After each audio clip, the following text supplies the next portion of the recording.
everybody. Let's continue with the book reading. The True Dhamma Has Awakened, Volume 2, page number 42. Fleeting thoughts are not wholesome because all fleeting thoughts consist of raga, greed, dvesha, ill will, and moha, delusion. The stanza Kusalasa Upasampada means train yourself to see the thought that arises in your mind. This seeing of the thought is a wholesome act which will help you realize the pure truth. Seeing the thought that comes to your mind is a wholesome act, a kusala. This wholesome act is also known as Upasampadava. Saticcapariyodhapanam means that one has to take hold of your mind, control your fleeting mind. Etang Buddhana Sasanam means this is the preaching of all the Buddhas. We would like to remind you that all these teachings are only for the followers who are already on the path, and for the followers who have already realized the pure truth. We believe that you already know the Dhamma by knowledge, or you must have already realized the pure truth. We also believe that you already know the meaning of the word Buddha. Buddha means emptiness or solitude. It means that there is no thing, but what you see outside are all things. You see conventional names, Sammuti, Prajnapti, names that we assign to things that we see in this illusion. When you look outside, you see the brick wall, you see the ground, you see the sky, and you see the trees. All these, it is only a seeing, isn't it? Now, what we are going to do is we are going to teach you that all what you see is all an illusion. We are going to explain the philosophy of the Buddha, and we are also going to teach you how to realize the pure truth. You have to learn how to see what the Buddha taught us after having a deep understanding of his philosophy. When you look outside, you see things around you, don't you? You have to learn to look beyond this scenery which you see outside. Therunsan, everybody. Sarana Shani. We first of all worship Aryan Mahanse at his feet. Thiruvan Saranai Aryan Mahansa, who is our teacher in the spiritual pathway, who is guiding us according to the true Dhamma facts which were disclosed by Lord Buddha 2600 years ago. And we also uh, worship all the uh, monks and nuns who have joined us via different means to listen to this Zoom. So we all pay our homage and also warmly welcome everybody who have joined the Zoom and also who are listening through YouTube. And very grateful to all our Dhamma friends who are helping us with the technical aspect of the Zoom discussions. And on behalf of our Dhamma friends, we all welcome all of you. So it's just another day, 2:45 p.m. from Sri Lankan time, English Zoom discussion, which we are going to discuss some matters from the book, books written under Buddothpado teaching. And thank you, Shani, for reading the 2 pages. So we will take it as the base to start our discussion. Right at the beginning of the reading, it was mentioned Buddha means emptiness or solitude. That means there is no thing. What does it mean really? It means that the materialistic things that we experience as the world are not truly existing. They are all the feelings which are interpreted or illusions made by the sense of faculties. So once there is a story in the Buddha teachings in the history, a person asked Lord Buddha, who are you? Are you a human being? And Lord Buddha said, no. Are you a god? Are you a ghost? Uh, are you a Brahma? So like that, he was giving all sorts of non-names and asked whether that matches with Lord Buddha's status. But Lord Buddha denied all that. He said, no, I am no such thing. I am Buddha.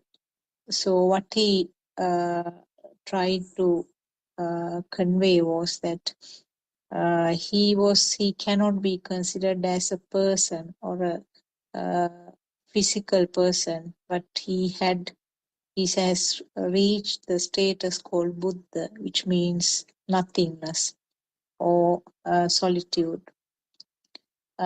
Nothing in the sense, I think it's better to mention it as no thing there, not nothing, no thing. There are no things related to that. Even though the physical body is there, the spiritual level or the understanding of Lord Buddha was not related to that physical body, but what he tried to convey was that his spiritual understanding, the level of his understanding was Buddha, which means emptiness. So this is an important statement actually. Right now, we all as Buddhists, we are no different from the other religions uh, who are worshipping statues. So, in other words, we use a statue as a representative, but actually we are worshipping the Buddha state, uh, the the level of that uh, mind, spiritual level that achieved by Lord Buddha. So it is something different from the usual teachings in the other religions and also the usual uh, belief in other language, other religions. So there are our spiritual teacher and Mahanse explained this one. Actually, until that time, we were thinking that the statues are just representatives of Lord Buddha, and we are doing the offerings to that. So it's much deeper than that. It's much more advanced, I would say, to understand that what Lord Buddha mentioned, tried to convey to that person who asked, "Who are you?" So we are worshipping to the Buddha state or the uh, advanced level of mind that he clarified and understood with internal transformation, inner transformation. So in this book, it starts actually the contents of the 2 pages that Shani read. Uh, just starts to explain what is meant by this outside world and how the outside world, so-called outside world, is created in the mind. So the story is very interesting actually. The fact that we have to, we depend the systems, or I would rather use the word systems. Systems always depend on the capability of the sensor function. So it highly varies from species to species. Even within the same species, there can be some variations in the sensor functions. So color blindness is one of the examples for a variation within one species. That means within the human species. So when you go deep into these facts, uh, which we have not actually researched by ourselves, but now that we have been given some clues about how this world is created, we can research and experiment ourselves and see how the world is created due to sensor functions, and when the sensor functions are not there, that uh, creation changes. Actually the created world is different. So for a person who is blind, that means there is no uh, eye faculty function, the world is different from a person who has all 5 sensor functions. So little by little, this book takes us deeper and deeper to the pathway and letting us do the research by ourselves. Lord Buddha used to say that you cannot depend on another person to understand this Dhamma. You can take the horse up to the water, but you can't get the horse to drink water. And also, in another metaphor, Lord Buddha has said that make your own ferry or your own canoe. You cannot get onto somebody else's canoe and cross the stream. You have to make it yourself to suit your ability and to suit your knowledge and your understanding. And in Dhamma, there are 4 categories actually explained by Lord Buddha when it comes to understanding. Uh, there are some people who readily understand the uh, explanations given in Dhamma. That category is in Pali called Ugatitanna. And apparently the Sariputta Thero and Mugalan Thero, who were the chief or the head disciples of Lord Buddha, they had this capability. They understood just within, 2 sentences of a stanza. First 2 sentences to one of them, and the second 2 sentences to the other, and then they understood the truth which was hidden underneath that. Uh, then also it's described another category called Vipatitanna. Uh, they will need a little bit more effort. They will have to listen to Dhamma, and they will have to do a little bit of research by themselves. Uh, and then they will understand with a minimal effort. And then there is a further, it's described a Neya. Neya group will need much more effort to understand this Dhamma. And a fourth category is also described as Padaparama, who will have great difficulty. However much it is explained, sometimes that person cannot pick up what is disclosed or what is mentioned in the discussion. But having said that, it's not something permanent. So no, a person should not get discouraged because this Dhamma cannot be understood. So always what our Aryan Mahasi, our noble friend, has said was that these things are applicable to the individual thoughts. So in one thought, if a person cannot understand anything, the next thought it will be completely different and will be able to understand. So there's no need to get disheartened or discouraged when you listen to this Dhamma. Always keep up with your courage and keep up with your experimenting and researching of what is mentioned, and continued listening to Dhamma discussions of Buddothpado teachings is the path, and that is what you have to do. Okay, I think Dr. Kokila, Sudharma and Surangika have joined. Thiruvan Saranai, maybe you can take over from there. I just gave a little introduction along with some other additional facts. Thiruvan Saranai. Theruvan Saranai, we worship Hanse before starting the song discussion every day. And what was the actual part that, what was the underlying message in what Shani read? Because I joined slightly later. What was the main message in that?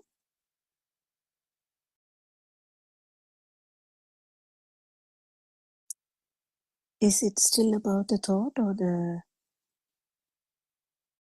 does someone have the book?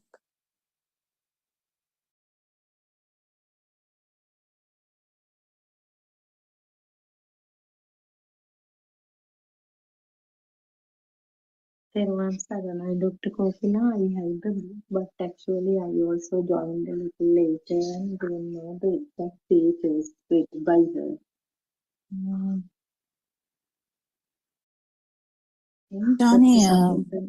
Shani, do you remember the page?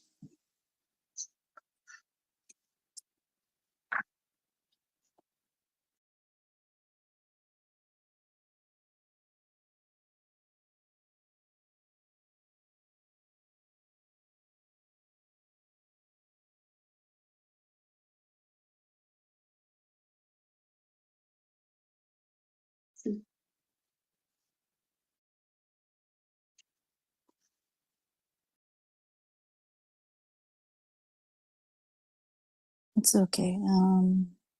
Page 43 and 44.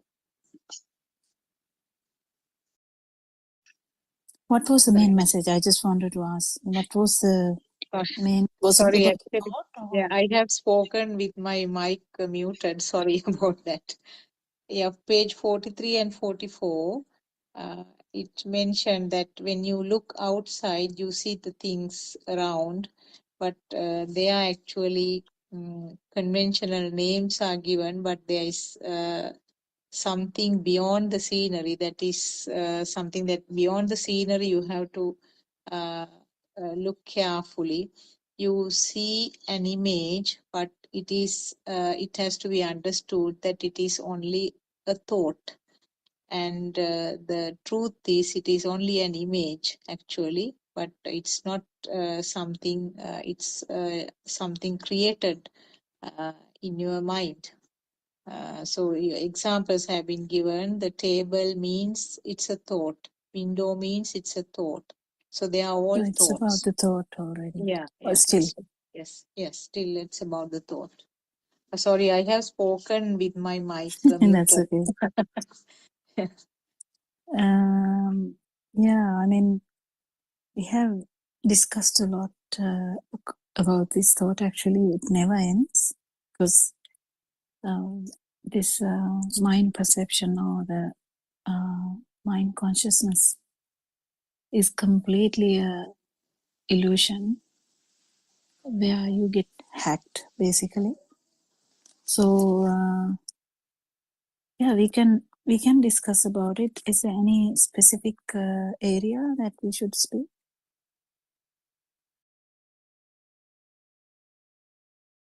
All Teruvan Saranai, Dr. Kokila. So, although initially we identify all these as thoughts, they are mere perceptions, isn't it? So, if everything that we associate with are, I mean, all are perceptions. So nowadays, in these groundbreaking revelations, also, Aryan Mahanse explains about the perception, how we have made the world real, because everything is a perception, light, sound, all these labels given to them. Yeah, Now, I when think the main factor which is important in understanding perceptions is why we are studying about the perceptions, why we are even thinking about perceptions, why we are wondering about perceptions, what's the big deal about perceptions? What do you think? What's the big deal about perceptions? Why are we trying to get deeper and deeper into perceptions? What do you think?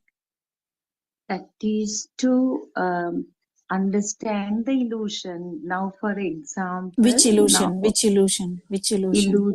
illusion in the sense that if this there is nothing and there is no one here. That is the absence of a self and absence of It's so-called actually entities. mainly the Yeah. illusion of self.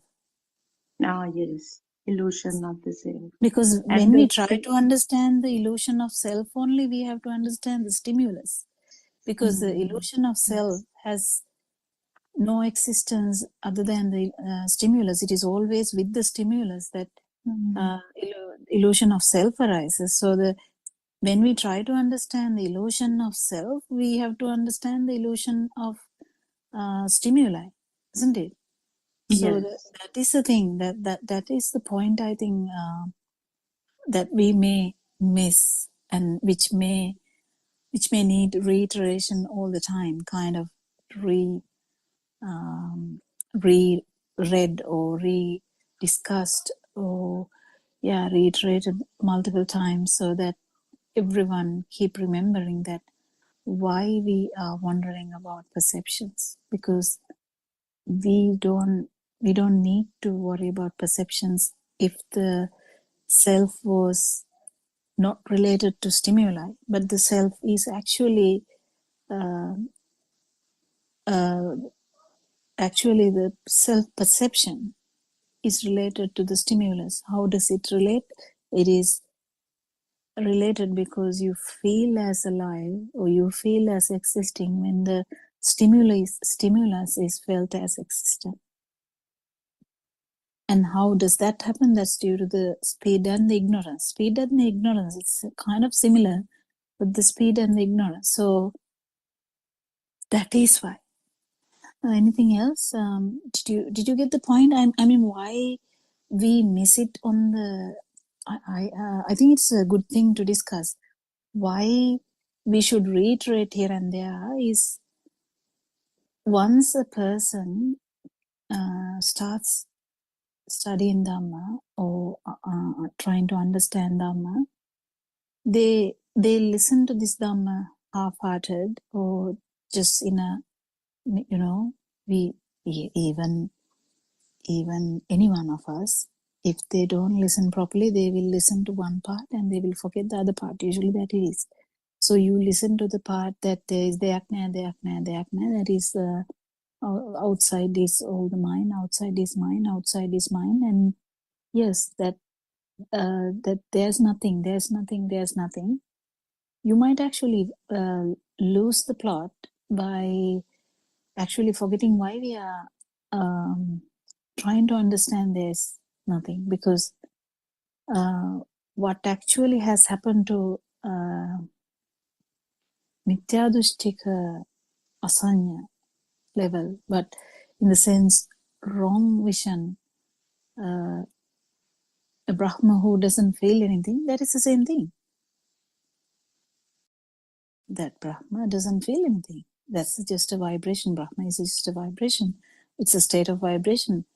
So that state of vibration doesn't feel anything. It means there's no vibration for a long time.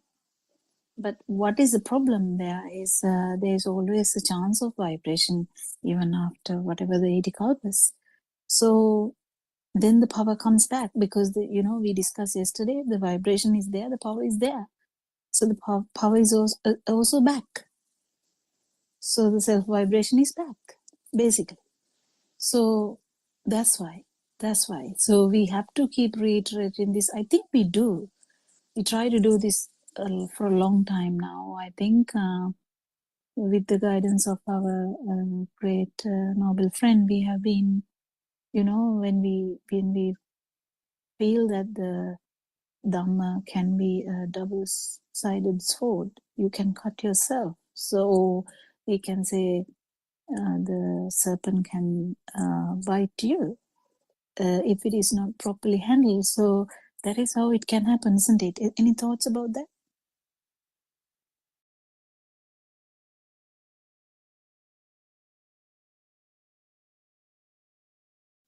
Yes, Dr. Kokila, I can share some personal experience I had yesterday. I was waiting last evening. I was waiting to pick my daughter-in-law actually from the workplace, and I was waiting in the car, and it was late evening, and whenever a shadow appears from this side, that that perception happens that it should be this girl, and actually it was not her.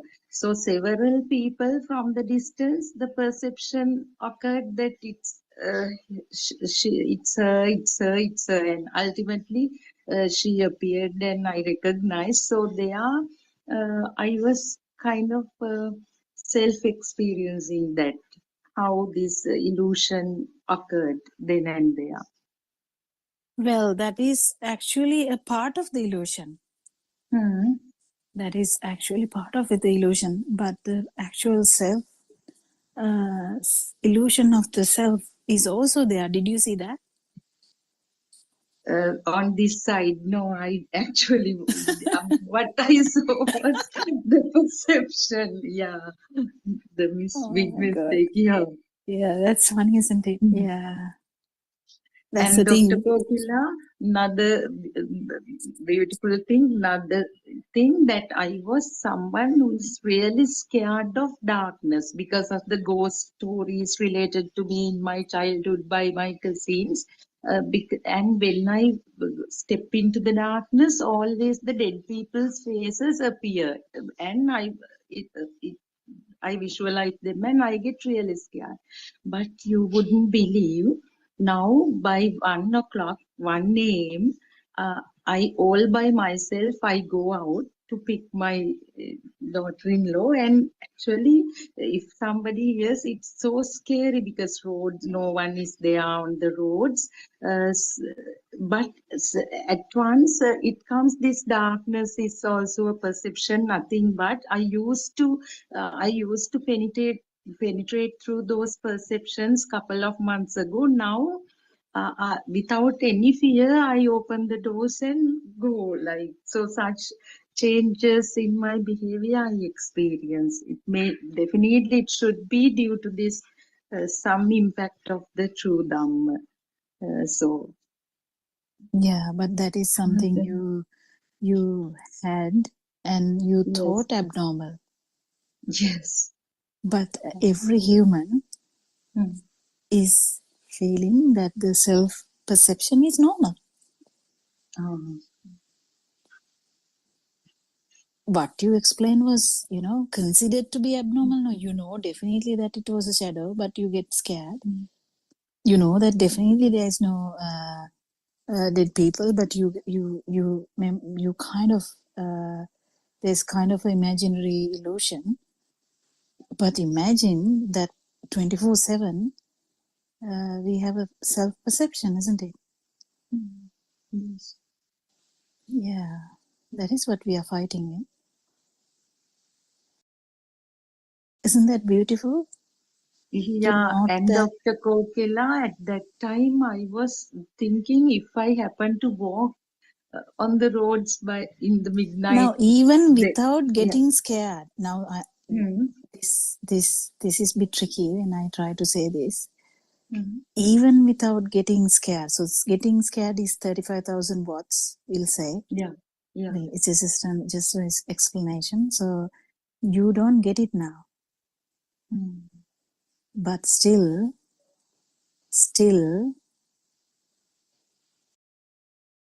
the what about the 2,000 when you walk around without fear? They are. Can you get it? Yeah, and I was trying, that's quite true. And doctor, I was trying to say if I happen to walk on the road, I wouldn't do that. Still, I'll be scared. Self-perception is there, of course.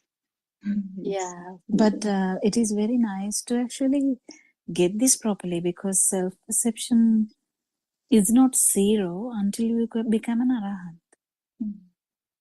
So self-perception can be there in different ways.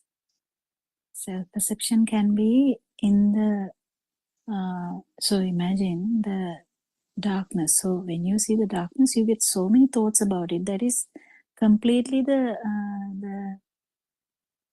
Kamaloka. What is that? Sensual world. You know, it's like the, you know, the, if you like, if you have, you know, imagine as a thing, I take 5,000 rupee thing. If you have a value for that, and you can use this for that, all that story is in the sensual world. Like that, likewise, the darkness, we have a like a very big story now. I see this and that. You know, we can say a lot of stories, but the value of the story is in the sensual world. Now you don't feel that value, but there is still the drama, isn't it? Still the dream. Still inside the dream. If you are awakened from the dream, that is slightly different to the being in the dream. That is something interesting to feel, actually. Yeah, I mean, anyone else to add something to this discussion? I mean, it's just a discussion that going on with Sudharma's experience, which is, I think, beautiful, because we are talking about perceptions today, and we are actually talking about real perceptions. We are not even imagining things. So we are actually talking about perceptions. I can remember vividly, really well, how I used to faint for every, you know, if someone is crying in pain, I used to faint. And now I don't do that. But I don't do that in the sense, I don't do that after about, you know, when I grew bigger, I stopped doing that. But both times I'm like a wrong view person. I'm a person with a wrong view. But what happened? I got used to that. Kind of, I reason out in my understanding my mind, and I got so, you know, upset about me doing that, because people have to like get me out of that faint. So things keep changing. But what about the wrong view? What about the right view? What about the self-perception? It has persisted. And the self-vibration, it has persisted. How long? We don't know. We don't know. Can we, I mean, Lord Buddha has told Sarasankhya Kalpalaksha. Can we even have an understanding about that? Not really, can you? So you have so much experiences, and you get all the experiences again and again. Whatever you get in the future is the vibrations you had before. So, like the frequencies. So it is very interesting, isn't it? Anyone to add to this story? Did you get anything from that things, Dharma? Did you understand anything, or do you have anything to add?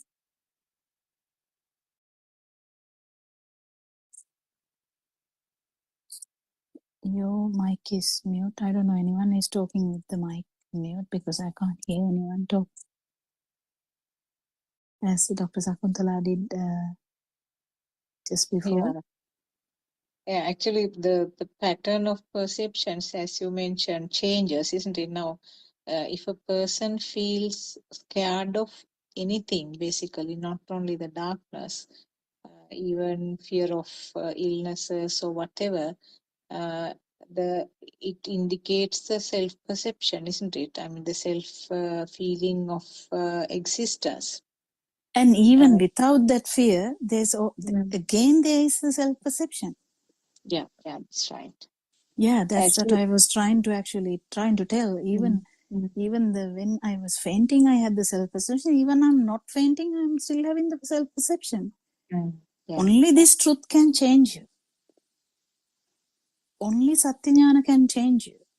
Only yeah. Darshana, what is Darshana in English? I don't know. Like the actual this truth can change you. Nothing else. No concentration, meditation, nothing. You just have to Philosophy, understand that. Dr. Poppy. Yeah, the Buddhist philosophy. philosophy. Yeah. So the only this real Buddhist philosophy about this self vibration can change you. That's the importance of understanding.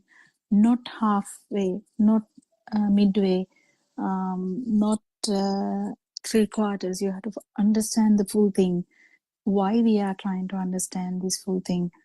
That also has to be felt. If someone is not feeling any sadness, and actually they don't feel any other person's sadness, how come they are going to go for a resolution?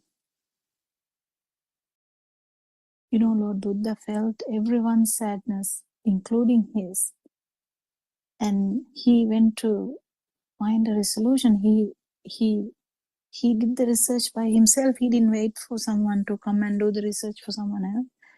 But at least now the truth is out there. We invite everyone to do the research, to try and understand. It's a bit difficult. I don't think this Dhamma can be heard by everyone, or Dhamma will reach everyone. They will try to find the flaws, and like whether this person talk correct English, or whether this person talk proper grammar, or whether this person talked nicely with some manners, or whether this person talk with too much humor or less humor, or an attractive voice. The truth has none of these. If someone is actually attracted by those factors, you won't hear the truth, because there will be so much vitakka behind. Like subconsciously, you'll be having so much thinking. Oh, this person's voice is too much. Oh, this person laughs too much. Oh, this person is not knowing how to tell anything. Oh, is he loud? Because then you don't get the message anyway, isn't it? So there's so much barriers for anyone to listen to this Dhamma, and these are only few people who have listened to this Dhamma. And actually, if someone is understanding this no self angle, that is so amazing. I mean, that's the word I can use here. Not exactly, but it's really important to understand this no self angle. And why? Why, if you have felt the suffering, the answer is with you. If you haven't, you won't seek happiness. You won't seek this super happiness. You won't seek the tranquility if you haven't been flustered. If you haven't understood that you are flustered even. So people out there, if they feel that there may be something that would help you, we hope that this will reach you in one way or another, isn't it? And Surangika, are you able to join the discussion today? Yes, Theran Sanai, Dr. Fokula, Theran Sanai Dhamma friends.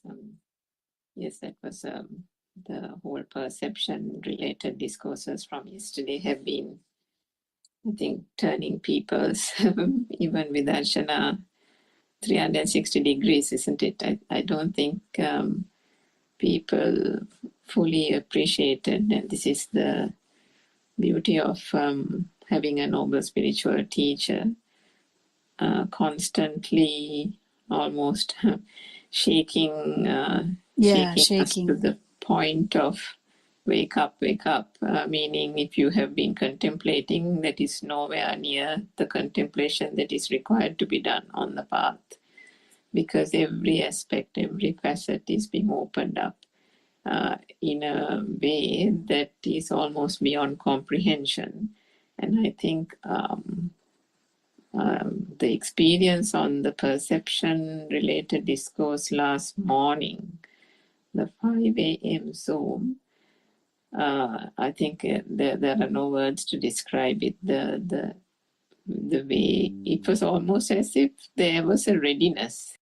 Was depending, of course, on the different stages they are at, but there was a readiness for everyone on the Zoom to grasp it and understand it, and almost allow the wisdom even to kind of arise, because there was a readiness.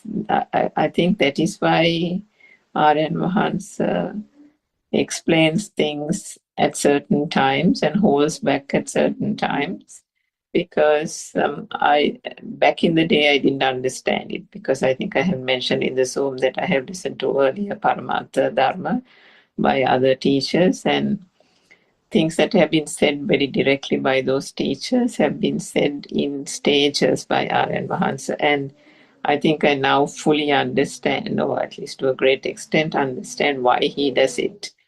Because he also mentioned it, and we also discussed that point in yesterday or day before in the discussion, that certain aspects, particularly the deep aspects of the Buddhist philosophy, the Darshana Jnana, can only be understood as you go on the path. Meaning the initial knowledge is gained, and then there is a great amount of understanding, true.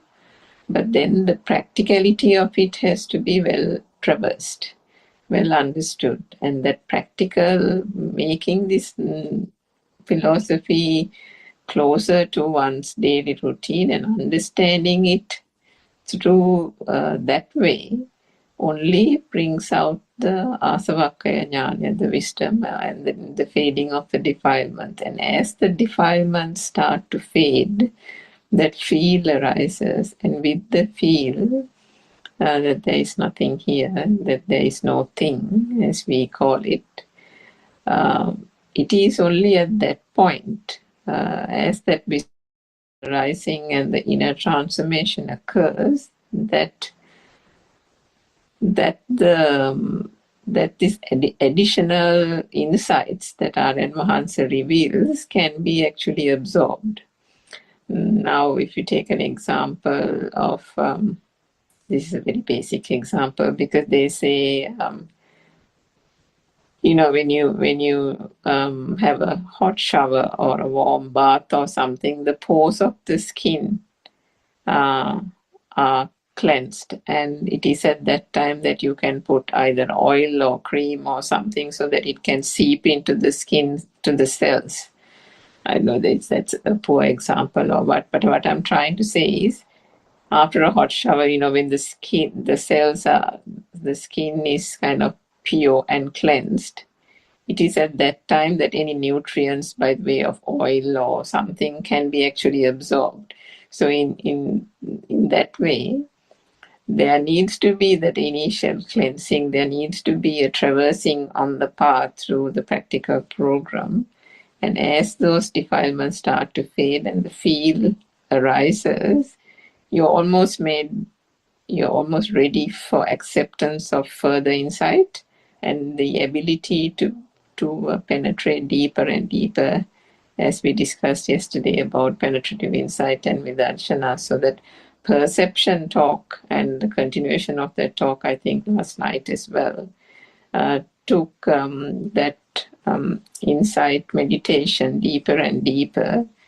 I'm sure most of the followers felt it, and there were certain mothers on the Zoom discussion this morning also who echoed the same thoughts, saying that the perception was understood in a deeper light. But then, as you said, Dr. Kokila, end of the day, all that was said about the perceptions by R.N. Mahansa led to the aspect that the two key aspects really. The perception of existence is also a perception, and just like there was no sound in the sound perception, there was no light in the light perception, there is no existence in the perception of existence. And then the final culminating thing is that there is no self in the self-perception. So all that has been done and all that is there in this whole samsaric cycle of existence that we have, or living beings have due to ignorance thought existed, was purely due to ignorance, but just perceptions being given power by believing that those were true, believing those were real. And if you don't have to go out in the sun to feel the sun, if you don't have to actually go up the mountain to feel the solidity of the mountain, the earth of the mountain or the hill, and if you don't have to go and touch a tree to feel the texture of the bark of the tree, then all that has been experienced is a perception, isn't it?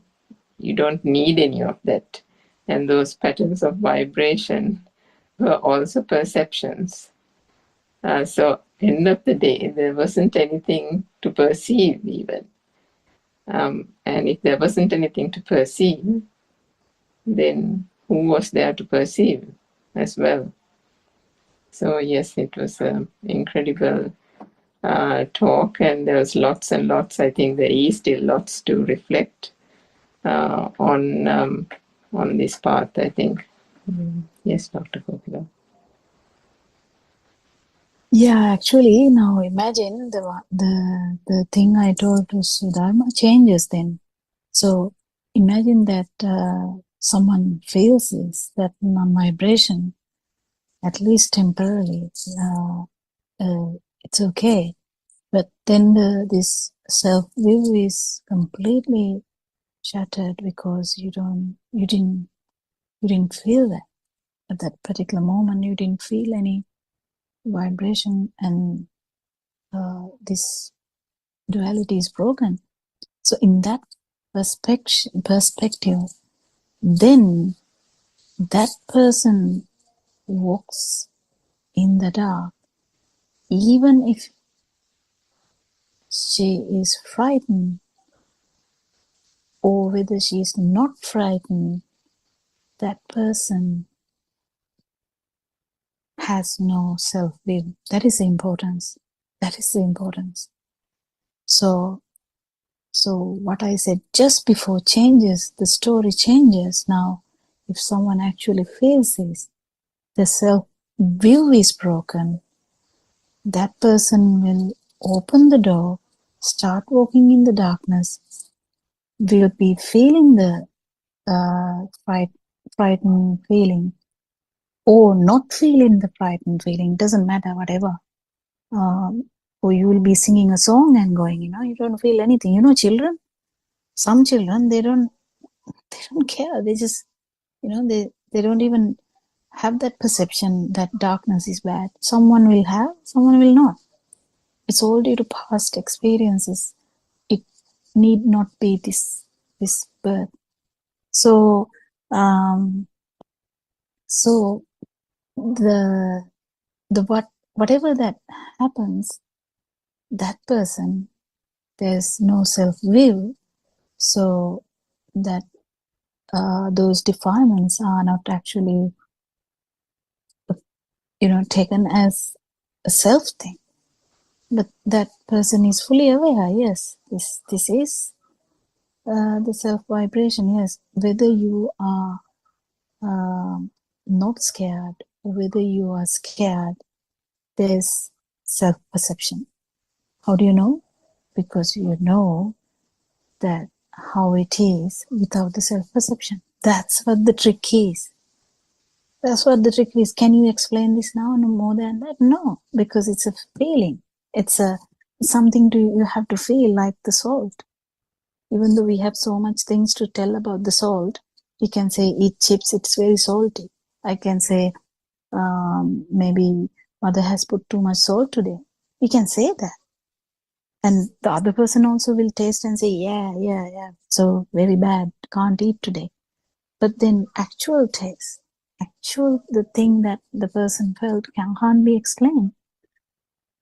But likewise, how one would know whether the self-perception is there or not is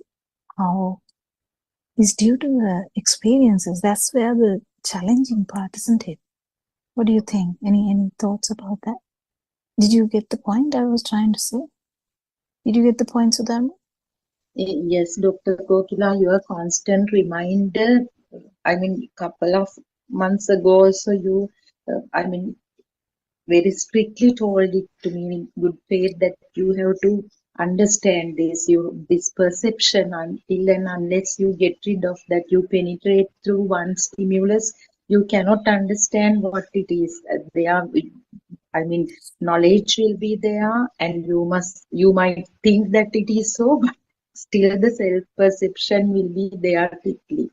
And I came across a similar sermon of Aryan Vahanse, Dr. Kokila, last evening. He was explaining to a certain monk the need of active contemplation. Actually, what came telepathized into my head was your message that you have to seriously penetrate through at least one perception, because it's like a mantra. You always mention that. What Aryan Vahanse was telling is, now, Hamuduruvane, it is not easy. While seeing a mountain, you have to understand that it is not a mountain. It cannot be a thought. So you have to, involve in active, penetrative insight, with commitment, not through mind, not through thoughts, but to self-realize that it is just a perception. And he also said, Dr. Kokila, even Lord Buddha, after attaining Buddhahood, he involved in active contemplation for some time in as forward progression, anuloma, and reverse progression, pratiloma. This part is, so for some time he mentioned that also, and he explained the need of penetrating through one single stimulus until it becomes self-evident to you that it is just a perception. So But it's Sudharma, yeah, the main point is the yeah, kamatahana for persons differ. yeah, true. So you True. can't really take it from that. Hmm. Hmm. You can't, but because just imagine village amma, like a village mother, very simple mother, or a child, just very simple child. If you tell things like that, that mother will collapse. Actually, that mother will not understand anything. That mother will just quit the Zoom and go away, because it's so complicated. I don't know what they're talking about, like that. So the complicated mind only needs the complicated stuff. Yes. So we can't go, but it's really different, like that's the thing, that's the trick, that's the challenge. Because if you talk to a 18-year-old and try to say this, or if you try to talk to a 70-year-old and try to explain this, or if you try to talk to a scientist, or if you try to talk to a actual monk who has studied this Dhamma for a long time, this all changes. Yes.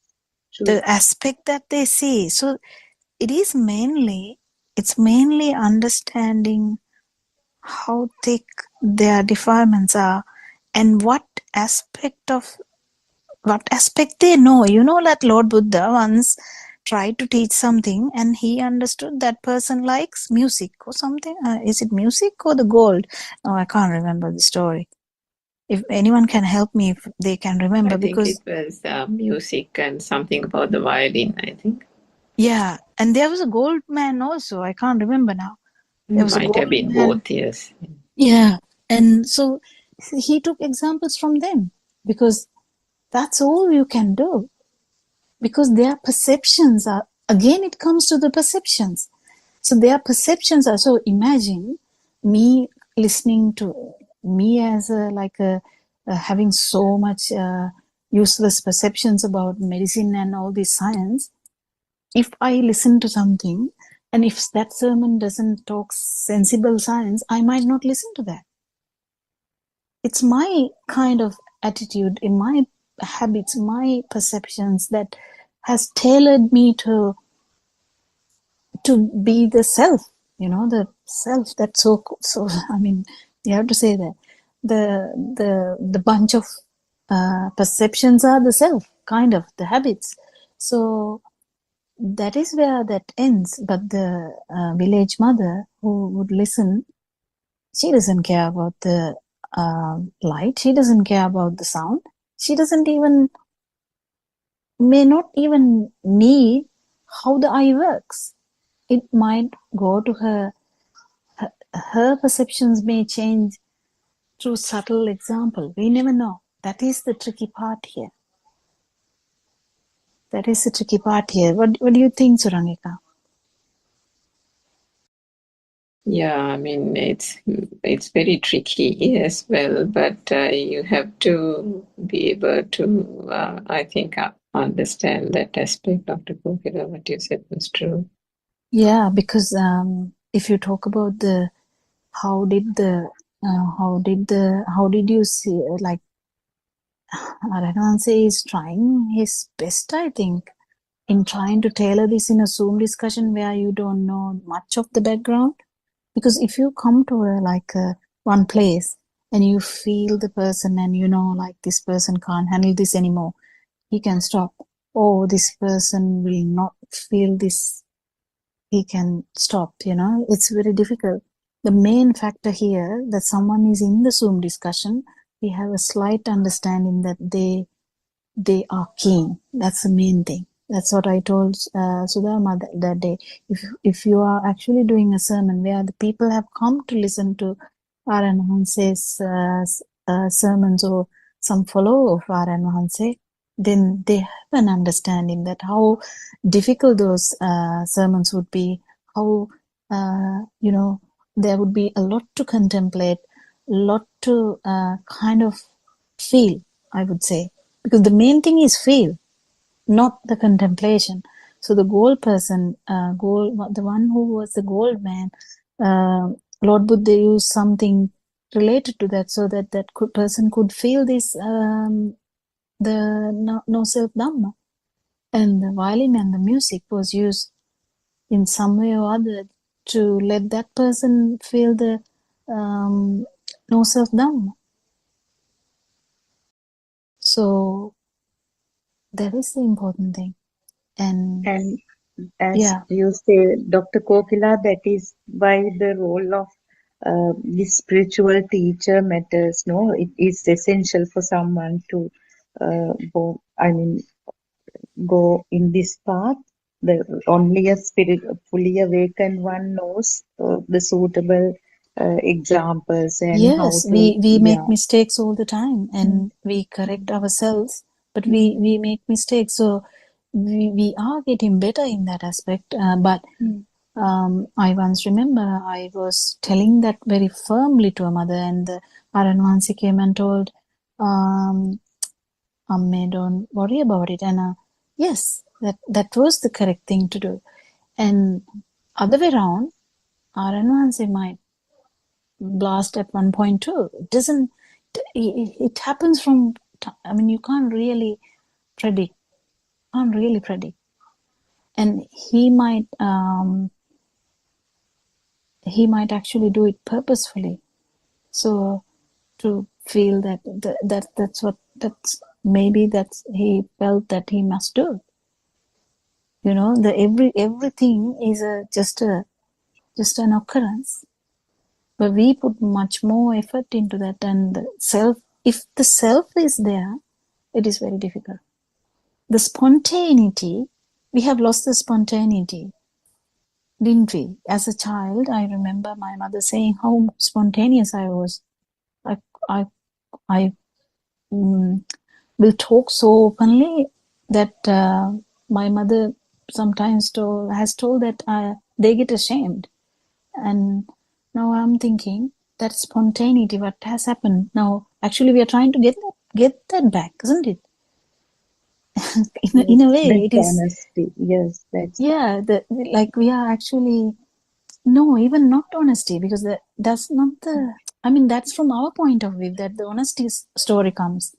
To the Mm. child, it is that then and there the just occurrence, because Feel, isn't it, yeah, doctor? it's a feel, Yeah. it's a feel. Mhm. So the child feels something, child tells that. They are basically close to the what thing Nature the of the original, no kind of the childhood mind, the radiant mind. Radiant mind, yeah. So they are close to that. So there's no underlying mind. It just goes on, but with the mind we have lost the spontaneity. We can call it honesty, yes, because we have so much words about these things now. But the basic thing is why is because of the views. We have so much views. So much views means that person might get hurt, that person but Lord Buddha has reiterated, give Dhamma. So that is the main task that was given to all the Arahat venerables.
I worship Triple Gem with the greatest respect.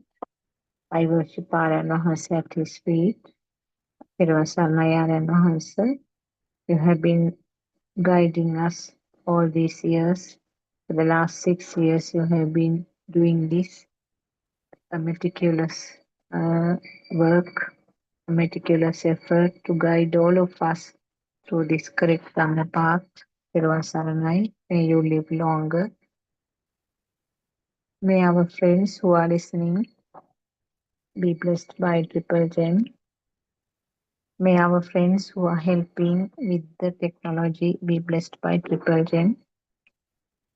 Uh, this is the usual 9 name to 11 name session of Buddothpado PeoTV English series, which I always, as I remind, starting at 5 o'clock in the morning and going on until 11 in the night. Different Dhamma friends are giving this true Dhamma message in their own ways, hoping that somebody who is inquisitive enough will grab it and try to find more.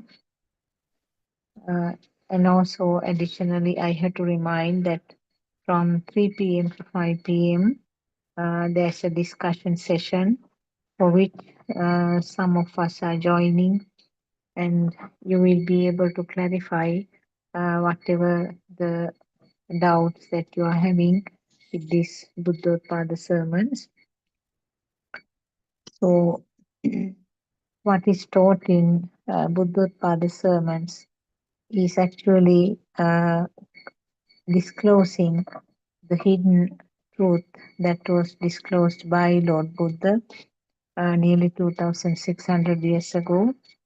During Lord Buddha's time, and also of the era where the Arhants were living long ago. This Dhamma was conveyed in the very correct manner because they all had the inner transformation. So when a system has the inner transformation, that message can be conveyed in the very beautiful and correct manner. So it is something which is really valuable for the person who is listening also, because when you listen to the truth, you feel that it is applicable then and there to the day-to-day activities. So it is really worth, when you get this message, to be inquisitive and be curious to find out what these facts are. How can I apply that to myself?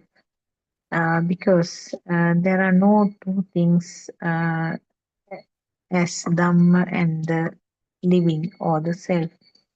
The living means the experiences in the life, means the Dhamma itself. So, in other words, seeing the Dharmatave means identifying that there's a system which is functioning here. That is the dependent origination of Paticca Samuppada Dharmatave also. When the relevant causes are there, the effect will come. So it is the system which is taking place. Whatever the relevant causes meet together, the appropriate fruit or the product will be formed. And when the appropriate causes do not meet, the product which is coming up will not be the same. It may be a different one. So this concept is explained everywhere in Dhamma. Every component of the life can be explained.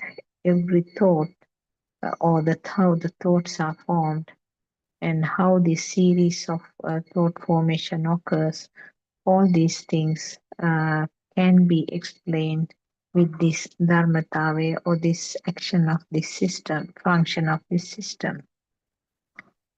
So Buddhism is a no self uh, teaching. Basically, what we are trying to explain, or what Lord Buddha tried to convey the message to the world, was that there never existed a self, but strongly we have this strong concept, strong misconception that there is a self here, and the self is the one which is responsible or related to everything.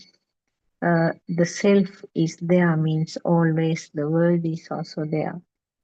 So this is something that we have to undo. This is the complete misconception where we feel uh, the self, I am here, I'm strongly here.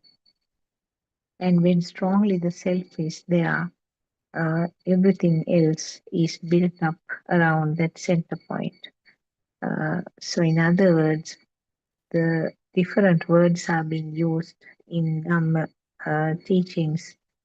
Sometimes we call it defilements, sometimes we call it um, ashrava in Pali and Sinhala, sometimes we call it self, sometimes we call it current, maybe power.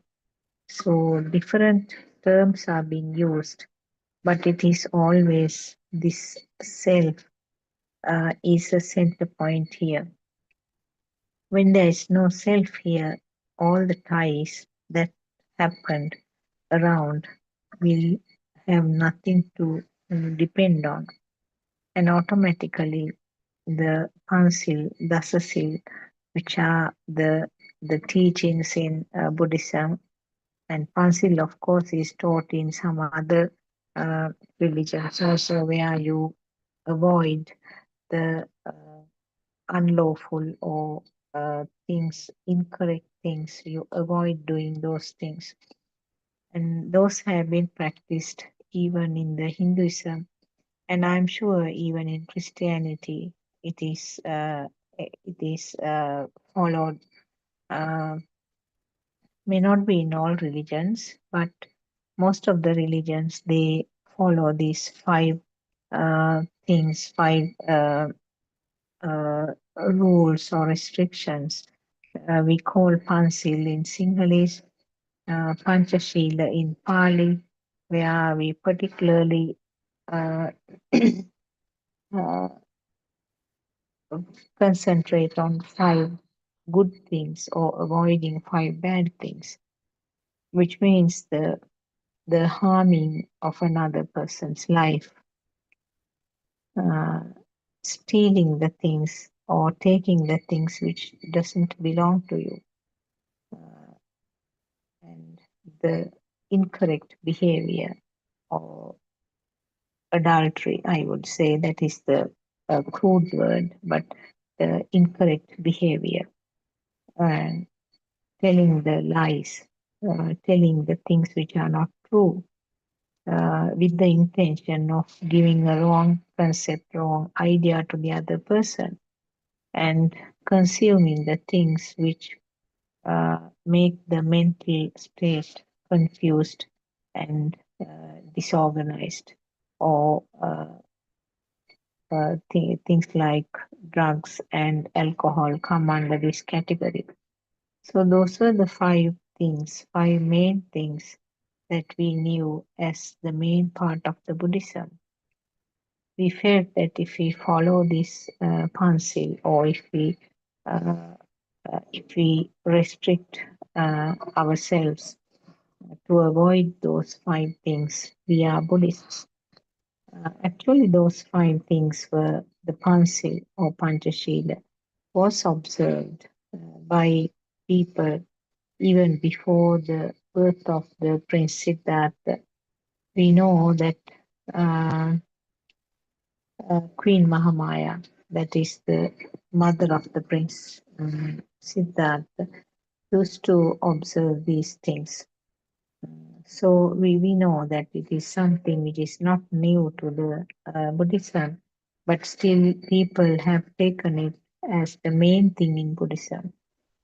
Uh, Actually, when you talk about the Panchashila or the Panchil, uh, we we always take the as the word true, and uh, myself is there, and I am trying to avoid doing those incorrect things in my life, which means always there's duality. The two sides are there. Uh, the world is real, and trying to do some good things to the world. So we have to uh, be very clear that this is not all what Buddha was saying. It may be just a small fraction of it, because even at the time that the Lord Buddha's uh, enlightenment as reaching the state of Arhat, there were lots of practices among the different religions which were there in India at that time. So the category is called the Jatila, Niganta, Brahmana. They were different uh, categories of people who had different beliefs, and they were heavily meditating. And such people, well, Lord Buddha had to preach this Dhamma to such people. So he never disagreed with what they were doing, provided that they were acceptable as a religion, provided that they were not doing any kind of harm. He accepted those things. So now, what I want to stress is that actually the Panchasila is not the prime understanding or the prime teaching of Buddhism. That practice which was there was accepted by Lord Buddha. That is all. Because Lord Buddha talked about didn't talk about an existing world. Lord Buddha didn't say that we have to do good things to the existing world.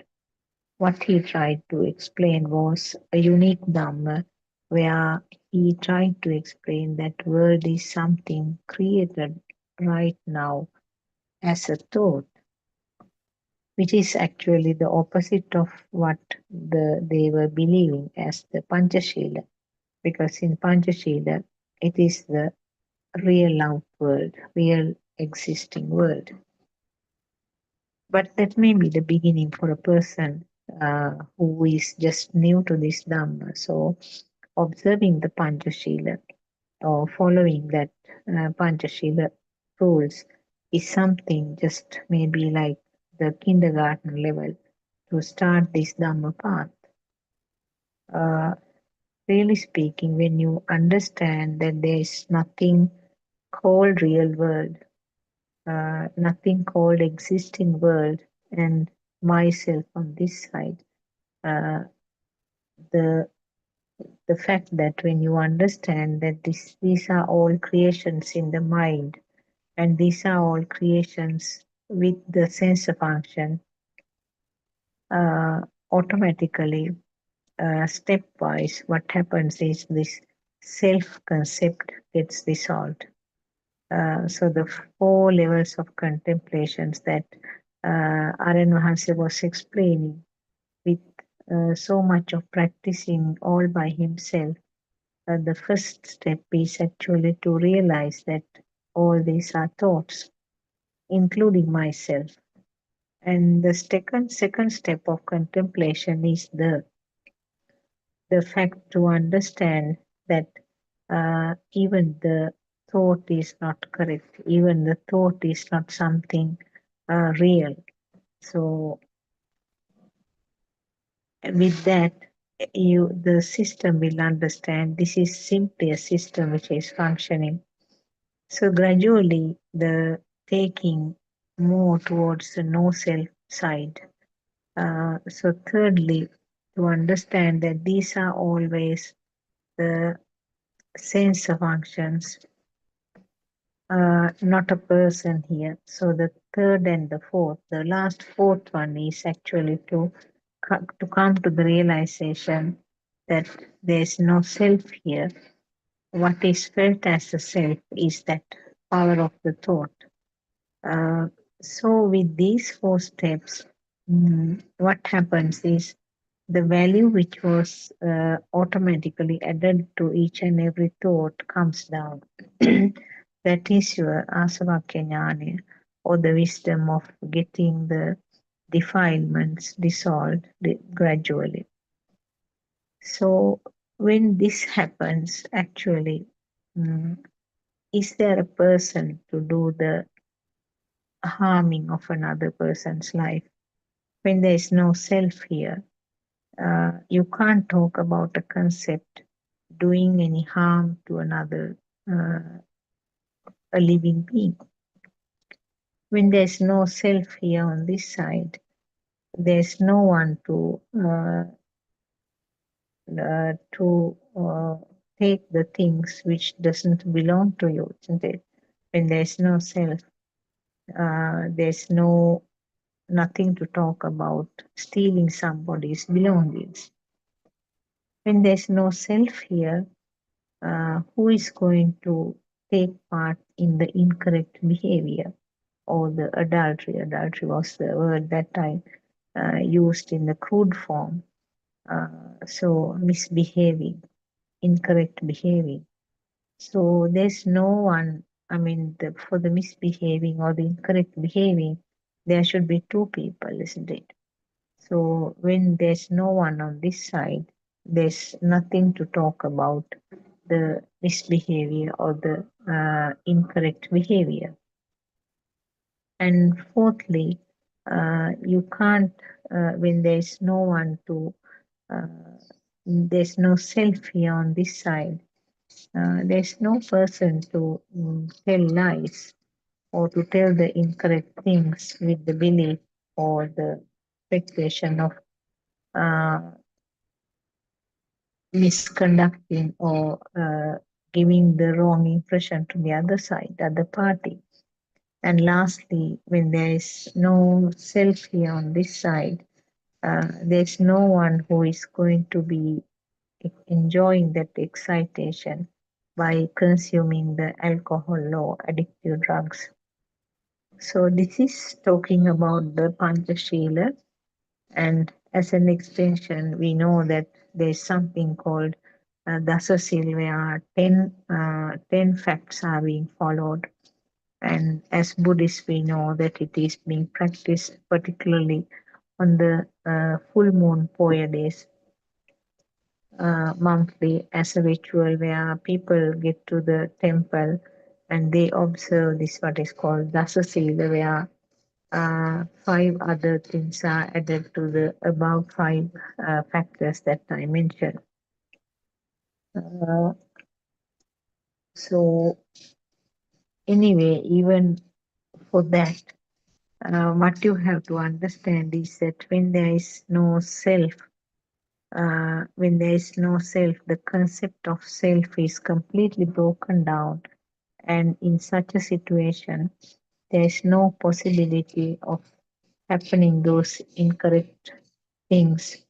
The things that you shouldn't do will not happen automatically because one side is no more there.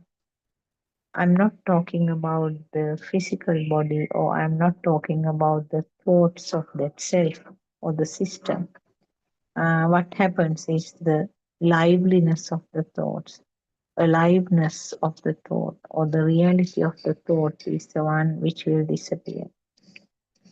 Because we know that uh, Lord Buddha and all the Arhants had thoughts. They have to have thoughts to live. The thoughts occur. They can do the planning. They can decide about something that they are going to do tomorrow. And also they will remember what happened yesterday. So they are coming as new thoughts at this moment. So the thoughts are not the problem actually. Sometimes we hear some of our listeners say that I didn't get any thoughts. No, it doesn't happen. As long as the five senses are functioning, the thoughts are formed, and the thoughts, uh, they are very powerful in you and me. We feel that the thoughts are real, and that is the difference between you and me and the arhants. Arhants also do with the thoughts, but the power, that feeling of heaviness of the thought is not there. And also, if they plan something, because the thought is not a thing for them, even if that plan gets completely disrupted or the plan completely had to be changed, there's no current or power created as a disappointment or uh, anger or sadness or whatever. Nothing will happen. That is the difference. Now, just imagine that you and me plan something for tomorrow, something with lots of efforts and lots of physical work. Simply, we can take something like going on a trip, very excited, lots of preparations, the food, clothing, packing, uh, transport is arranged. And from the other end, you have to plan a lot of things about staying behind, who and who are going, huge amounts of planning. Now see how exhausted you feel with that planning. You are almost like carrying a heavy weight on your head, isn't it?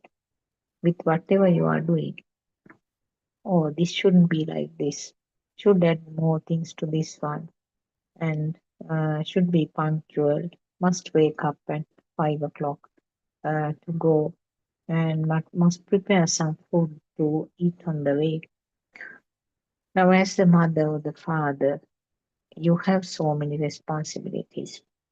Each responsibility means it has a heavy weight. The final thought, called the trip tomorrow, has all these thoughts, and that heaviness is uh, very much felt. You are already feeling tired and exhausted even before starting the trip, isn't it? Same thing about a wedding function, which is going to be there on the next day. Maybe your daughter's or son's wedding function, with all kinds of preparations, with all kinds of heavily taken thoughts, all kinds of thoughts which are really felt, really uh, true. You don't realize that it is simply a thought which came up right now to the mind. You do not realize that it is a thought which was composed or which was the result of the five senses.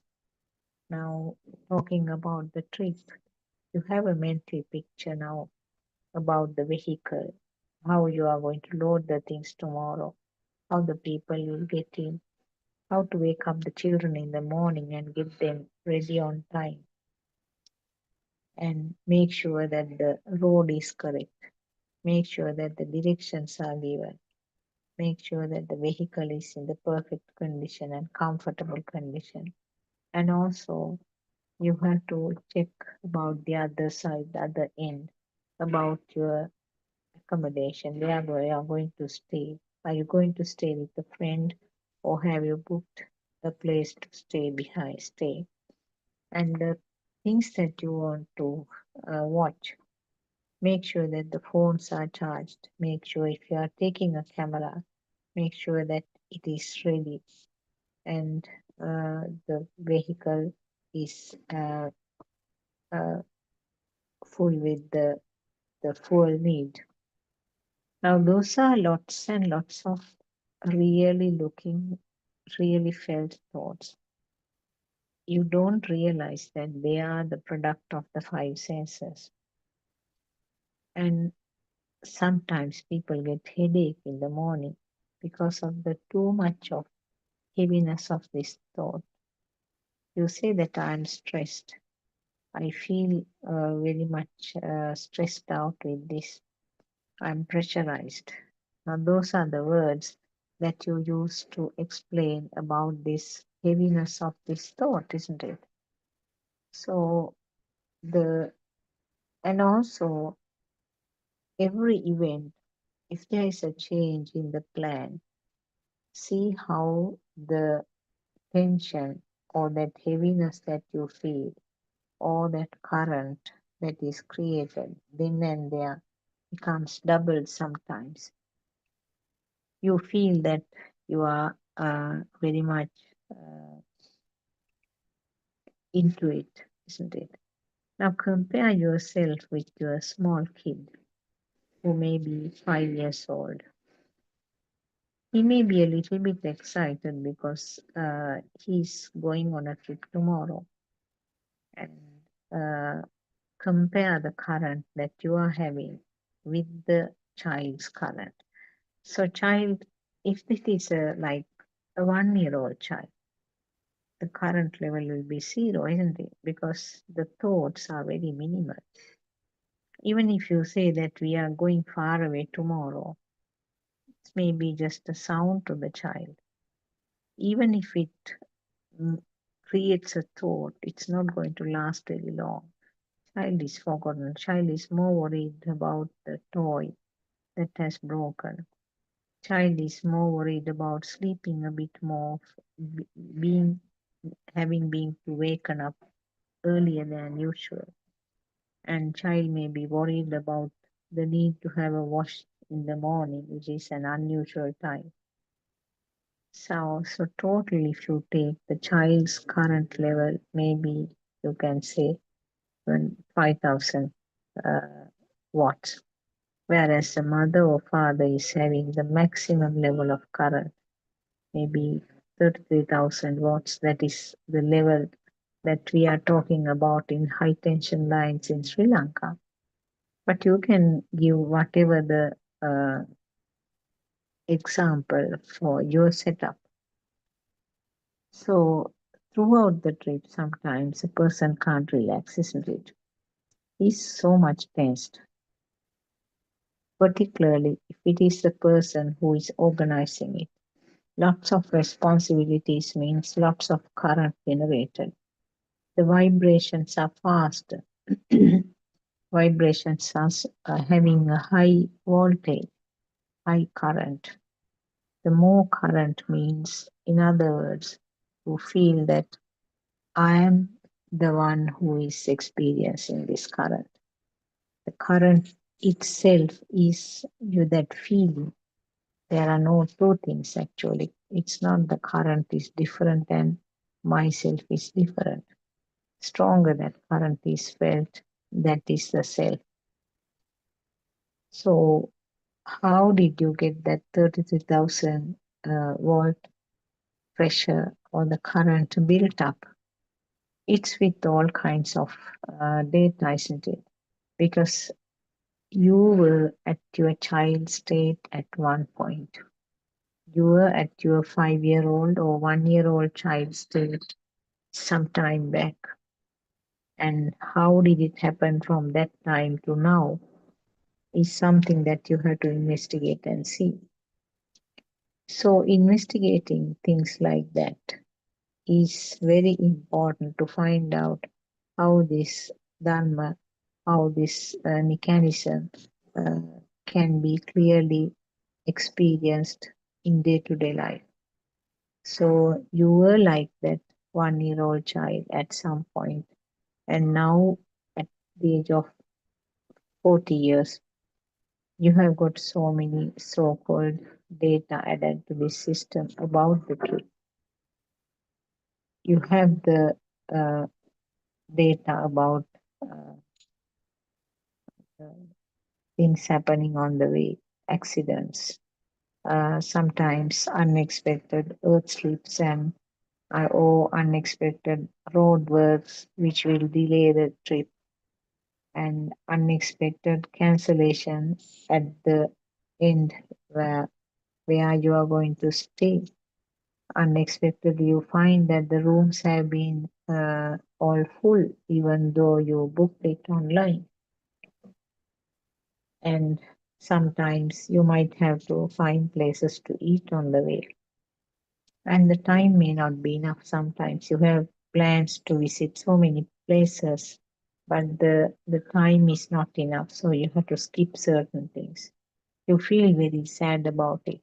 We came all this distance here, and we will not be able to come in the near future again to see these places. So by somehow I want to cover the places that I was planning to watch. Is a child bothered anything about that? The 1-year-old child or the 5-year-old child might enjoy the cool breeze when he looks out of the window. He might enjoy the things that is passed by, and after a while, the child might even fall to sleep, isn't it?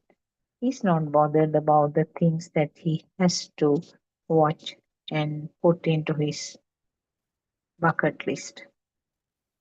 I saw these things. And he wouldn't be bothered even if he misses a beautiful waterfall on the way. You might find that the child has fallen asleep and he missed the beautiful scenery of the waterfall, whereas you are very happy that you could see it. Now, happiness is another form of current. So, take these examples. With going on a trip is one of the very good things to work out, particularly compare the pressures or compare the current that is created in your system with the current created in the small child. So whether you could see everything or not is immaterial to him. If he is happy then and there, if he enjoyed the times that he was awake, is all what he wanted.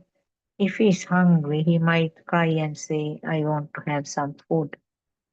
So that is a sensor function that creates the need to eat. So it is a physical discomfort that the child is experiencing, and the thought is the one which gives the naming that this is hunger and you have to eat something. And accordingly, the child's body sensors will come into action asking for food, because that is a data that has been given to that system, that if you get that such a burning type of pain, you must put some food into the mouth. So once the stomach is filled, he's again back to his uh, let go type of behavior. He will enjoy if he sees something on the road, and sometimes he might even listen to something, ignoring the beautiful scenery around. And if you ask him later on what were the things you saw, he may not be able to remember even, because those things did not become a thing to him. There was no value of the things that he saw. So because of that, he may not be able to even tell you what are the things he saw. Remember, sometimes you ask a child, sometimes the grandparents will ask a child, oh, you went on a trip recently, what did you see? Sometimes the child has no words to say, can't remember anything. So when the parents or the grandparents ask, did you see that waterfall? Didn't you see that beautiful uh, flowers in that botanic garden? Uh, then that will come as a fresh thought to the child. The child will say, ah, yes, I saw. That's it. The real feeling or the true feeling of such sightings is not there for him. So that is why his ultimate current is still low, because the thoughts, the the data which has been added to that system is still less. Remember how much you felt relieved when such function is over. You might say, oh my God, something like that, I have gone to heaven. Now this function is over, or the trip successfully, we went and returned. And even after returning, the home front was safe. There was no problem with the thieves, etc. So we also enjoyed thoroughly. Everything went on well. There were no obstacles, unexpected things happening on the way. No one fell sick, and we could enjoy thoroughly. We could see everything that we were wanted to see, and then now we have returned. You feel as if that heaviness, heavy bundle or the heavy box that you are carrying on your head was kept aside. That is, of course, remember, it is a very temporary thing. With the next event, you will be carrying that weight again on your head, isn't it? So this is the life. Now, you might say that you are enjoying the life. Well, when you see it from the superficial level, uh, you only see that so-called enjoyed part. You don't see that pressure that you had underneath, the bitter kind of suffering which was there underneath is not seen. So you will always try to focus on that uh, beautiful sugary thing on the top, and the bitter part underneath is almost forgotten. So when the thought is real, when everything is real, when outside world is real, always myself is also real.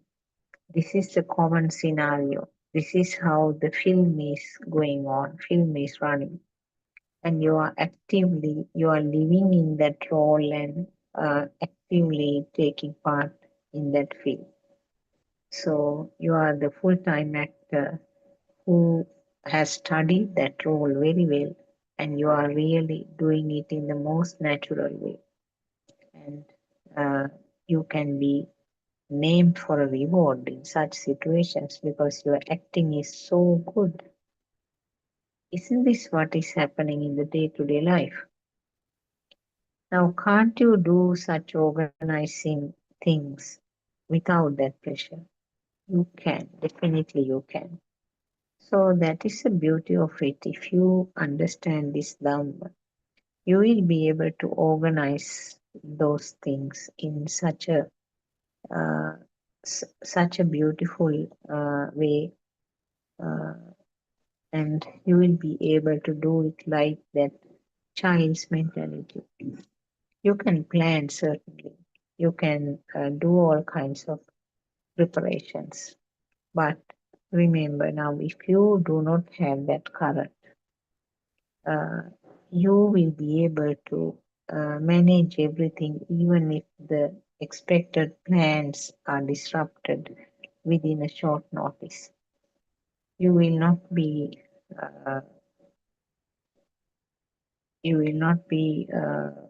lamenting if something goes wrong. What about the child? Now, the child might, if you say that you can't go on the trip, you have to turn back and go. Sometimes the child might cry for a short while because that is merely the sensor function, isn't it? The sadness is a product of the mind sensor. And as a result of the mind sensor, there will be body sensor functions, the body consciousness, where tearing and crying will happen as a process.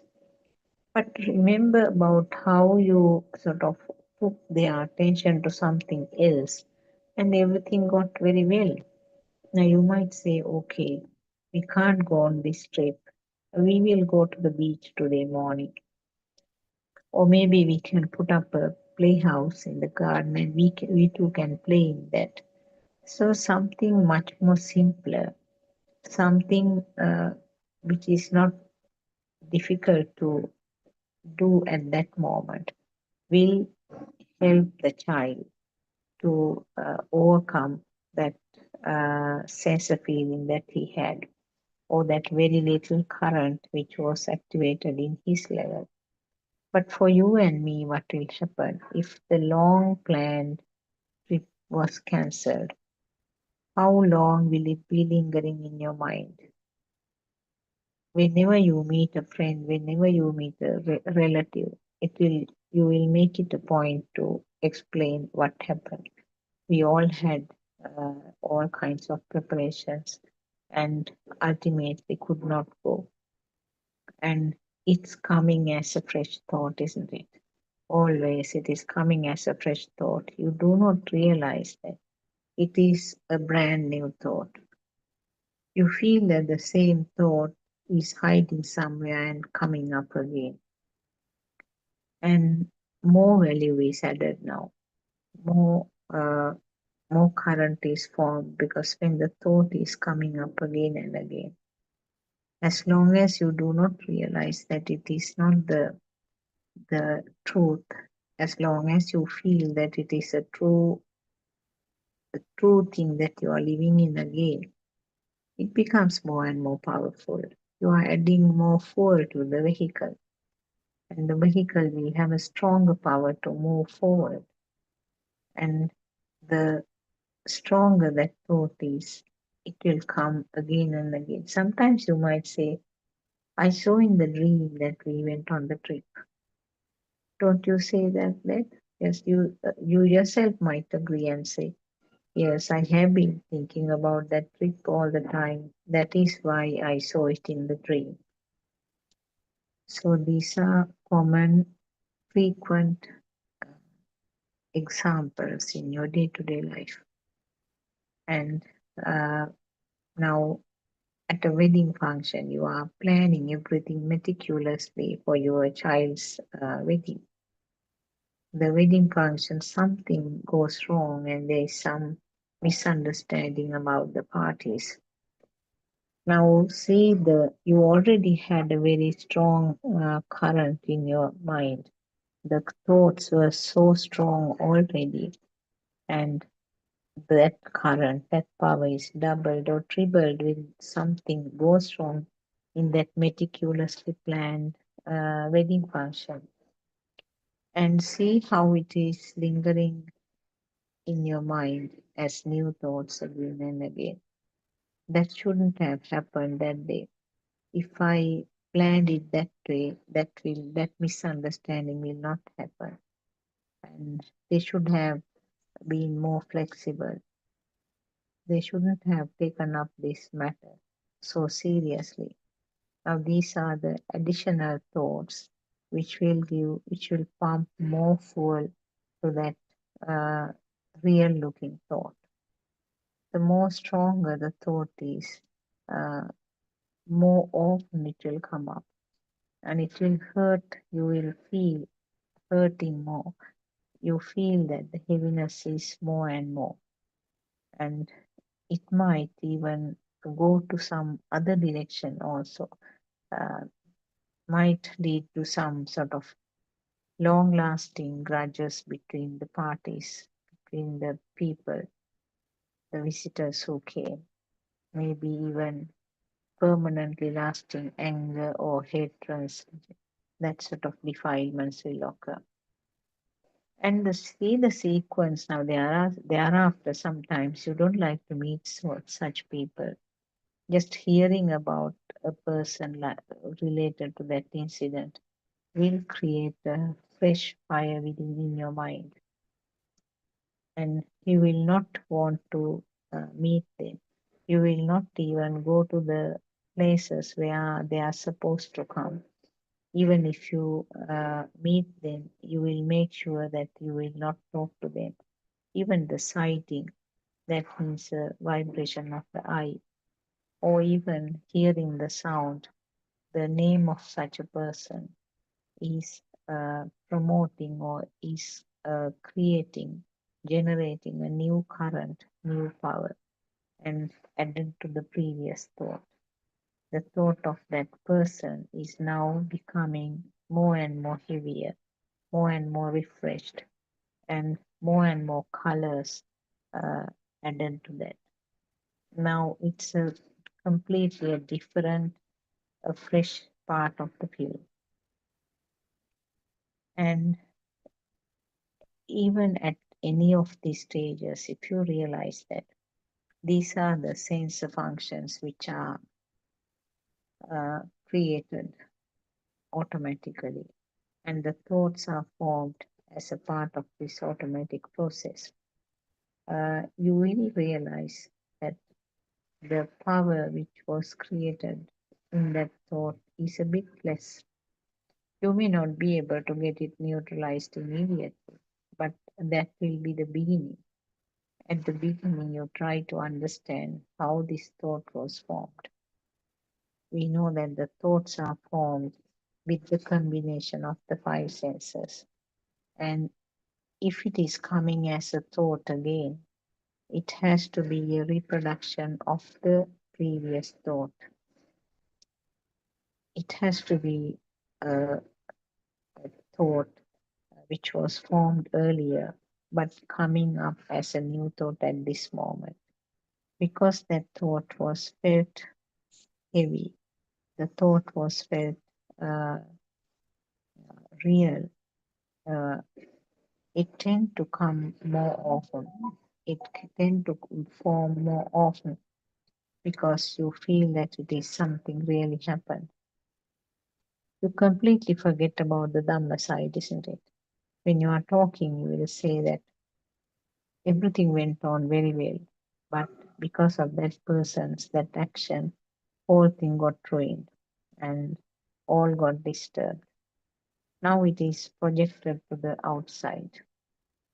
Now you can't uh, discuss or you can't analyze about another system. You cannot correct another system. That is something that you have to understand. You might say that if that person didn't behave in that way, this wouldn't have happened. Now we know that Lord Buddha could not correct the Devadatta monk's behavior. So being the Arahant, it wouldn't have caused any kind of disturbance or clashes in Lord Buddha's mind. But the incidents are happening. Incidents are happening, and uh, it has to be seen as an incident. Now, what you have to understand is that it's not that you try to correct the projected world. You can't try to correct the outside world. What you have to understand is that what is happening in this system, that is what you have to see. That turn the camera towards you, turn the focus to the own system. You can you can take the examples of the child's behavior. You can compare that with the current which is created in your system. And you have passed that stage, of course, because you and me both had that radiant mind where the things were not serious at all. We say that they didn't know about the word. They didn't know about the consequences. Yes, true. Because their thought formation is not mature enough. They mostly act on the feel, isn't it? You will have to sometimes shout at the child so many times. Don't go to the edge. Don't climb the trees. You will fall. And don't chase behind the butterflies. You might fall into something. You will step on some thorns. Put on your shoes or slippers. Now, these are the endless warnings or advices or shoutings that the elders are doing for the children. But children do mostly act on the feel. They have no thoughts about being pricked by a sharp thorn if they run without the slippers. They have no they have no thought about falling from the edge, or even when they are climbing to the tree, whether they will fall and injure themselves. Those thoughts have not been formed. So they are mostly acting on the feel. That is why their current is very much low. The power is very much low. They feel very free. Uh, now, the beautiful example that Aryan Hase gives is that the grasshopper will come flying into the lamp if there is some fire, chimney lamp where there is light. The grasshopper will straight come from the dark. It's attracted to that warm feel. So it will straight come to the oil lamp and hit on that and fall. Sometimes partly burned. Sometimes they feel the hotness and then feel bad, burnt, but still they can fly. What happens if they have the thoughts? They should learn a lesson from what happened. But it doesn't happen like that. They don't learn a lesson. What happens is that they uh, fall again. If they can fly, they will fly again and then come up to the lamp. Again, they will hit on the lamp, be again burnt into some extent. If they can fly once more, they will do it until the time, unless you chase it away or try to save it. What happens? You can see that the burnt grasshopper fallen by the side of the lamp. It doesn't have the thoughts, so it acts simply on the feel. This is the situation in the child with the radiant mind also. So they act helplessly. They have no idea about the dangers. They have no uh, plans to achieve things. They can't think about the things in remote, the future, and decide on the things. They will just take some decisions instantly related to that moment. So that is the nature of the feel. Actually, feel is not heavy.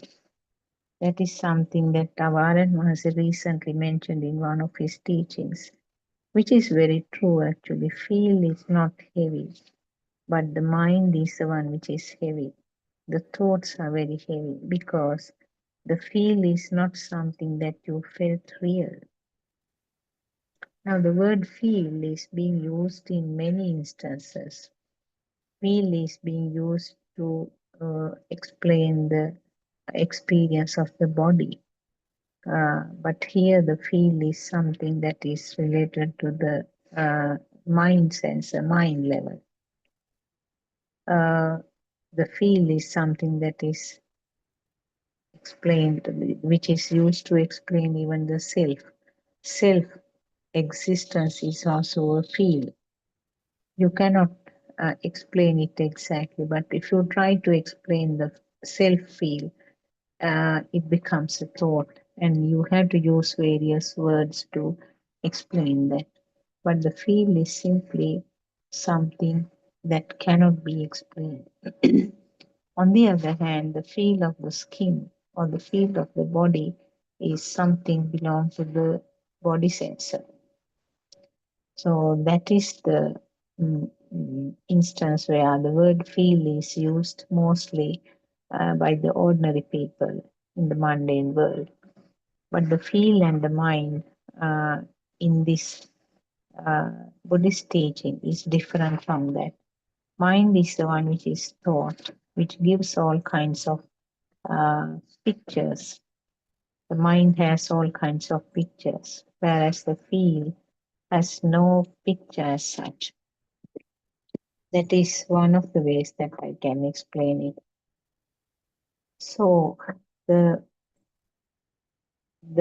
beauty of the feel is that if a person is in feel, it is mostly feeling very much relaxed and light, and no big plans, not very serious, feeling very much calm down, still. Uh, those are the words I can use to explain. Whereas the thoughts or the mind is necessary for a person to live. That is something that I have to tell. Thoughts are necessary because the thought formation cannot be stopped. Even in the arhat's mind, the thoughts are coming up. But that heavy weight which is tagged to the thought, due to the feeling that it is real, is the one which has to be understood. So if we can have the thoughts in the way that the arhats is experiencing, that is where the sukha is, that is where the stillness or the calmness is experienced. So that is just one level. The state of Arhat's mind is the Buddha level, where you do not have a value, you do not have that current created in accordance with each and every thought.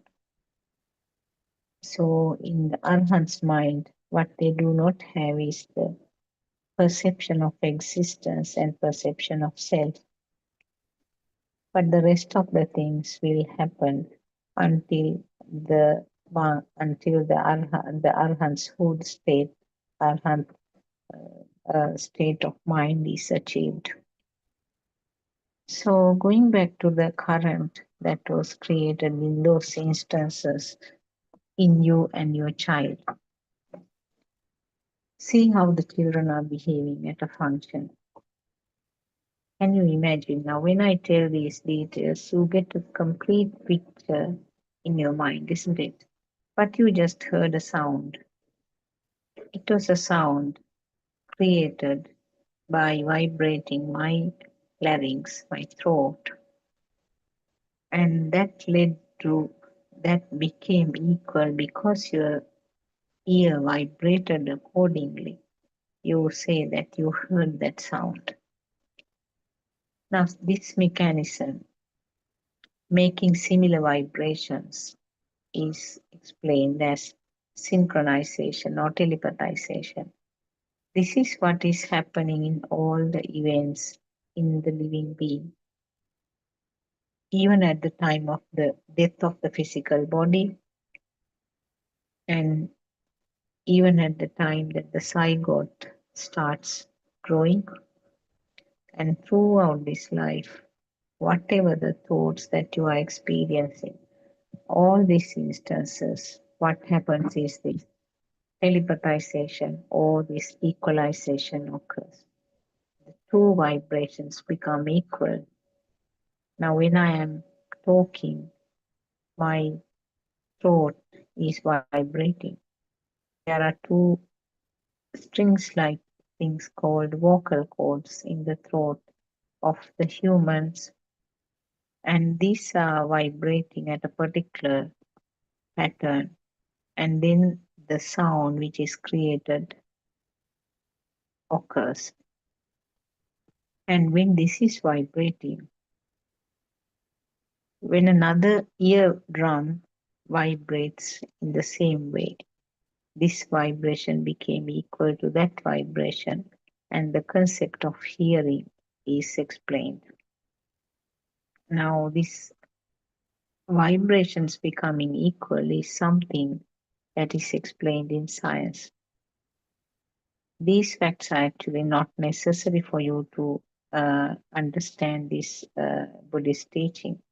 But for a person who has a little bit more interest about the science, for a person who has studied in science stream, I thought these facts may be useful because we have mentioned these in our sermons earlier also. But if I briefly tell it again, the example given by our noble friend Aran Mahanse is the simple tuning fork, which is a small gadget which has the shape of a U with the handle at the bottom, is seen in our science laboratories. It has a particular frequency, and if one tuning fork is vibrated by touching, giving a little tap with your finger, it will start vibrating. it will create a humming sound also. And if you have another tuning fork which has the same frequency outside, that tuning fork also will start vibrating simply because the two have the similar frequency. If that tuning fork does not have the same frequency, it will not vibrate. So this is the mechanism where sometimes you say, I didn't hear that sound. Now we'll talk about the sound here. This is applicable to all five senses actually. You are with a friend and your friend will say, can you hear the drum beating of that temple? So that is a thought actually, but what happened was the vibrations of that so-called drum beating created a vibrations in his eardrum because the two vibrations became equal. You are not saying that something came from that thing, but the two things became equal because it created some vibration of that eardrum. He said he could hear, but it didn't. The same thing did not create a vibration in your eardrum, so you couldn't hear. It's something like the tuning fork which was there, the was equal to the frequency of your friend's eardrum or the friend's tuning fork, whereas your tuning fork was different.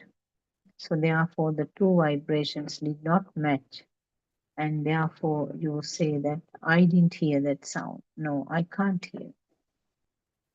Now this is a simple example. Sometimes R.N. Mahasi says some other different examples also. He talks about the lightning, uh, the thundering sometimes. Thundering sometimes causes vibration of the windows. You may have experienced this. It doesn't happen to all the windows, isn't it? It doesn't happen in all the houses. You can't say that something came from that into the window, but the vibration of the this window became equal to the vibration of that thundering, which is far up among the clouds. When the two things became equal, you talk about telepathization, and the same sound, same vibration occurred in this end. So this is the mechanism that is taking place in everywhere. In the process of hearing sounds, the process of seeing the things, process of feeling smell, taste, skin, they are all telepathization. Not only that, the thoughts, the thought is also telepathized. So it has to be a thought that was formed at some stage earlier. The thoughts are telepathized. So this is a series of telepathization which is occurring. Always it is a current which is telepathized.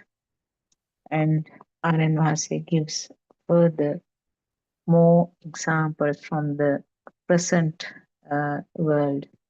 He talks about the television set, how you get the picture created when the appropriate circuit is there and when you tune to the particular channel. That means you equalize the frequency from this end. So when you get onto the same frequency, same wave, when you match that wave, you get the same picture created, what is shown in the transmission center from that picture, and the sound is created here in the very similar way.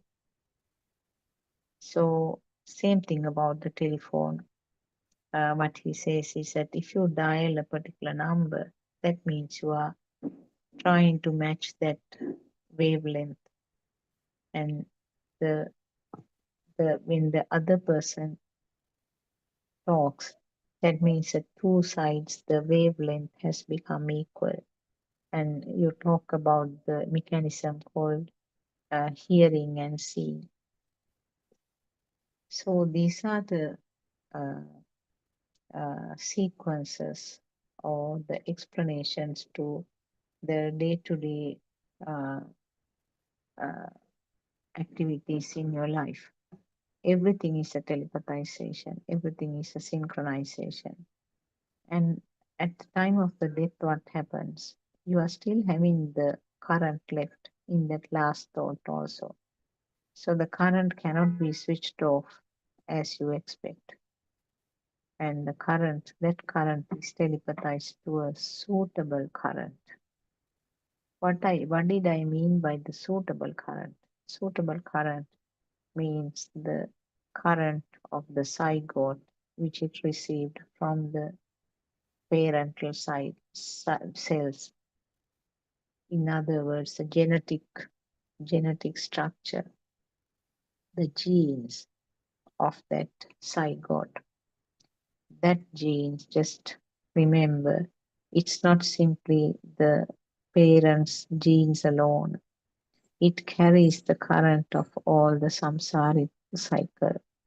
So all the current that the father had from his samsaric journey, all the current that the mother had from her samsaric journey is having as a single vibration in that ovum and the sperm. When the two combine, it forms a different vibration which has the spirit of all those experiences. That is the one which acts as an antenna to find out what is the uh, matching vibration, and that will telepathize there. And with that, the zygote will start growing. It gives a push to the zygote. So this is the never-ending story about the current or the power.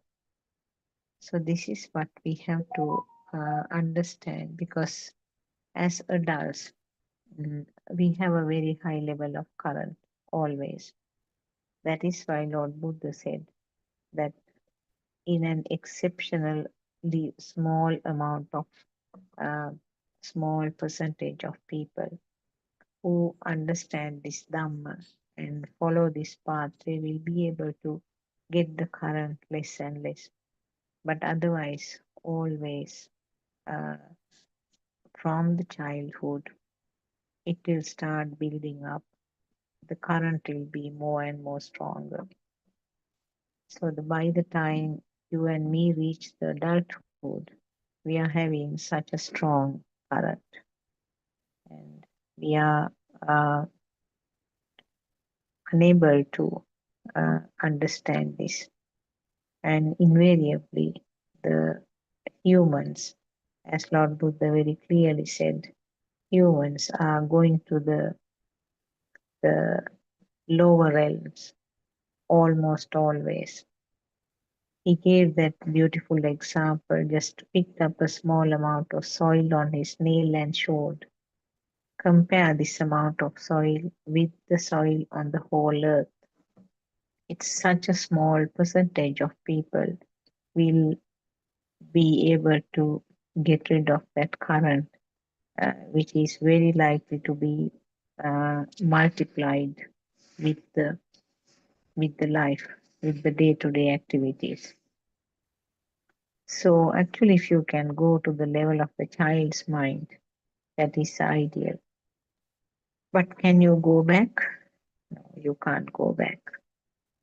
So what should be done then? What did Lord Buddha say? Lord Buddha said was that once the curd or the butter or the ghee is made from milk, you can't get the milk back. So in other words, you can't return to you cannot return to uh, the radiant mind level. Only thing you can do is identifying that this is a process. So this current got built up because of this mechanism. It is a dharmatave, a system which is functioning. So what you can do is understanding this system, how the system formed, how this system is functioning, and all kinds of defilements that you observe. It may be in the form of happiness, craving, uh, or on the other hand, it may be in the form of uh, anger, sadness, or hatred, jealousy, any of those things. You can use any word to explain these defilements. They are not only the happy kind of things. Uh, they are sometimes there could be even the neutral ones where you don't feel anything hard about it, but still you feel that it is real, it is really existing. So those are your raga, dvesha, and moha, those three things. So when you realize that your defilements, when you understand these are the defilements, uh, how it is formed is something that you have to investigate and see. The defilements means the heaviness of the thought. Defilements means the heaviness or the real look of the thoughts, the weight which is attached to the thought. So when you understand the heaviness of this thought is something that is automatically happening as a part of the system function. The fact that there is no one responsible for this system functions. There's no self involved here. So when you understand these things only, you realize that the value which was added to that thought is getting less and less automatically. So there's nothing that you have to do in this process. Simply understand that this is a system. Simply understand that there is no self here. That is your knowledge about the darshana. That is you polish your knowledge of darshana.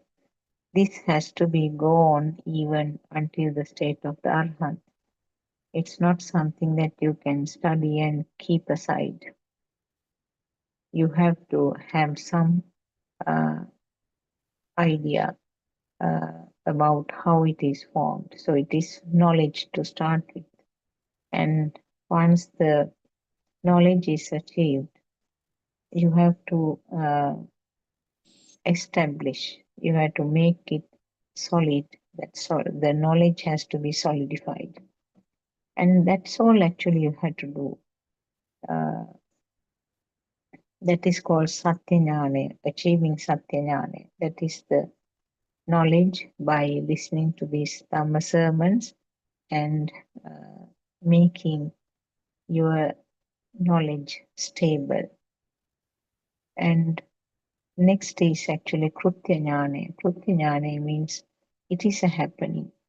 It's not that something that you have to try and get.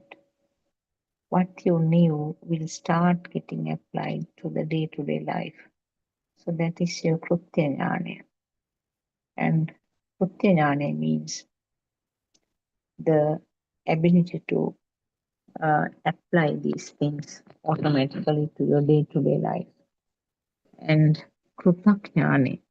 What is Krutakjnana? Krutakjnana is lastly that relaxed feeling that you are experiencing.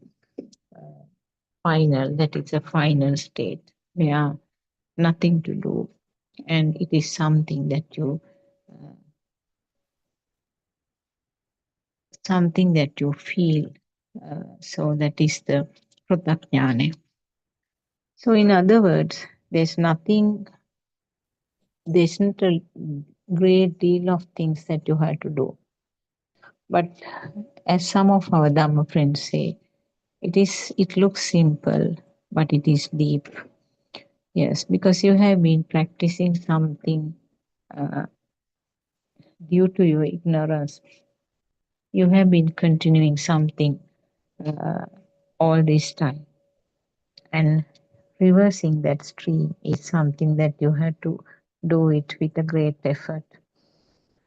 Firstly, you have to have the willingness, you have to have the uh, perseverance, you have to have the determination, and courage should be there. Uh, so, Dhamma is something that will change the whole uh, flow of the life pattern. So, try to understand this current. That is a feel actually. The identifying this current is the heaviness that you feel. That is the nature of the mind feel, of the mind sensor. Each of the other five senses also have a feel.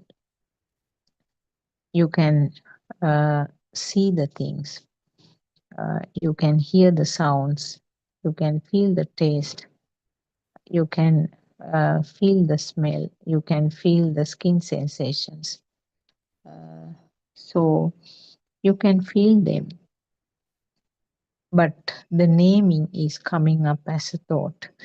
Now you can't go back to the feel level of the five senses. Only feel that you can recognize is the level of the feel in the mind. So the feel and the thoughts are two different things. Thought is the one which has all kinds of description. Feel is the sensor level of the mind sensor. So feel is the other or feel is what is explained in different ways, like heaviness, burn, or elated feel. Any many names can be given for the feel of the mind. So, what is the mechanism? What should we do? What should we understand? So, the four steps of contemplation explained by R.N. Mahanse is the solution here, because Lord Buddha has explained all these things in Pali, in the sutras. Actually, with all his guidance, people could reach this state of mind in millions in India during that time. Because of this era of Arahants, this could be achieved without much difficulty. Nowadays, actually, the people uh, who have this inner transformation is very much less. So therefore, their ability to convey this message correctly is doubtful. So that is why many people are trying to go along the different pathways which they feel is more easier and simpler.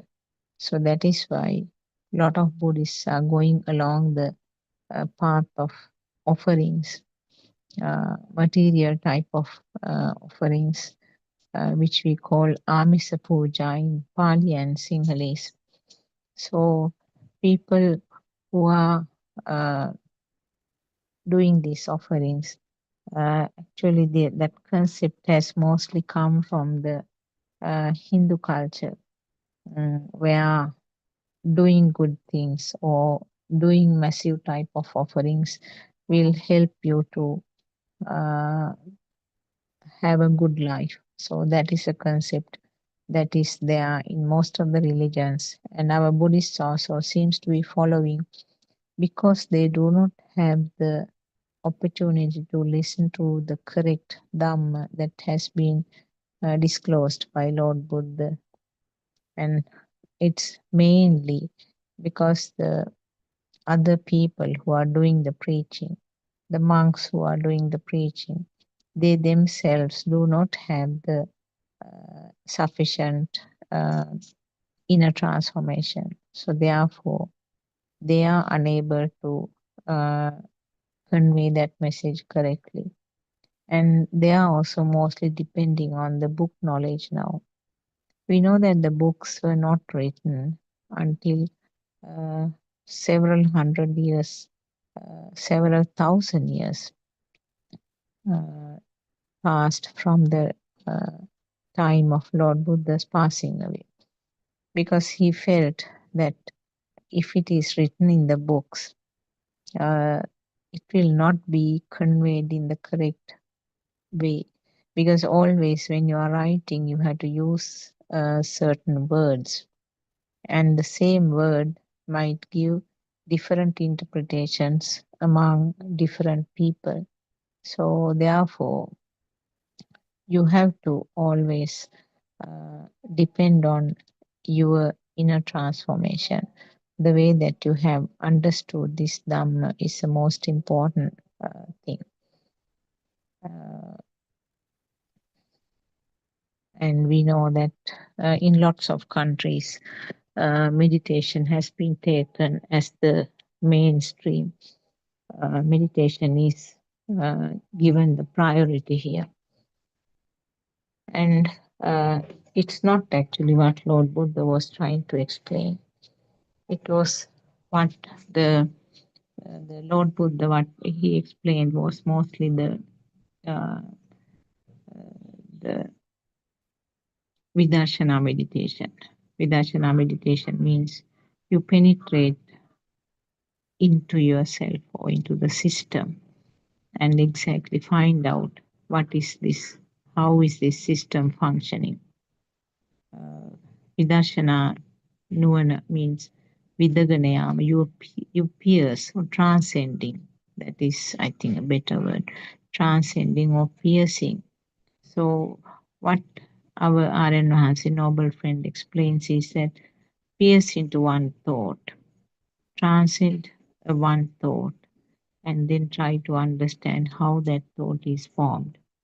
When you understand how that thought is formed, when you transcend deeply, uh, you realize how it is formed.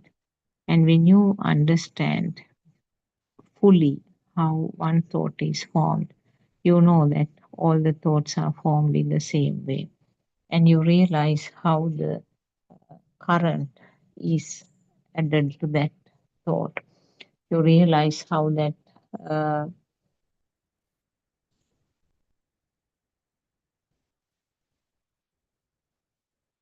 you realize how that power is created. You realize how that uh, current is created. So when you realize how the thought is formed and how the uh, current is created, and the fact that there is no one who is doing it, and it is a part and parcel of this system function. When you realize this system, automatically then the current which was uh, affiliated to the thought becomes less. So the beautiful example that he gave was study a leaf, the line pattern of a mango leaf. If you study the pattern in one leaf, you know how all the leaves are formed. And that means you don't need to study each and every leaf now. You know that the pattern is happening in that way. So therefore, this is the basis of the Vidarshana meditation. And this is what actually Lord Buddha was explaining. This is what Lord Buddha was trying to go into deep detail. So the Vidarshana meditation is something that is misunderstood or misinterpreted in Buddhist teaching, because people say that it is the concentration meditation which is the priority. It's not so actually. Concentration meditation was done for a long, long, long time. The uniqueness of the mm, Buddhist teaching is that it is the uh, penetrative meditation or the insight meditation which has to be the one that has to be practiced. And about the concentration meditation, uh, Lord Buddha said that if you have a sort of restless mind, to calm down, you can use the concentration meditation. But going along only the concentration meditation is not going to help you. So, what are the uses of knowing this truth? Whether you believe or not, the truth is the one which is going to happen. Uh, what are the uh, uh, what are the advantages of knowing this Dhamma? Because we know Buddhism is not yet another religion. It is not something that you have to believe simply because we tell you. It is not something that you have to believe because you read it in a book. So always uh, uh, take it to yourself. It is a Dhamma, is a Sandittika Dhamma. The word Sandittika was used by Lord Buddha to say that it is something that you yourself has to realize that this is the correct pathway. So Lord Buddha as a noble friend and Amar and Hanse, they are guiding us. They can only guide us, but they cannot give us the understanding. Understanding has to come within the system. So to start with, you have to listen to these sermons. We were listening to this Dhamma for a long time. Most of us actually listen to sermons from different people, different monks. Read quite a lot of books. We didn't feel a big change within our system. Not that we didn't have any change at all. Yes, it did some changes. But we felt that that is not the end of it. We felt that that change is not something permanent, and it's not something lasting also. If you do not have the touch for a long time, you lose what you achieved. So that means it is not something permanently helping. The difference with the inner transformation is that you are not going to turn back. That is the nature of the stream enterer, which is explained with the word sotapanna in Pali and Sinhalese. But you should not be concentrating on achieving something. As long as you try to achieve something, as long as you try to plan to get into a particular state, you are not going to uh, achieve it. Your pathway is closed then, because the nothingness, shunyatave, or the nothingness is something that is experienced. Doesn't mean that you are going to lose the things that the way that you are experiencing. You are having everything around you, you are experiencing everything in the same way, but you really feel that there is no value in those. So finally, what I have to say is that few things I just want to bring up. Why do you have to understand this truth? Because it is going to happen to all of us. So truth is common to everybody, whether you believe or not, whether you accept it or not, whatever your circumstances are, uh, this is the truth happening. And it was disclosed by Lord Buddha nearly 2600 years ago. bits and pieces of those disclosures are being confirmed by science now. Scientific findings are way behind the Buddhist teaching because they are more focusing on the material world. They are not more, actually, they are 100% focusing on the material world. They are trying to come to an end of findings of the uh,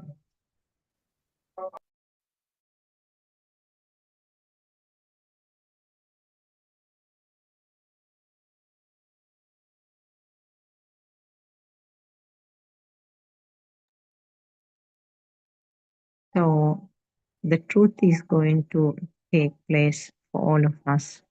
So whatever your surrounding is, whatever your age, irrespective of your intelligence, level of education, your status, this is going to work out on all of us. So don't you think that it is worth uh, finding out exactly what is going to happen? It's worth, isn't it? Yes, because it's something that you uh, learn by yourself. Only the humans can understand this truth. That is the other important thing. The animals do not have very complex minds. Animals do not have any complex thought formation. So therefore you might say that they are like children. Yes, they mostly act on the feel, and they mostly uh, act very lightly because they do not have the complex thoughts. But uh, does it going to help them? No, they are in a much more dangerous level than the human beings. Even though they do not have the strong thoughts, complex thoughts, they have defilements which they do not understand as defilements. And their intelligence level, their level of mind is not advanced enough to understand this truth. They will continuously go in this samsaric journey. And more often, what Lord Buddha has said was that an animal which is born in that level will continue to have an animal physical body for long, long, long time, again and again being born in the same level. There are Buddhist stories where a goat which was born and got slaughtered is born again and again as a goat for so many hundreds of life cycles. Why is that? It was beautifully explained by our Aryan Mahasi, noble friend. What he said was the Chutisita, or the last thought at the time of the end of the physical body, sorry, is the one which has the relevant current, which will be uh, synchronized to another suitable current. So when it comes to a goat, we'll take the same example, the goat. The very primitive type of mind that they are having, the primitive type of thoughts that they are having, all are influenced by the goat mentality. So they know only about the goat's businesses. So the last thought, the last current level of the last thought at the time of their death of the physical body is also something tallying with another uh, goat type of current. So therefore, the tendency to be born again and again as an animal is very high up. So what Lord Buddha said was getting over that state and being born as a human again is a real luxury, very, very rare occurrence. So you can see the value of the human life, the value of your being able to listen to this Dhamma and the value of your being having this senses, functioning organs, and the normal your being ability to understand this Dhamma. Now, those are all luxuries that we have received, isn't it? So it's very important. It's very, you have to consider this opportunity as one of the golden opportunities that you should not let it go. The life is so unpredictable. You don't know how many more days, how many weeks, months, or years you are going to live. And all of a sudden, your life might come to an end at this moment. What are you taking from here? You can't take your wealth. Your loved ones are not going to come with you. Your loved ones are not going to jump into uh,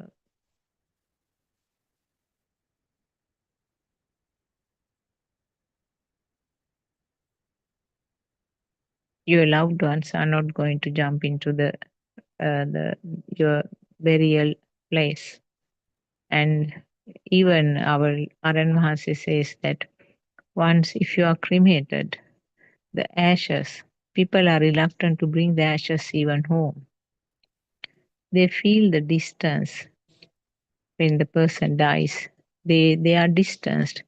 They are no more considering that body as close as you when you are alive.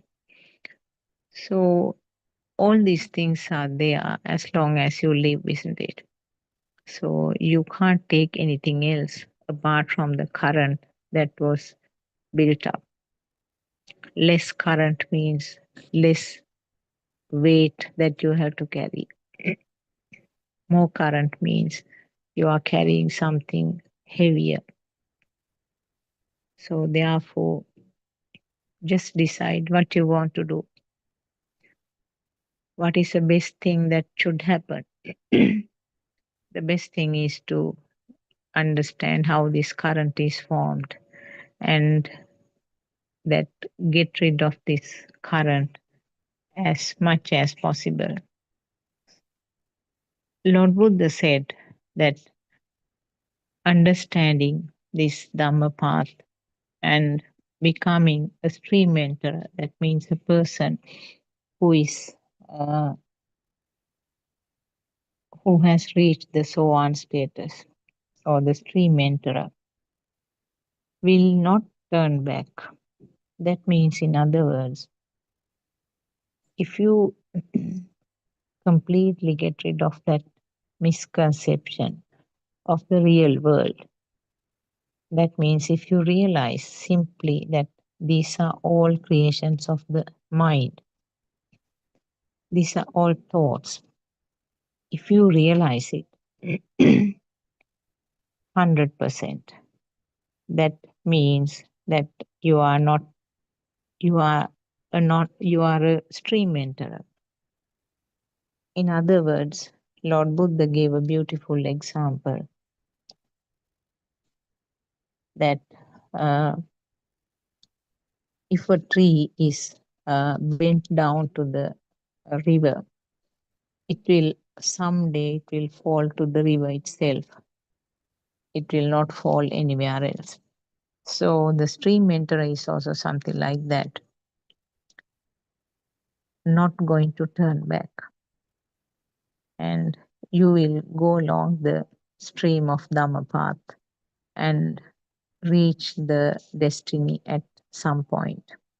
You do not have to worry about the system anymore because you have turned to the correct path.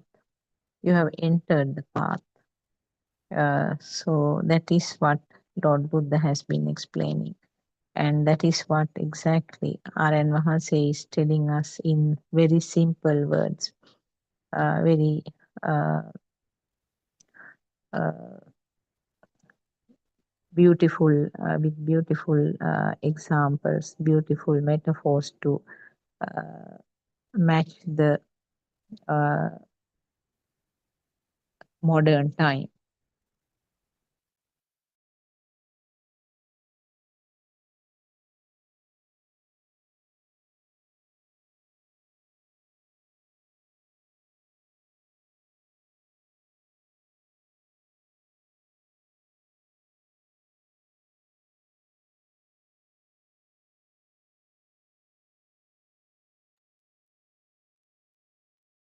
So, friends, what we have to say is that you are very fortunate to be able to hear this Dhamma. Take this message. Uh, we have the, you can actually compare with the other sermons. I mean, we don't ask you to follow these, just forgetting all what you have been doing.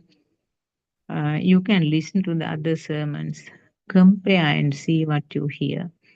And also, we tell you that if you are listening to Buddothpado sermons, just be like an empty sheet. Just leave alone all the knowledge that you had and all the uh, drishtis or the concepts that you already had.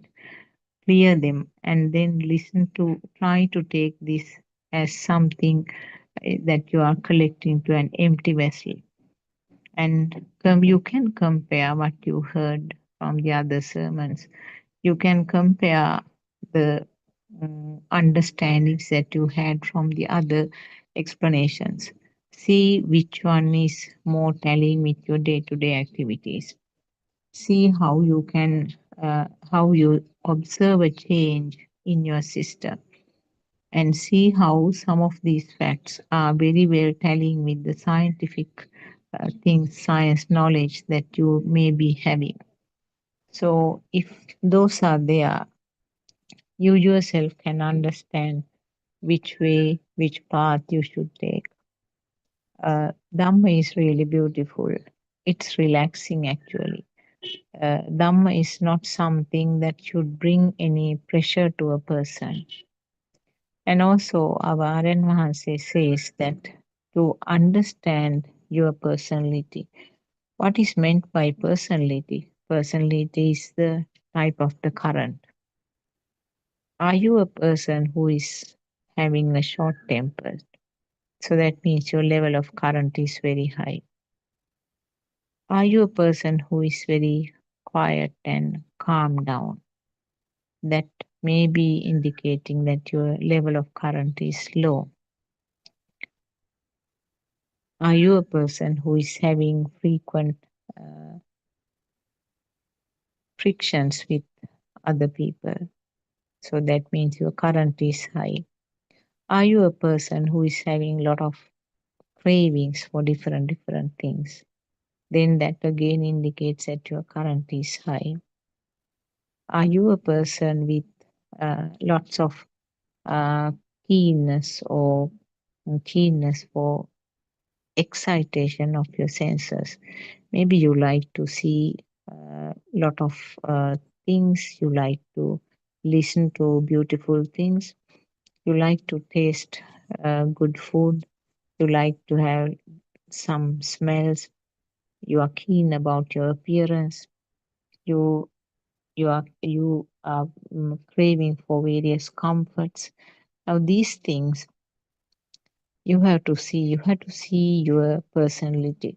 I'm using the word personality because it is something that commonly used. But uh, personality doesn't mean that uh, it is the same personality that you are talking about in English language. What is explained in Buddhism is actually the level of the current or the level of your defilements. So when you understand, now one more example, one more thing that I want to tell you. This is something that Tawaran has is beautifully explaining. People play different roles at different levels in different environments.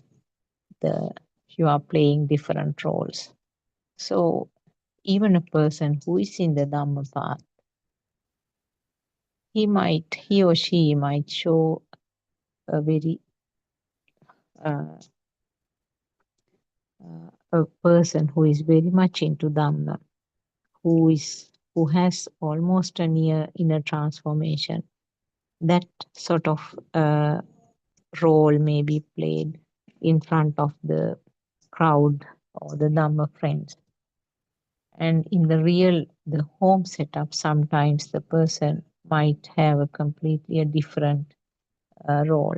The person may be a short-tempered one and uh, trying to uh, argue with the people or having arguments or kind of frictions with the uh, family or maybe friends or the workmates. So you have to understand the real role actually. So in such a situation, if you are playing two roles, now this we often talk about the politicians. We say that when they are coming to the public as politicians, they are very polite and uh, very very well behaved type of characters. But when they are behind the screen, they are craving for money. They are doing all kinds of corruptions, all that. So those are the things that we have to understand. Any person will be playing so many roles in the life. So try to find out your real role. Try to understand what is your real personality is. That is very important. That is the level where your real current level can be exhibited. And you have to be very open with that level. And your ability to understand that level is uh, going to greatly help you to reach this path to come to the level of stream mentor. Even though you are having different roles, your exact real nature is underneath. One of the roles that you are playing can be considered as your real nature. All the others are actually acting. So uh, that real personality is something that you have to understand and you have to aim at that level. And at that level, you will have many uh, uh, points of contemplation, kamatahan. So the kamatahan or the points of contemplation, which really affects that real nature of your person, the real nature, is the one which has to be addressed. And uh, again, the darshan is coming into play the role here. How those thoughts are formed, how your son or the daughter became a thing to you. How did you get into that aramuna? How did you Vesaganim? How did it happen? And how was the son or the daughter or the husband or the wife or anybody else became such a strong thought in your mind? It was something built up over the time, isn't it? Now, if you are angry with somebody, the seeing of that person is making some fire within your system. Just find out how did that thought occurred, from where. Go back to your Pubbē Nivāsanusati ඥානය, or your wisdom of seeing the past thoughts. Analyze it and see how it became stronger and stronger. Sometimes it's very difficult to get rid of such thoughts. And I'm sure some of you might experience, however much Dhamma you try to apply, you find it difficult to get rid of such a thought. But that is the only path. That is the only way to get rid of it. There are no other shortcuts. Repeated sharpening of a knife will come to the point where it has the maximum sharpness, where the cutting ability is the superb level. So you have to go on rubbing the knife on the sharpener. Frequent reminding. At the beginning, it has to be an active thinking. And later on, it comes as a passive thinking. and subsequently it comes as a feel. You just feel that there's nothing in this thought, nothing significant. So that is how you are on this path. That is how you have to practice. Because there's nothing like suppressing that thought, trying to uh, focus on something opposite of that. Now, something that we practiced some time ago was when you feel angry, we try to replace that thought with a metta thought, replacing one thought with another thought. If you feel depressed sometimes, you want to change the environment and focus on something. Maybe you start playing a music instrument, or you will go on a walk. Now, there, what you try is to change your focus of attention. You are trying to keep the rubber ball under the water using force, but uh, you are not, you cannot uh, do it permanently. The moment you take your hand off, the rubber ball will come to the surface. So, uh, so this is the only way. This is the Bhavita Bahuli Kata is a Pali term that is used by Lord Buddha, and our Aryan Mahansa is reminding about it very often. Repeated sharpening of the knife on the sharpening surface. So when it occurs again and again, Bhavita Bahule Kata means do it again and again. That means, in other words, practice this no self anger, or see it from the no self angle always. That is the only method to get rid of this uh, uh, current. So select the point of contemplation that you are having. Select it and then try to uh, understand, try to recognize the current that is created and how it happens. Then and there, whenever it comes, see how it formed just simply with the sense functions. And more often you do means it becomes more effective. And as I said at the beginning, you have to take some courage, use your own thoughts, analyze it, using your own thoughts to understand another thought, using your own thoughts to liberate from the mind, liberate from the thoughts. So that is why the animals are unable to understand this beautiful truth, because they do not have the complex thoughts. And because you and me do get the thoughts which are actually troublesome on one side, the thoughts are troublesome. Thoughts are the one which leads to the uh, empowering of this current. But on the other hand, it's a thought itself that helps you and me to uh, understand this Dhamma, and also to get liberated from this mind. So uh, we are lucky even if the thought is something really troublesome, that itself is the one which is helping us to understand this Dhamma also. So make use of what we have got. Make use of what you hear now as your guidance.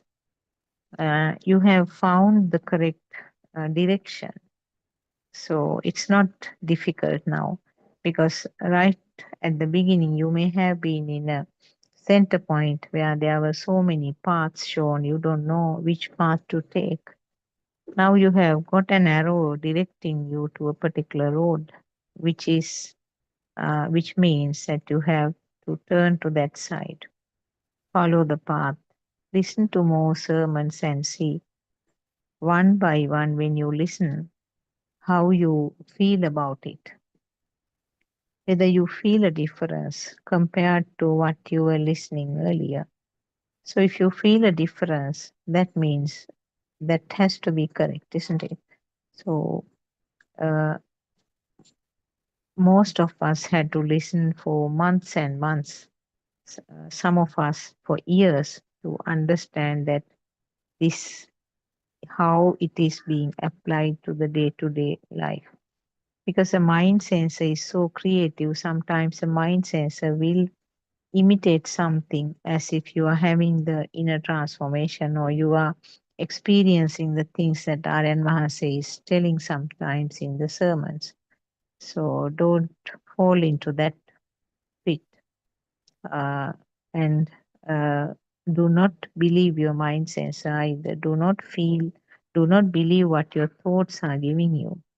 Do not do not be in a hurry to put a right mark in front of you, saying that okay, I have understood that. It's very clear now. That sort of comment should never come actually. So I will conclude the session here. We will meet up again with another discussion, and this will be continued now on until 11 p.m. in the night. And different speakers will be talking to you. I worship Triple Gem in the greatest respect. I worship Aryan Mahasi at his feet. Tiruvasarnaya Aryan Mahasi. And may our friends who are listening be blessed by Triple Gem. May our friends who are helping with the technology be blessed by Triple Gem. Tiruvasarnaya.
thought is only a fleeting moment or a kshanika sita. The moment a thought is formed, it ceases or it comes to an end. All the thoughts come from the mind consciousness, Mano Vinnana. All what we think are all mental formations or sankhara. They are all illusions, lies. Once you understand this, you begin to realize that this whole world is a lie. When the Buddha said, Vinaya loke abhijna domanassa, the Buddha meant that this world is a lie, an illusion. The Buddha also said, Rupam anittito, meaning all the aramana or stimuli we receive from the six senses are not true. The Buddha said that the six senses is the world.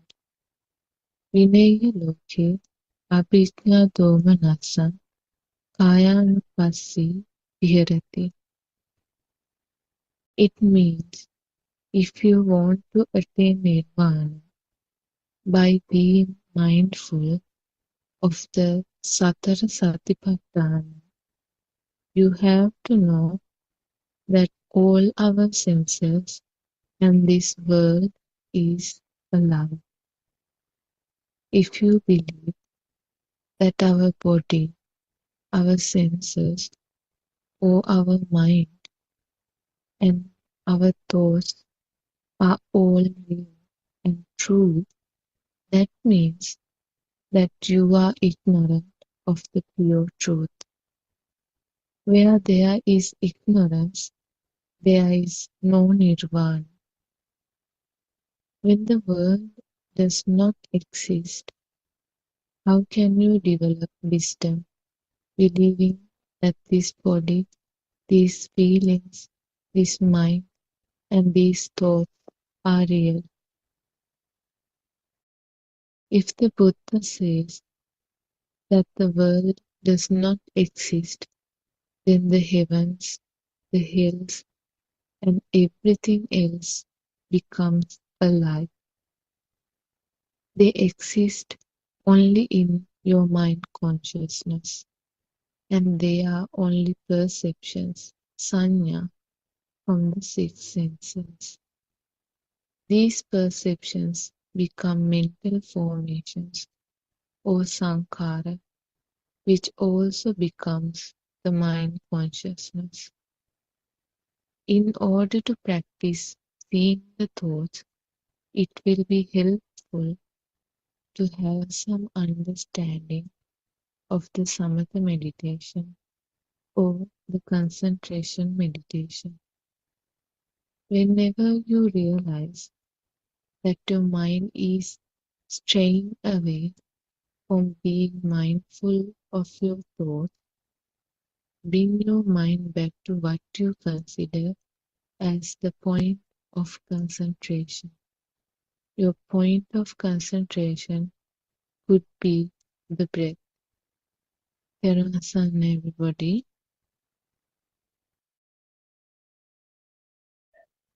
Teruvan Saranai Shani. Thank you for reading the 2 pages from the book The True Dharma Has Awakened, Volume 2. We have been discussing about the thoughts and the mind, and it was briefly mentioned how the thoughts are formed. It is a system coming into action. The 5 senses, that means the eye, ear, nose, tongue, and the skin, the 5 senses will create something, and the mechanism we call it vibration. There's very speedy vibration, and then there is some creation means a light, sound, smell, taste, or cold and hard feelings to the skin. So these are the 5 senses actually. And the end result or the collective function of these 5 we call a thought. So it's important how the thoughts are formed. It's important to know with very good clarity how these thoughts are formed. Then only you can have a deep understanding about this system, how it comes to work. Uh, and they are all the thoughts are actually mental constructs and mental formations or constructs. And this mechanism, this speedy mechanism is called sankhara, where some of these perceptions are collected together, and the result is this what's called the mind consciousness or the vijnana. So mind consciousness means basically all thoughts. So we have been mentioning this earlier also. Everything is a thought basically. Whatever the action, the words you talk are also thoughts. So also it was mentioned that right at the beginning, for a beginner, it's advisable to do a little bit of concentration meditation to calm down yourself. And it means that the attention is focused on one point, one event or one action. Commonest thing is a breathing meditation where the focusing is done to the place where the airflow touches in the nose. Sorry. So it can slightly vary from person to person. For a person, it might be the nostril. So for another person, it may be the root of the nose. Or for another person, he might feel better to the upper lip. So wherever, giving more description about this breathing meditation. So whatever the place where the prominently the flow of the air is felt, can be focused, and this is a very simple meditation, what's called the breathing meditation. In Pali it's called Anapanasati Bhavanava. So it's useful for a short while to calm down yourself, and then you can research on these topics, how these thoughts are formed, and you sort of penetrate deep and deep into these matters and try to understand what is this process, how it happens. So from there onwards, I think we can start our discussion. Teruvan Saranai, Dr. Kokila. Teruvan Saranai, all Dhamma friends.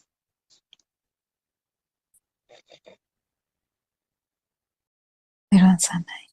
We'll start the discussion. We'll worship our Hanse.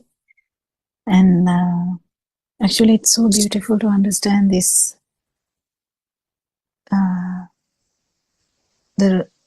What we so-called real dream, that's so-called world we live in, how it has formed. It's so beautiful to research about this. So I invite everyone to do that research.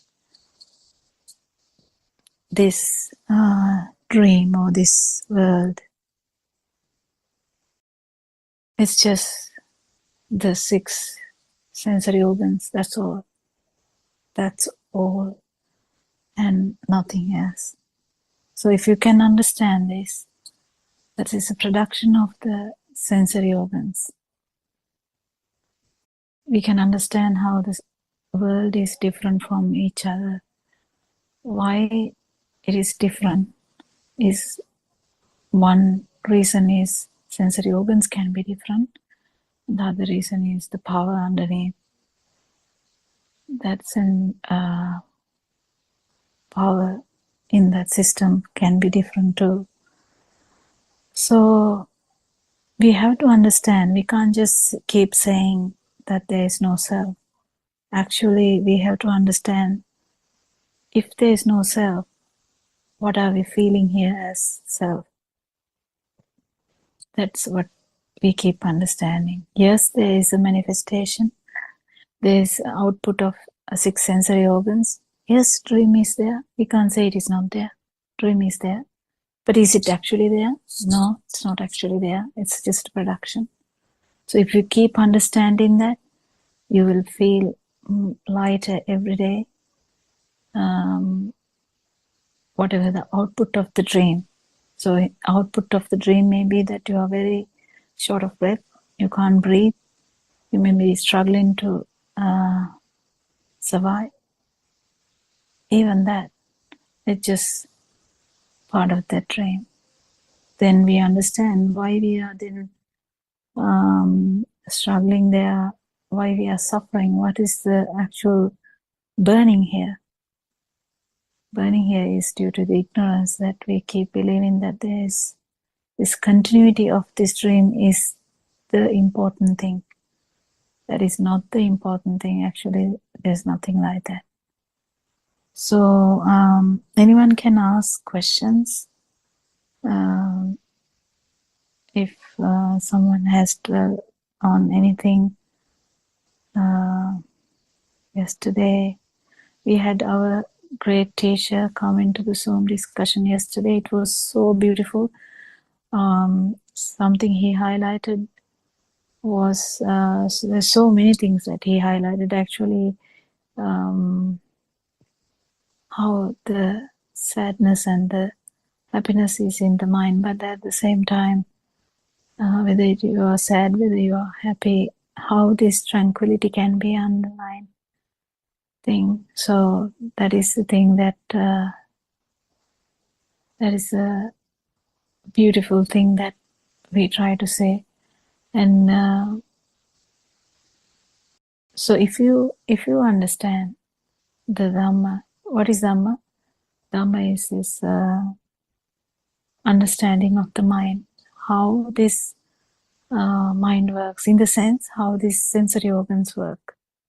Not only the mind, all the sensory, 6 sensory organs, how do they work? How do they bring up this illusory world? It's so beautiful, yes. Or sometimes it's ugly, yes. But how? How is it formed? And why do we feel alive in that dream? So anyone can unmute and join the discussion.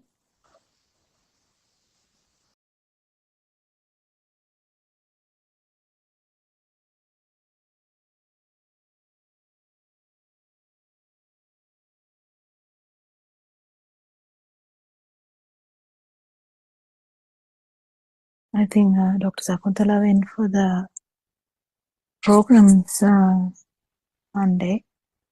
Sunday Yes. or Saturday, I'm not sure. I think both days, No, didn't you? Sunday. Sunday. Sunday to Sunday, yes. How was it? How did you feel? It was actually good. It was the first program in that center. Actually, it's not easy access to that place because the road is not motorable. About 1.5 kilometers out of that, about 1 kilometer stretch is not motorable. Actually, the three-wheelers also find it very difficult to go up there. So we had to do the walking. But when you go to the top, actually, it's a very calm and quiet with lush greenery around with the mountain tops. And we were on top of one mountain and there were peaks around, all covered in green. So there were about 37 people altogether. First 2.5 hours we discussed the darshana, that means how these thoughts are formed, because there were several. My question was, how did you feel? Yeah,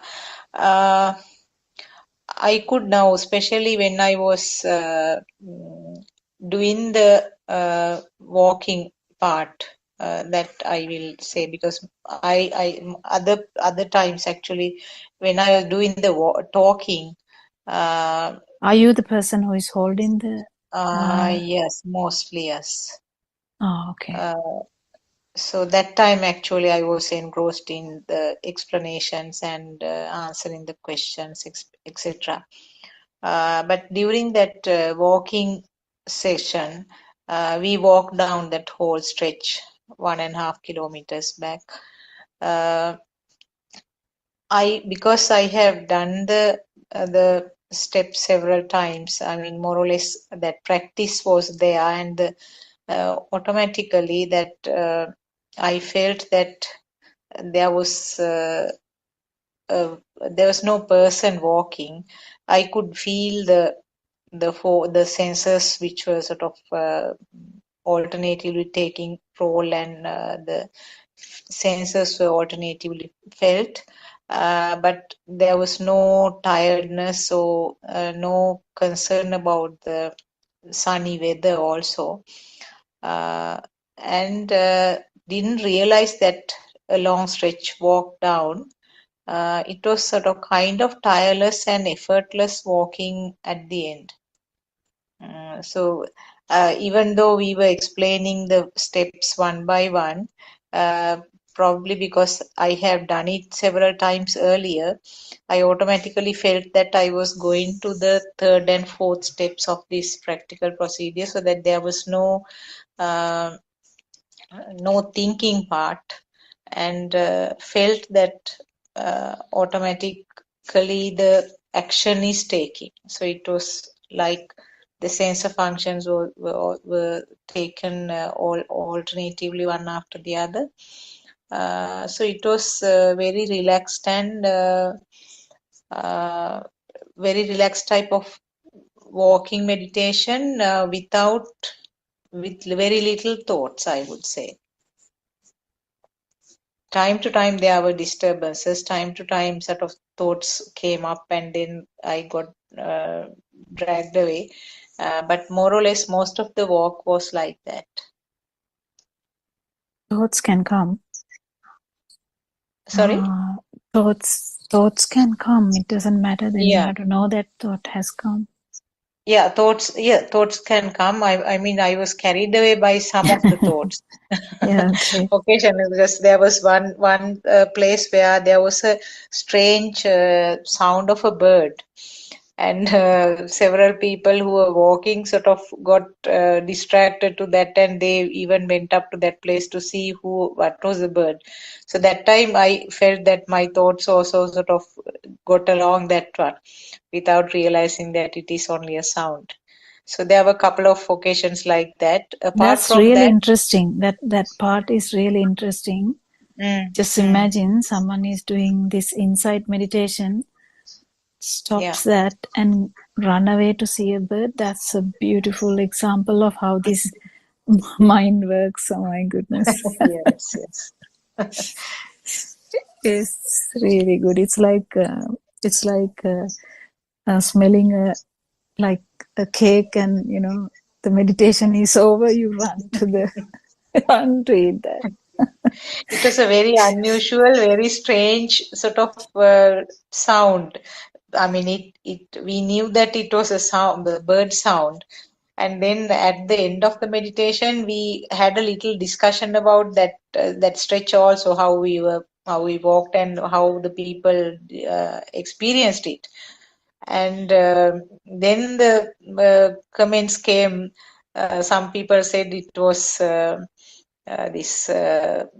We saw the bird. Yes, we saw it. It was a valikukula. Valikukula is that our natural bird. So they went up to that. So it was complete distraction from the point of this walking meditation. Yeah. So they went and peeped up. I got distracted, but yeah. Actually, can you see that the exact point is missed, isn't it? Yeah, that's how it is. That's how it is. Yeah. So this mind sensor is so thick that no penetration is done Mm. or no liberation is done, and not only that, and you get carried away. So actually, that means you have slipped to the complete outside. Yes. In Yeah. between, there were thoughts, as you said. I mean, sort of flash of a second, some thoughts will come about some topic, and then I realized that it's a thought, and then sort of it became one of the senses that I was observing. But this particular one, I felt that I got carried away by that sound, and the because the others sort of wanted to go to the edge of the road and peep and find out. So that was one of the Mm, points that I could remember. Yes. interesting. Any questions that came up with the question and answer thing? Uh, Now what we did was we explained them each step, and then we because the latter part of the program was done in a different temple at the base of the mountain, base of the hill. So that place actually didn't have much space for this walking meditation.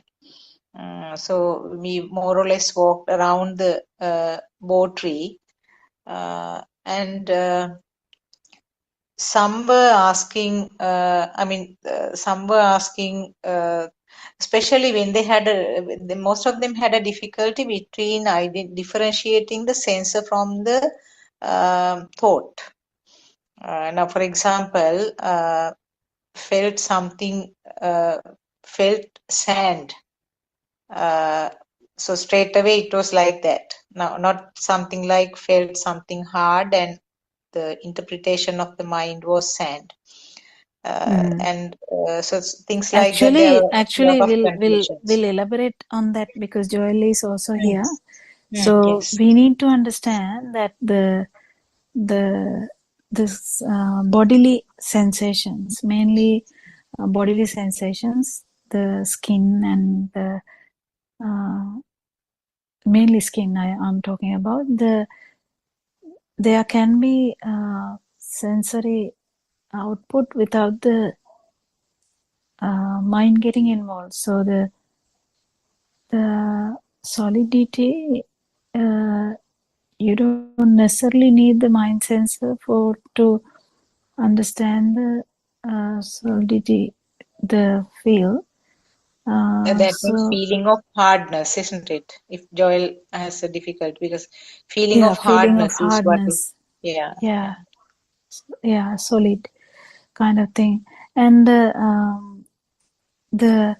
but the if you have like a description in that, like this is so soft or this is very hard, or even though it is kind of can be told by the sensor, still if you have like a description coming up, that is the mind sensor, that is all right. So this is the tile, because immediately that is what it comes, when you keep even if you are, imagine you are blindfolded, like kind of your eyes are covered by a cloth, then definitely you are asked to walk somewhere, you can feel something, and it is kind of the carpet, or it is some kind of the tile, and sometimes it is watery, kind of it is slippery because of its watery. So even when we don't have other sensory organs, still just the bodily sensations, the skin, you have different outputs. So that's the thing. So mind sensor is already involved in that, but actual sensor function doesn't need the mind sensor. But yeah, it's very important to understand that, especially if you are doing the walking meditation. And also, it's a tricky part because you don't directly feel the it is, yeah, I mean, we just have to keep understanding how this mind works. Anyway, if the walking has become true, it is difficult to feel the mechanism, because the mechanism actually didn't have anyone. But if you are in the mind, and if you are in the mind and you are walking, then you can't feel that it is happening, just a happening thing. Walking is just a mechanism, just a what do you say that? Kriyavali, or what do you call it? Like Action, can you say action? Or? action, yeah, maybe. Yeah, it's interesting. Interesting to keep doing this and try and understand this touch. It's actually touch has no definitions, but we do have definitions. It's okay, but if you understand that the definition itself is not true, then only the piercing is, piercing will happen, or the dissolving of the mind can happen. Whatever the word you say, it doesn't matter. The liberation from mind can happen, because unless until you are deceived by this mind sensor, you still have the problem. You just have to know that. That's okay. Anything else? Do you have any questions, Charles? Or you are just listening today, probably? Just being selfless these days makes life easy. And Yeah, that's good. and what I noted down yesterday was what Aryan once was saying, that that was real. He said, "Love is not benefit or business, and love is everywhere. Be selfless, and love is a feeling." I was just pondering these things, and I think yesterday Auntie Sudharma said, when you're doing something, you won't feel that you're doing it. You just go on doing it. So yeah, you don't feel tired. You don't feel anything, and that's nice. That's awesome. And Yeah, also, that's when awesome. I'm doing this concentration meditation, suddenly I see I'm sleeping. I don't know how I go to sleep when I do that meditation, but I go to sleep. Yeah, this feels good, really good. Thank you. All good. So, anything else? Yes, Sudharma. Teruvan Saranai, Dr. Kokila. First of all, I worship Bhagyanan's spirit, our spiritual teacher. And Dr. Kokila, I was listening to Dr. Sakuntala's experience, and I was wondering whether at that point, when she heard the call of the bird, I mean, with some sort of awareness that it is the mind sensor, that thought occurs, that awareness without contemplation, with that awareness, if she walks to that place and see the truth, see the bird, but without contemplation, without any attachment or aversion, get that experience, and then continuing to walk. What is it? Yeah, definitely. Definitely, Sudharma. No, It you're shouldn't like, have done. no. Yeah, If definitely it should Aranwanse have happened was like there, that. if Yes. Aranwanse was there, I would say so. I would say so. But the problem is, it is us who go there, and our inquisitive mind trying to find Yeah. the bird. It's Yeah. definitely different from the talk. I can understand. So we Yeah. can't really justify that in that way. But Of course, no. maybe when Narayanan is there, I mean, this is the thing. We can't really, if we are in the path, we can't really talk about the fruit, in the sense the outcome. So the outcome we can't compare with the now we can't put Narayanan in that position and think that this may be the way that RN1C must be doing. That is not how it works, actually. You can't really compare like that, because he doesn't feel alive. So it doesn't necessarily mean, the burning is not there. I mean, I should say in that way, the burning is not there. It doesn't matter whether he actually even see it or not, or recognize it or not. It doesn't really matter. That is the thing.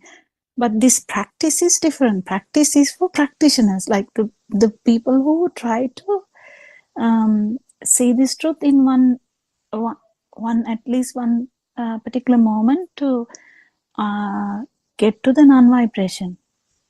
That's completely different to the person who is already achieved that. So you can't really compare. So we can't really say that. So that what Sudharma said was, it's kind of the Lord Buddha doing that, or Arahant, someone Arahant doing that. Then you can say like that. But the problem is, as practitioners, we are in the path, so we go there to practice and see whether we can feel the non-vibration, the sensory function without that power that we talk about. So to feel that, you can't really miss the practice when we are doing it, because then only it will train you into that exact moment that where we feel the non-vibration. So just imagine you keep hearing multiple birds. If they are just hearing only, that's it. But that's the Arahant's state. If it is hearing only, that's an Arahant state. But in the path, when we are trying to do this, because we are in the path, we try to try and bring it up. When we do that, first step is first step would be we hear the sound, in the sense not we, there is a sound, and you identify it as a bird sound. And then whether the bird sound is true? No, bird sound is not true. That it is a bird sound itself is just a a thought. Then the hearing part is just a mechanism. It's just hearing. And then if you feel it only, the non-vibration will be felt. So this is very tricky. This is just a explanation. This is not the experience. If you actually experience it, it would be direct, very direct liberation from mind, exactly to feel that whole first bit is not there. That thinking part is also not there. And that dream part is also not there. The bird sound part is also not there. It's a sound only. If it's just a sound only, there's no self there. That's how you can say that. So it's a very unique experience. So if we Interestingly, Dr. Kokila, with all that effort, Dr. Sakuntala saw the peasant or the jungle fowl in her mind. No? There wasn't a jungle fowl outside. Yeah. That happened actually at the time of the discussion because I didn't see it. I just heard the sound. And then at the end of the discussion, we just asked the participants, what were your experiences during this walk? Then only they came up.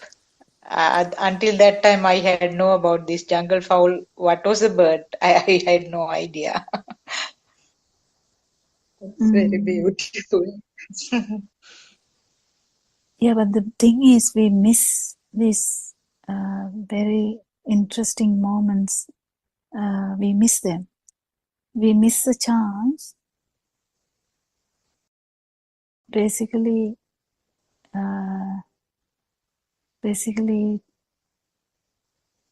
feel without the mind power. We miss it. We miss the chance to feel without the mind power. Do you get it, Dr. Sakuntala? Yes, true, yes. Yeah, we miss it. Now, yeah. Yeah. But it's very interesting. Actually, even the missing part is very interesting because once you see something and you understand that it's a popcorn and it is completely missed because you feel like eating it. Likewise, you hear a sound and you understand it's a bird sound and you're completely lost because you want to know who that is now. So that's the thing. The liberation of mind doesn't come that easy because our mind is a pattern. It just seeks next one, next one, next one, next one. So, yeah, it's very, very regular pattern that we are addicted to. Thinking and thinking and thinking. So the thinking is actually not true. Thinking can happen, but the feel, it's difficult. It's covered by all the thoughts.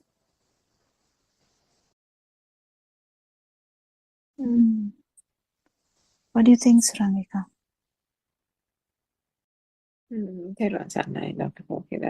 Interesting example. And it just shows, isn't it? It's obviously a common experience for people. And that goes to show that, there must be complete embedment, isn't it, through the practice in order for the instinct or the impulse not to kind of jump to the mind and go in search of the jungle fowl, isn't it? The stimulus suddenly becomes real, no matter how, even if one is quite entrenched in the walking meditation, the moments, in a moment's notice, something out of the ordinary, something unusual. If it was just another, a cricket chirping or something, it would have been fine and everybody would have gone on with the meditation. But something out of the ordinary, the mind is always ready to jump, isn't it? Ready to latch on to a stimuli. And it just goes to show, there's nothing wrong with it, as we always say. This is the tendency of the mind. And through ignorance, isn't it?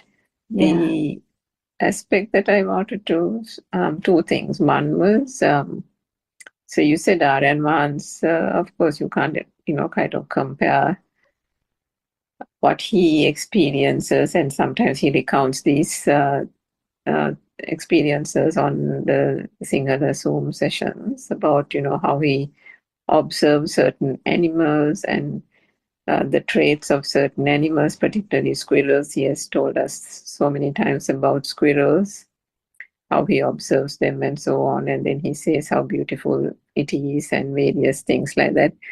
But so my question there was, So obviously our advancer does not have the alive feel, but to a certain extent those on the path also can experience that, whilst it may not happen with every stimuli, which is what we discussed a little while earlier about not being the 100%. But in some cases, this goes to that Kemakateros, probably the supra-awareness is not 100% permanent, but there are instances that it is there. So in those instances, even if there is an encounter in a park of something, it can still be noted without it being a thing, isn't it? Because there is still the recognition, there is still the existent feel, there is the stimuli is still a stimuli. It is all that is not there is that it doesn't become a thing. I'll try to answer that. Right, I'll try to answer that, Surangika. So what I was trying to say is someone who has become the non-vibration is completely different to any person who is in the path.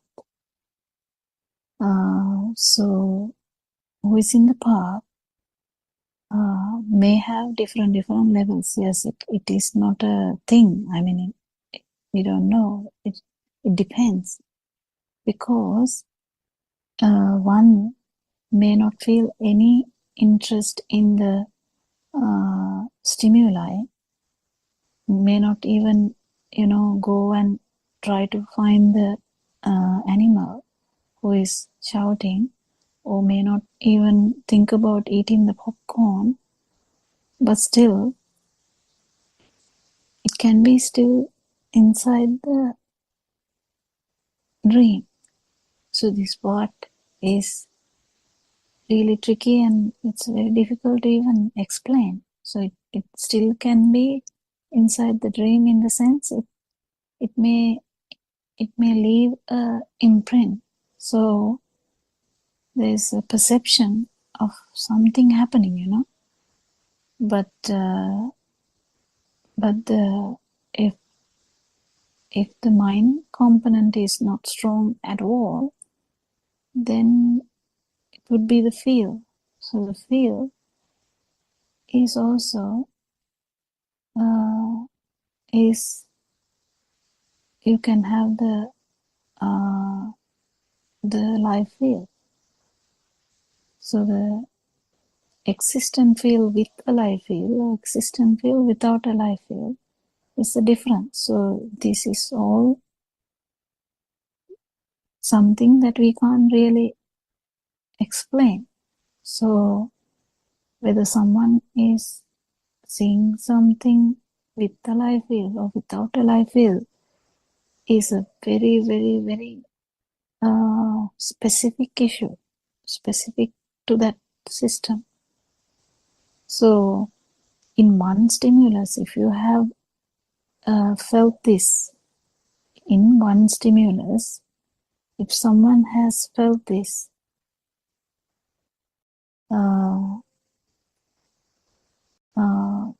sensory function without the power, or feel of existence without the life feel, yes, for that instance, definitely it has happened. So, in that instance, it has happened. And at that instance, you clearly get the idea that all we have studied, all we have listened, all we have taught, that feel of existence and the life feel, if the feel of existence is not a thing, a life feel is not there. So this is very, very, very specific thing. Very sensitive issue also. So That's the thing. So that is the beginning of the path. To just in one moment to feel the difference between the sensory faculty function without that power. So whether it is going to happen in every stimuli, then the story is over. There's no story, then there's no path. There's no path complete. But if someone is in the path, this may come and go, yes, but it's not there all the time. But when it comes and goes, each time the kind of it gives the more strength to Dhamma, you keep feeling more and more. That's it. Did you get it? Yeah. Yeah, okay. Thank you. Doctor, Yes. just a question regarding Dr. Saguntala's experience of walking meditation or any meditation, I mean concentration meditation. We don't And really when we don't really emphasize on concentration meditation, Joel, uh-huh. because that can actually trick you. Okay. Yeah, we don't really emphasize on that. We actually invite all the people to do insight meditation, and insight meditation is the practice that we incorporate into the walking. Okay, right. So in walking meditation, she said that she got distracted by a sound, right? No, actually that is also not true. What Sakuntala was going to say was the sound, so our steps are a bit different. So the steps are, sound is coming, then the mind sensor tells it's a bird sound. That's the first step. We don't deny the sounds. We don't try to stop the sounds or anything. We are completely free, Joel. Completely effortless. This process is completely effortless. Because in concentration meditation, you have to put an effort. This completely effortless, very free mind, very beautiful state. So you just go naturally, you walk naturally, and there's a sound, then you understand it's a bird sound. And the reflection is, if you are reflecting state, so this doesn't, everyone's states are different. So in the beginner, you have to reflect. Reflection is the actual, it's a bird sound. That is just the mind output. The mind says it's a bird sound, but bird sounds is a perception. Actual sound didn't say it's a bird sound, but we say it's a bird sound. So that is a perception. That perception is not true. It's just like a, just another thought. So it's a mind sensor. And then the third step is, so the first step is whatever you hear or see or smell or the skin or the taste or any thoughts, whenever they happen, you identify them as they are. There's no any change, or we are not going to spoil the experience. We are just experiencing the experience. And the yes, sound is there, but then when we understand that actually it's not a bird sound, it's a sound, then I don't think we have come to that point, Joel, the third part, that how we understand whether the sound is real. This is very tricky actually. We have to, actually in one session, we have to discuss that, Joel, so that you understand that sound is actually is a production of the ear. I think we discussed it slightly, but not a lot. Sound is just a production of the ear, human ear. because we are talking about the humans when we talk about this one, this six sensory organs. So sensory organ means 5 sensory organs, and they vibrate at the same time. This mind is formed, so we understand that it's a valikokula, the sound of a valikokula. So that's the mind sensor. It's a thought, basically. But there's a sound too, like this sound is the sensory function. Sensory function is actually the fast vibration of the ear. And fast vibration of the ear, if there's no fast vibration of the ear, you can't actually hear anything. You are deaf. But because there is vibration in the ear, we can actually telepathize to any sound. So when we say we hear something, what actually happens is the two vibrations synchronize. They synchronize. They become one. That's how we hear. So it's actually, we can't really say the sound is outside. It's actually that if there is a vibration here in the ear, if in the meaning if you are not there, there's a vibration in the ear.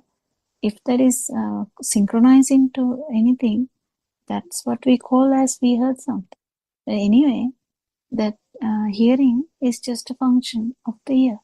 It's not a, but when we hear something, it is because of the fast vibration that we hear something. Otherwise, if this whole thing, if the fast component is not there, you can't actually hear anything. Even if you understand the light, the function of the eye, there's specific cells in the eye that vibrate so fast. That is how we see light. If there is no fast vibration of the cells in the eye, you can't really call you can see, you're blind. So that's how the light is formed also. So it's very important to understand that the function. So we don't really emphasize on concentration meditation. If someone's mind is so flustered that they can't even come to senses, then you can do 5 minutes concentration meditation, yes, but it's not the highlight of this insight meditation. Insight meditation means reflection of how these sensory organs work. Knowing the magic is the trick here. Not trying to solve the magic. Actually, we try to see through the magic. If we know the magic, you just penetrate it anyway. It doesn't become a thing. Did you get it, Joel? I think Aryan would say also Joel. Yes, Sorry. Joel. Sorry. No, it's okay. Just did you get the point? I think we need to discuss it one day about this ear function, the eye function, the nose, the basic sensory organs. We need to understand that it's nothing coming from outside. It's actually production of ear, which synchronized to the anything outside. But the valikokula is definitely in the mind sensor. Yes. Doctor, another thing that I just wanted to ask you is that sometimes, like yesterday, Aryan once said, don't even think about tomorrow. But sometimes it comes to my mind and I start to worry. How can I stop worrying about the next minute? And I get disturbed and I worry about my future and all those things. I know it's a perception, but sometimes when that worry comes, it's very scary. How can I practice this and come out of this worry? Yeah, don't even worry about trying to come out of it. Just try to understand how this works. Then you will definitely understand. You are not the person who started talking on the first day, Joel. So you have changed even now. So you even can, your the way you talk has changed, the way you express yourself has changed. You're feeling so free. So the same thing will continue to happen.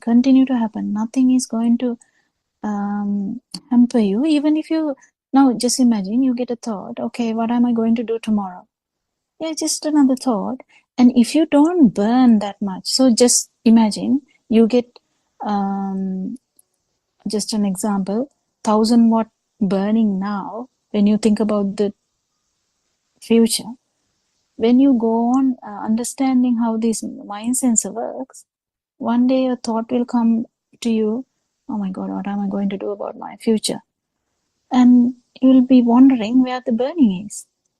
So the thought, it can be there, Joel. Thought is not going to run away. Thought can be there, or thought might not come also, because if it doesn't really, when it doesn't bother you, the thought may not come. But even if the thought comes, it doesn't necessarily mean anything if the burning is not there. So imagine we are planning something for tomorrow. We have a program like Dr. Sakuntala went to a program like that. So just imagine like that. There's a program tomorrow. So there's a thought. There's a program tomorrow. Yes, it's just another thought. So, but then when you keep understanding Dhamma, what happens is this underlying burning will slowly go away. It takes time. It takes time. Well, what can you do? You can only do try and understand these 6 sensory organs. How this has created such a world that we were engrossed in.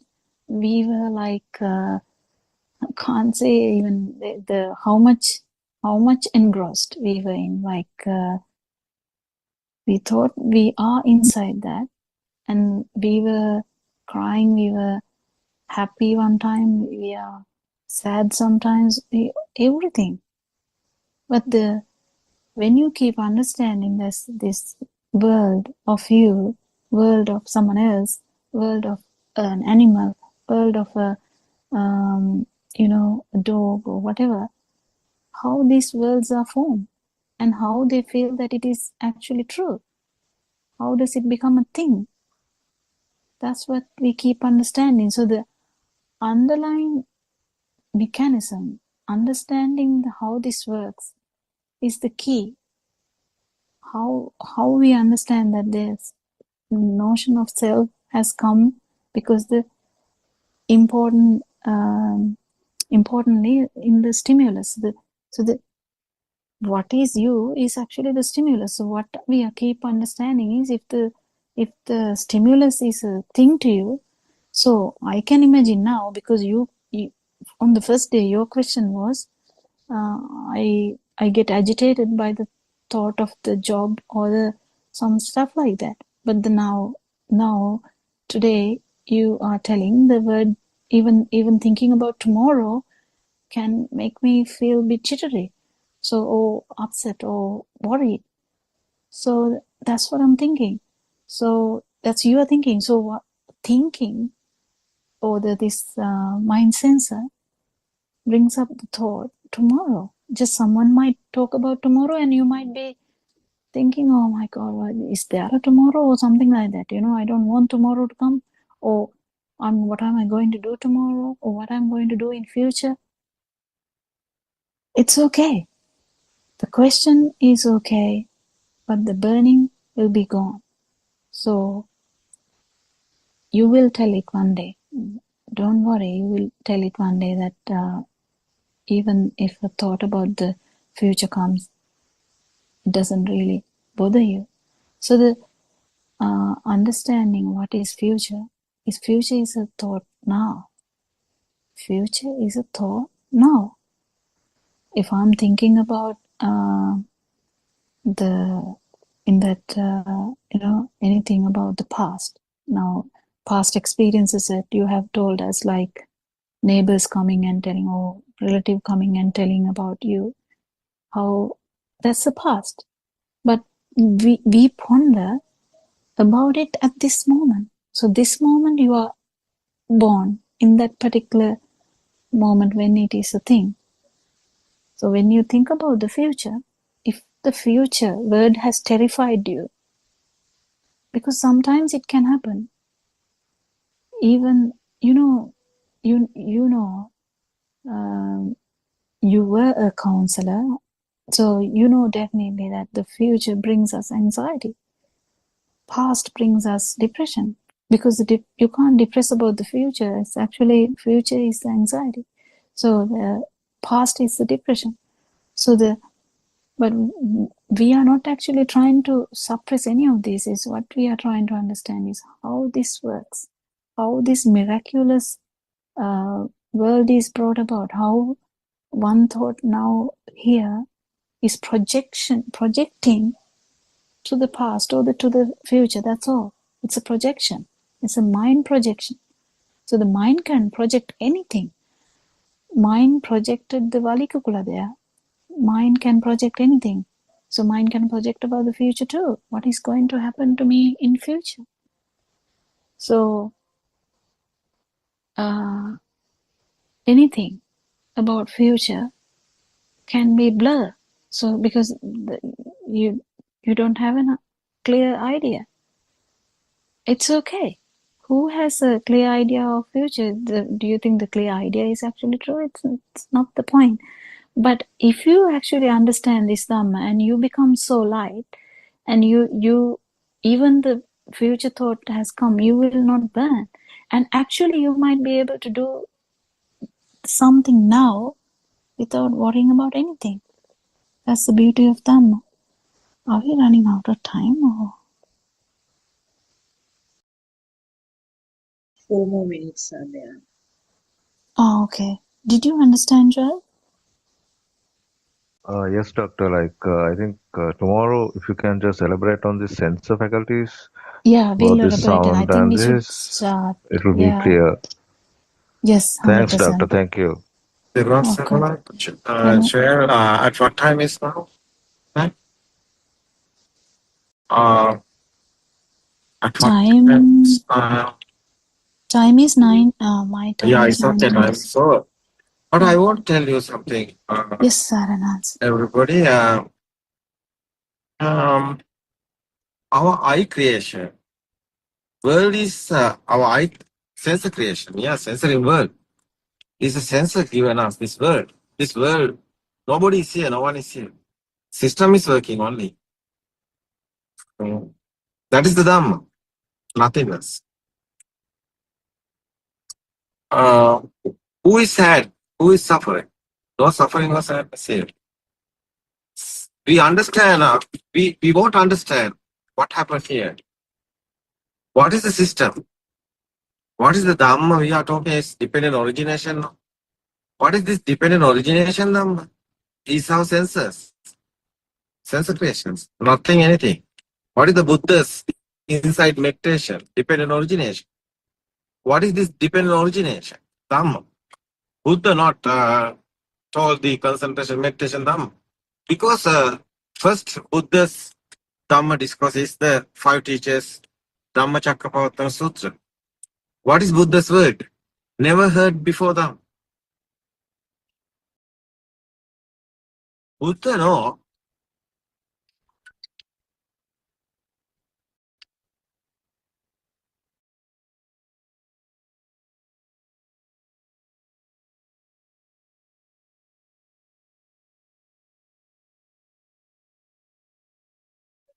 There are some Saranaz.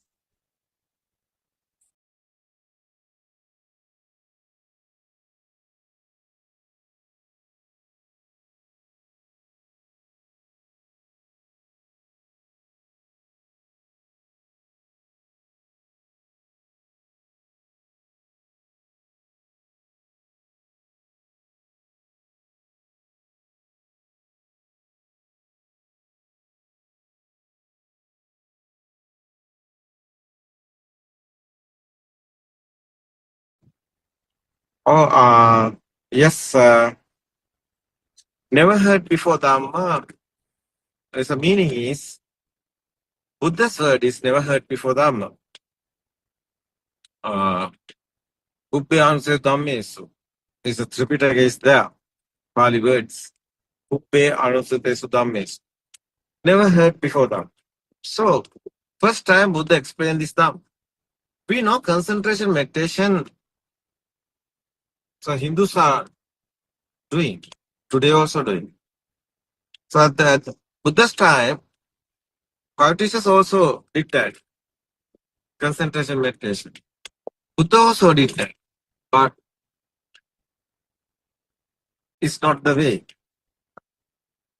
It's not the way to liberation. It's not way to freedom of mind. It's not way to ending the suffering and sadness. So it's not the way ending the cycle of birth. So that is why concentration meditation is not the Buddha's way. Today, whole world, many guys doing concentration meditation, they are thinking it's a Buddha's path. But it's not a Buddha's path, it's a Hindu's path. So Buddha's path is inside meditation.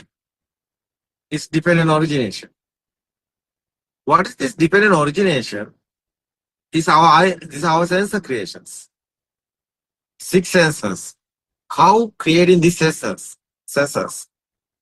They ask the dependent origination. It must mean sati idang hoti, it must mean asati idang hoti, it must upajja idang upa, it must nirodha idang nirodha. Is the dependent origination. Is the Buddha's word, it's the Pali. But what is the meaning is this? Cause and effect dharma. It's not the concentration meditation. Otherwise, it's not the action and effect dharma. It's a cause and effect dharma. What is the cause? What is the effect? Cause is vibration. Effect is a something. So, what is I? Buddha's word is I is the word. What's the I is the word? I is the birth. Your I given you to everything. The example is the eye.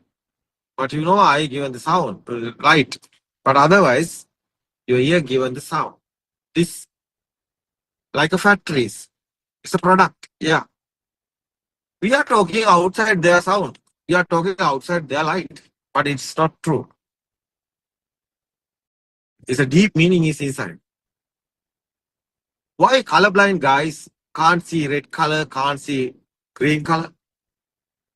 Because it's not outside.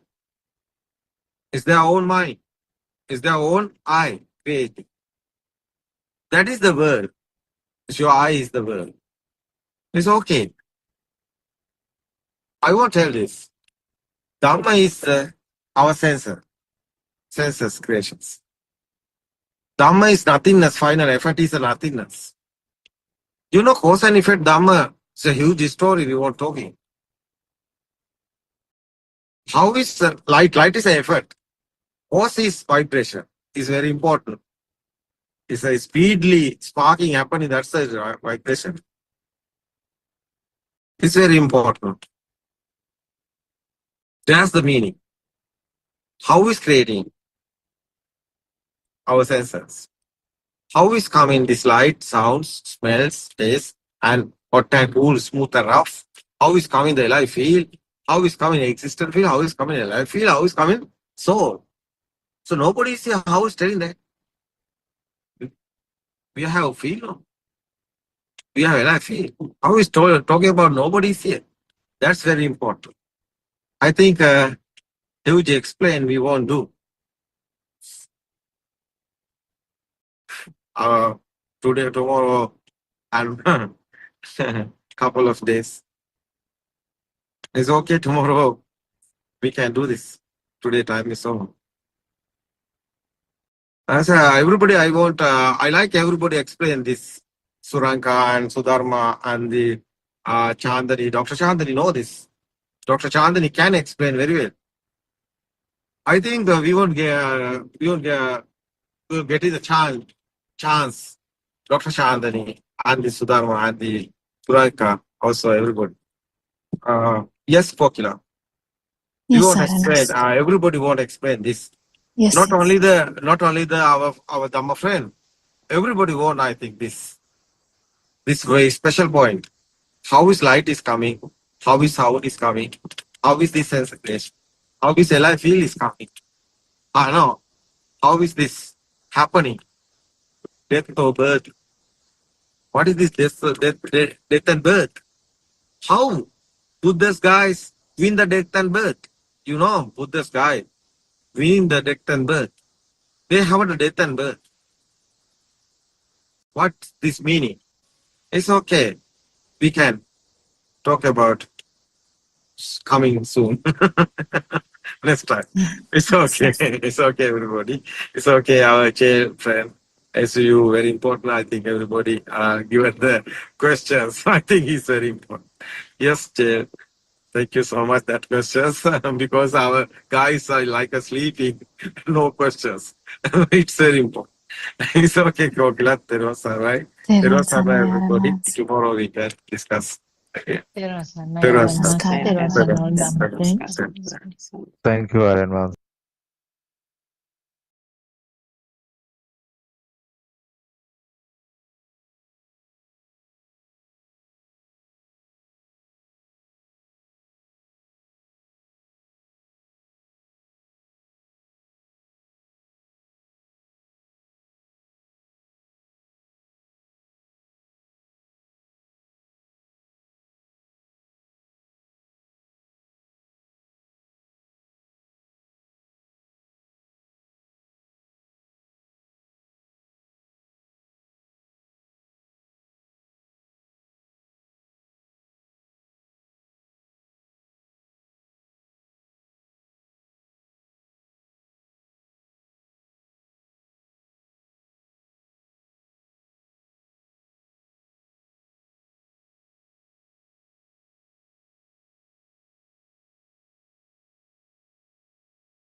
There are certain processes of reality, and to these processes we seem to assign different names.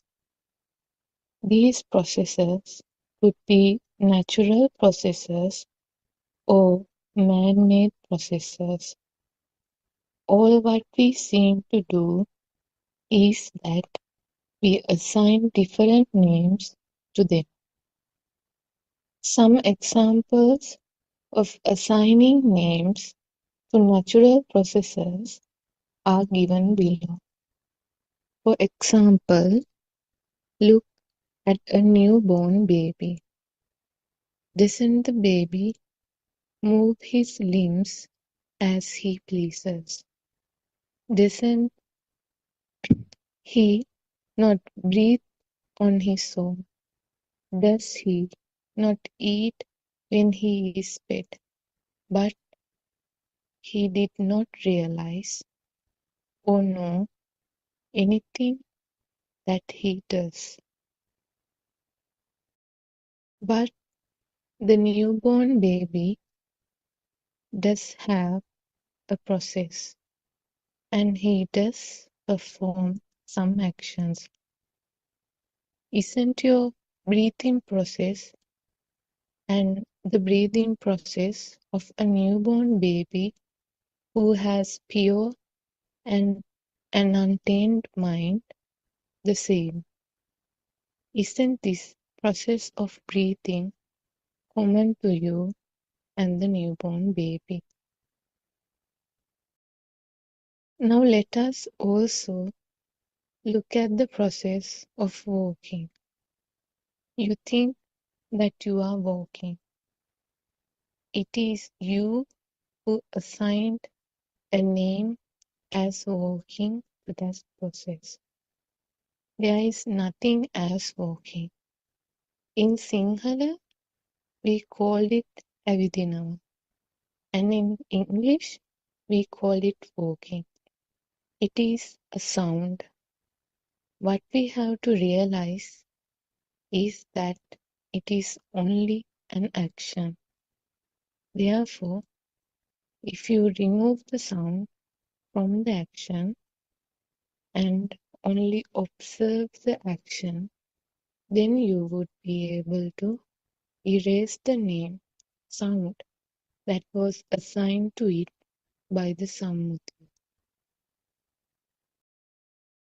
When you are on the path, this process of erasing of the name or sound happens little by little. When you practice to observe only the process without the sound, you begin to see and feel that there is nothing. You realize that all what you see was made in the mind. Once you realize the pure truth and become so one, your mind cannot trick you anymore. Therefore, everybody.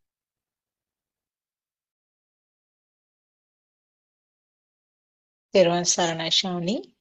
Thank you for reading the book for us. We worship Aryan Wahanse at his feet, Therwan Sarana Aryan Wahanse. And we also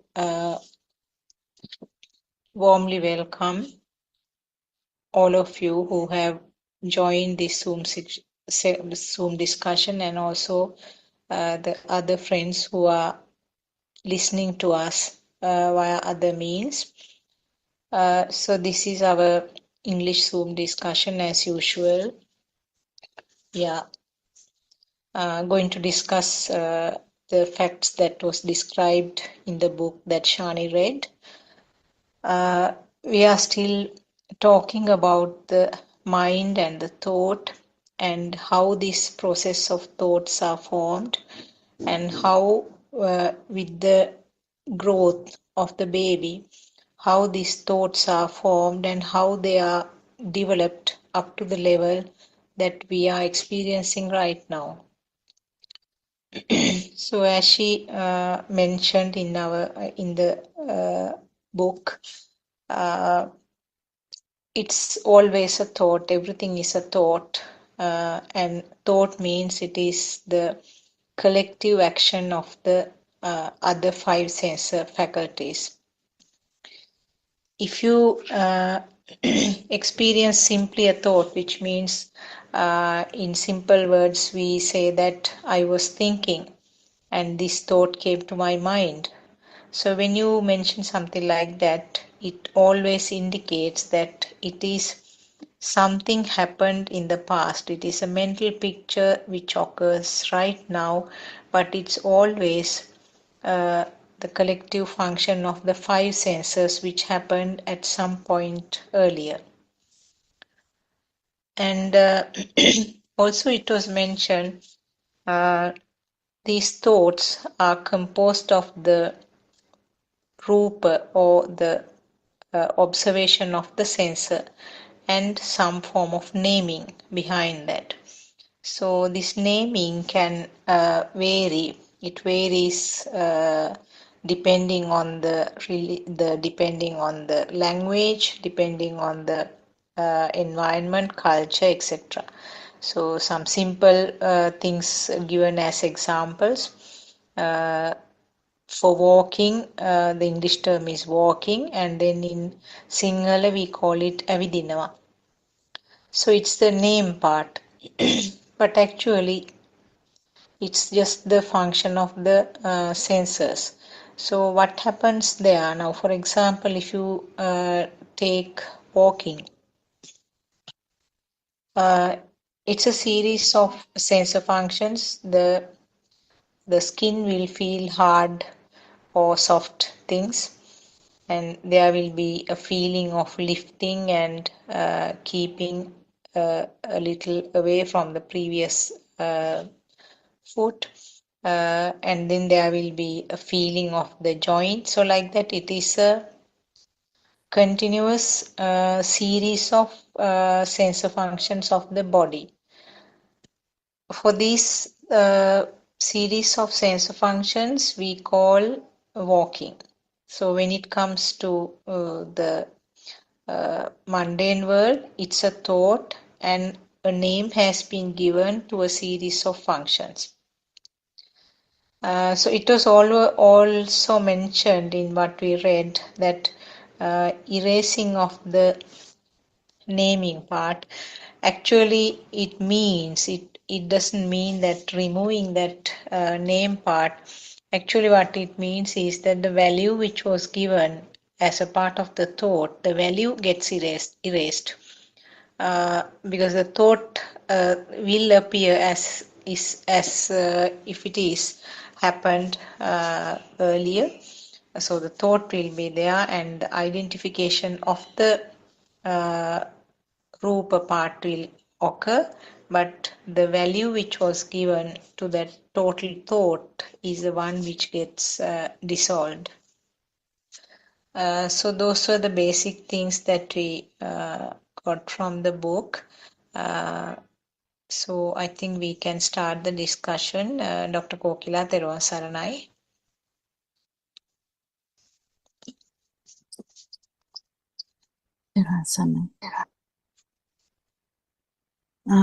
We worship Varanasi. Yes, we can start the discussion. Anyone can bring up a question so we can discuss around it.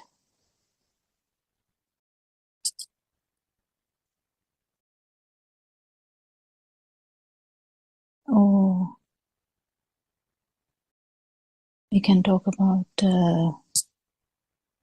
how these perceptions are actually giving us, the false or illusory nature of the existing world. So actually, in the last bit, Joel asked a question yesterday. I don't think we had enough time to cover it. So I just thought about going back to it as well, just to highlight few things. When we try to understand this truth is just how this phenomena works, how this alive field has brought up all these questions of suffering or the burning or this problem. But when we keep understanding this, the main step we understand is actually the whatever we feel as out there, because we have a projection. Like we have a projection, as we said, that's my neighbor. And if you're looking at him now, you can really say, yes, I'm looking at my neighbor now. He's cleaning the garden.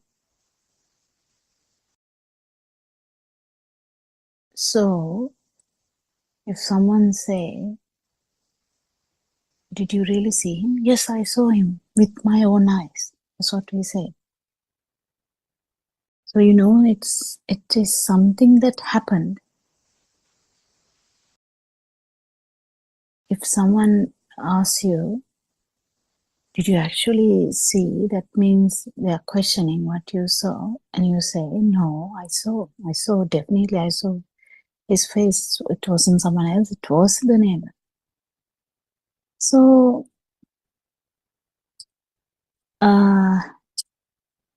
in a way, we are trying to tell something that we saw. That's right, isn't it? But with the truth, what we try to understand is,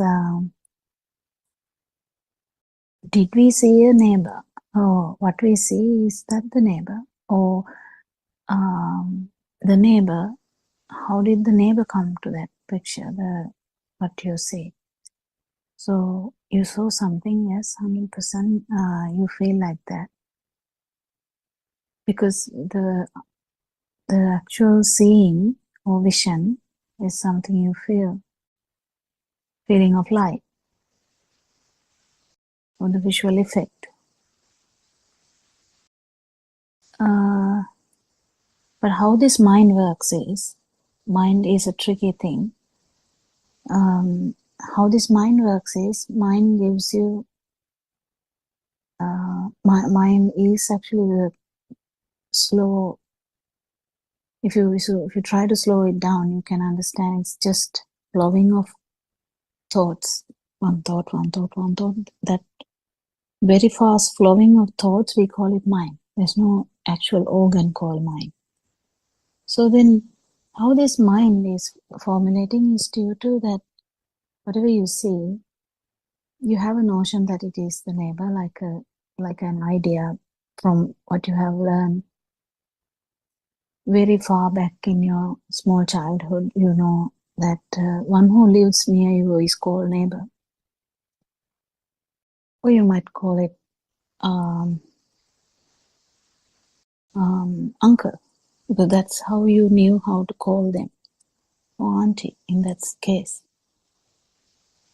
In our country, usually that is, we don't call neighbor. I don't think we ever call them neighbor.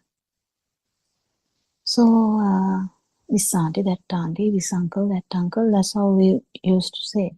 And we know that if you say, I saw that uncle,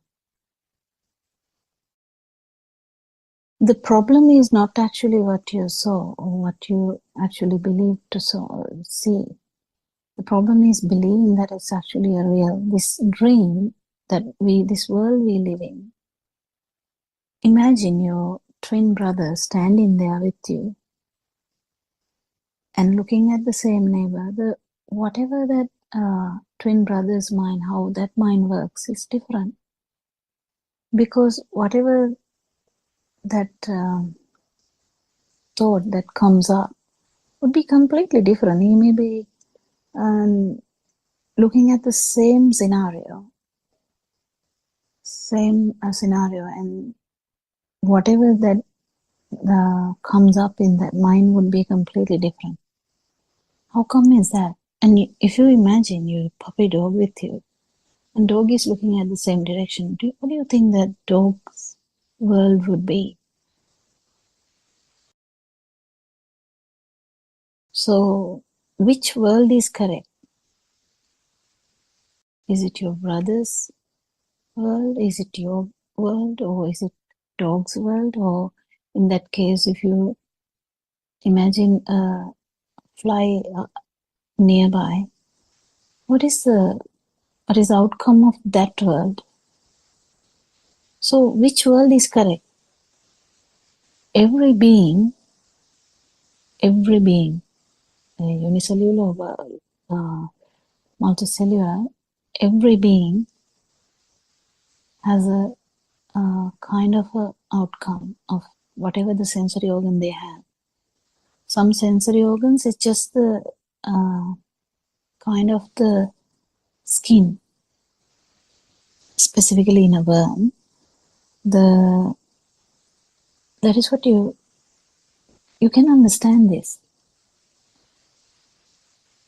It's just the fear. Imagine you're blind, you can't hear anything, you just feel. Are you not going to have a better feel than now? You're going to feel extremely very well, in the sense you are going to be very sensitive and specific in the feel, because you can't see, you can't hear.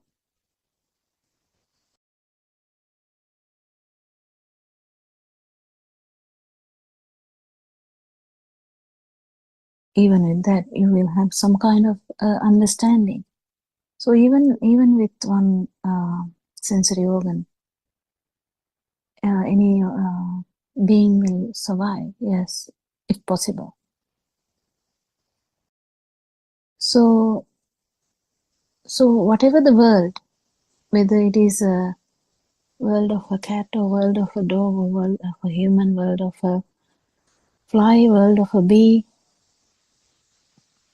if you actually research about this, you will understand that according to the scientific relations, that what they see, even the type of the light is different. I can't remember everything, but if you research, what bee sees is different. They see all in rectangular form. And the dogs see in different shades. They don't see some colors. The cow would be seeing another different shades of colors. We, as humans, we know we have some people who can't see red. But they will be interpreting something as red because they hear people saying red, they red, red, red, red. Whatever they see, they call it as red. So they don't even know that they can't see red until it is properly checked. So we understand that whatever we have as sensory organs, they function. Yes, 100% they function. And they have produced a world which is not true. In the sense, it is kind of there, yes, there is a manifestation, but it's actually not there. If it is actually there,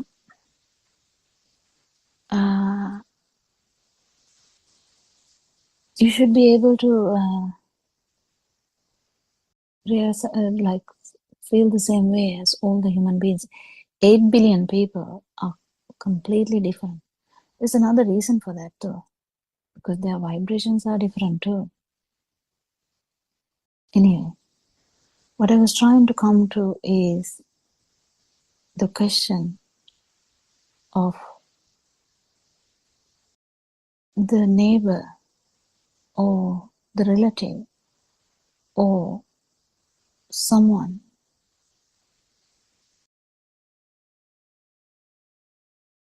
You feel that they are giving you a hard time. Definitely, yes, you felt it before because you didn't know that this is how this so-called life works. So you felt as you are being pressured. You felt as judged. You felt as intimidated. And those feelings made you angry, made you to hide, made you to run away from the situations that you would actually see them. So, Dhiran Sarna, Aranas. Dhiran Sarna. Yes, Aranas. Dhiran Sarna, Sean is there? Yes, Johnny is here.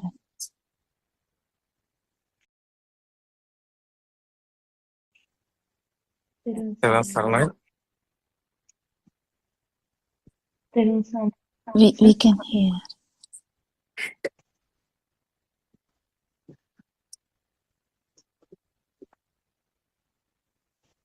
We can see also Aranas. Yes, Dhiran Saranai. What's your name? Who's the yes? Please speak.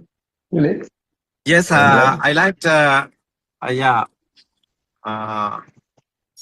I like know who the yes our friend Dhamma friend yeah.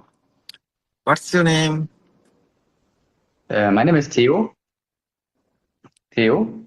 Theo. Yes. Yes. Theo. Which Leo? Theo. Theo. Theo. It's okay.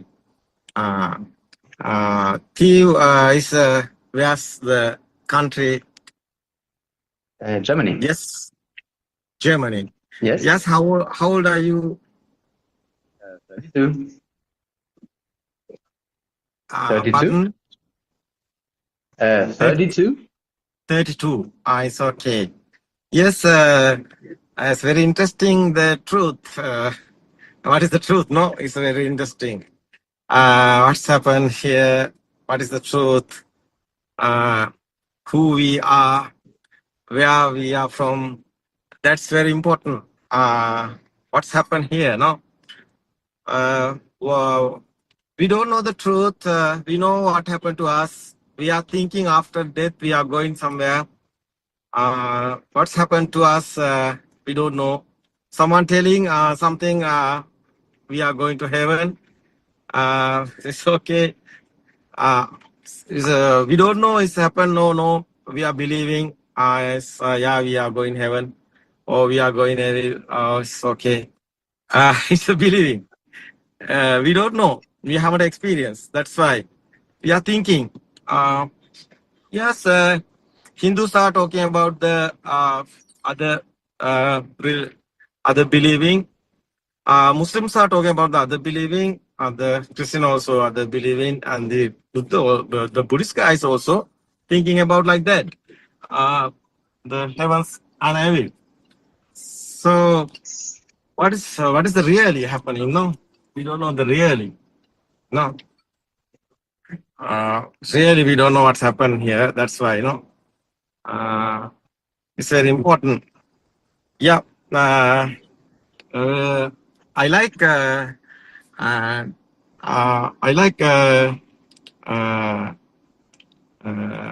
this discussion. I like this. Understand everybody the truth. It's okay. Give me 1 minute, please. Yes, Kopila is there.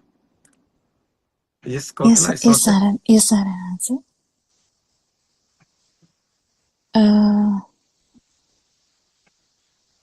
It's very beautiful to see that. I think this must be from Dombagoda Meditation Center, and we welcome you to the Zoom discussion. We are holding this every day at this time, and we discuss Dhamma in English medium. It's very interesting. We have actually, See that? We can't. They don't turn their cameras on usually. Yeah, there are several Dhamma friends, including our husband. Okay. You can hear them, right? Yeah. If you don't mind. Is that like a religious reason why we cannot see them? No. That's fine. I don't mind. Yeah. Okay. Yeah, actually, I'm from Australia. There's another friend from Australia here, and some are from Sri Lanka. Yeah, there's sometimes some people from UK. There's people joining some from Singapore, like that. There's Dhamma friends from all over. Just by listening to Dhamma, we haven't even personally met each other. Just through actually these discussions, we have come together just by understanding the truth that Buddothpado Aranwanse has disclosed to us. He started to disclose it through YouTube as well. We just randomly heard that, and we are actually trying to understand the truth that he was trying to say. What made you to actually come to Dombagoda? Is it for the kind of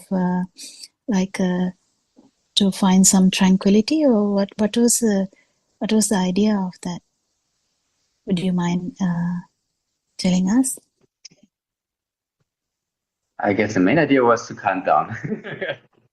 What is it? The main idea was to calm down, I guess. It was the start of the travel. We're traveling for 2 weeks. So You're just traveling. Yes. Excuse me.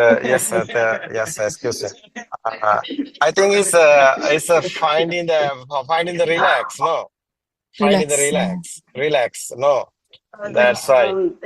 That's why it's main. Yes. Need to calm down.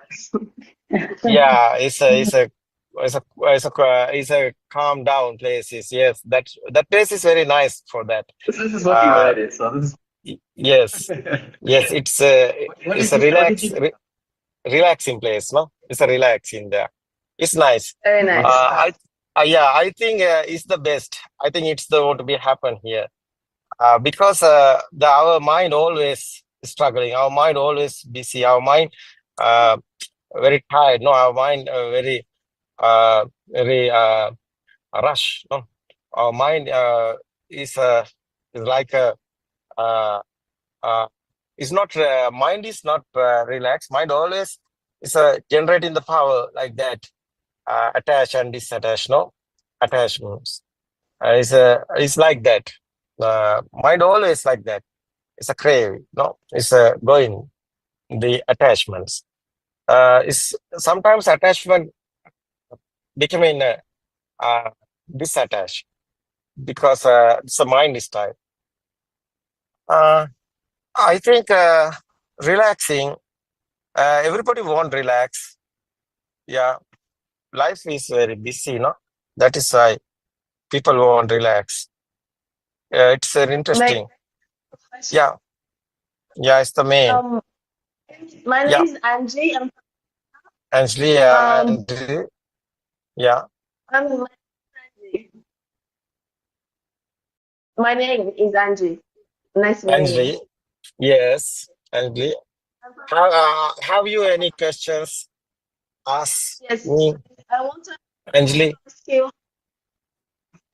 ask you how long you've been practicing or discovering Dharma. Is this what you discovered by yourself, or is this actually a practice for 1,000 years already? What is the history of Dharma? Can you introduce that to us?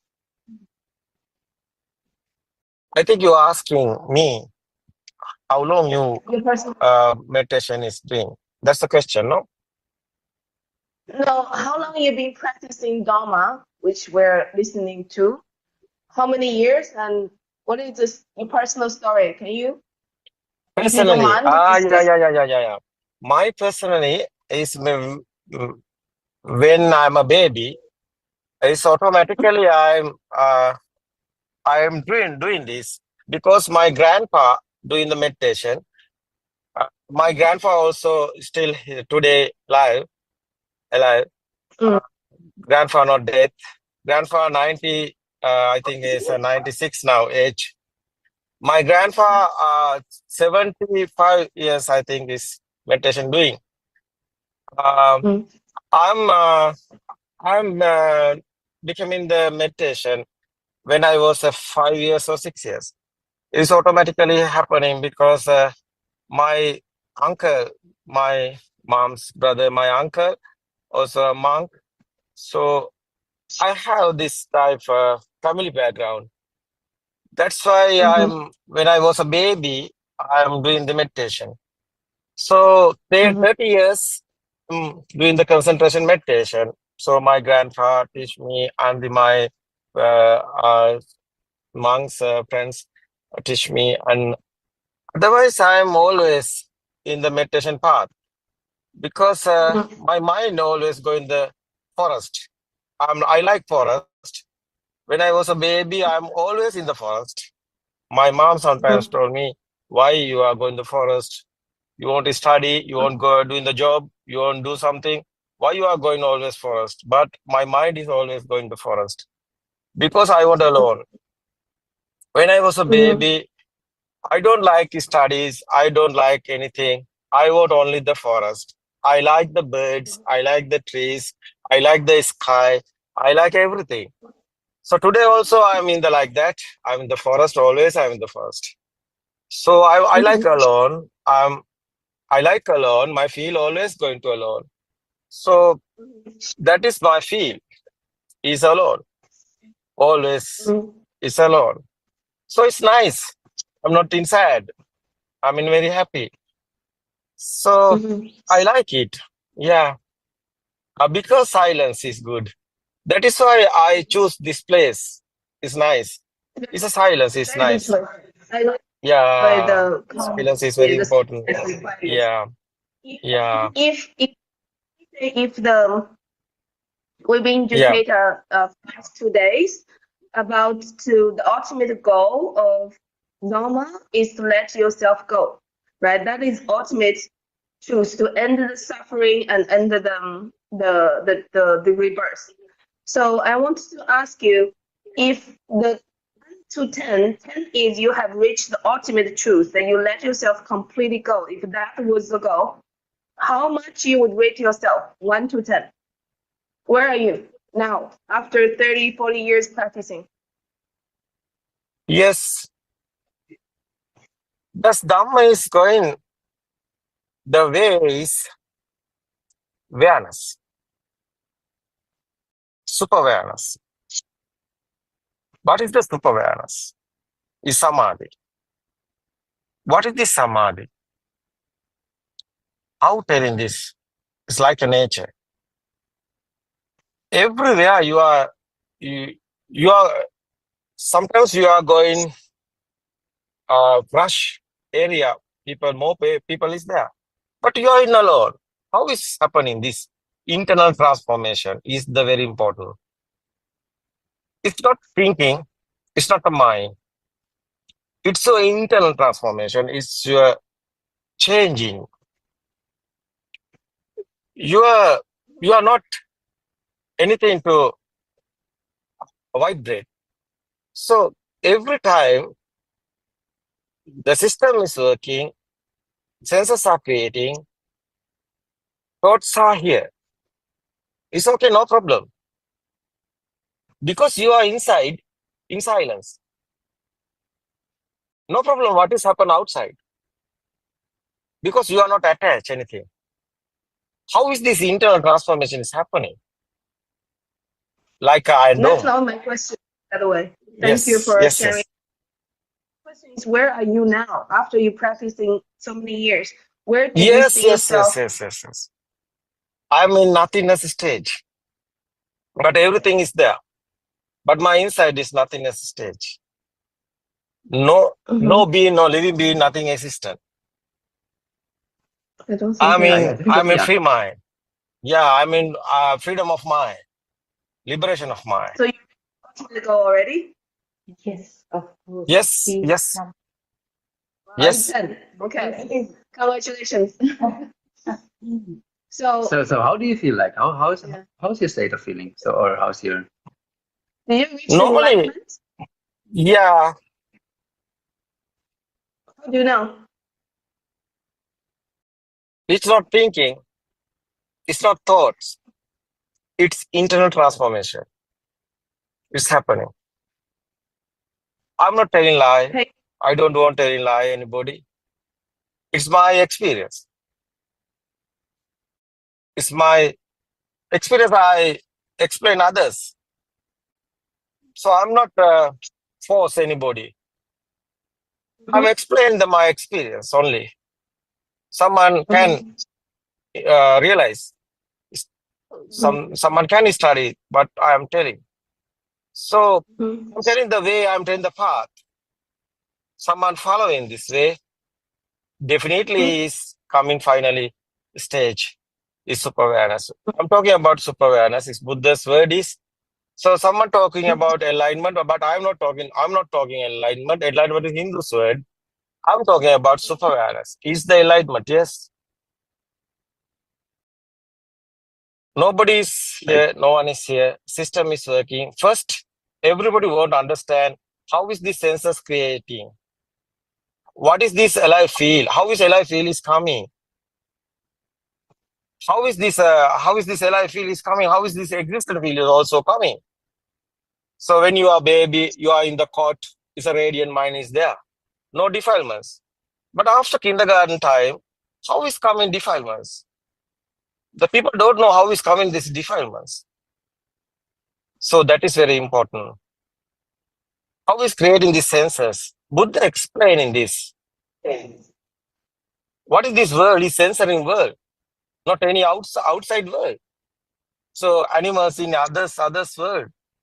So example is the buffalo. Buffalo only the look in red color.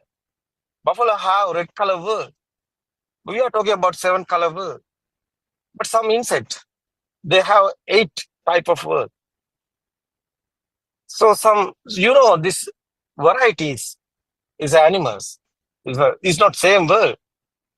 They are living individually their own world.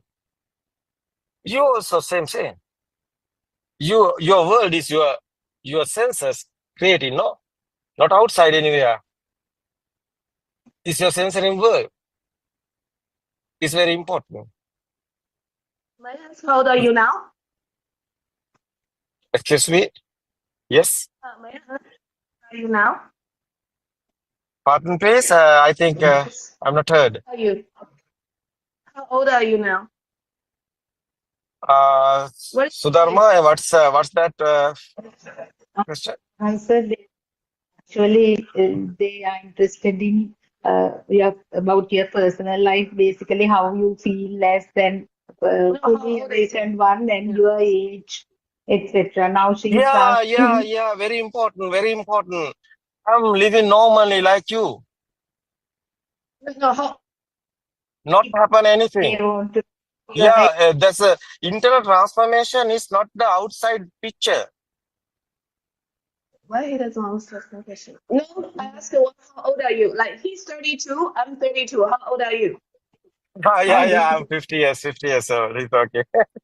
Oh, okay. How old are you? That's the question. It's okay. Yeah. 50? 50 years old. Yes. Oh, wow. You sound very young. But I'm sure you feel very young too, feel younger. But my question, I'm very curious, since you already reached the stage, right? The Dharma, and your beautiful center to help people, which I truly, truly, deeply appreciate it. But I want to ask question, what is of your life right now, since you already reached the ultimate, only 50? So what is your goal of your life? I don't know how long you're gonna live. I think you probably live longer than your grandfather. So let's say you have 50 years to go, or even longer. Let's say you're gonna do 110. Okay, you have 60 years to go, which is more than half life. What right now? I'm very curious. You reached ultimate, and what's next? Yes.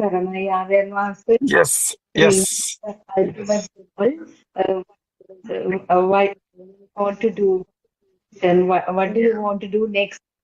Question. Because I believe he will live very long with this kind of very spiritual play. I don't know that. So what is it's okay. It's okay.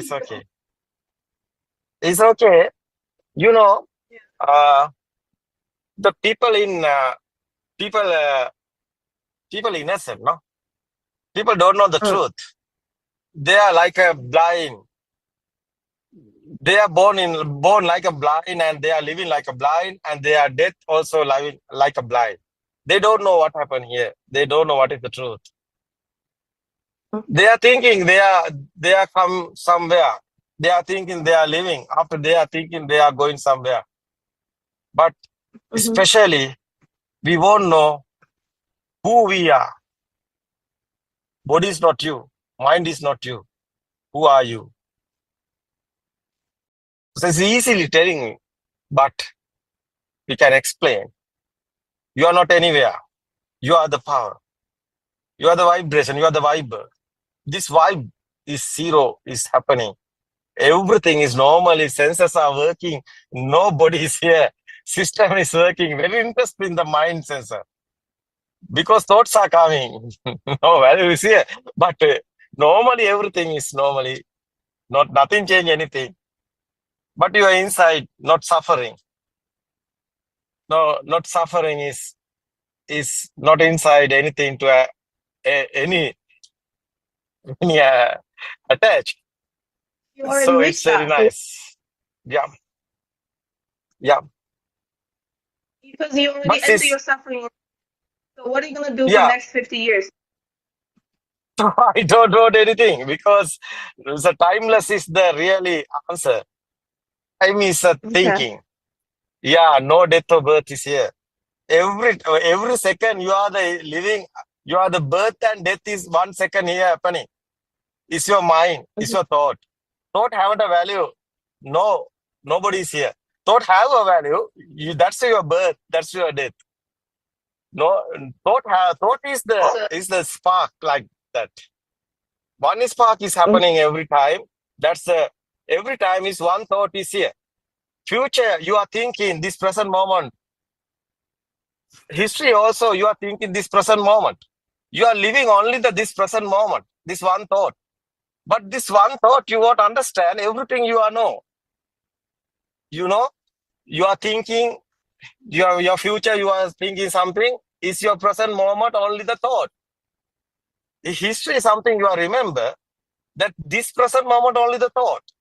You know, one thought is here, happening every time, every second. So this one thought, how is this thought is creating? That is the Buddha's dependent origination, is Buddha's Dhamma. Explaining this, how is this mind created? Mind is this present moment, only the thought. One thought, you know, everything is system is like that, going on. You know, time is you are thinking. This present moment, one thought is happening. This thought is not real. Your example is the chair. The kindergarten time, red, yellow, blue. Why teacher is given this sound? Given the picture to eye and given the sound to ear. This sound and picture together coming, sound and form together coming. That's the thought. You see, red, yellow, blue, chair, table, apple, orange. Picture is given the eye, sound is given the ear. This, someone calling you orange. How this picture is coming? That is why this waves is combining, other wave is creating. That's why picture and sound together coming, that's the thought. This every second, these thoughts are coming. What's your front? It's a chair. Yeah. Yes, thank you. I want to understand your perception of suffering. So if the goal is to end the suffering and everybody's happy in peace, but I feel suffering is very important part of the motivation of a human being to explore, to achieve more technology advances, to explore moon, to go to Mars, to go out in the galaxy. And that's how we're not living in the cave right now, since we are the dominant species on the planet only about 20-30,000 years.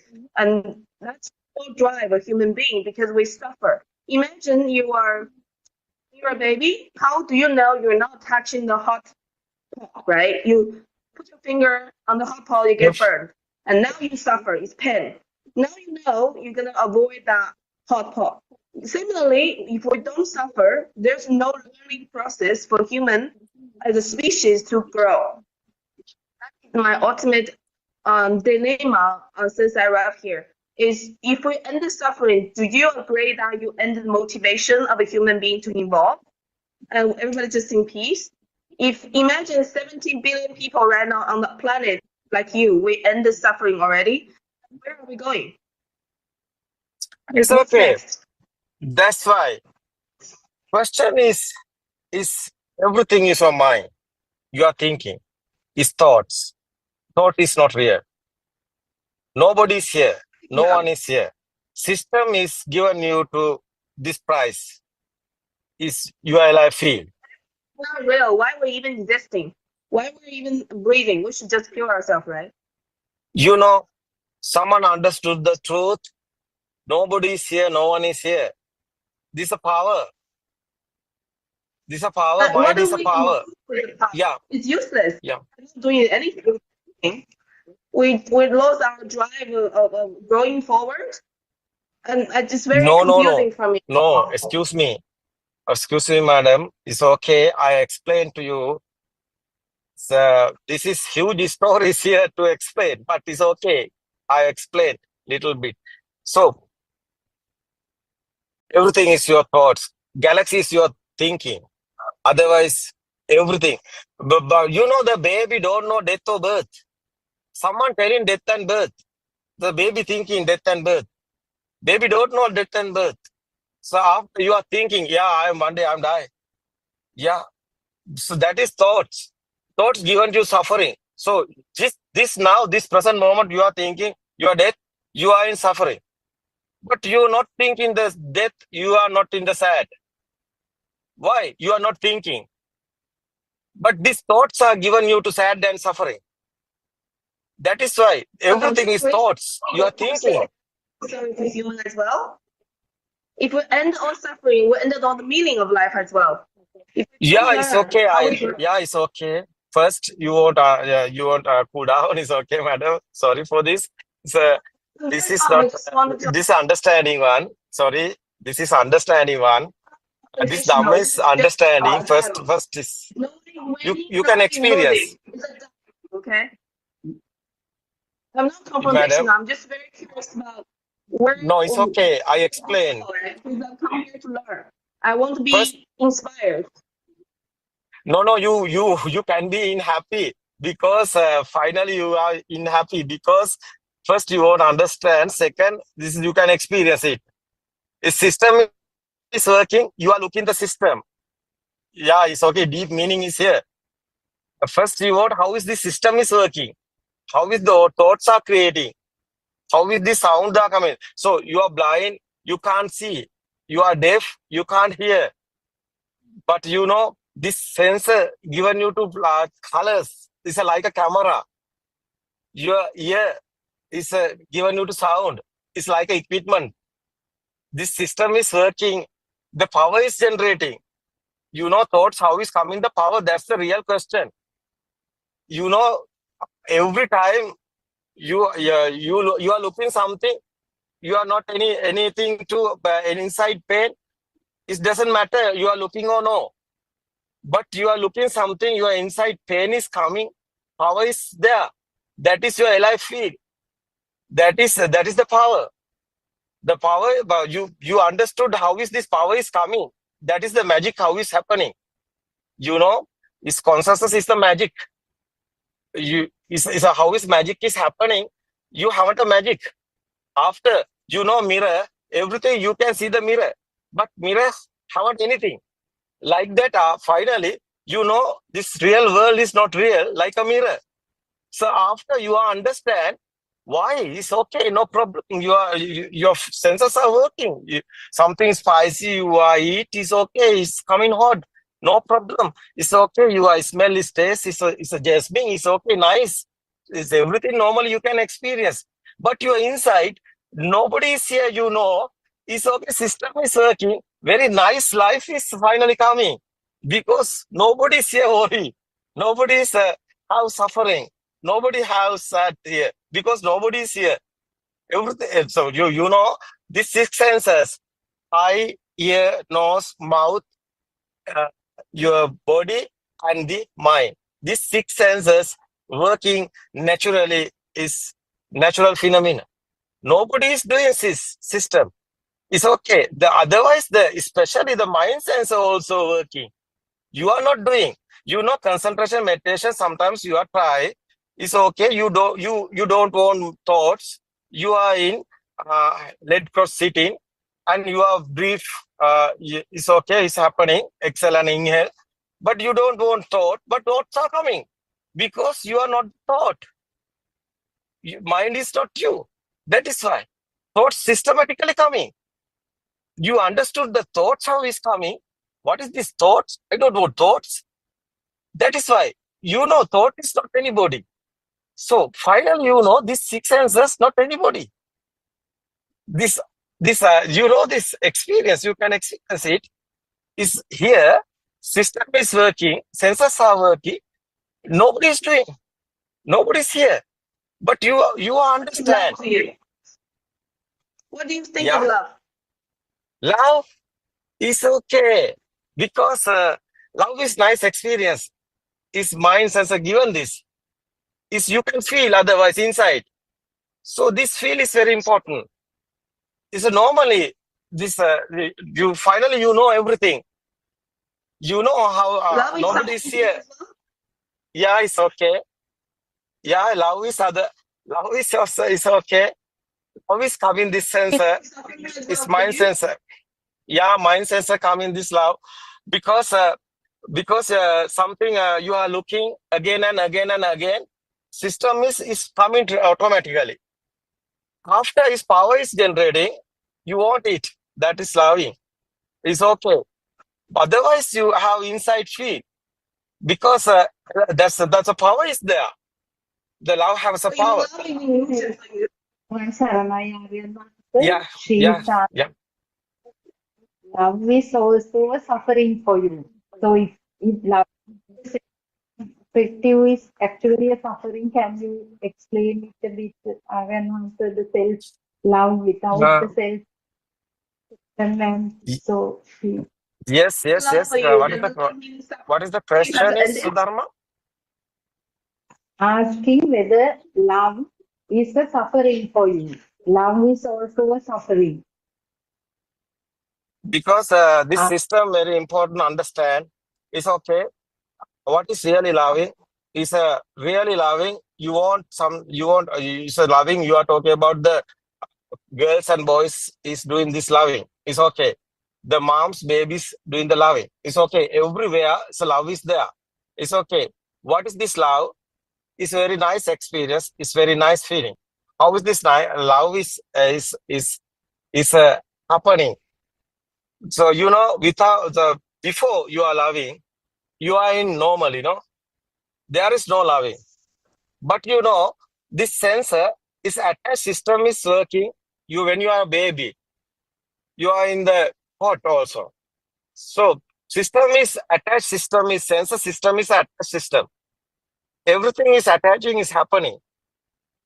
It's okay. When you are becoming kindergarten time, this how is this sound and form together is combined. Is attached power is there.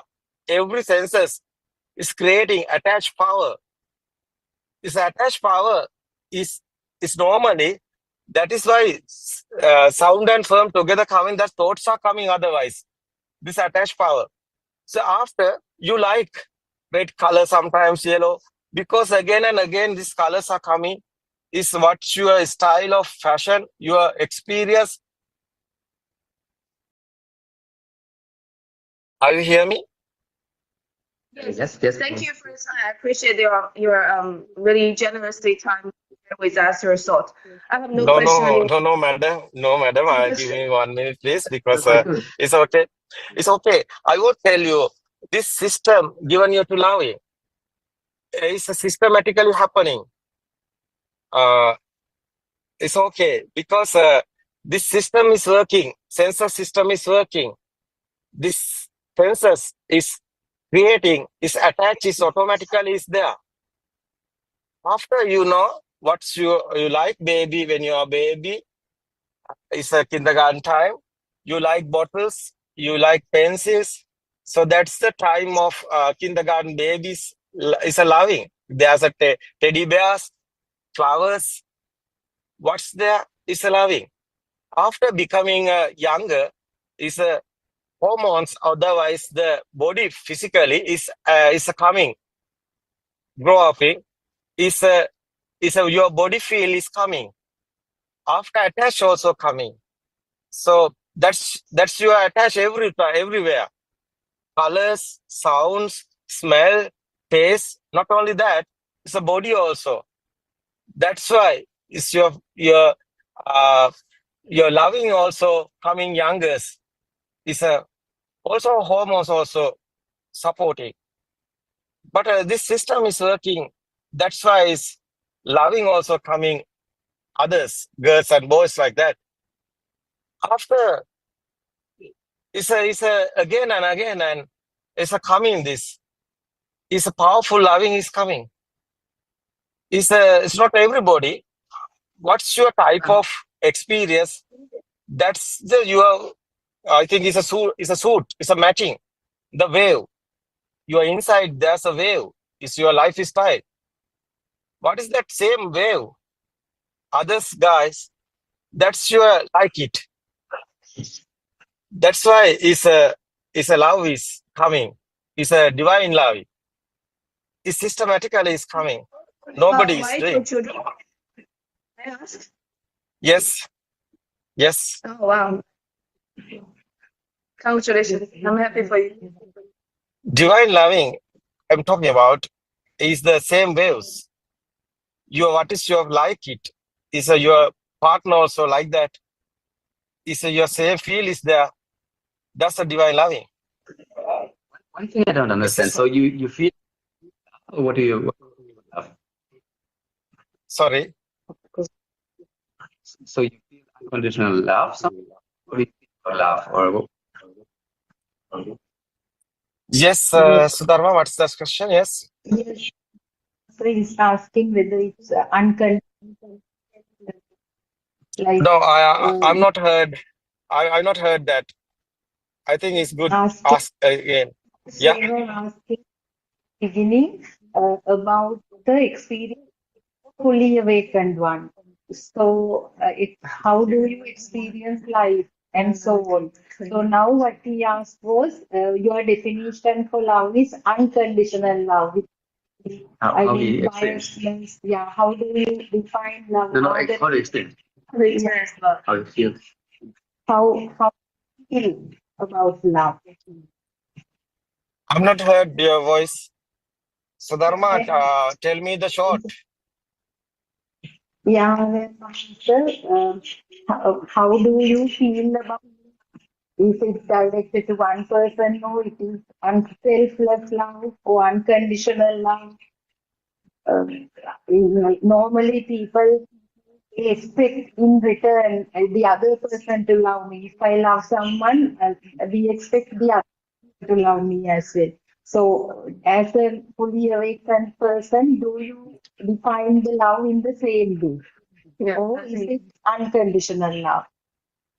Do you have any conditions? Yeah. I think your question is not clear.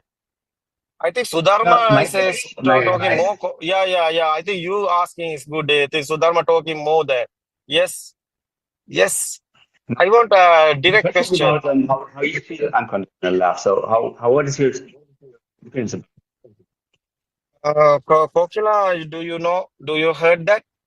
Yeah. He's asking Aaron answer how you feel love now at the moment. I think that is the question. Oh, yes. It's okay. It's nice question. You know, somebody have this experience is very nice because he know what happened here. How is the systems also working? But it's okay, no problem, because our senses also working. We know these are hormones. How is hormones actions? How is our feelings? How is our waves? How is same feeling? So who have same feeling? So understand is the best. I think is coming finally. I think it's very nice experience. So finally, it's very nice experience because you know what's happened here is the who is outside there. So that's your this you are looking some glass, coloring glass, you are looking outside, you are looking outside is you are looking that color, no, but your glass is keep out, your spectacles is out. After you are looking normally, no, that's like it's okay.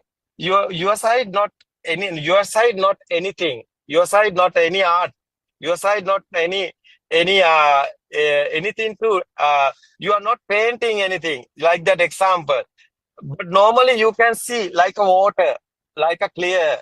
It's okay. It's normally someone is there, is everything is nice. No problem. Everything is nice. It's okay. Otherwise, your inside is coming sensor creation coming loving feeling. Is you can experience. Yes, it is coming loving feeling. You know that. It's okay. You can telling honestly.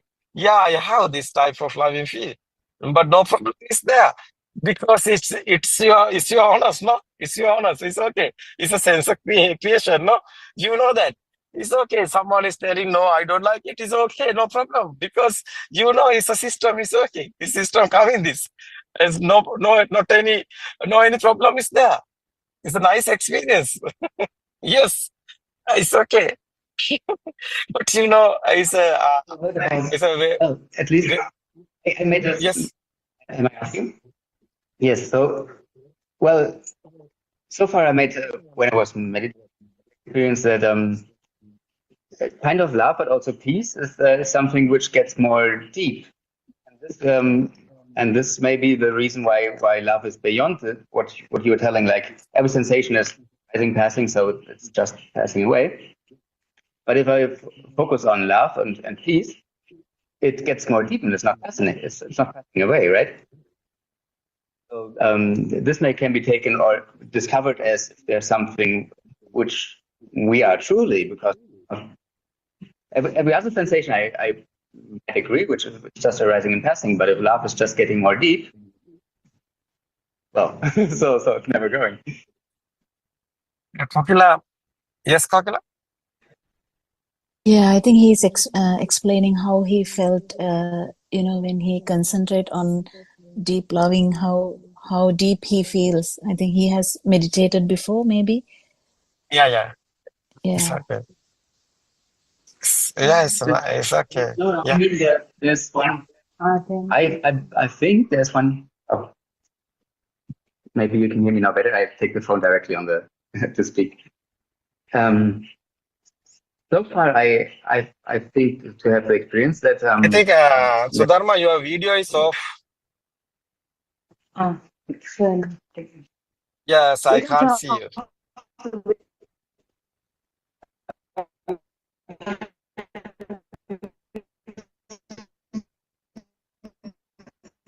Internet connection is not that good.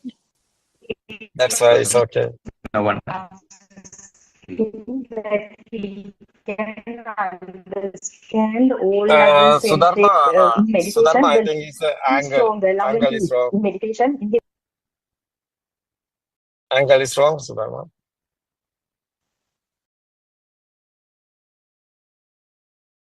So you won't do down. Camera is up.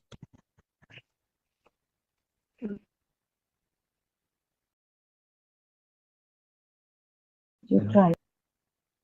Especially it's like the other feelings are Vipassana meditation as well, and there it was like meditating on the senses and the body. And after some time, whether it's pain or sadness or whatever, it is passing, so it's changing. Oh, then it doesn't make sense to cling to it. It's just arising and passing. But but unconditional love and peace is not passing away, right? I mean, if we go to love, it's getting more deep, isn't it? Or especially peace, it's just getting more, like just getting more present. It's not passing away.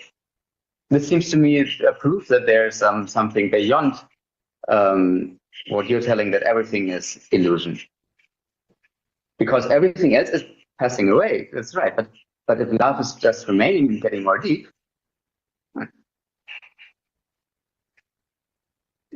do you understand what I mean? Yeah, popular. What's the thing? I don't know that Again, clearly. I think Renan's again. His question is really good.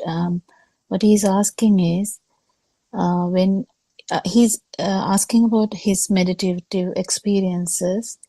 So when we do meditation, the love, the deep love is getting deeper and deeper. So he's questioning that whether that is the final outcome, or whether we can say everything is an illusion if the deep loving feeling is there. So he's questioning about, I think, his meditative experiences, I think, if I'm correct. I try to. I meditate since 8 years, so something in between. Yeah, so he's talking about his meditation experiences, Renans. Oh, yeah. Meditation experience is it's a concentration meditation, I think. Yes. Yes, So concentration you might have to meditation. talk in that line as well. Yeah. Concentration meditation is experience. Yeah, it's okay. It's a coming samadhi. No? We are talking about non-vibration. This is a samadhi. No? We are talking about the samadhi. So what is this love? This comparing what is the Kokila? What you think about the loving? Is talking about what's that? I It's think unconditional loving is okay, no condition, because mind is the given the condition, but mind is not value is coming, not condition loving is coming. The yeah, but the mind is we are living the mind, we are in the world, but we are not in the world, we are not in living the mind. It's okay. We understand the mind value is not coming. Finally, you are the feel is okay. You know everything. You can feel. No, you have feel. So mind not coming to value is okay, but because the final effort, what is the effort is mind is normally working, but you are not getting the decision with the mind. Because your liberation of mind is the freedom of mind, is the feel is coming the power. Feel is you know what happened here. So what is talking? No problem. What is talking? And so what's happened is here that you can feel it. It's okay. Someone is telling you, I'm not love. I'm not. I don't like you. Someone is telling, but you know the feel he like you. But talking is I don't like you. But feel is the meaning is he is very loving. He's more like you. But that's the feel. It's okay. That's the feel is going. You are in the feel. You are not in the mind. It's okay. That's the every question. It's not coming to attack or anything. It's not disattachment. It's not Araman sir, happen. Yeah, it's okay. actually he's talking about the feel. So he's talking about the feel in the concentration meditation. So what he's talking about is his meditative experiences when he feels a deeper loving experience. I think he is talking about so much. It's a feel. Yeah. That is a real loving. That is what he is talking about in concentration That is real meditation. Yeah. Concentration meditation is okay, but it's okay. Inside meditation also is coming that way, because the inside meditation is understanding everything.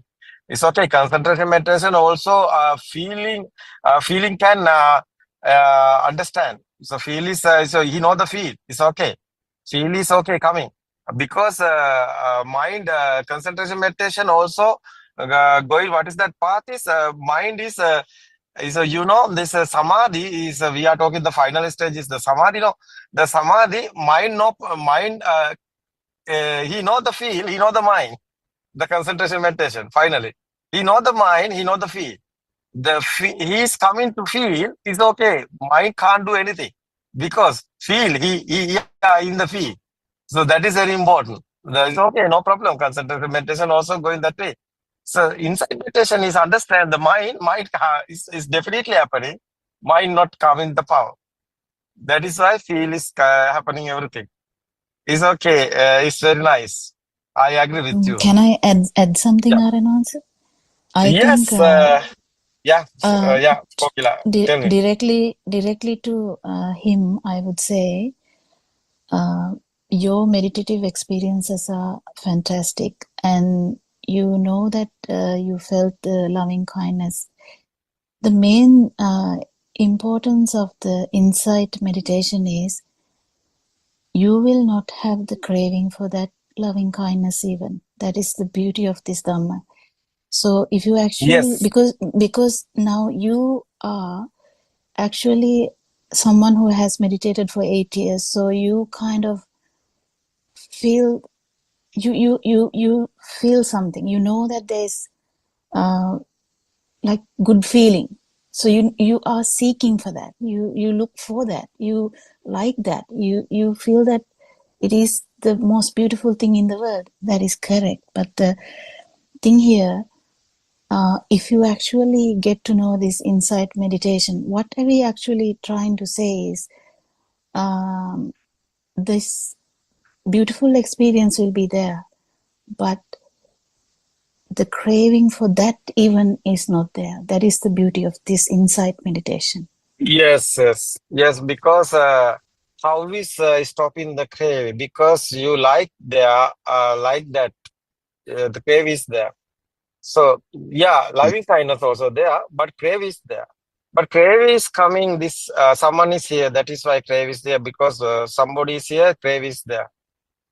So that is Yes. that's otherwise it's not still it's not a still permanent. It's impermanent. It's a concentration meditation. Loving kindness is impermanent. It's not still because situation is changed. Otherwise, loving kindness also disappearing. But inside meditation is understanding one is it's not impermanent. It's a permanent loving. It's a still here loving kindness because it's not craves here because it's not doing anybody. It's the system. You understand? It's only the loving kindness. It's not a craves there here. Crave here is the person is here. Without person loving is I think is the important loving. Everything is the girl. You are the boy. Is the girl is the other side. You are not interest. You are not interest you because nobody is here. Everything is loving. The girl loving is the everything. You full heart of loving the girl because nobody is here. Is the inside meditation is changing because in this side nobody is here. That is why everything is the girl. That is why is unbeliever loving. I think is unbelieving loving. Is because he not think about him. He's doing everything to girl because he know nobody is here. It is unbelievable loving. I think it's not unconditional loving. It's unbelievable loving. What think about Kokila? Yes. It's unbelievable loving. I like so your picture, but I think other camera is a Shani. Can you use your phone to Yes, I have zoom? one more. I think it's good because I can't see you. I like show you. I think I have it's one more good. question, which Yes. I have one more Yes. question which can because I feel uncomfortable if I'm the only one recording. They are little uncomfortable when we turn on the camera. Because we are the only one Okay, recording. it's okay, it's okay, it's okay, it's okay. Yes. Thank you. There was one other question coming up, which was very interesting to me. So how is this? She told me there's something about the zygote, the first cell in the body, that there's that this is carrying all the energy basically as a root of the craving, or transporting all the information of the craving we have, or how? Do you understand what I mean? There's something about this first cell, this zygote. In the I'm very curious what it is about. Yeah, it's a zygote. Yes.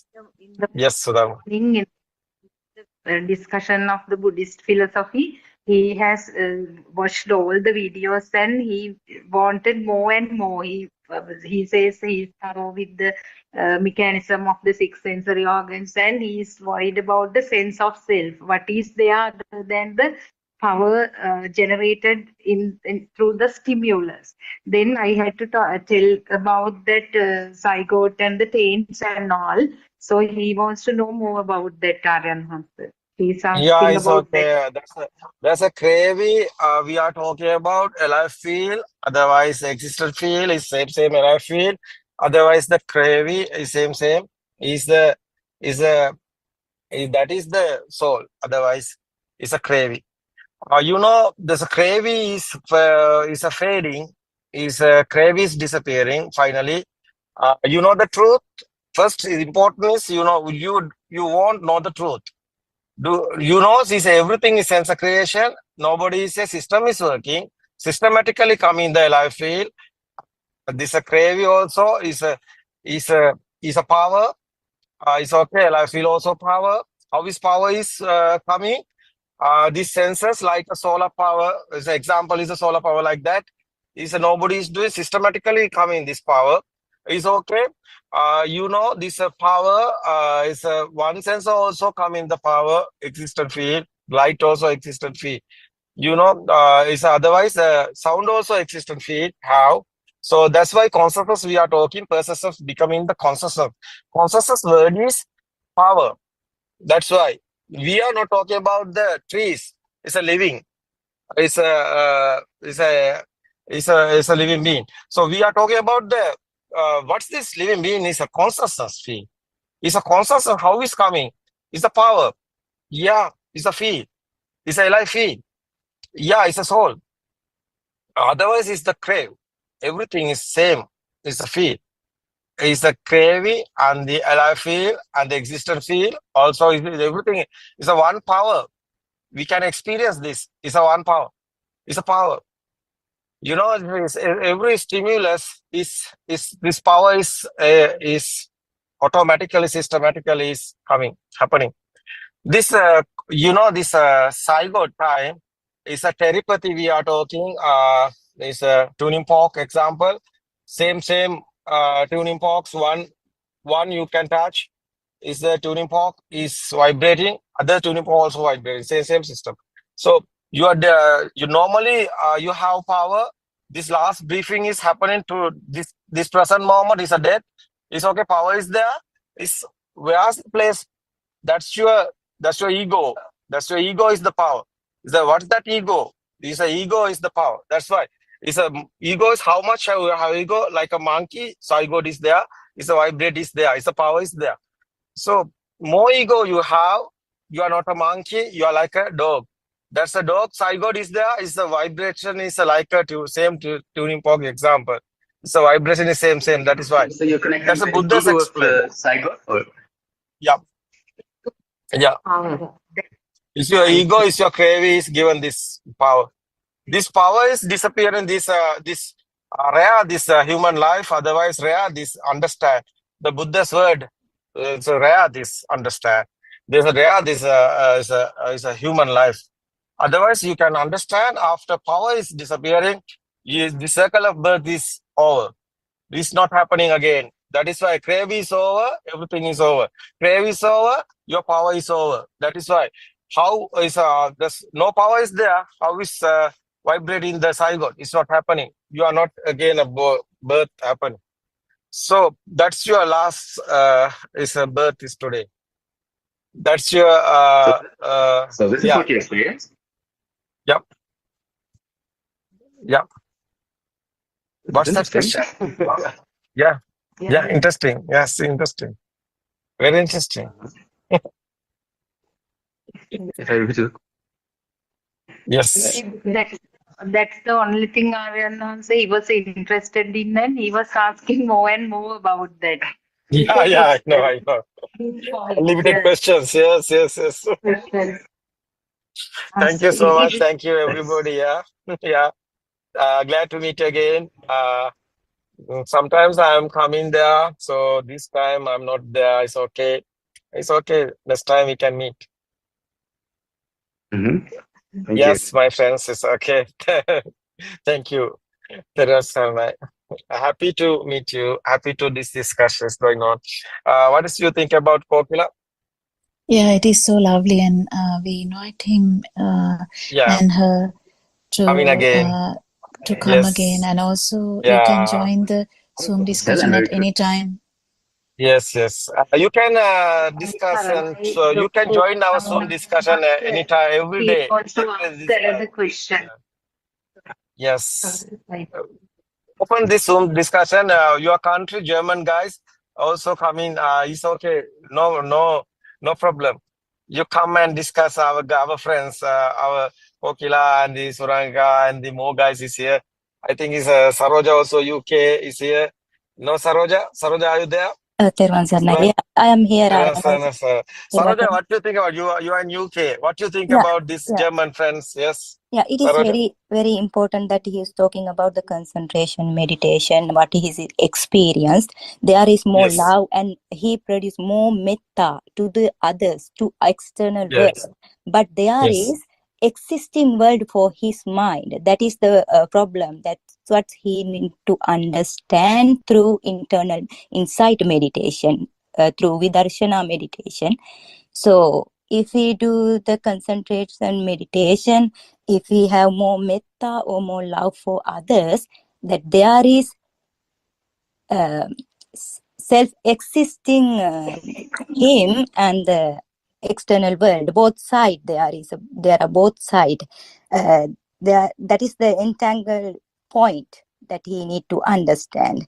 So Yes. in Vidarshana meditation, Inside he meditation. can see inside meditation, he can see clearly whether this body has existing I or me or mind things. And once he understands these five senses, he realizes that there is no existing world. He experiencing as on five senses that at the end he might experience. That is very important to understand, to get rid of, get out of this cage. We are in a cage, we are in a dream. He might realize at some point if he continue this inside meditation. I think he like I think he understood what I say. I think it's good. Yeah, it's Suranka. Yes. You heard that? Yeah, yeah. I think it's very nice. Yeah, yeah, Saroja. Thank you. Yeah, thank you so much. Did he say Yes. that he has another question, Sudharma? Oh, You said he have No, more related it's, to. no, it's okay. It's okay. This time is I over think we now. are It's running okay. out of time too. Yeah, that is Okay. why it's okay. He can join again and also discussion and join and discuss Yeah, again. yeah. Yeah, it's good. I think. Yeah, Suranka, are you there? Yeah. Yes, and answer Thiruvan Sarnai. It was a very What do you think? beautiful What do you think discussion. about? Yeah, very beautiful Very, very discussion. Yes, beautiful Suranka. discussion. Theo and Angie, I think you asked very thought-provoking questions. And Yes. our noble teacher gave a wonderful explanation for each of those. And Theo, I think for your last question about the zygote, which you were really inquisitive and curious, you have to have a very curious mind as you approach the Dhamma.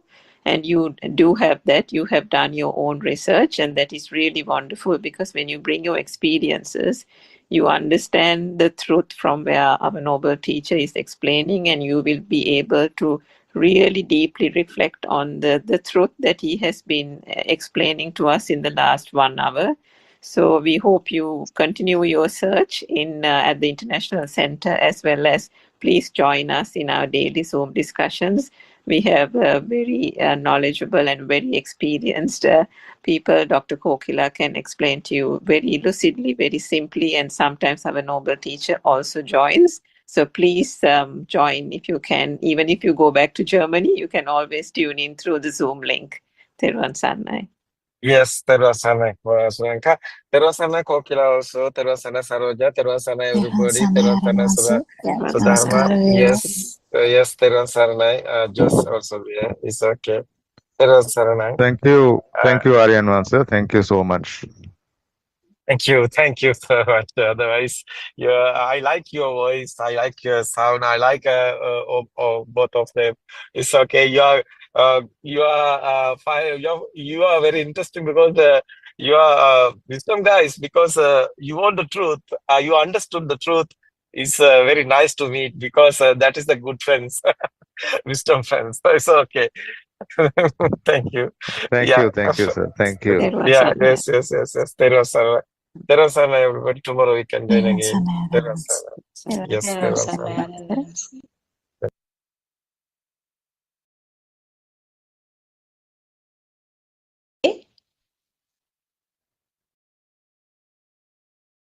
I don't think so. Yeah. Okay, we can start then. Yes, of course, you can start. Okay. Teruvan Saranai, may Triple Gem bless all of you. We worship Aryan Mahansi at his feet. To all Dhamma friends, we welcome all of you to this English Zoom discussion. May all of you be blessed by Triple Gem.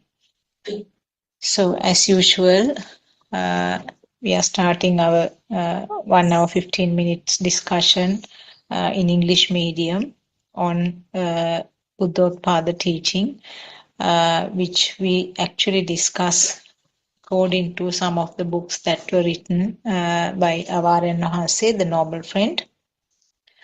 We have been discussing very basic facts over the last few days, how the thoughts are formed, what is meant by mind, and how the thoughts are formed, the fact that it is a series of thoughts. The mind means a series, a fast-flowing series of thoughts, and how the thoughts are formed.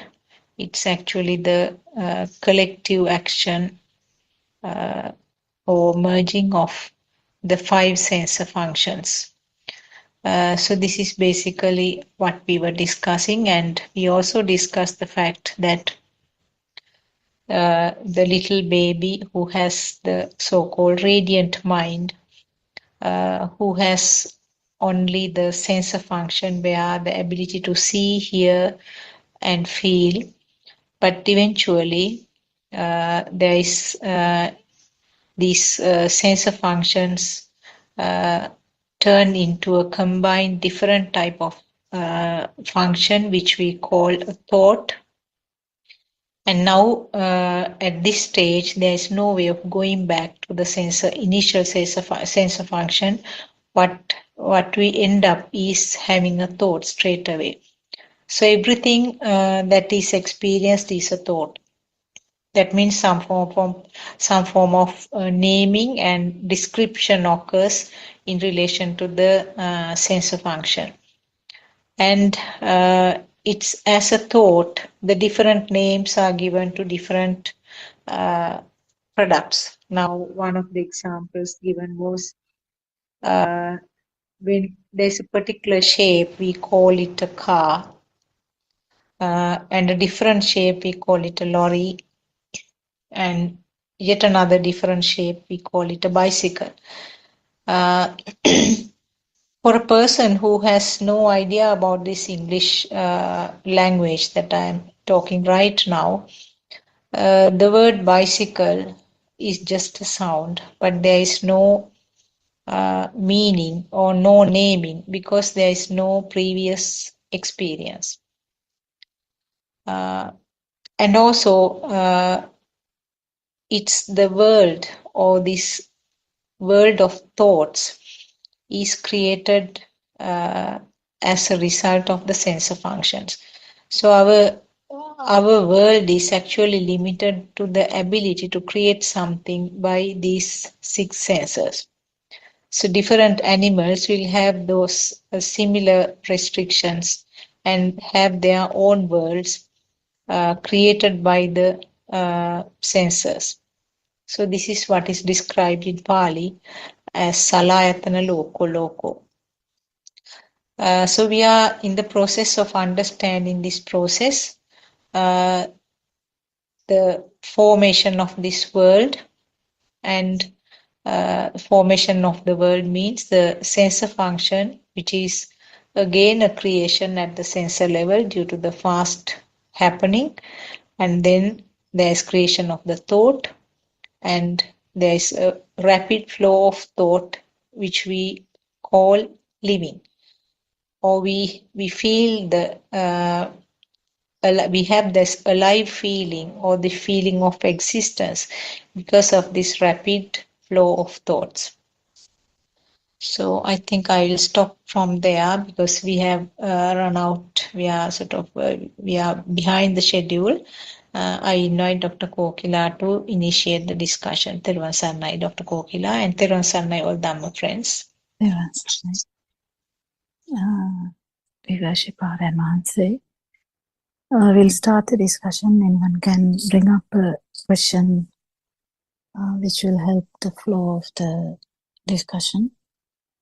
Because Shani didn't read the book today, we can jump into the discussion anyway.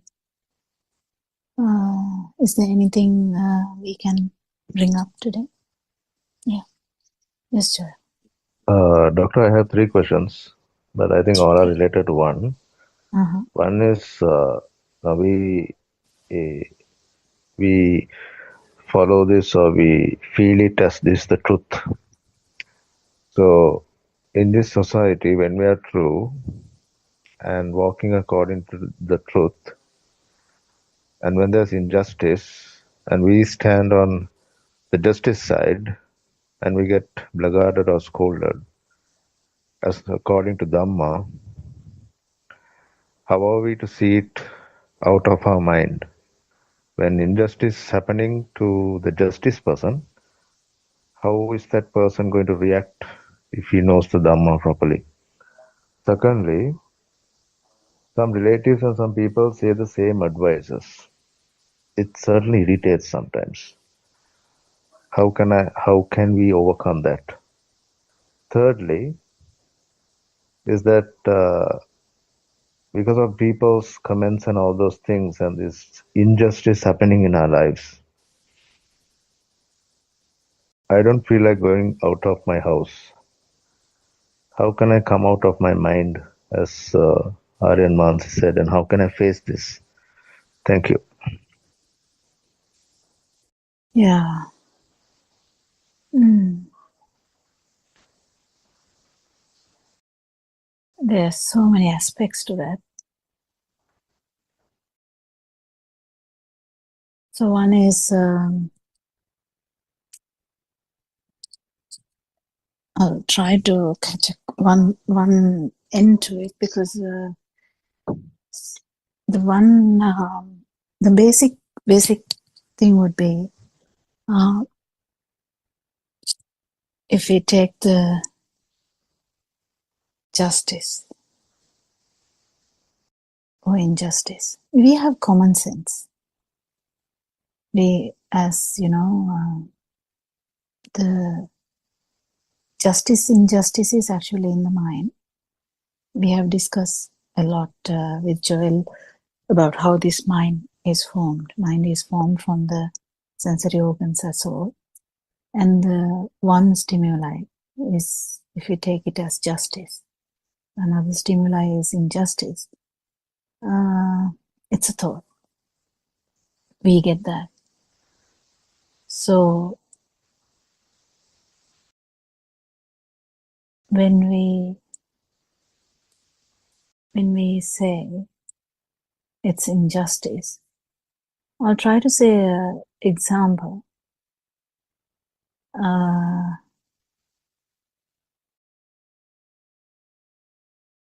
Injustice in this country is not injustice in other countries.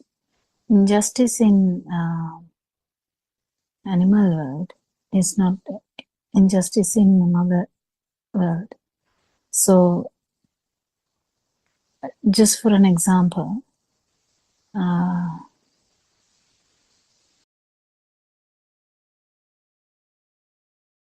there's a mouse. Mouse was seen by the cat. Cat is running after the mouse, catches it, plays with it. You know that cat usually plays with it and kills it and eats. Okay, I'm just trying to come to the point. So cat is playing with the rat before eating, and finally eats the rat. Where's the injustice? Or where's the justice? Or where's the injustice?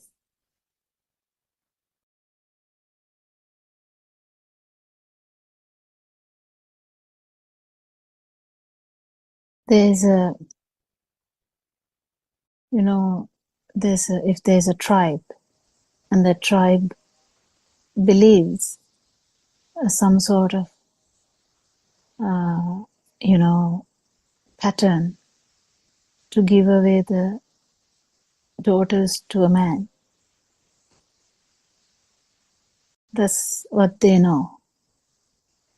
And it involves so many unnecessary rituals. And in their eyes, there's injustice and justice. From other eyes, we can. So the cat or the rat, justice and injustice is not the main thing that they are worried about. The rat is worried about saving the life or running away from the cat. It's just the instinct There's no big mind in the rat. Cat, again, there's no much big mind. They have just a sensory organ function. But there is a perception. Perception is the hunger. Or even that the perception could be this is food. Small moving object. And the smell and all that. They are very, very good in this.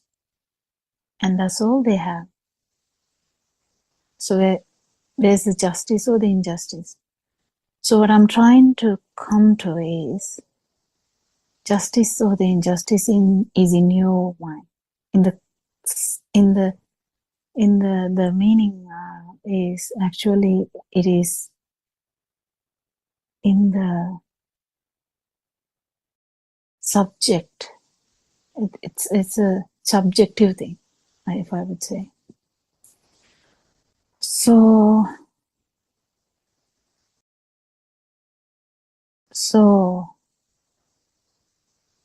according to our attitudes, the culture, the whatever we know, family, whatever the family was having, the ideas, notions, opinions, justice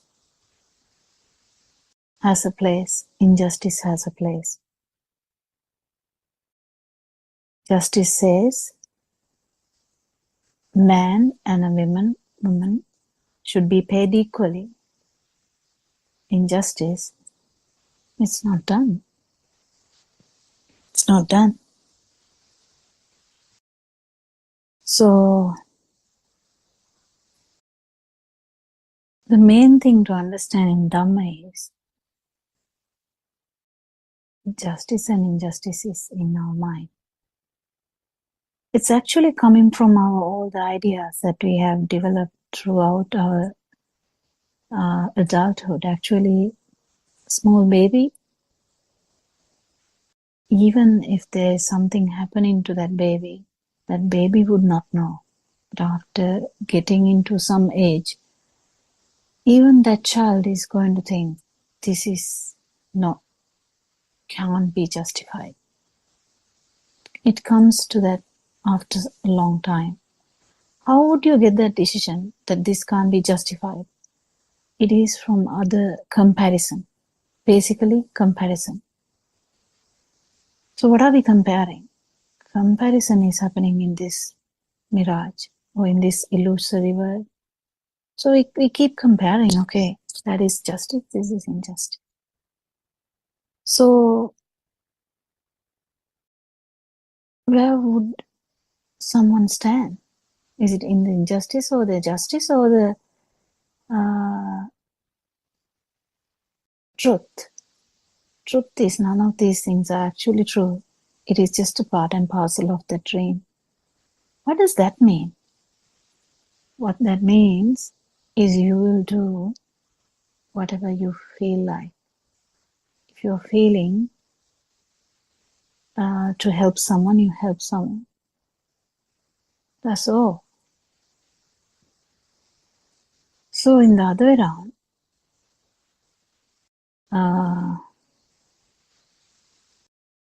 if someone is actually going to actually understanding this Dhamma, the actual truth, that person understands if you are actually doing something. This can be only understood by humans, by the way, not the cat or the rat. So as a human, you will understand, okay, this is the mind, yes. So if I'm actually because usually humans doesn't need to kill. Humans can survive without killing. Humans can survive without doing bad stuff. But when it comes to survival, people might do stuff. But that is due to the feeling of existence. Or in the sense alive feel. Because we feel alive, we try to maintain that, and we might do this and that and all the bad stuff. Rather than standing in one side, justice or the injustice, it's actually what is going to happen is you're going to understand that all these perceptions are actually a kind of a reflection here. So if it's a reflection here, if you are killing someone, you're killing actually, the killing is actually a perception here. Basically, you are killing, because you know that when we talk about truth, I think Joel will understand that when you take the actual stimulus, which can be chair, for an example, or milk toffee, or your enemy, just for an example.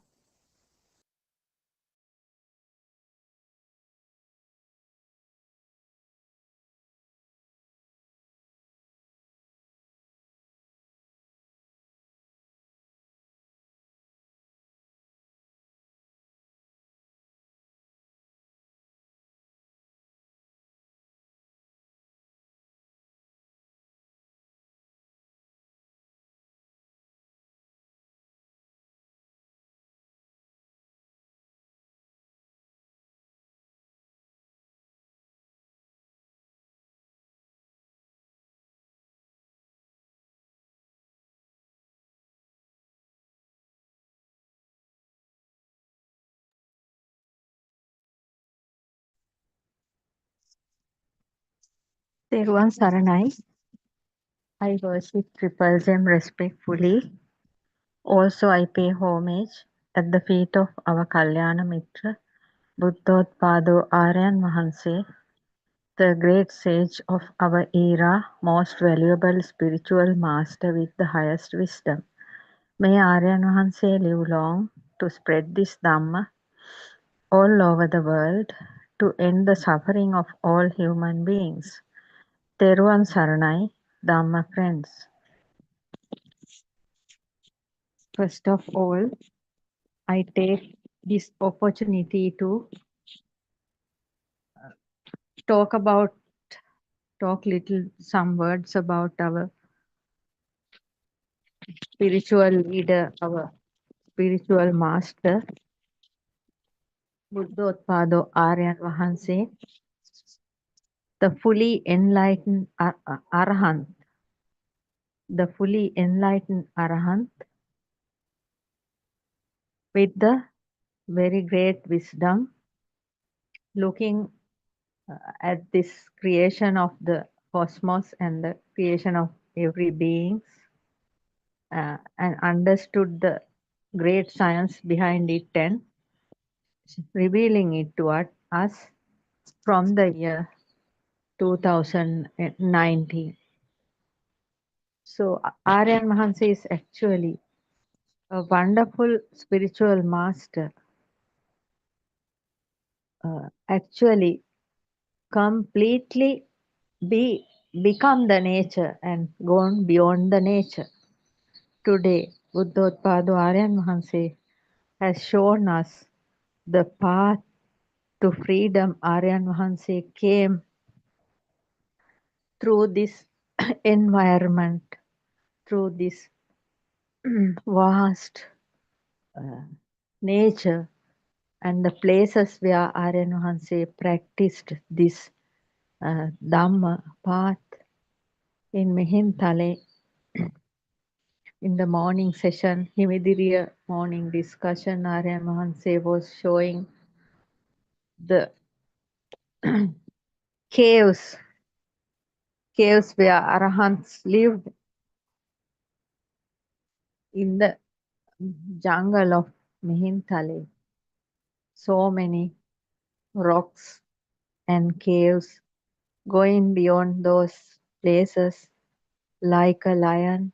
Aryan Mahansa is revealing this Dhamma, and Aryan Mahansa showed us how he was there with the nature so many years, nearly 30 years, to realize this Dhamma. So I always bow down to our great spiritual master on behalf of the 800 billion human beings live on this planet, for us to reveal the ultimate path to Nibbana and the true Buddhist philosophy, the story behind humans after a very long period of more than thousand odd years, because Lord Buddha's true Buddhist philosophy was vanished and it was hidden due to the cruel people with with many other wrong views. They always tried to destroy Buddhist philosophy and Buddhism, but finally we have a true son of Lord Gautama Buddha, uh, actually an Arhant,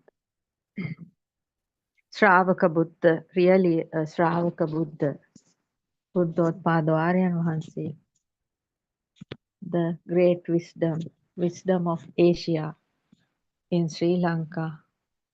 For each and every human being on this planet have this only one way to overcome their mind sufferings. So as usual, I am going to talk about a sermon, self-translated sermon of Buddothpado Aryan Vahanse, done before 6 years, and its name is Nivana Obalanga, my third session. That means Nibbana is near you, third session, because from the year 2000, end of the 2019, after realizing in 2015, Aryan Vahanse was there for about nearly 4 or 5 years without telling this Dhamma to anybody, and started to reveal this Dhamma from the end of 2019.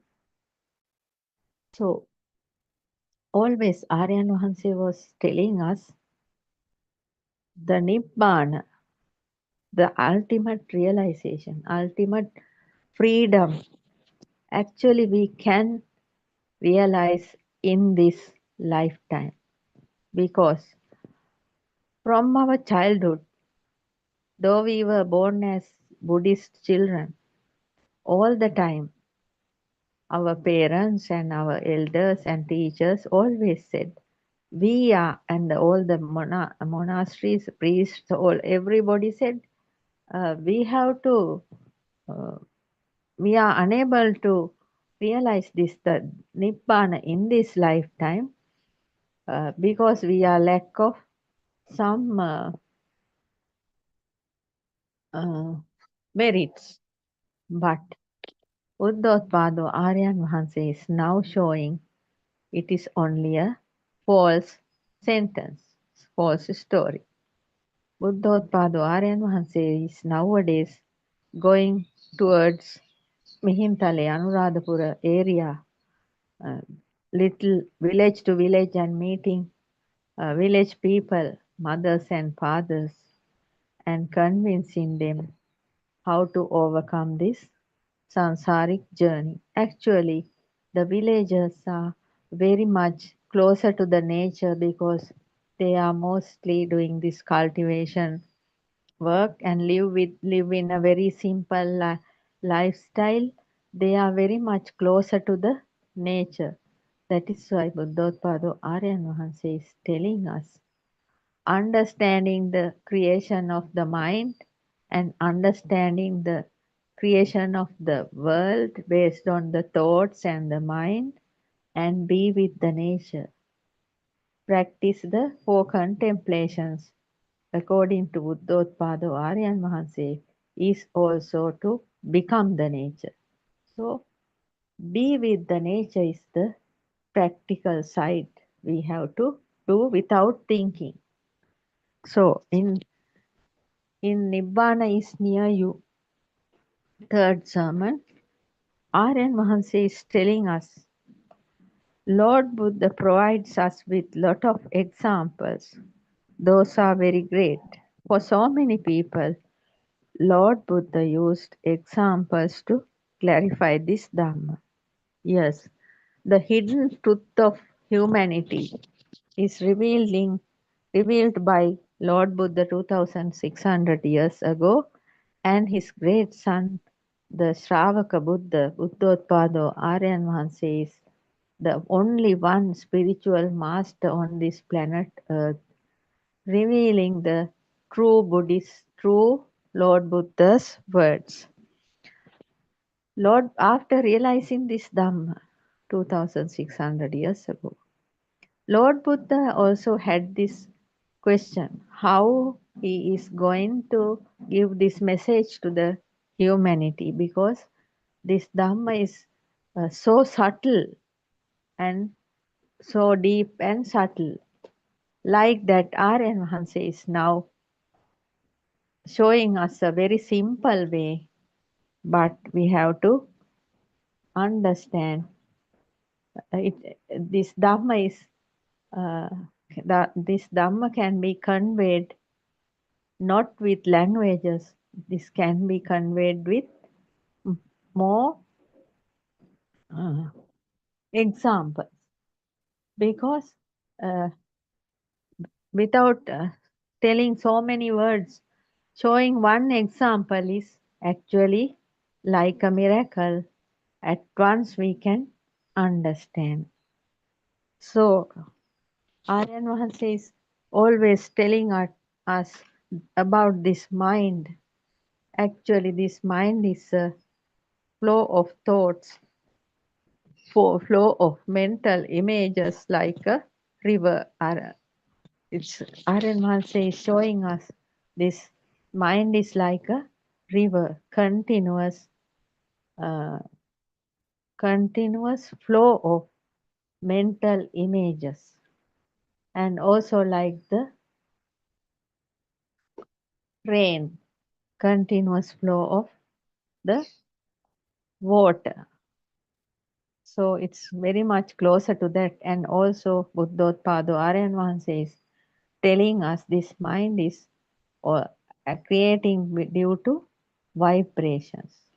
Yes, fast vibrations of the stimuli, fast vibration of the light.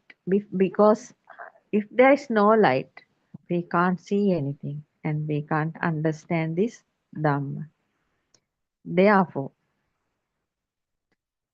understanding the fast vibration of the light is one thing, and for that, to understand the fast vibration of light, Buddothpado Aryan Vahanse is showing us the lightning. Everybody can see the lightning when it happens. We are experiencing time to time. So when the lightning happens, we can see a zigzag pattern. That means a wave pattern. That is also a fast wave pattern. So this light is also like that. It's a fast vibration of light. When the fast vibration of light is equal to the fast vibration of our eyes, they are synchronizing. That means the great science behind that is the synchronization. That means the gap between those two vibrations are disappearing and the light is creating on the eyes. And sound is also a fast vibration of waves, sound waves. And touch also like that. Tongue, touching to the tongue, touching to the nose, touching to the body is also the fast vibration happening on the body skin and the thing we are touching. It may be a food, it may be a smell, maybe a something we catch, like that. So that is why Lord Buddha always tried to give examples, and like Lord Buddha, Buddothpado Aryan Vahanse is showing us so many new examples for the new era people to understand it very easily. Very easily. Aryan Mahanse is telling we are also came into this path by understanding those examples. Yes, Aryan Mahanse is telling in this Nibbana is near you third sermon. Aryan Mahanse is telling we are also came into this path by understanding those examples given by Lord Buddha. Certainly, we are trapped inside a thought. Yes, Aryan Mahanse is clarifying.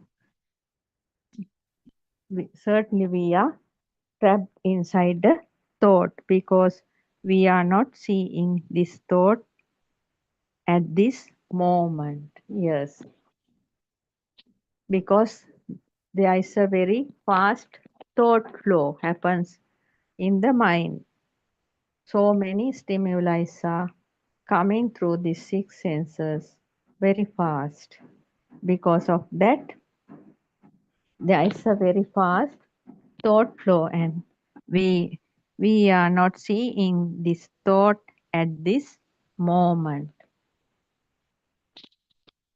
If we have the awareness to see this thought at this moment, we can realize this Dhamma. That is the greatest problem we have created for ourselves, because we are not seeing the thought arising and ceasing at this very moment.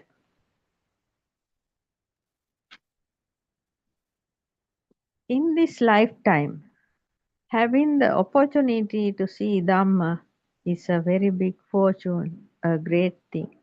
Yes, actually, in this lifetime, having the opportunity to see Dhamma after hearing and practicing to realize this Dhamma is a very big fortune, a great thing. Then only we are able to overcome this samsaric journey. That means overcome this suffering, wheel of suffering. In this society, how many people are touching this Dhamma? Very few. Yes, Aryan Mahansa is telling.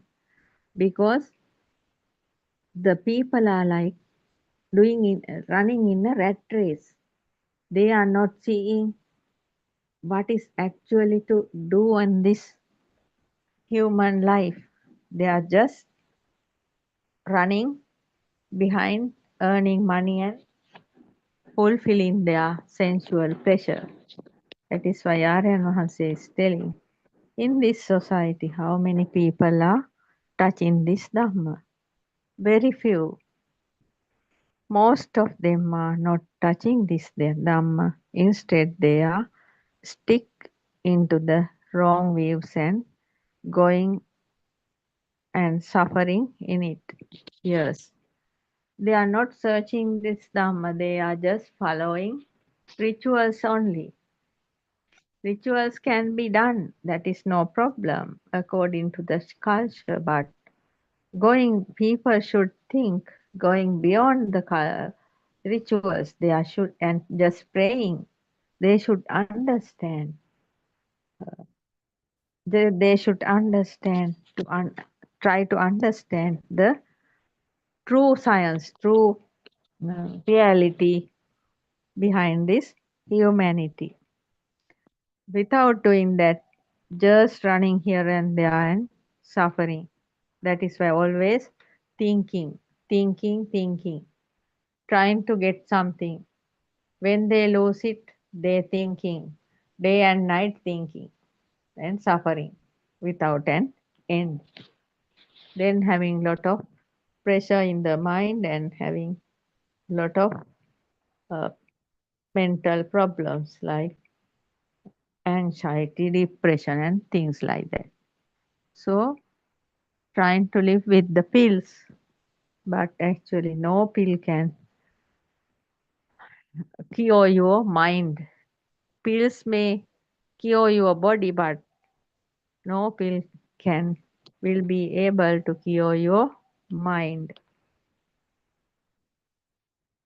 So these mundane world people, they are adding us also to that nature. Yes, the normal mundane world people are thinking all the others like we are also like them, and they are trying to tie us also into their uh, unusual lifestyles. They cannot see beyond the wrong views. Yes, if you can go through the internet today, you can see so many wrong views about these different religions. Religions are good for the people, but so many wrong views are misleading the humanity,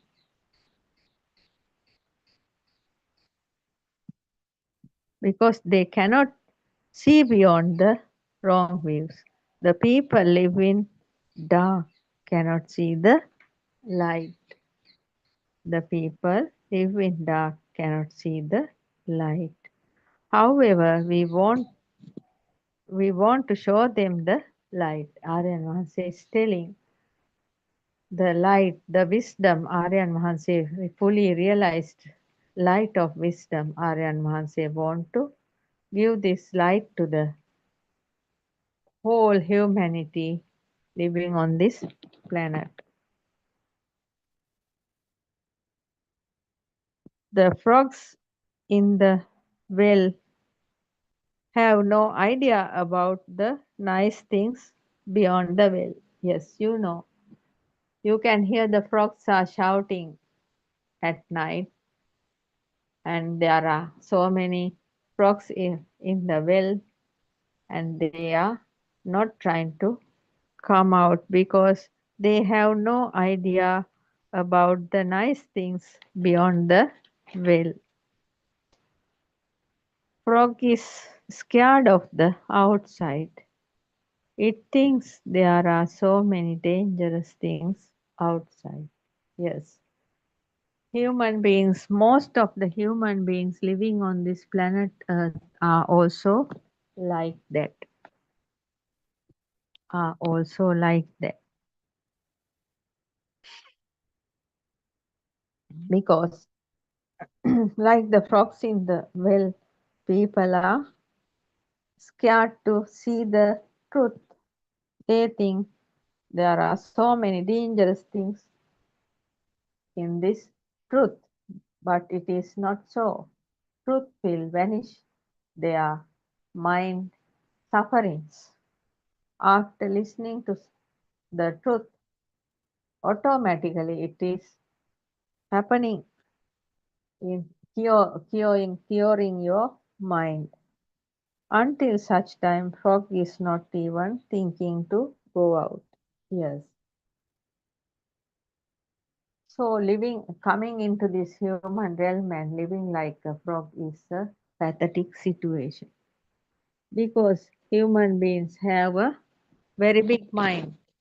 So with that very big mind, they are playing hell now. They are doing all sorts of uh, troubles, creating troubles for others. They don't have the compassion towards others. They are full of jealousy also.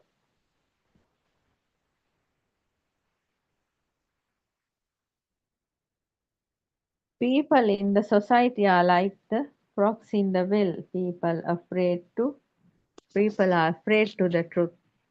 Yes. But whatever the religion you are following, no matter. Whatever the country you live in, that is also no matter. Whatever the education level you have, that is also no matter. You may be a master, or that you may be a mm, very big educated person, a professor, but otherwise, or else you may be a uh, very few, that means very low education you may have, but it is not needed for this understanding this true Dhamma and feel it. You can use your brain, your mind first, then you will feel this true Dhamma. So there's nothing to worry about your social background or social situation or the power you have, or you are powerful or powerless, or you are a wealthy person or a poor person. All those things are not relevant to this, to understanding this ultimate reality of true Dhamma, because it is so simple.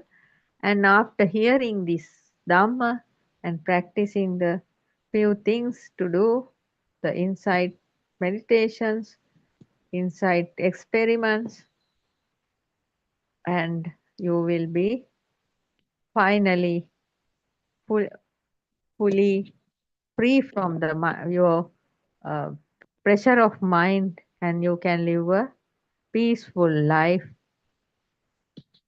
even from listening to this Dhamma, even from your home. No need to go here and there. You can just hear this Dhamma, and you can do this walking meditation inside your home garden or inside your home. You can just realize this Dhamma. This is not so difficult. Only thing, you should have some keen awareness. People are trapped in the wrong views. You can see in the social media every day how many wrong views are flowing. Non-stop wrong views are flowing.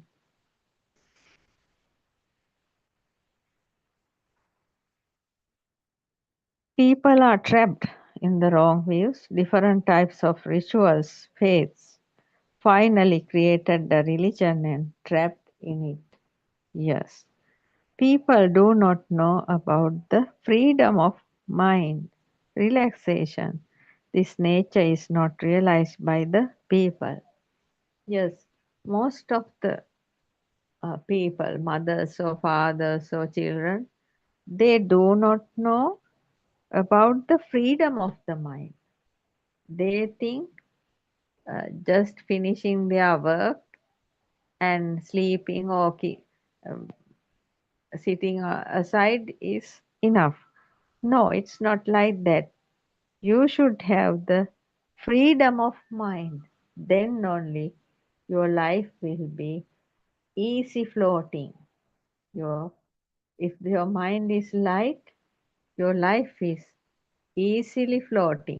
Otherwise, if your mind is uh, very pressurized with thoughts, there are so many thoughts, you can't even sleep at night. It is like that. You can't even sleep at night, and you can't live a free life, because all the time each and every thought is pressurizing you. That is why Buddothpado Aryan Vahanse has done the great revelation of true Buddhist philosophy, where it shows the way of creation of thoughts. When we understand the nature of creation of the thoughts, then only we are able to live without attaching or without clashing with those thoughts. Because I am not the body, I am not the mind, and the self is only the burning. According to Aryan Vahanse, the self, actually you all are thinking the body is self, but it is not so. If you nowadays each and every body part can be replaced, and if you can share this body into 32 parts, as Lord Buddha said, in any of the parts there is no self. mind is also just appearing and disappearing vibrational power of mental images. So in that also there is no self because you are unable to control your mind. So the self is your burning. When some kind of burning happens, that means the sorrow, the feel you have, the suffering, that is the place where self is. Aryan is showing us how to redeem from the self, how to redeem from the self by understanding the true Buddhist philosophy and realizing it. Sorry. People do not know about the freedom of mind realization. This nature is not realized by the people. People think just to watching a film or a music or dancing for the music, going here and there. That is not the freedom. That is not the freedom of mind. That is not the relaxation. Freedom of the mind means freedom from the thought pressure. That means the thought power. Thoughts are there until the death. But when understanding the true Buddhist philosophy and Lord Buddothpado Arenwan says true Dhamma, your thought process will, your thought power will come down. The thought power will come down.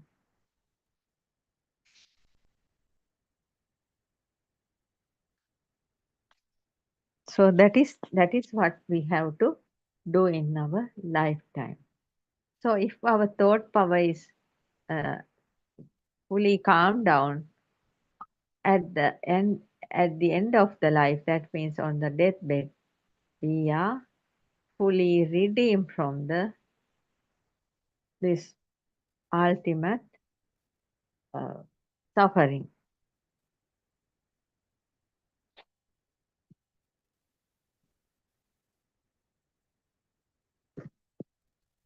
So if you are actually feeling this kind of relaxation, you can see how different it is. Even by listening this true Dhamma of Buddothpado Aryan Mahanse, you can experience that.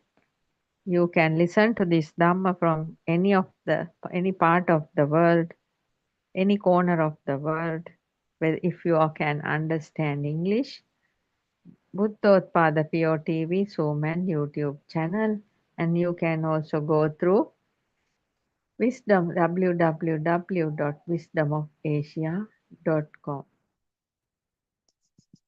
Then, when listening to this Dhamma, you can see how your mind is become lighter and lighter, and that means the thought power is going down, and you are becoming more relaxed day by day.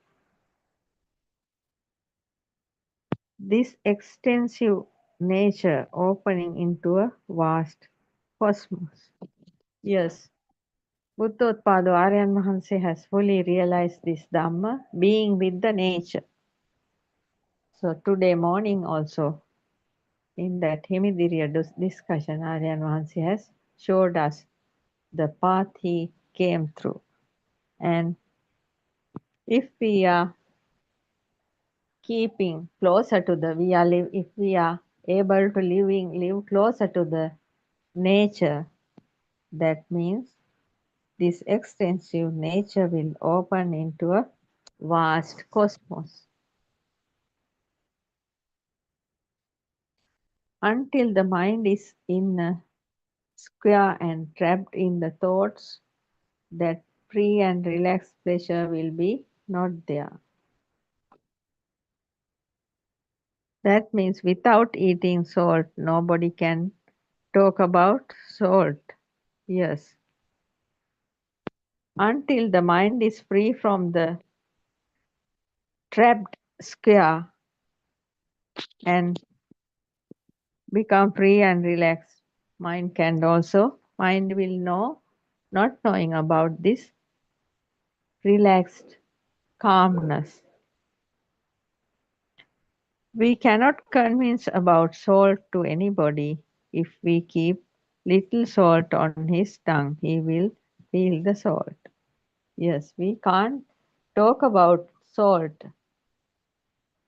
If we can give a little salt to a person, then only he will taste the salt and understand the salt. This Dhamma is also like that. Buddothpado Aryan Wahanse, such a great difficulty, opened up this Dhamma, and now it is our turn and our duty to spread Dhamma all over the world like a breeze, like a wind. That means when the wind is touching the body, we are relaxing like that. This true Dhamma, ultimate truth of humanity, teaching by Buddothpado Aryan Wahanse, based on true Lord Buddha's true teachings, we can feel the breeze of this Dhamma. So each and every human being, we know, suffering for nothing. Though they are having so much power, even they have so much displeasure. You know, a little baby come into this world will not have any kind of problem. When the milk is given by the mother, it is drinking, the baby is drinking the milk and sleeping nicely.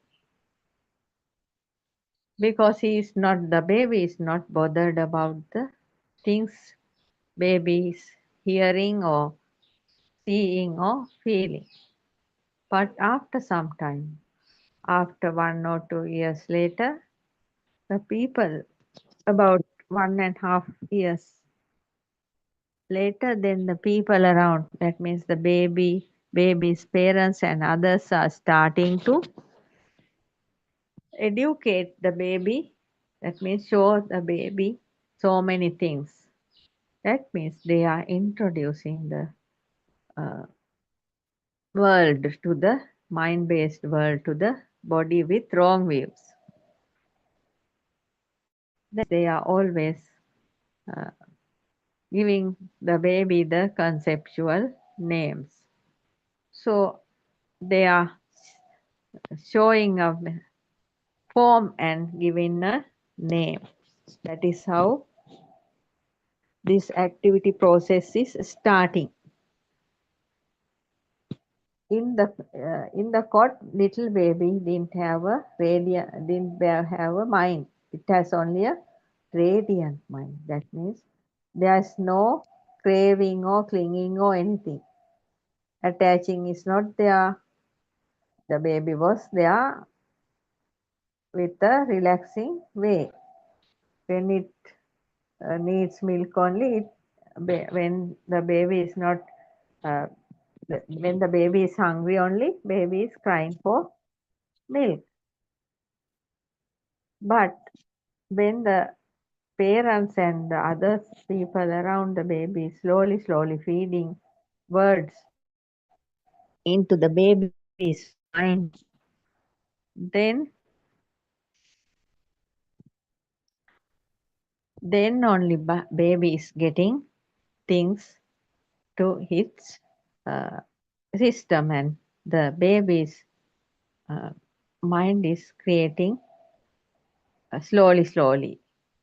First, in the very little age, baby saw a form with usually coming to the baby and giving milk, washing the baby, and doing lullabies and things like that.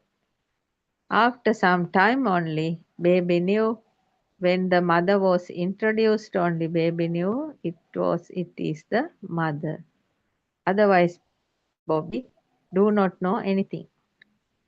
So, but after 1.5 years, the data feeding starts. All the conceptual names are given with the and the shapes and the forms and the names combination is starting to kept in the baby system. Then slowly baby learns so many things about this world. Then slowly baby's mind is creating. That means mind consciousness creates. Other than that, until such time baby has only eye consciousness, ear consciousness and touch consciousness. So baby was there without a problem. After the mind consciousness creates, parents taking the baby to the mirror and showing the baby, this is you. That means the self notation given to the baby. So the self tag is there for the baby given by the parents. Then baby is starting to think about the self. Baby think, I am here and my mother is there and my father is there. My house is here. Like that, baby is starting to share things, because mind consciousness is the thing doing it. When the baby's mind creating little by little, mind consciousness says the baby, there is outside and you are there's an inside. Like that, the mind consciousness is creating the duality for the baby. That is how the baby is growing with wrong views. So all the babies like us happen to came through that way, and now we want to uh, turn around to be like the baby's mind. That means we have to first gain the radiant mind, drop all these unnecessary thought processes. Then only we are able to go beyond the sansaric journey. So we have to understand, to become a radiant mind, we have to understand the creation of thoughts, and we have to understand the what is the seeing is just a seeing, and hearing is just a hearing, feeling is just a feeling. This body is just a system, and there is no seer here, there is no hearer here, there is no feeler here. We are seeing is just a seeing. Nothing is there to be seen, because everything we see is just a vibration arising and ceasing. It's not permanently there. Hearing is also like that. Everything we hear is also a vibration, just a hearing arising and ceasing, a vibratory nature of hearing. So there is nothing they are permanently to hear. And touching is also like that. The touch vibration of our body is also just happening, and that means arising and ceasing. That is how we feel things. That is how we feel things. Therefore, this we have actually the human system is a six sense system. There's nothing outside. We are seeing everything in our mind. We are not seeing. We are uh, not seeing, just thinking. We are not hearing. We are thinking. We are not touching. We are not feeling, we are just thinking. That is how this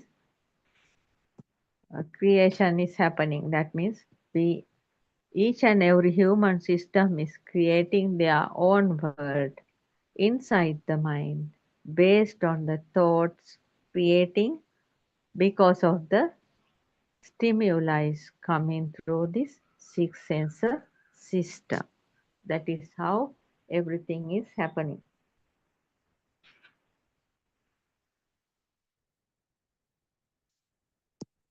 That is how everything is happening. So we are actually living in a illusionary world. We have no way to experience the outside world. We are seeing only our mind because we are from the early childhood.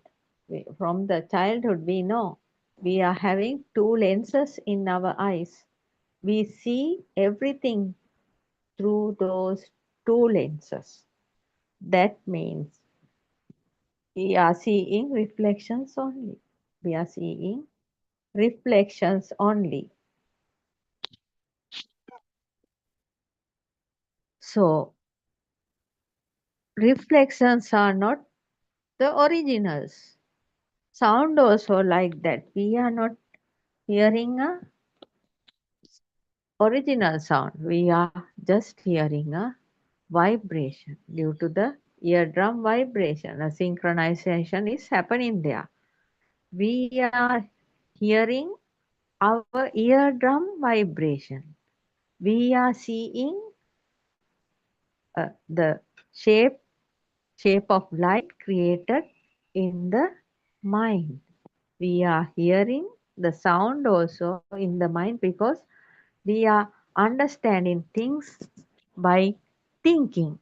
Otherwise, we are unable to understand anything. Feeling is also like that. When we touch something, the mind says, the thing you touch is hard.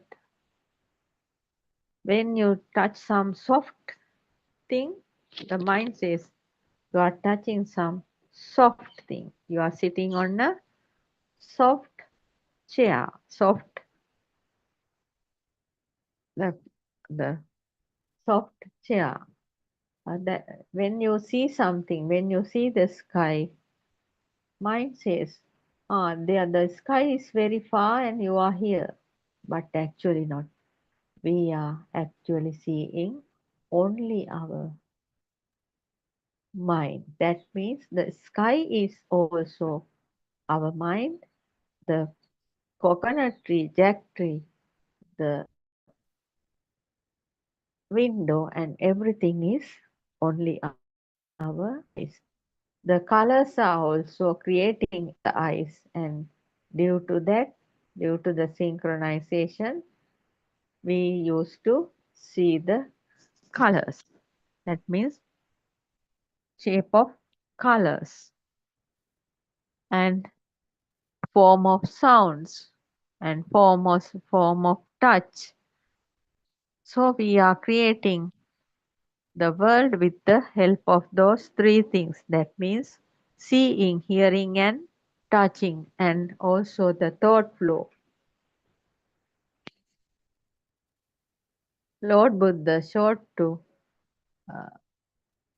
Bahya Daruchiya Sannyas, very short. In four sentences, Lord Buddha gave the whole path to Nibbana. Seeing is just a seeing. There's nothing to see there, and there is not seen. Then there is no seer. Hearing is just a hearing. There's nothing to hear, and therefore nobody is here. There is no hearer. Feeling is touching. A feeling is just a feeling. There's nothing to feel, and there is no feeler. Thought flow is also just a thought flow. There's no feeler, the thought, feeler of the thoughts. That is what the shortest ever Dhamma our Lord Buddha has done to Bahya Daruchiya Sannyas, and he became an Arahant with those four sentences, four stanzas. So by understanding this magic of creation, when we see the magic, we are not going to have faith on the magician, because we know how this magic is happening. So we know each and every hearing sound is a hearing mind. Each and every seeing uh, shape of light is a seeing thought. Each and every feeling uh, mind is also a shape. Each and every feeling form is also a feeling mind. Each and every thought is just a past thought. Thought flown to the thought flow in the mind. So understanding this, and there's nothing called outside, therefore we are redeeming from the form. In this mind also, nothing is permanent, or each and every thought is arising and ceasing, each and every stimuli is arising and ceasing in this fraction of the moment. And therefore, there's no mind actually. Mind is just a arising and ceasing system. Not even a system, arising and ceasing flow. So there's nothing called mind. Therefore, we are redeeming from the name. And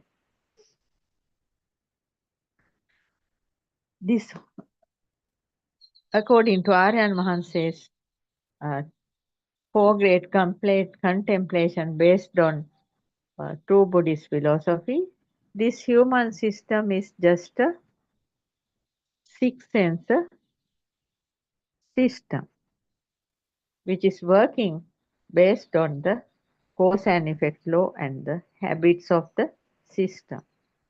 All these six senses are activated with action minds, and this human body has no owner. This is just the nature. There's no self here. Self is a tag which our parents have given us.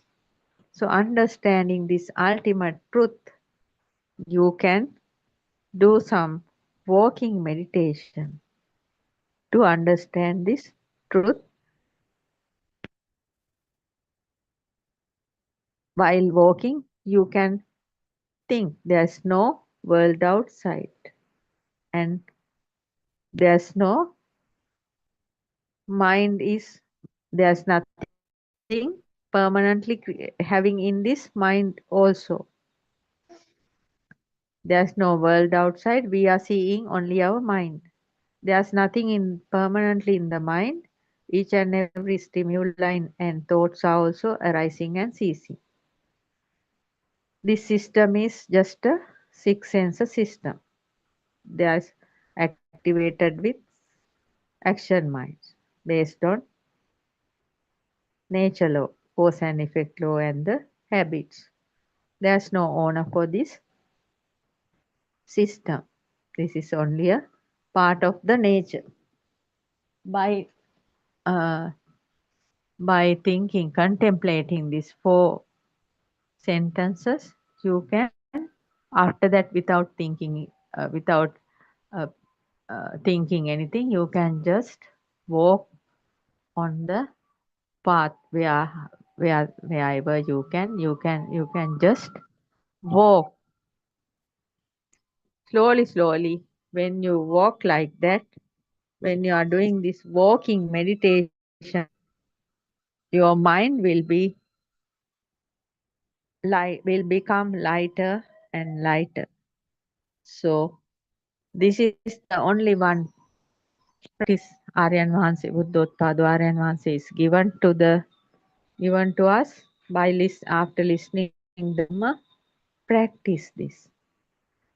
Practice this for contemplations. But before that, you have to listen to Dhamma and understand the true Buddhist philosophy. And while practicing, you will be realizing this Dhamma. That means there is no self here.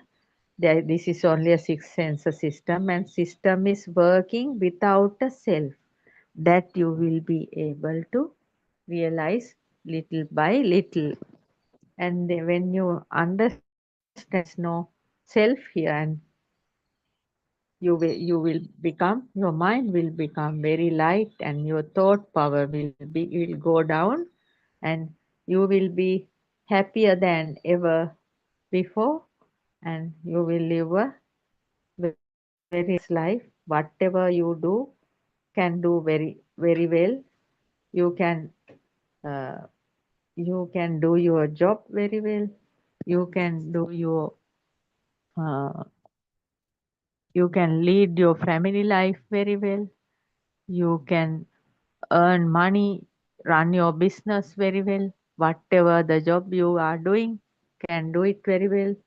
If you are a student, you can study very well, because the mind power is not giving you trouble. That is the ultimate freedom which we can have. So, as human beings, we should be able to understand this ultimate truth of realization.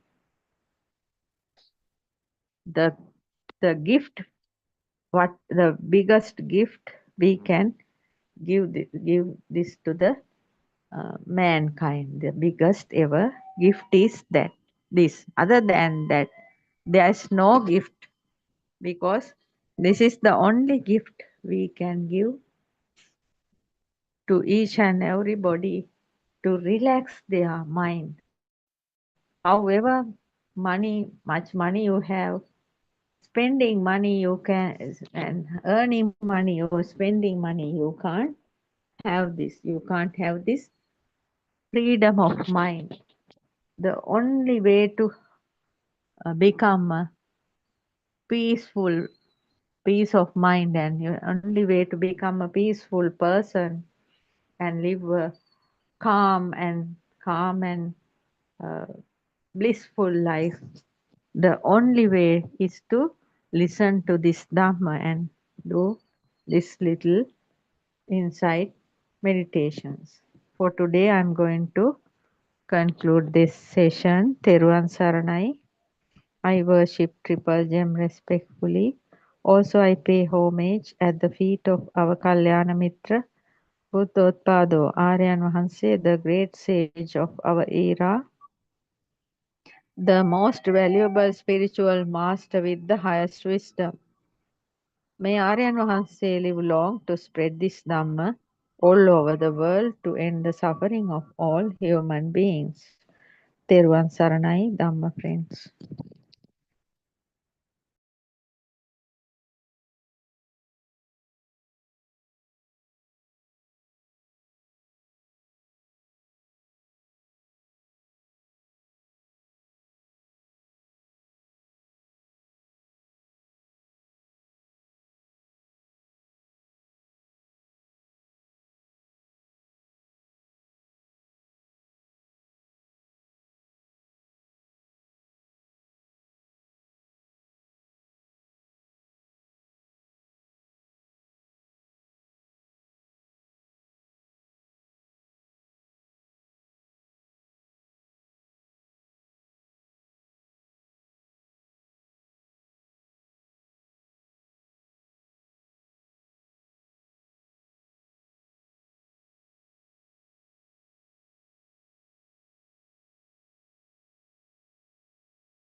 I worship Triple Gem with the greatest respect. I pay my homage at Aryan Hansi's feet. Therwan Sarnai Aryan Hansa. We are very grateful for being our spiritual leader, always guiding us, helping us to go through the difficult situations and clearing the pathway for us. Uh, May you live long to guide the whole world on this true Dhamma path. May our friends who are listening be blessed by Triple Gem. Uh, may our friends who are helping with the technology be blessed by Triple Gem. So this is our regular discussion session starting at 3 p.m. Sri Lankan time, going on for 2 hours now on. And all 7 days we do have this.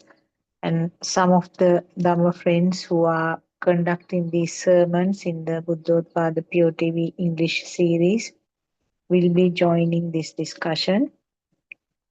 We invite anybody who is willing to join us in this discussion to get any doubt clarified that you are having. Until the other Dhamma friends, I will start the discussion with my other friend, Dhamma friend Champa, Therwan Sarnai Champa. Therwan Saranai, Doctor. Yes. What shall we start today with? Any suggestions? Nothing special, Doctor. Actually, today morning session, I think you may have seen it. Yeah. See, Aryan Hansi is always showing how he came through his journey to get this, realize this Dhamma. That Yeah. means most of the time he was very much closer to the nature. No, Yes. Doctor? Yeah. Yes. So actually the idea I got from that also, that means after listening to this Dhamma, all the time listening to Dhamma, and the main thing, other than listening to Dhamma and discussing Dhamma, we have to do that one thing, Doctor. Being with that, with the nature, being closer to the nature. Yeah. That is what I understood, Doctor. Yeah, actually, as you said, the nature, the surrounding that Aryanuhasi was showing us, that sort of environment always has a low range of vibrations, no? So, Yes. so even in general, we feel that when we are disturbed with something, we feel like going to a place or an area where there is a serene environment. Yes. But not only that, actually, it's even for the person who is on this Dhamma path, as you said, that vibration, that level of vibration in a natural environment, I think telepathizes or synchronizes with the system. Yes. So vibrations will calm down. That is actually what I have understood was that is actually the beginning. Yes. A person who is having the inner transformation should be able to tolerate any type of environment. So that is what R.N. Mahasi was explaining, that the experience that he had when he was traveling in a bus with lots of noise. Good Yes. noise. So that means it's for an arhat, such an environment is not an issue. Yes. Not that he's unable to tolerate, but at the same time, if the option is given to select, I am sure they choose the very calm and quiet, serene environment where it is closer to the nature. So Yes. That is why now Lord Buddha also left the temple Palace. and went that Yes. Andavanaya because Yes. he preferred that environment rather than that disturbing type of situation which happened in the temple. Yes. So the angles are that for you and me, we will be benefited by staying in a place where there is nature. It is closer to the Yes. nature. Yes. But for a person like Ren Mahanse, if he prefers this sort of natural environment, but of course he will not be having any difficulty in tolerating or withstanding a busy sort of environment also, isn't it? Yes. Yes. Mm. That means, doctor, Yeah. to that means to come. That means actually to. That means that day, Dr. Kokila said no. In her Mm. setup, in her environment, how Mm. she become that flower, and then go beyond. We don't Mm. need a very big jungle or anything. Yeah, right. According to our Mm. space, we can Mm. we can do little, just try little things. Mm. No, doctor. Yes, that's what I understood. Mm.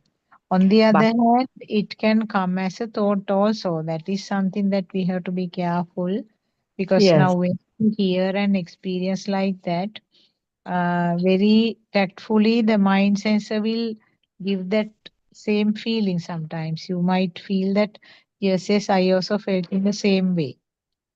yes, we have to be very careful with this mind sensor. Yeah. But doctor, actually, when that means when we all the time we are not with the thoughts. No, the Mm.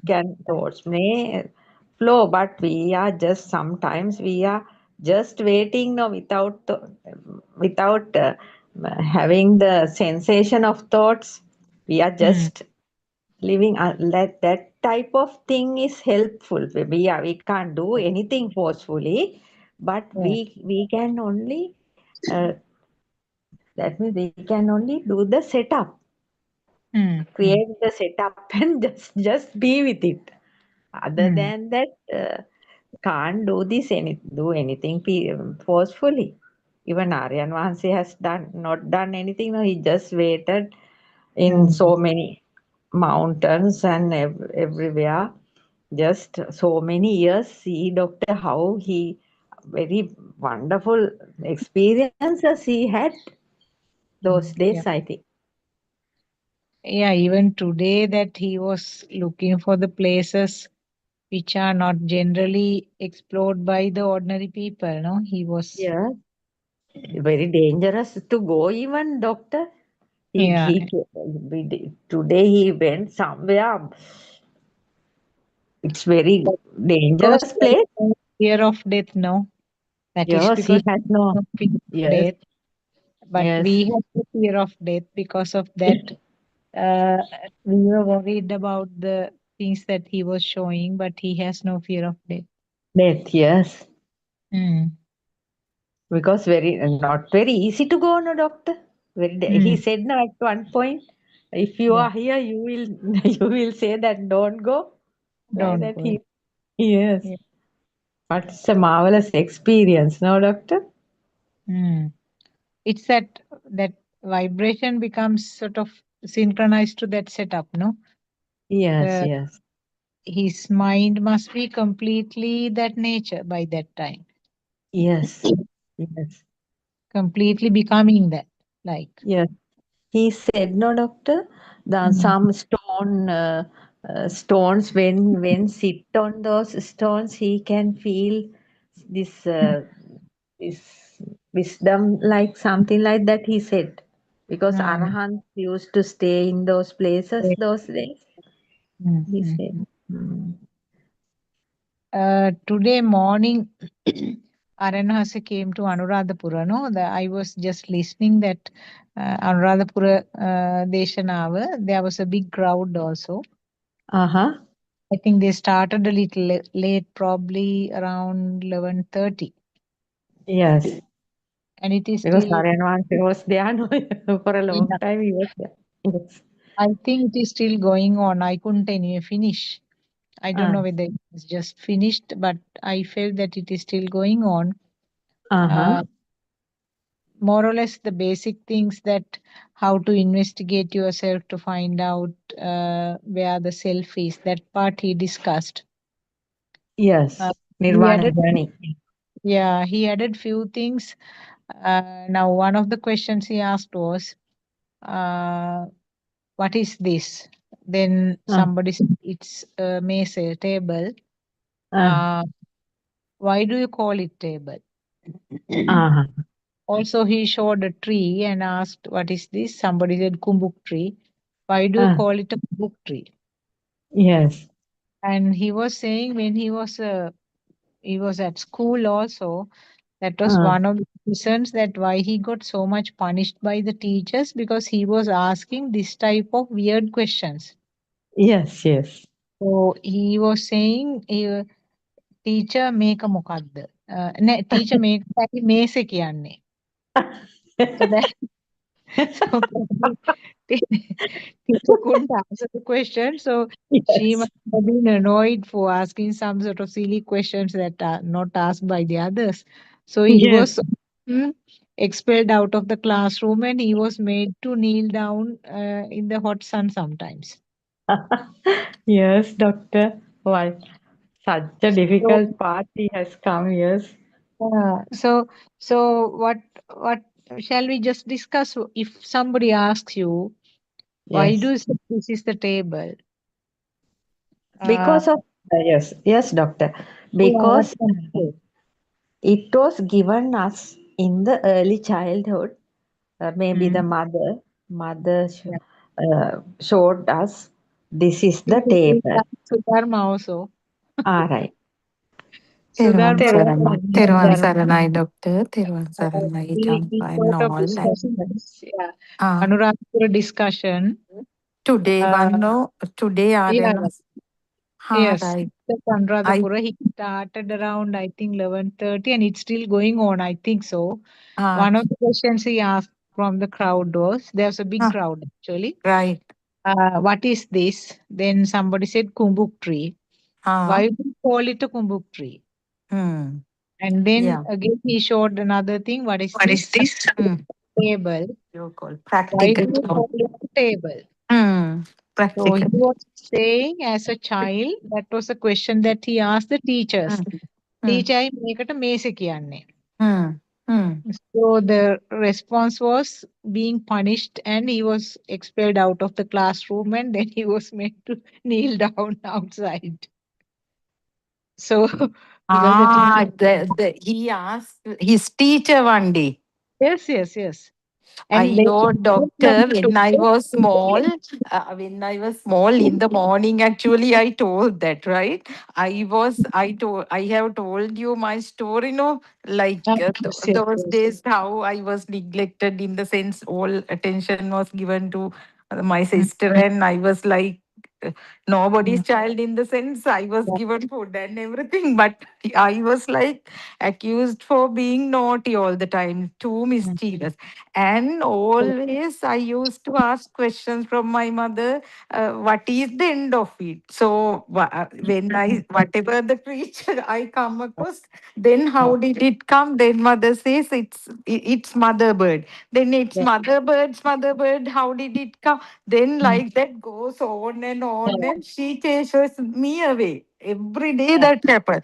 Then your mother, then your grandmother, then her grandmother, then how did that great grandmother came to the world? So mm, like that unending questions, doctor.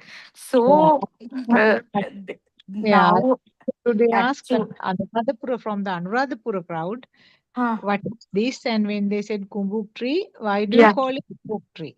Yeah, Mm, beautiful. That yeah, is then again that second kamatana. That's yeah, very good. First and second kamatana. In a very practical manner, he is sharing them, no, doctor. mm, So yeah. fortunate. So, Yeah. yeah. Champa started saying, what do you think? Now, Ah, you don't need to yes, give a doctor. long Yeah. explanation. We will Yes, see. yes, yes. If Yes, you are doctor. to give it in short term, what can you Yes. say? Why do you That call it kumbuk tree? because it's a conceptual name given us by our uh, elderly people in the society, and we were taken that form and the name combination as a thought, and it is now in the system, and it when we see that tree, the kumbuk tree is the name kumbuk tree is appearing. That is how we Sudharma, are. what do you think? Sudharma, what do you think? What will be the answer? I mean, short answer. I don't know. Yeah, where Aryan answer, it's the short answer. That is, what is that? Why do you call this kumbuk tree? Yes. Yeah. Yeah, that actually we don't say when we see it. If we know the name, actually we think it's a kumbuk tree. It comes naturally. Yeah, you can simply say it is a thought, isn't it? It's a thought. We think It's a actually. thought. Yeah, we think it's a kumbuk tree because of prior perception. Yeah, yeah. But if we don't know that tree, we would associate it with it's something like the ironwood tree, we would say. It's that different thought will come. Different thought or some unknown tree. So its Unknown tree. Yeah. starting point Yeah. is it's a thought, isn't it? It's a thought. Both Thought of you that agree. the thought which was generated in exactly the same way Champa explained. Yeah. The string of the thought, the ulpa, the beginning of it is somebody at some point said that it is a kumbuk tree. Yeah. So that It is got the combination of the so ear that vibration and name. the body Yeah, sensor. and the name, no, doctor, yesterday also you were explaining, no, when you say kumbuk tree, when the sound comes, the image comes. When the image comes, kumbuk tree, that thought comes. That Yes, yes. in name form thing, it's a natural phenomenon, no. It is. Amma, when the sound occurs, image comes. When image occurs, Amma sound comes. So that is the same scenario. Yeah, yeah. So, yeah, that's beautiful, isn't it, doctor? Mostly the practically things are given. It's very easy. Even with small children, we can practice that. But Yeah. what I said was nowadays mothers can say, don't think about that crow's mother or butterfly's mother. There is no butterfly even here. It is just you who think it's a butterfly. There's some your eye here. Now close your eyes and see whether there is a butterfly. It is a creation of the eye. Like that, they can confidently talk about the things. No, doctor. Maybe yeah. And in the morning, Aryan Hanse was talking about three realms. Beautiful thing was done somewhere in Anuradhapura, showing the beauty of some unspoiled natural location site. He's did Yeah, the that is Burman. the top of that Mihintala range, no? That Must be. Right. Yeah. He has spent the night there at Mihintala. Yeah, he must have stayed somewhere there, or maybe he stayed in Anuradhapura and went up to Mihintale in the morning. Don't know. It's Right. How? it's 12 Yeah. kilometers, no? Not too far, no? No. Yes, 8 kilometers. Yes. So he may have gone in the morning there and then Yes. explored those areas where there were lots of caves. Yeah. True. And Wonderful place it is. Yes.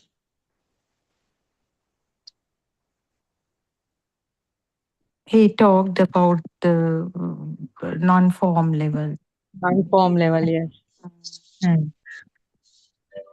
Non-form, Oh, formless. At what point did he talk about the formless? He said, Somebody asked, Nanda asked the question, Aryan yes. Mahansa, now this is a beautiful setting. And even Aryan Mahansa said, if somebody asks a question, I am happy to do a sermon here, explain a Dhamma point. So I get kind of feeling as such here. So Nanda said, please, Aryan Mahansa, explain how the non-duality actually, what she meant was ekama eka වෙනවා. How that, ඒක that ඒක බවට පත් වෙනවා. Yes. yeah. ඒක ඒක බවට පත් වෙනවා. But Yes. yeah, so non-duality. So he said that he basically said for the very first requirement is you should get rid of self view. With the self view, no one can talk about non duality or the oneness. So when that is addressed, actually it is a feel level completely, and with self view and the sensual world, when somebody transcends self view and the sensual world, anyway somebody transcends sensual world when one gets rid of self view. So the feel, this is feel level. He said feel level, and then he referred to that lady also. He talked a lot about Sannamali also, and yeah, giving some examples. I am a bit confused. But with this non-form, he said, is completely the feel level. Feel it will be the non-feel. Then that is non-vibration. Feel level means non-form, is it? Feel Is level non-form. You get form? rid of form, no form Yeah. level, then non-form. When you transcend that, that is non-vibration. That is, And you that is know, about yeah. non-feel also. You can say non-feel or non-vibration. Non-feel, yeah. That feel should, one should get rid of feel also. He has told that, no. And then, yeah, now I remember he then went on to say about, talk about rishis who have been, that's how he started to talk about Sarnamali also. Yes, yes. Rishis, how they get stuck in non-form level. Arupa for years, and he said that Prince Siddhartha's one rishi came to name Prince Siddhartha. No? Once he was born, Asita, ascetic, or I don't know how do you call them. So that rishi cried because he was sad. He knew, he could predict that this one would disclose Nibbana path, but by that time he would be in non-form realm. So he would miss that.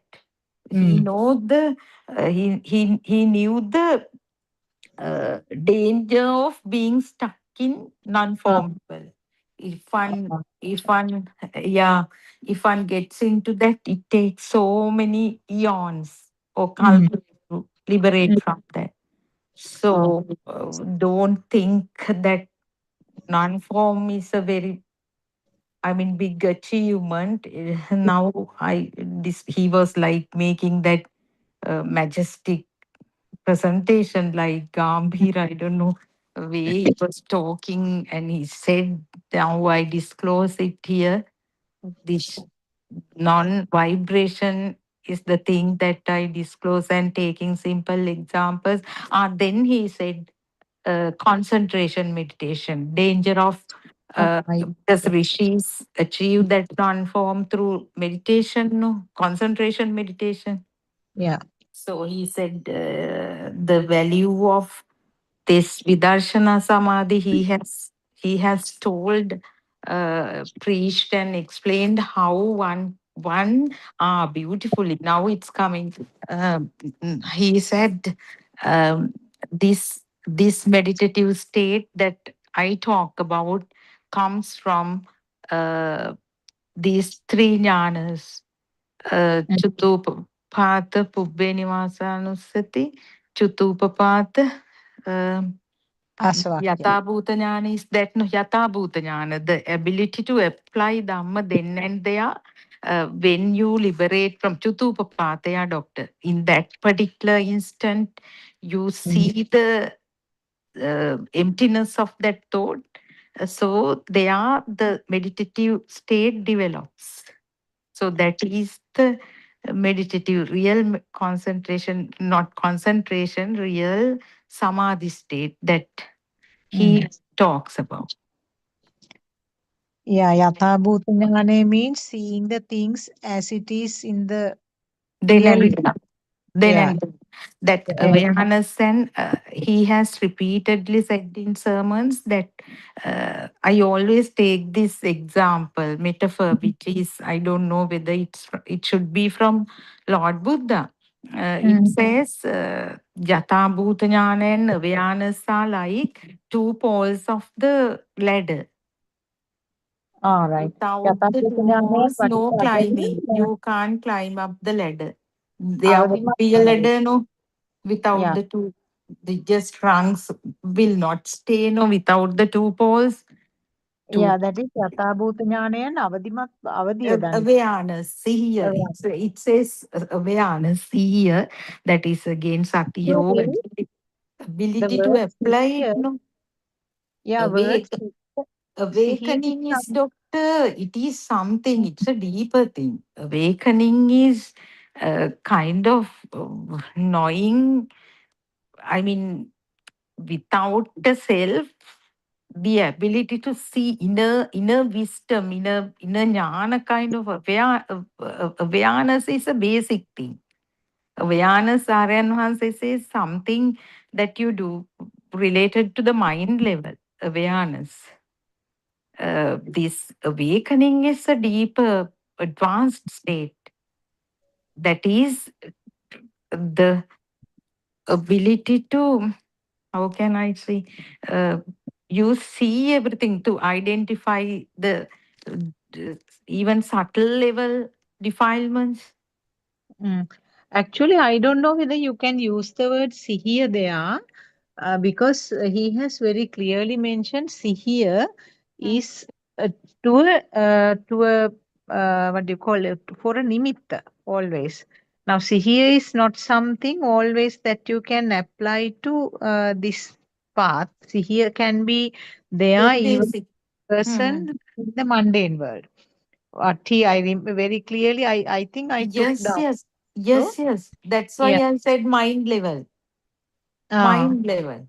It is not the deeper level. But in that sermon, it says Sihiya and Yata Bhuta Jnana. Today morning he used the word see here, no? I can't No, remember. no, not today morning. This Ah, is something, somewhere. somewhere else. Yeah, yeah, yeah. No, no, no. Today he never mentioned Sihiya. He clearly said jnana. It has to be the use Jnana. the jnana, yeah, not see here. No, Because no, no. it's always for a nimitta. There is a nimitta for the severe. See here.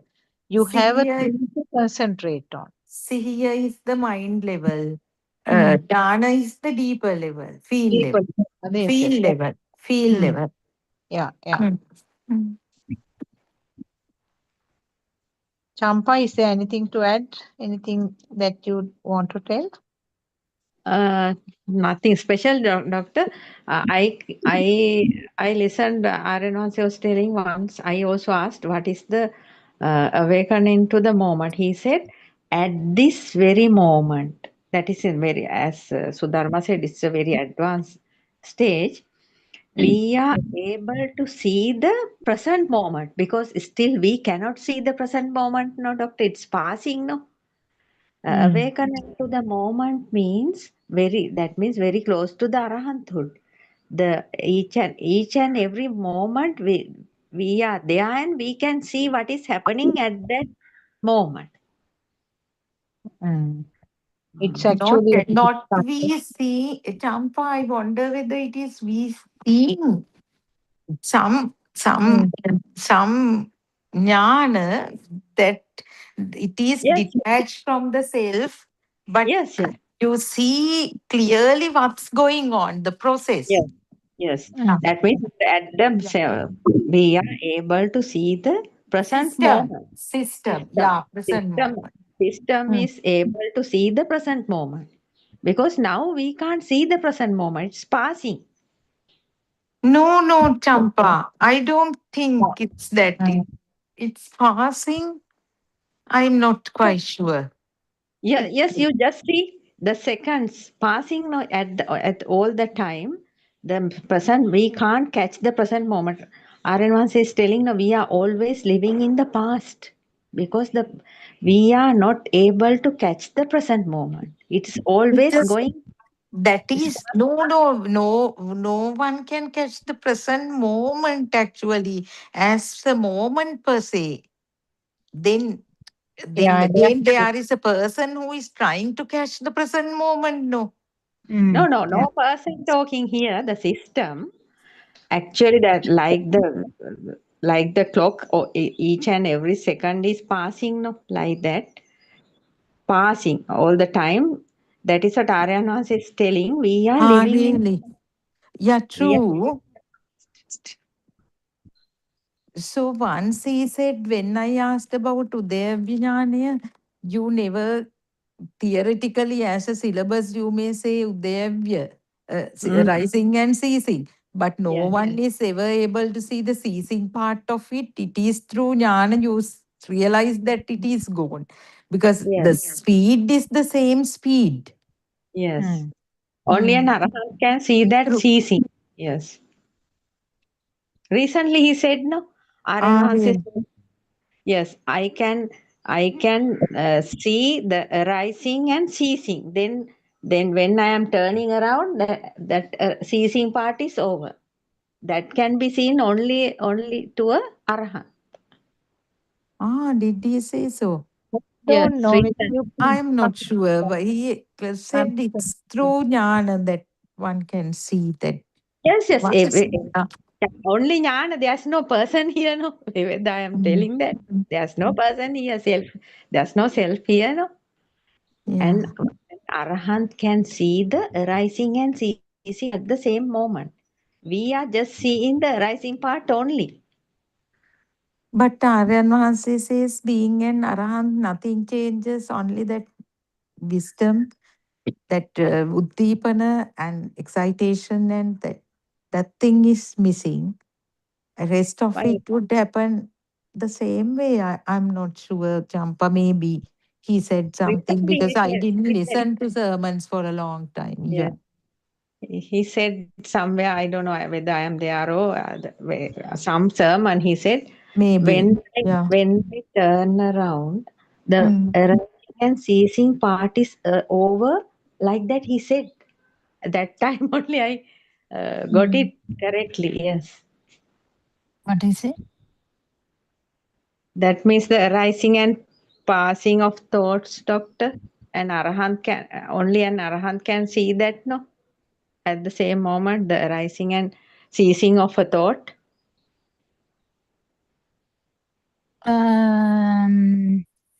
You can see it before that time to time, but it is kind of permanent for an Arahant. Yeah. Right, yes.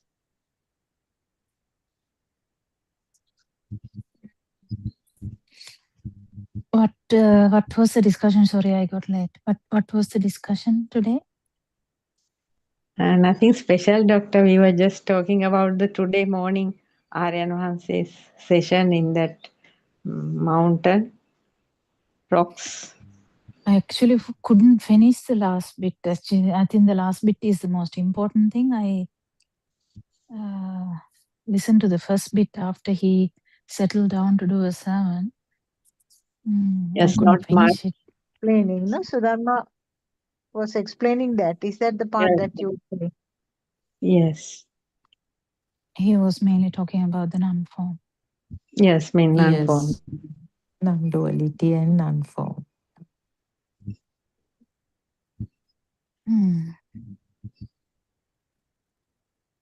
And you all can see whatever he talks, he do, the main aspect is losing the self view. Yes. Yes, doctor.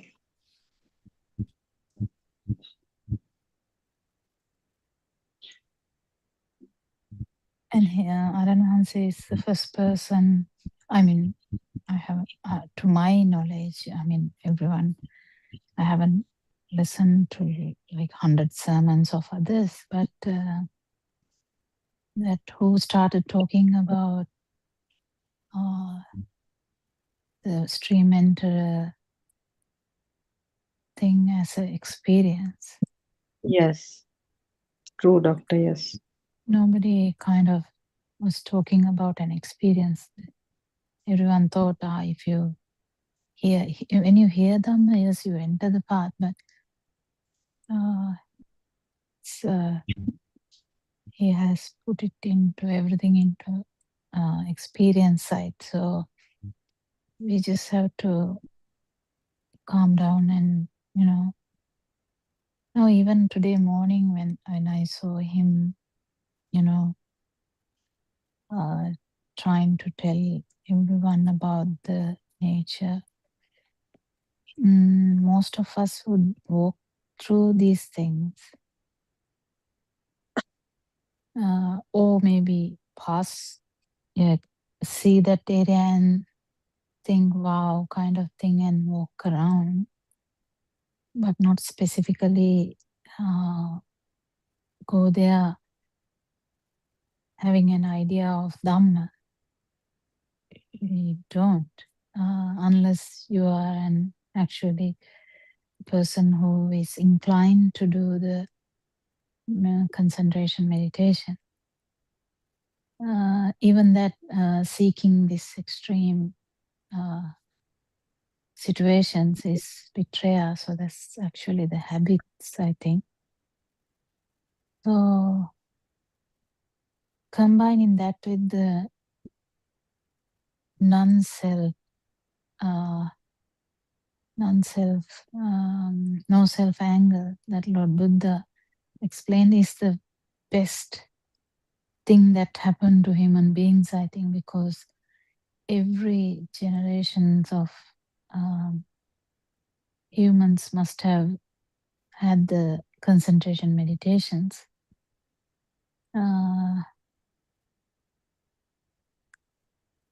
But rarely they get this no self anger. So it was beautiful. I was thinking how rare this combination of no self anger and the inclination for the non-form.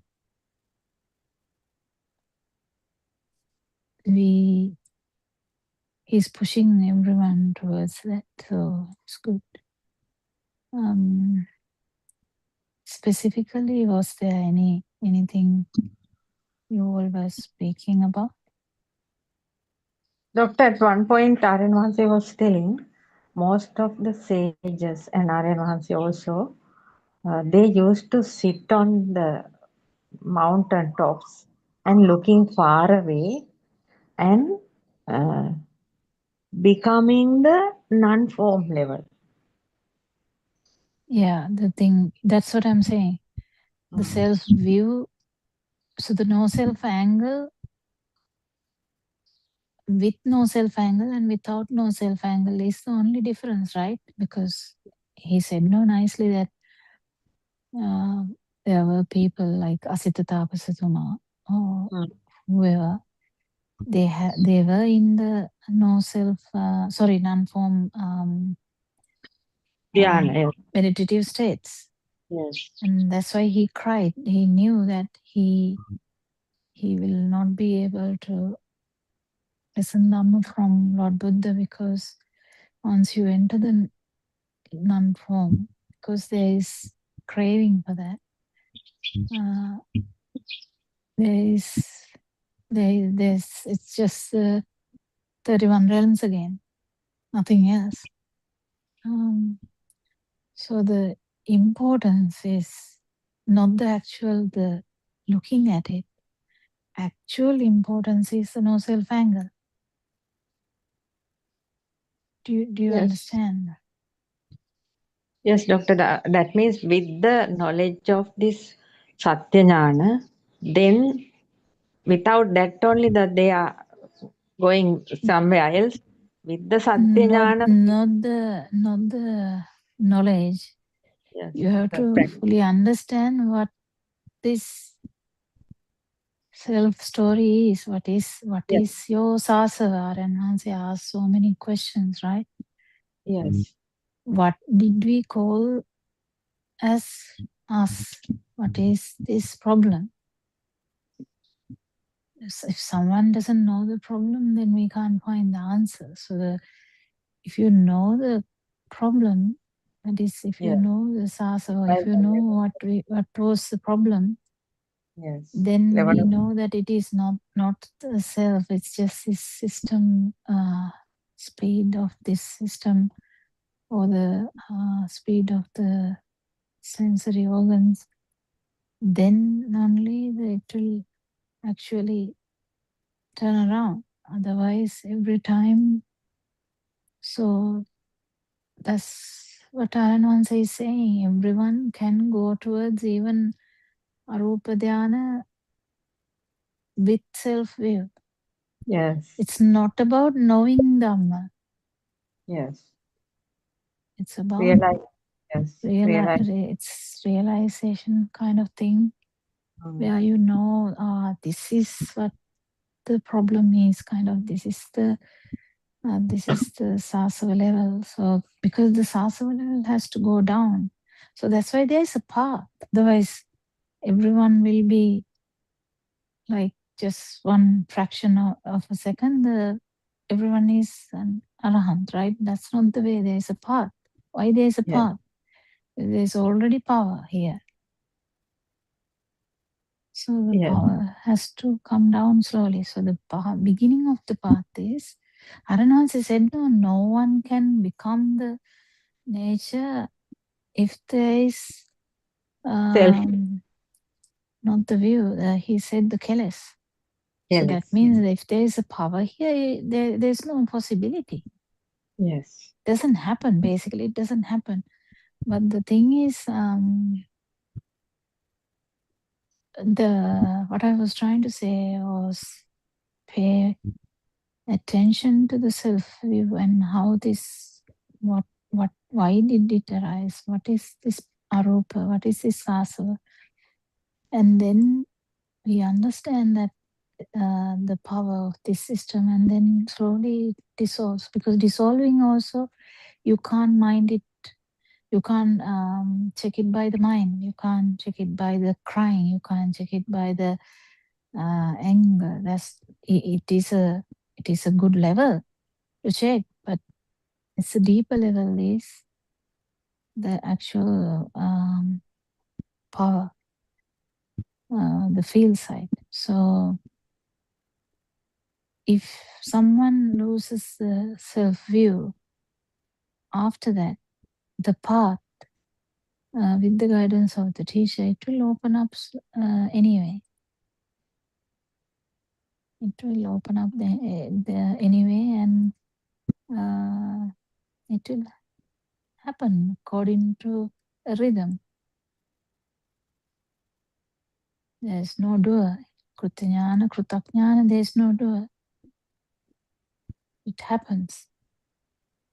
Satyajnana, we can actually mold it in such a way, but it has to be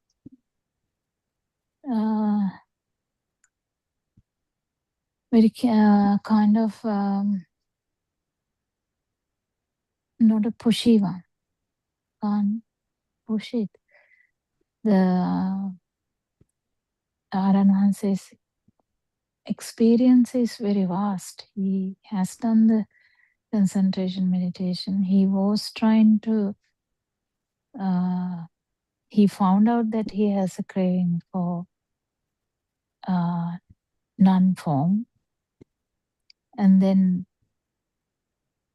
he went back which is very difficult, like Yeah. basically like what Lord Buddha did. He went backwards and found out that the self, until the self view is gone, nothing can happen. So he started everything again, kind of. But Yeah. it's easy for him because he knows the difference. Because the difference is marvelous, because you don't have a craving for the you don't have a craving for the non-form. Even that's a difference that we can't understand. Yes. Person with the craving for non-form can feel like, maybe Aranvansi is also craving. The difference is something very unique. And Aranvansi repeatedly saying, then start from the no self anger. And do you know that, or always Aranvansi's questions are there? Do you know what is the sensor function and what is the sasa power? Questions like that. So if you know that, then you know that power is coming down, and you know when it is gone also. That is the path, importance of the path. What do you think, Dr. Sakuntala? Yeah, as you said that darshanaya part, that means satya දැන ගැනීම සහ අවබෝධය, there's a gap, there's a difference, isn't it? That's what you were trying to say. Knowing it and realization are two different things. So it is a realization that should come up, and yes, with that only the self view will be gone. So yes, then there is no craving for arupa.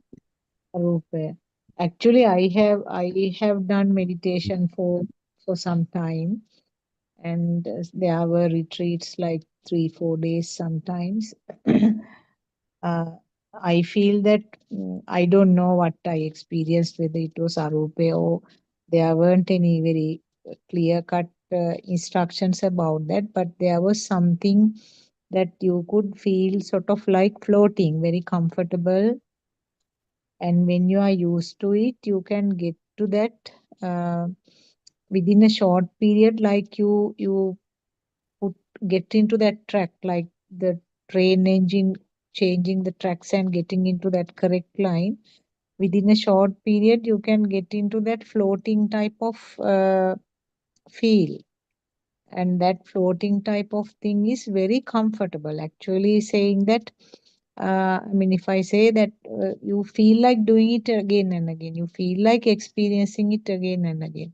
I don't know whether it is arupa or whatever it is, but that is something that I experience. So that is exactly what is happening in most of these meditation classes, I suppose, where it goes on for several days in the form of a retreat. And you start, I mean, you feel that craving to experience that again and again.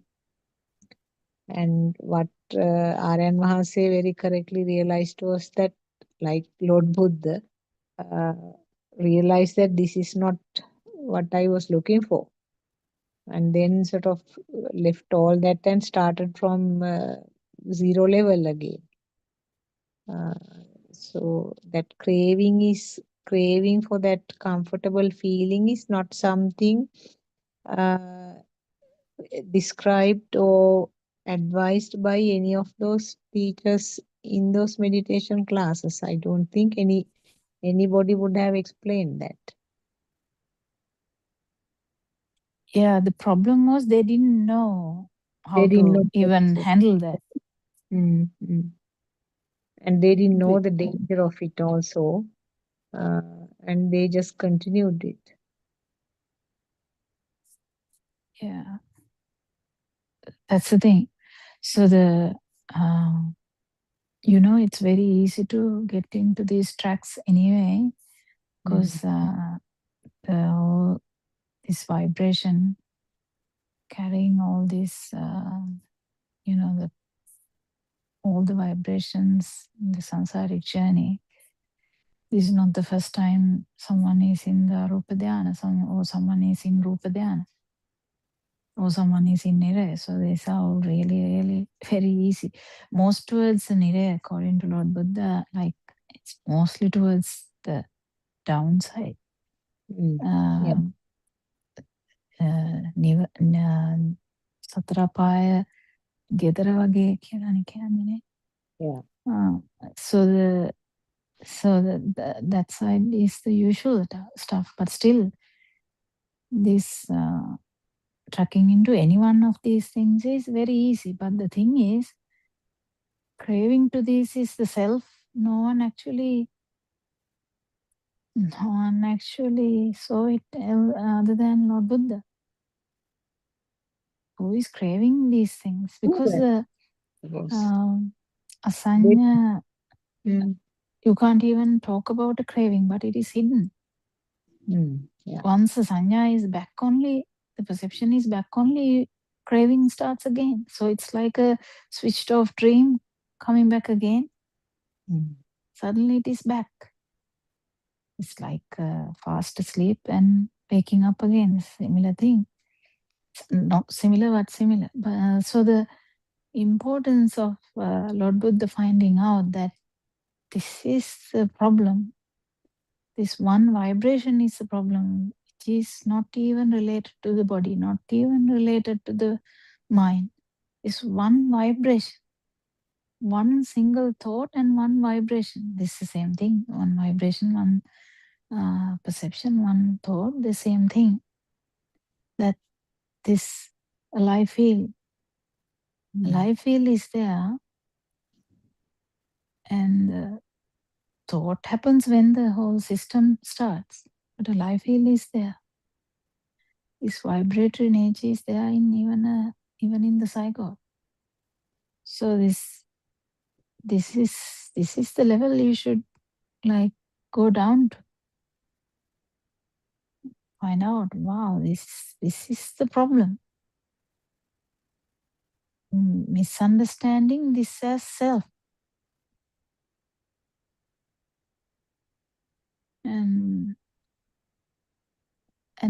But it doesn't go away just because you understand that now this is the problem. It will not go away, because until the prominent everything is real, it will continue to give trouble. So that's why being an arahant is rare, right?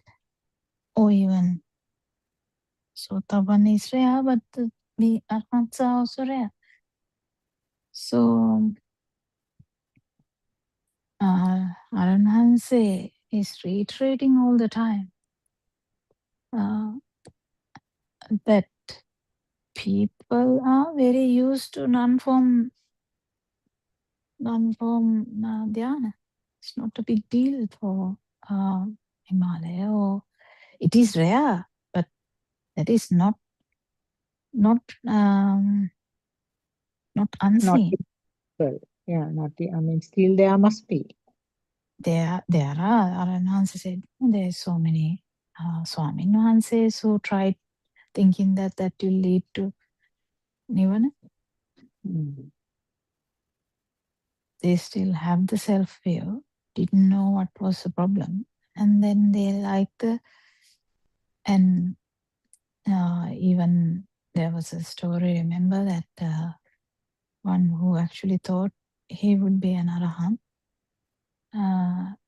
once he got the body pain, he thought he got angry, and so everything is like, again, like we discussed yesterday, right? Yeah, that was one of the famous monks, isn't it? Who had this body pain and then shouted at her. So the thing is, isn't that self-view again?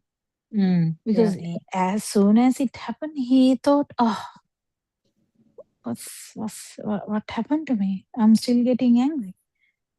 So this understanding, what Aranhansa is saying, understanding the sense systems and absence of the power is terribly important. Otherwise, I mean, I don't think Arahant will get angry anyway for a pain.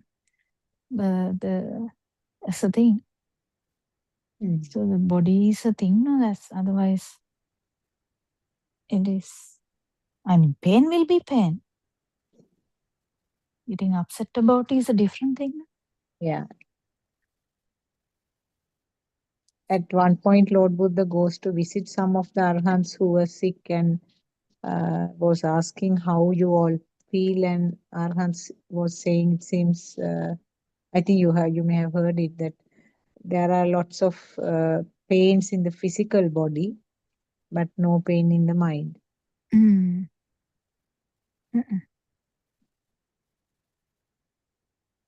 Today I was just telling Champa, today I listened half of this Deshana that Narayana was doing at Anuradhapura. Oh, really? Is it good? Yeah, I mean, most of the parts actually he was repeating that Nirvana journey, that part.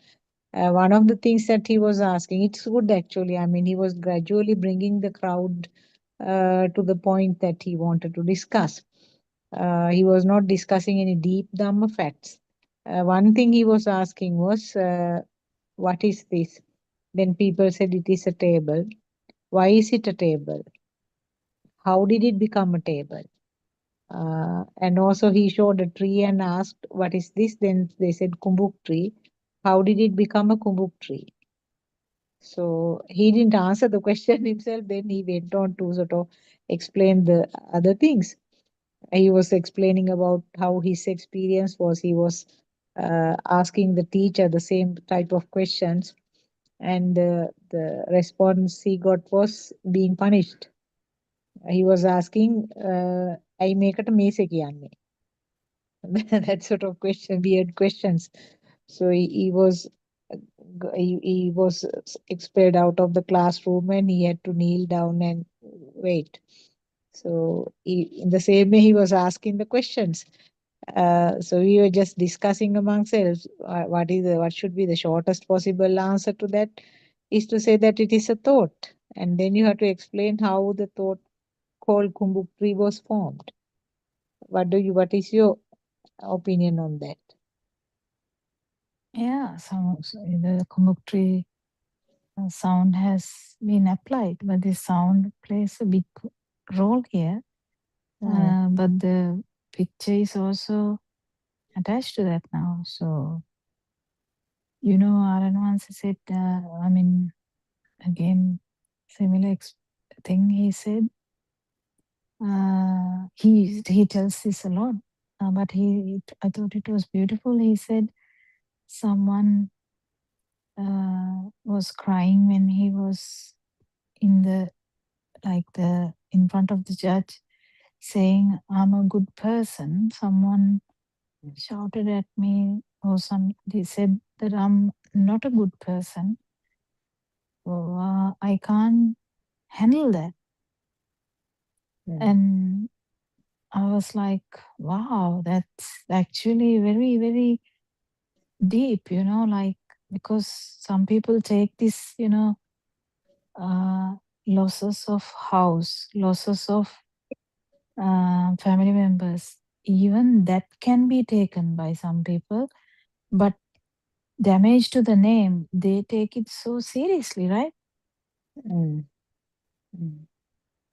Like internet, online damage also you can do nowadays. You can really tarnish an image, internet, or through word to word also you can tarnish an image. So where's the image coming from? Image is attached to a name, right? So if it is, if we say Manike, without a name, can you tarnish something? No. Image is always with a heaviness, with the nama. kind of not only the name, there is a heaviness there. So that person wanted that person killed someone because I have never been angry. I am a very good person. I don't know what happened. He said something about my good being. So I don't know what happened to me. I got angry. So in that context, this online damage, I know how suicide rates are very high because of the online damage. So what is the damage there? Either to the picture or to the name, right? Yeah, it's in other way. The image itself is a thought which has all the components, isn't it? Yeah, but then there is like everyone will know. Everyone will know that this has happened to this person, right? That is how it goes to with either the name or the picture. If it's a super famous actor, then even the picture is attached to that. Everyone will know. Otherwise, it will be just the villagers or little bit of crowd. But even little bit of crowd people suicide, no? Yeah. I mean, who a village girl being harassed by someone or assaulted by someone, who will whole world is not coming like not like whole world, no, it will be the village. But how will it be felt by a child or by a woman or by anyone? It is felt as happened to me, right? How deep that is the hurt. මට මෙහෙම වුණා මට දැන් අවනම්බුයි.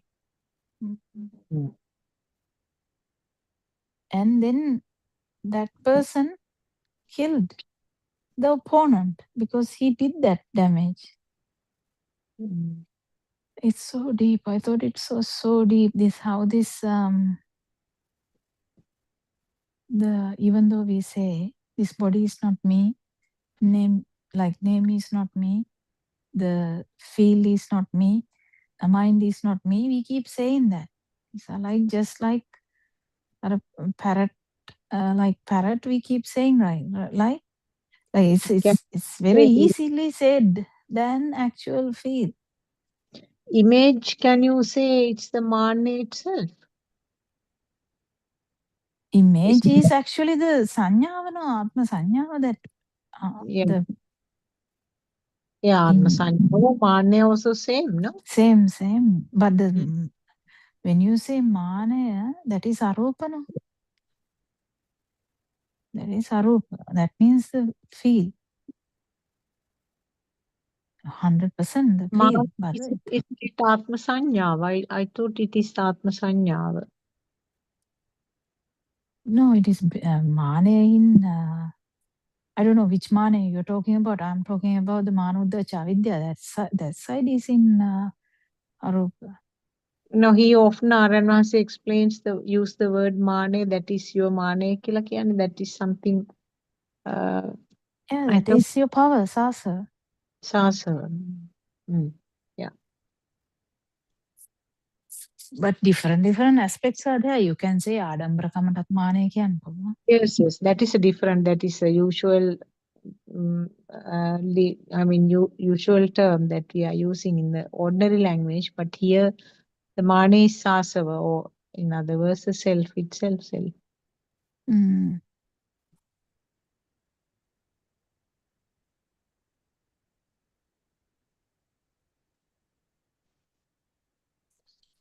So there are so many aspects, even though we easily say them, when people come and talk about their problems, it's very, very obvious how they take this. Either the body is me, either the thoughts are me, either the name is me, body is me in the sense the picture. So even the photo is me. It has two things, isn't it? Rupa separately and the body. I mean, Rupa is the external appearance, I suppose. That is what he's using. And the body separately, he talks about the body, like replacing the body parts and how kidney No, transplant. that's all actually one Yeah, that's body. same thing Yeah. being divided into two parts, like, yes. Yeah, because the body is seen in the like the mirror. That's how the photo is, no? Like the way that is seen in the mirror. He breaks it up into smaller fractions so that it is easier to grasp. Now, when you talk about the rupe, you can change your rupe. What he said is you can shave the head. You can do some plastic surgery to change the appearance.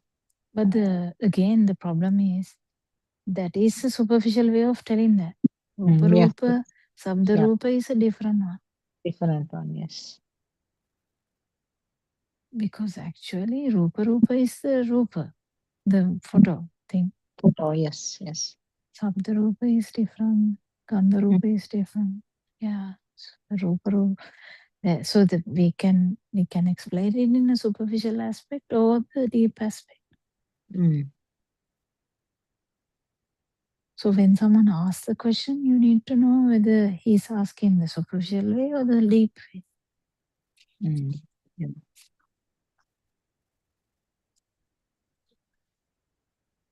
One of the questions that there was a kind of a vociferous person at Mavatakama thing, I was telling you a couple of people who went on asking various questions. He was asking, do you believe that arhants are there?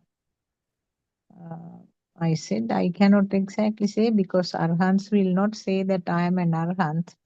Person who is saying that I am an arhant, certainly they are not arhants because the real person will not come and say like that.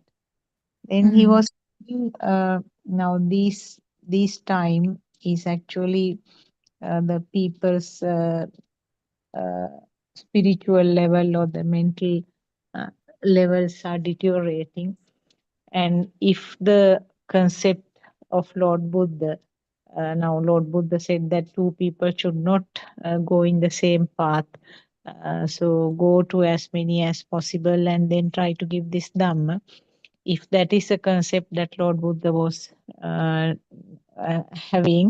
why aren't the arhants, if there are any arhants, why aren't they coming forward and direct the people? So one thing I said, I have no idea. I don't know. There may be arhants in the various setups, maybe in the areas where there aren't people, and maybe they are not very interested in coming to this sort of a society. Then he was saying, are you meaning the Pase Buddhu? I said, I don't think I was meaning the Pase Buddhu, even the Arhants. If the situation does not permit, if they feel that this is not the suitable environment and suitable person to give the Dhamma, they may not come forward. I said, even Lord Buddha didn't try to give the Dhamma to that Chundasukara person who was killing he was slaughtering pigs for meat. So he didn't try to give Dhamma to that person. So he went on asking, why don't they come forward if they are arhats? Actually, we can't say that they are not coming forward because actually this era is different. It's online era, right? One single, like just imagine a post maybe seen by millions. Millions, yeah. We don't know what is going to happen. So the coming out and telling, you don't have to actually go from village to village. So, so this, like specifically, the timing is it's changing. Timing So is the changing. Yes, and yes. online platforms, you can't say you don't know, because there is so many people who knows online platform. So, but Aranwanse actually is doing an extraordinary job in Sri Lanka, where the online platform is not that popular. Because in rural villages, online platform is not popular. It's popular in Colombo. Yeah. But not much in the villages. So he's actually going from village to village. So which is fantastic, I thought. And everyone else, he has just put it to the online platform. If he didn't do that, one who is bound to a home like me will never hear Dhamma. True, true. Yes. Even though I go to work, I'm kind of bound, right? Like I'm kind of tied. So that, anyone lucky out there, Dhamma is in the online, is everywhere now in the online platform. So it is out there. Can't really say it is not there. Yeah, It's been discussed. Retired are housebound. So as you said, it reaches such people. And you can't say that there aren't any arhants, so you can't say there are, isn't it? I mean, you can't give an answer to that. We don't know. That is all what I mean, we don't know that. Yeah, if someone asked me, I think I would say yes. And you would say yes. But I would said, say well, I yes. don't know, but because I would I say think yes, and I would invite him to become one. And certainly, I said certainly not the people who are declaring themselves as arhants. That I know for sure.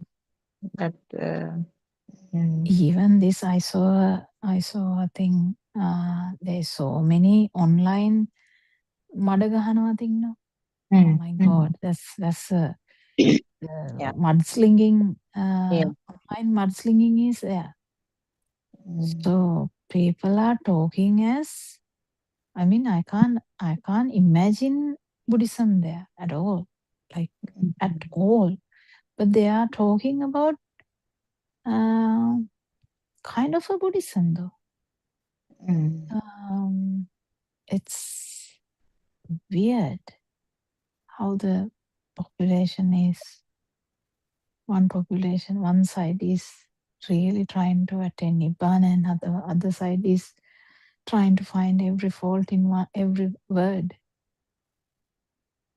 I Yeah. Yes. That has happened. I have seen through my 66 year of lifetime. This was not there when I was young, and this because of this. What do you call this? Deshapalani, right? They are politicians who started to do this. It started from Mrs.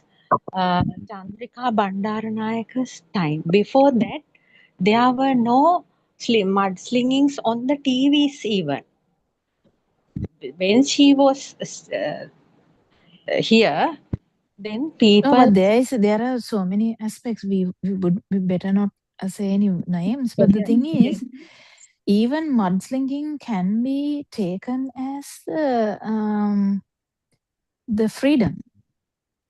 The freedom. There are too many aspects to this. So we are deviating from Dhamma here. Yes. There's freedom for everyone to either the mudslinging or say anything, right? So people can say anything in that freedom, under the bracket of the freedom. So Yes, anyone but can say anything because of that. It's okay. But the thing is, Buddhism, if someone is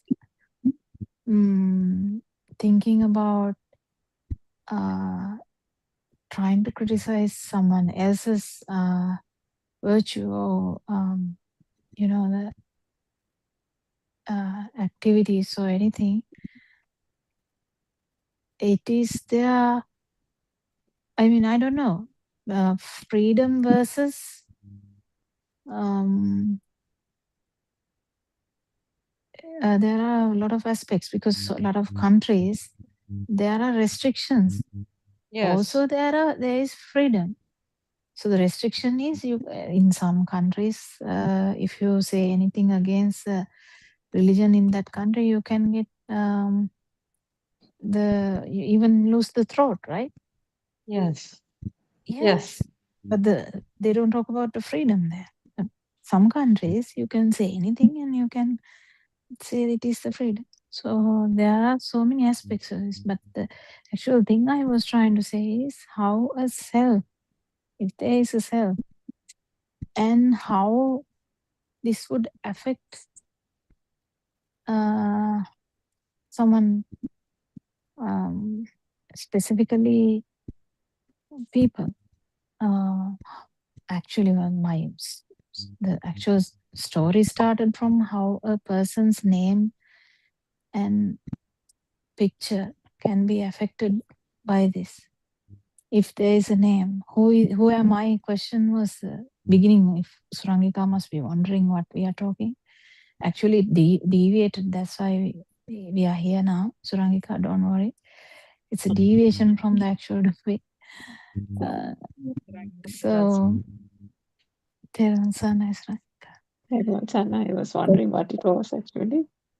Yeah. We were talking about the how a person can even suicide after the feeling that we Aranhanse always say the body is not me, name is not me, picture of the body is not me, thinking is not me, and who am I? Think the power that is very important to even in the Rupa Raga, to overcome all that is the important aspect now. So when we were trying to talk about that, it came out from me about this, how people suffer by online mudslinging and stuff, how people can even suicide, young girls. I have had those experiences, how they really suffer because of temporary thing, which is kind of they feel it's so personal. It is personal in that context, but that's how the suffering is. Even it can be verbal abuse, it can be sexual abuse, it can be emotional abuse, it can be physical abuse, it can be online abuse. So all these are directed towards the self. And how young people suffer, not only young, even old can suffer. But old people may have some common sense, but young people specifically suffer a lot.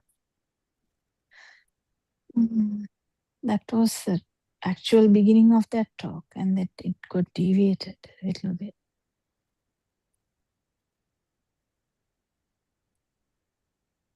But this Dhamma is a beautiful Dhamma where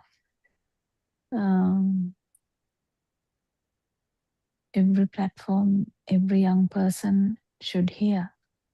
There are a lot of caveats in that. Not everyone will take this freely like that. Because there is some people who like to suffer also. Mama duking inne, kind of they savor that. I am depressed. And they savor that. They kind of feed onto that, and they kind of thrive on that. and live on that. I mean, it's very weird. No, doctor, actually they are unable to listen to this Dhamma. Now only, no, because Aryan Vahansa is going around, now only the people are having the chance to listen. If we don't have a radio or a TV channel, no, that is why. If that is there, people will at once take this Dhamma. They know. They do not know still. That is the problem. Because so many that means blockages are there. This some priests are not allowing. No? Very carefully we have to handle it. Today morning, some talking to Aryan Hansi. One priest said it seems from side. I am not coming to your personal things that if something is like that. So we very carefully we have to take this up. That is, if the people happen to listen to this, they will change. But the society has came to this level because of the politicians. They now they are paid and paid. There are more than 70,000 people are there. Youngsters are there, paid for them, and they are doing only job is this. Slinging mud on each and everybody. They are the ones who slinging mud on this our priests also. So that is the society problem, and this Dhamma only. These things will happen anyway, even in Lord Buddha's time. Even Lord Buddha got the mudslinging, no? So it will happen anywhere, anytime. It will happen in different angles. Online stuff is now. Lord Buddha's time, there was no online mudslinging. It is now. It's very easy now to do. I mean, just put a post in, that's all right. But this is all normal. But if someone is wise enough, if someone is actually lucky enough, if someone is having a tendency for Nibbana, then they will actually get into this path some or other. As Yes, a person who was living inside a house, who are bound kind of to a family, I don't think I will ever even get a chance to go to any kind of sermons or anything like that. It is difficult, right? There are so many people out there, foreigners or Sri Lankans or whatever, who are trapped in this film so much that they don't have any ability to listen. Aryan Vanse said, no, he's going out now, going to the world, it seems. In a few days, he's going to India. Yeah. I remember because I was worried that the kids may hear them and get up. I actually, there is a wardrobe with very small room. I sit down on that floor and listen to them after the kids sleep. That's how I actually listened to the first sermon of Aryan Hansi. Randomly, I listened to that. It is such a rare thing, and I don't think it is impossible. Whoever who is keen to get no self anger will get it.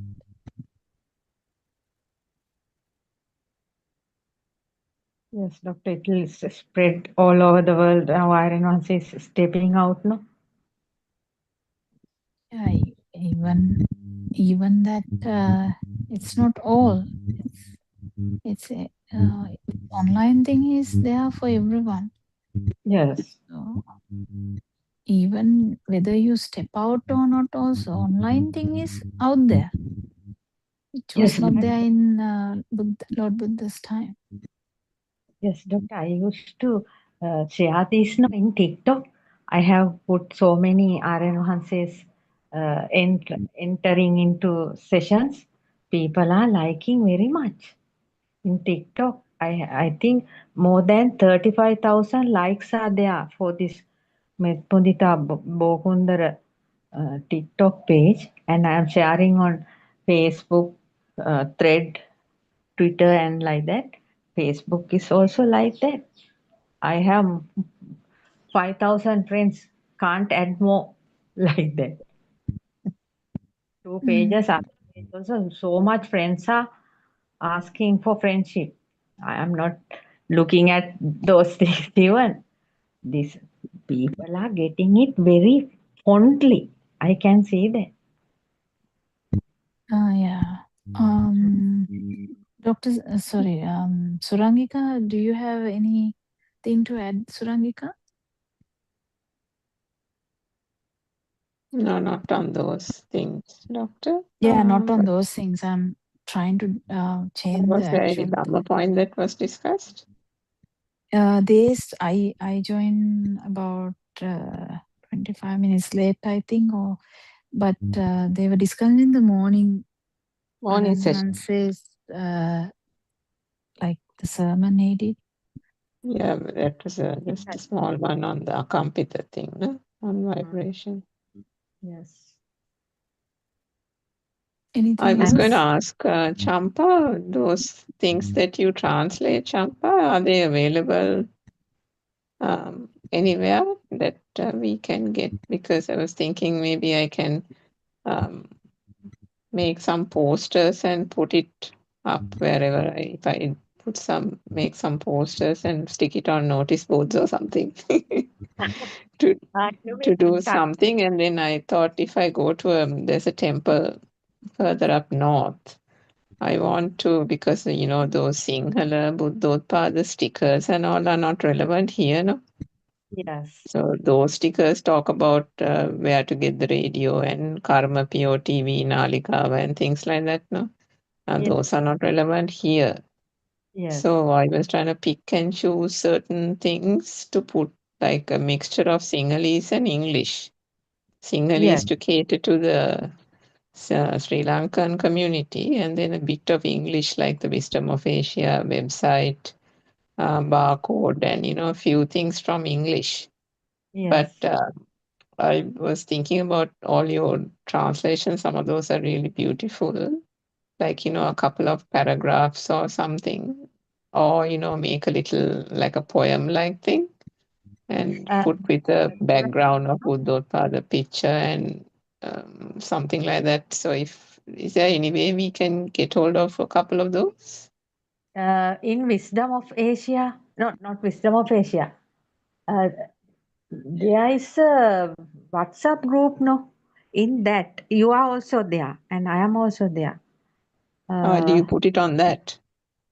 In that, I have put earlier this translations of what do you call true Buddhist No, I mean philosophy. the recent ones, the the little ones that you do now these last couple of weeks, last 1 or 2 months, you do those little things, translations. Some of those are really beautiful, like Aryan Mans's talks. Yeah, they are. They are very pointed also. Yeah, very pointed. You have a nice way of very pointedly translating. And, you can't make it too long for these people. You want to make it like, that sitting Nivanamaga, looking Nivanamaga type of thing. Something Because like that even is good as food for thought. And even I thought maybe I can revive my Facebook post, which I have long forgotten. But maybe start putting something like that even. I have Just to kind of pique people's curiosity, isn't it? Because today Aaron Mansa was saying about the Indian trip and the fact that you don't really need to say Buddhism or yes, Buddhottpada in order to be able to convey this message, isn't it, for people? because why do we need to turn people away if those people are stuck in a misconception that Buddhism is not for them? But ultimately, if the message can be given, that is what matters, isn't it? Because what matters is to help somebody in their No self suffering. angle is the thing what matters. Yeah, so to come to that with these societies, as you said a little while ago, people don't even acknowledge sometimes that they are suffering. No? So, and Iron Mansa said yesterday or today also that ඇත්තටම මේ නිවන් මොකද්ද දුක හොඳටම දැනෙච්ච ඒගොල්ලන්ට තමයි මේක තේරෙන්නේ දැනෙන්නේ.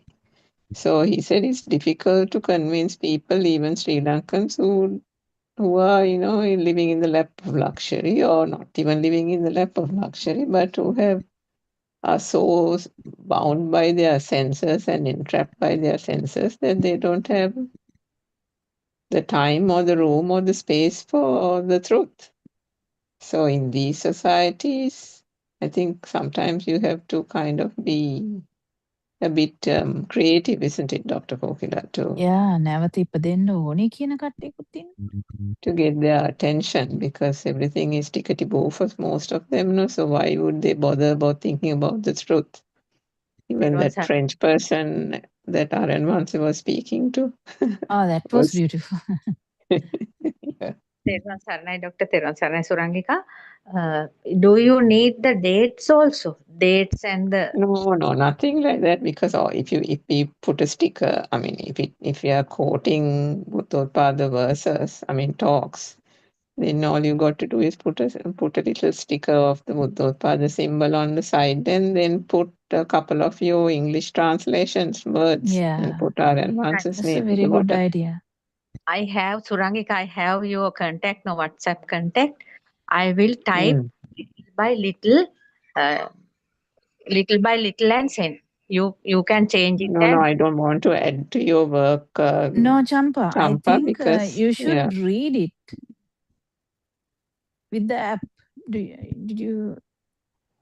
Because I don't. reading because you read it anyway to us, no?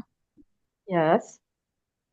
So that means if you as audios, I can send as audios, dear Surangika. So if you have written it in a piece of paper, that's the thing that you're reading out to us, isn't it?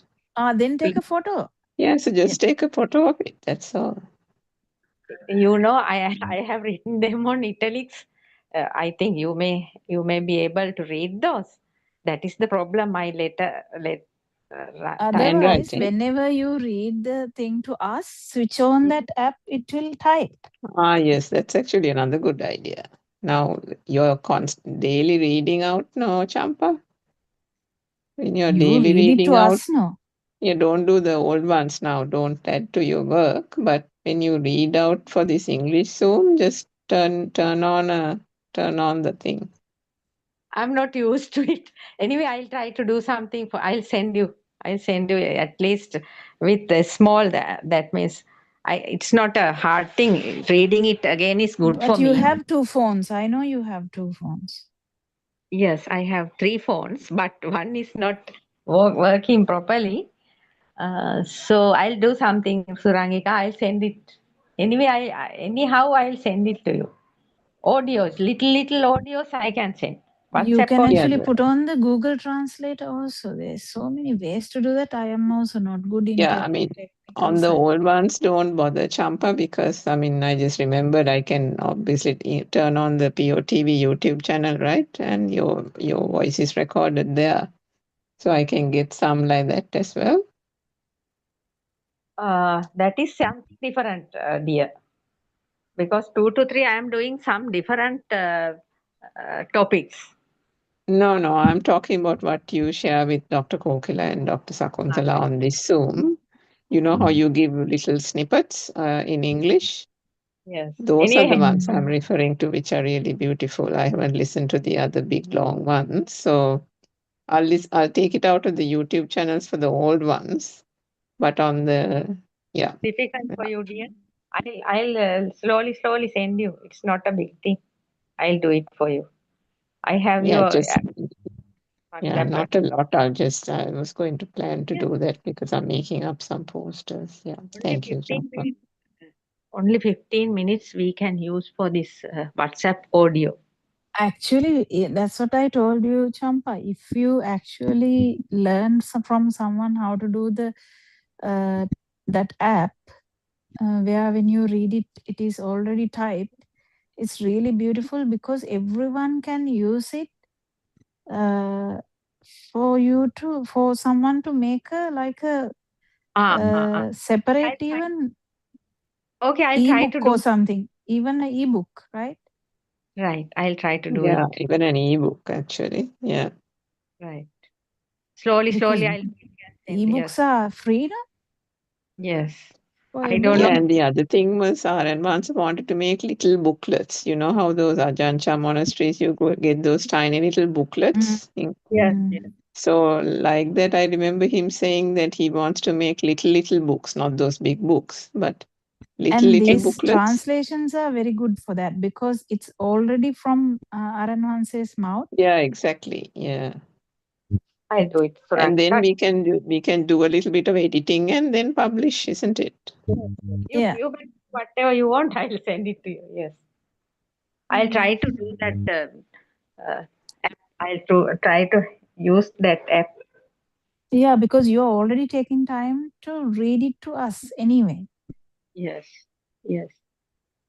Okay. Yeah. That's a good one. Actually, the booklet part and the ebook part is really good.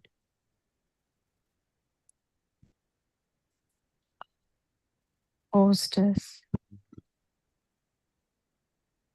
That day you were talking about the Satara Satipatthana, Dr. Kokila, and then the following day itself, Aaron Mansa mentioned it, isn't it?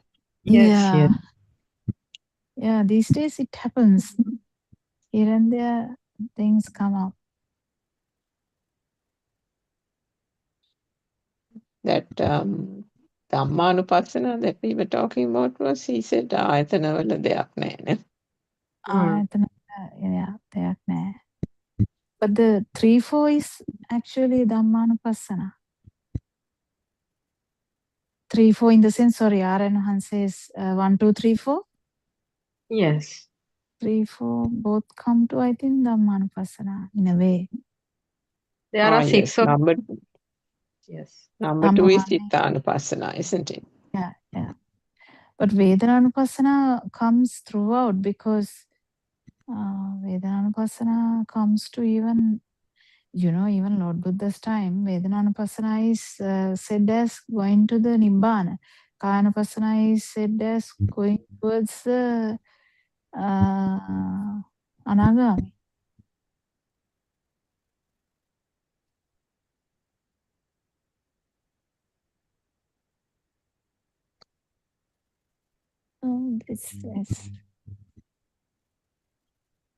Yeah, that Vedananupassana, I have heard that being said, that takes, that goes up to Arahathood, no? Yeah. Vedananupassana. Because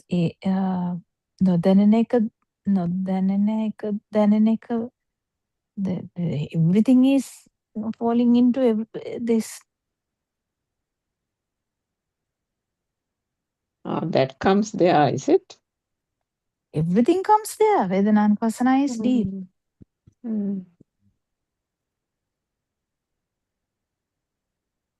Superficially also we can talk about the Vedananupassana. Yeah, the superficial is the pain body, isn't it? Yeah, but I doubt Lord Buddha will say something like that because even the Kayanupassana is Kandakaya deep down.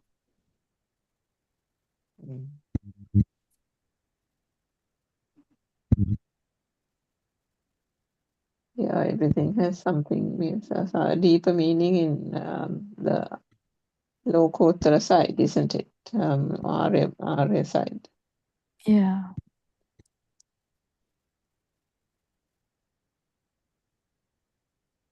There was nothing much last night, right? Can't remember anything. No, he was talking about some. That means Yeah, he was Aryan talking about the thing. Yeah. sessions, planning sessions. But the previous night, I think he went on at length, isn't it, about with some person, Nirosha or somebody? Mm.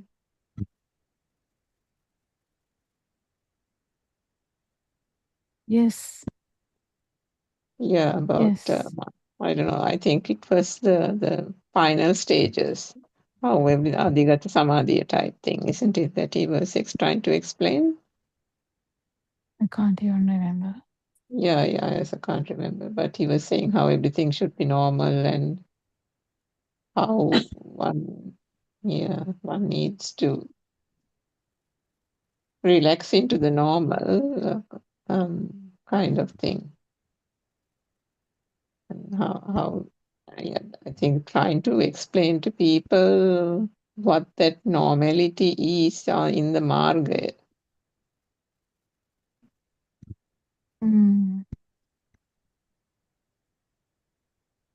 I don't know whether Dr. Sakuntala can remember, but No, Did so we write it, Champa? I can't remember. Whether we wrote it? what is doctor? Not last night one, the night before one. Did we write it? No, nothing there. Nothing was there to write, doctor. Just a discussion.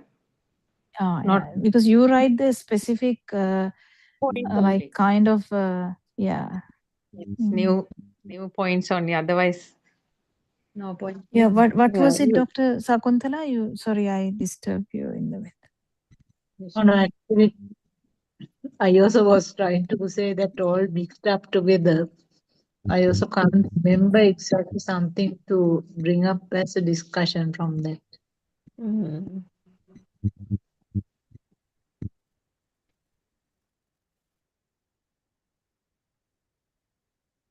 Today morning one was excellent. Everyone, it's very important for everyone. And it's only a little bit. And those are the strong ones that you can write, Champa. It's Yes. like few sentences even, but those Yeah. are the beautiful ones that can leave an imprint in even someone who is like a priest. Yes. Yes. Today morning, the last bit. Yes. Did you Last. write it? No, doctor. No. I was listening. It has few sentences, but it's good. Yes. Good. Yes.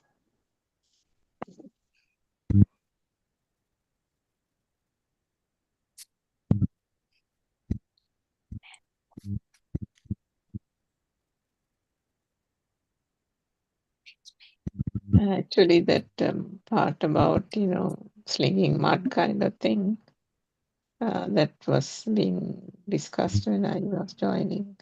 It just struck me at that time that this whole aspect of criticizing, critiquing everything, people blaming, always, all that. It's amazing, isn't it? How the Dhamma turns all that on its head.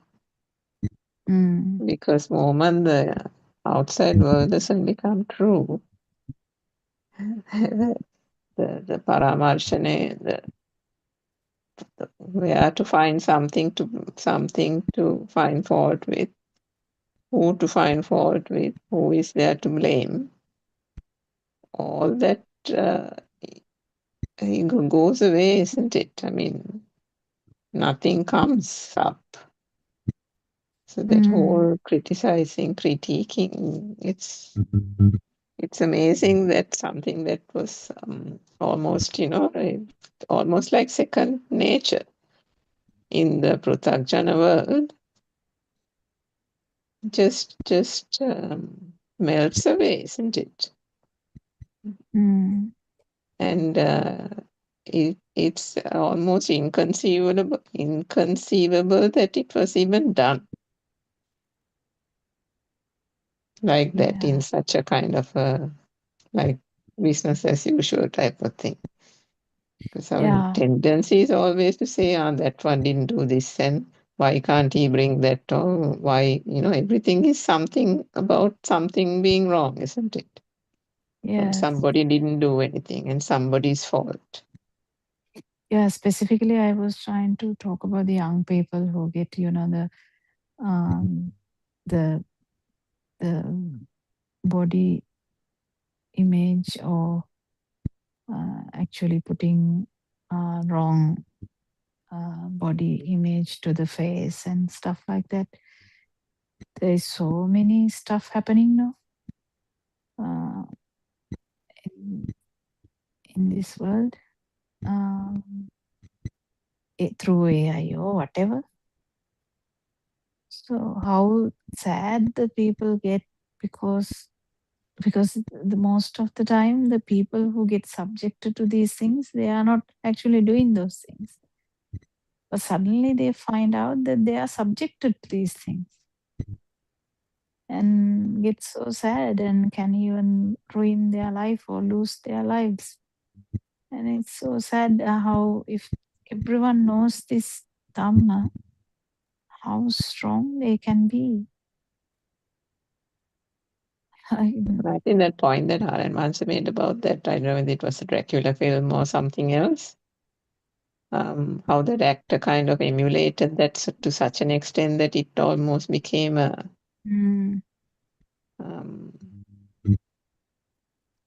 I mean, he took on that nature, isn't it? And because the sanya perception became so strong that it started telepathizing, isn't it? Yes, you know that Lord Buddha's time, someone couldn't see the water. Water Yeah, turns that to blood is. kind of thing. Yeah, that by killing a deer or some pregnant Yeah, it's a deer or perception something. now. No? Mm. Yeah, it's a perception.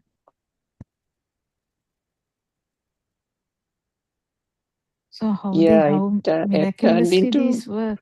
Turned into blood or something, no? Mm. And he couldn't find anything to drink, water to drink. Yeah, And he somebody can't. said, but there's water here everywhere. Can't you see? And he said, no, all I can see is blood or something. No? Yeah.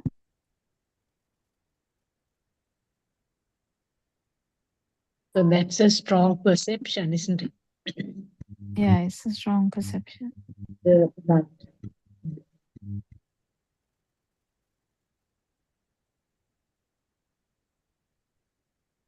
Because I was listening to one of those old days now, Opapathika Upatti, Opapathika something, where Aaron once was saying about, I think he said this several times about if even with any kind of like too much liking to Mother Nature, even the wind, say there's some kind of mountain or forest or something that you're particularly liking, even those things can magnify to such an extent that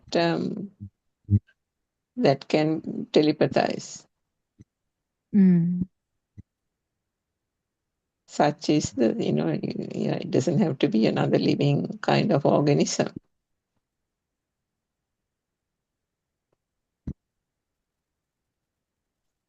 even I remember maybe in the same sermon that he was explaining the fire in the volcanoes. Fire also is a different type of a vibration. And I remember him saying that if a person dies, if the physical body comes to an end at a point where his current is very high, person is very aggressive and burning in anger, it can be even synchronized to a situation like the fire in the volcano. So you can basically explain that he was born in the Niran.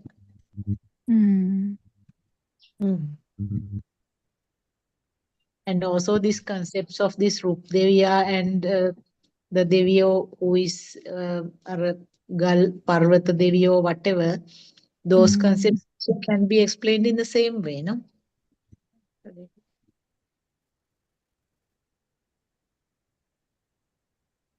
Yes. Yeah, I suppose because he said in that same talk that if somebody then goes to, either detonate a rock, that person can fall dead because the vijnana, the consciousness, because of the telepathizing, is now the rock. And that other person trying to come and detonate the rock for maybe he wants to make some money out of it, is obviously being felt by that consciousness, meaning the company, the vibration. Sorry, yeah, the vibration, and that's the kind of reaction there.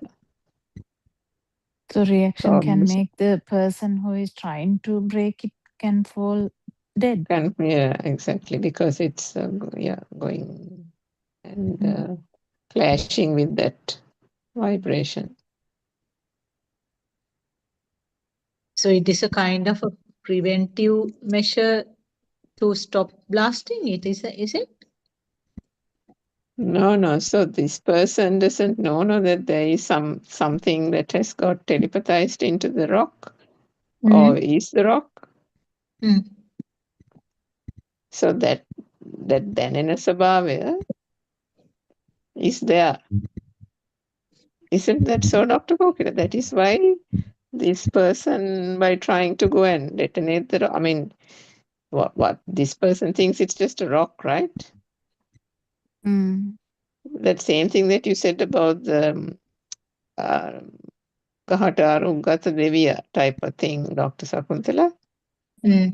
So you won't think that there is a Aragat Devya, no, in a tree, every tree.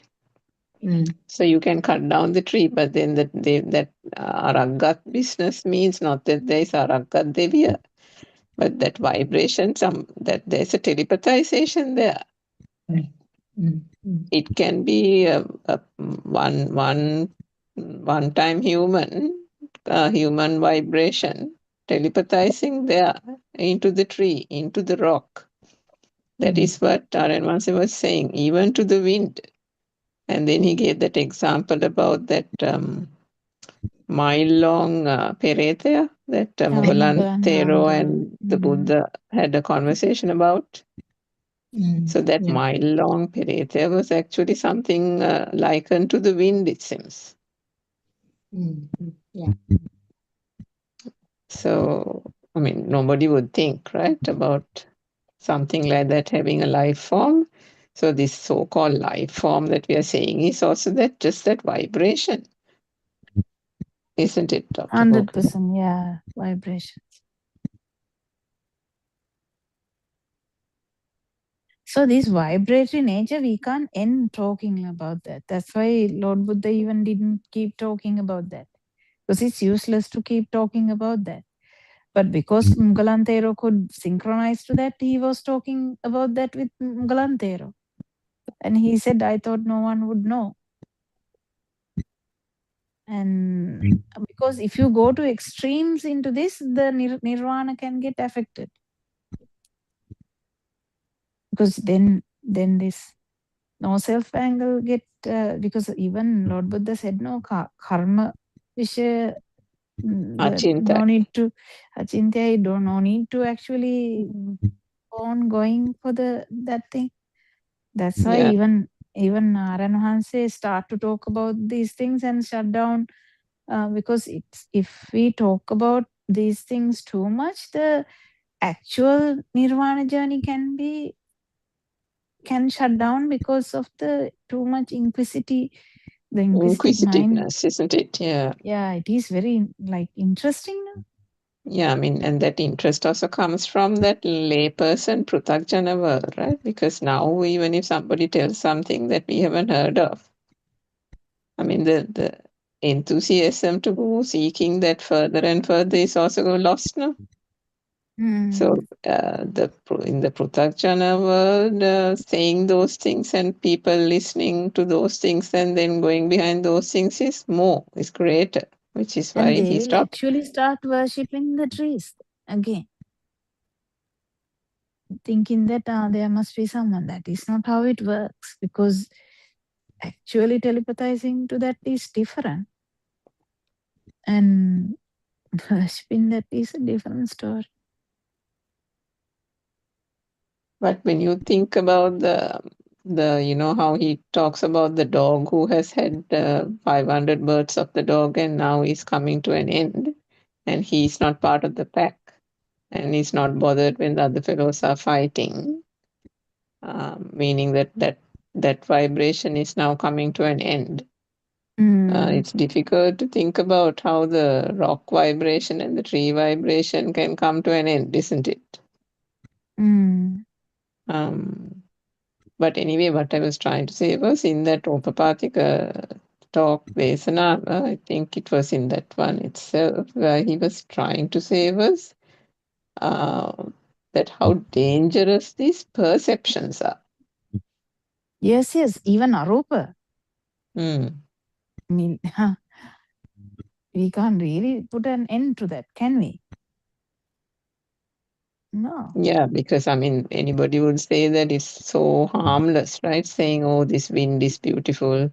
I like this wind, or this tree is really, calming.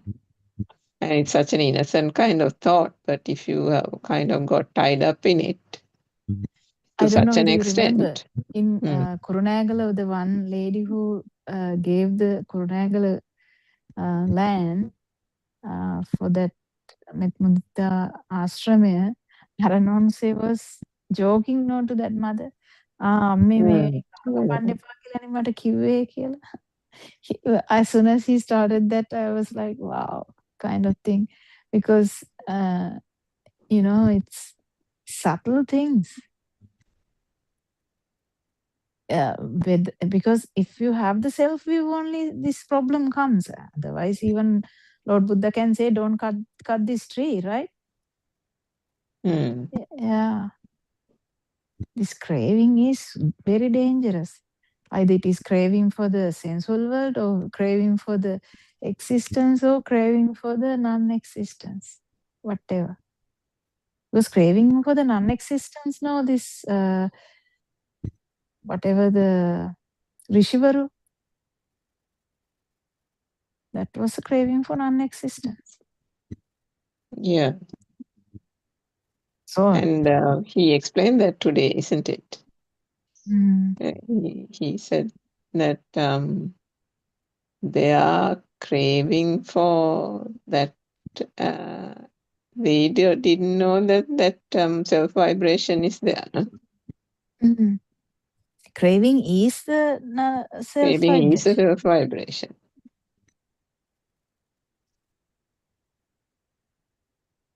Yeah, so they didn't know that being part of that universe, but Loturusuya itself denoted the self vibration because they didn't know about it.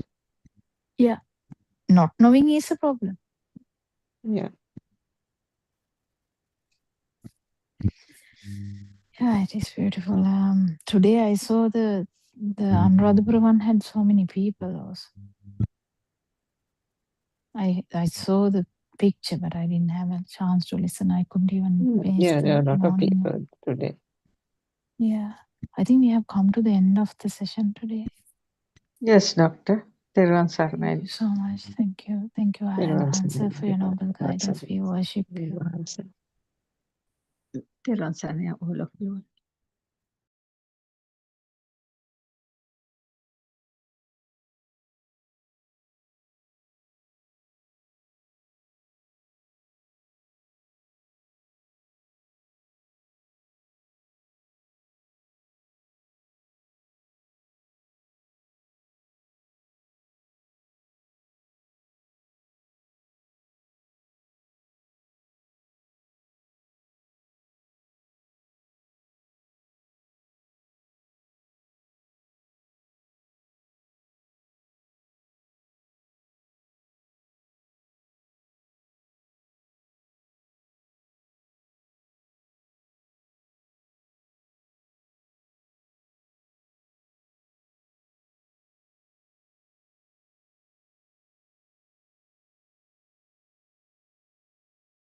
No, I didn't notice her there.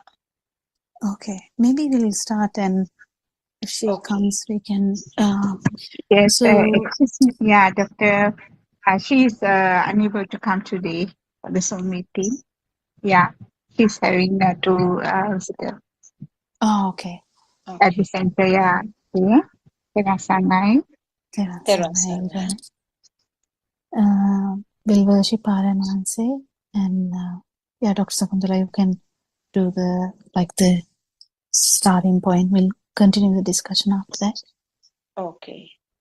Therwan Saranai, we worship Aryan Mahanse at his feet, Therwan Saranai Aryan Mahansa, and we welcome all of you who have joined the English Zoom discussion. Therwan Saranai, may you be blessed by Triple Gem. So it's our regular daily English Zoom discussion, and we are explaining and we are trying to discuss the true Buddha teachings, which has been disclosed 2,600 years ago, and our noble friend R.N. Mahansi has explained most of those facts which were hidden actually for some time, and also the influence of some other teachings from the other religions have also made some sort of alterations of the initial Buddhist teaching. So now we are listening to the true facts which are revealed according to the Sutra Deshana. Sutra Deshana were the Pali discussions or the Pali teachings done by Lord Buddha. So we are starting with the simple things. We were talking about how the thoughts are formed and the nature of this mind. Mind means just a flow of thoughts, very fast flow of thoughts. But in the mundane world, or we were under the impression that thought is something solid which is persisting, or which was there in the past and which is there now, and also which is going to last in the future also. But now we know that it's just a flow of thoughts, and each thought is a collection, or each thought is an aggregation of the sensor input. The senses, there are 5 main senses: the eye, ear, nose, tongue, and the skin. So these senses are continuously functioning, and there is input, or there is some creations, or depending on the sensor, it will be a shape, it will be a sound, a taste, smell, or warm, cold, and hard feeling. So this is what we are trying to understand now. The thoughts are not something controllable, because there is a continuous production of thoughts. So therefore, like what is taught in concentration meditation, we are not trying to suppress the thoughts. We are trying to understand what this thought is and what is this process. When you understand this process of thoughts, then it's very clear that there is no person doing this process. There is no ownership. And when you understand this process, when the system understands this process, uh, the relaxed feeling or the light feeling automatically comes, because there is no because always when there are thoughts, it's very heavy and it's very stressful, and it's a kind of a pressure. So if there is no way of stopping these thoughts, only way is to find out how it is formed, what is this mechanism. And when you understand the mechanism, like you finding out the tricks of the magician, the the heavy feeling or that value which was given to the thoughts automatically gets dissolved little by little. So that is what we are trying to understand. And I think the last 2 days we were just briefly talking about the radiant mind of the little baby who has only the sensor function, but there are no thoughts formed. But as a part of the natural phenomenon, these sensor functions get together to form thoughts little by little when the child grows. So this is a process again. There is no way of stopping this. And when you understand this mechanism and when you realize that there is no one doing, the label that was attached automatically as myself, me doing, and my things, mine, that label gets off from this system. So that is where you enjoy, actually, the word you enjoy, or experience the life in a very relaxed manner.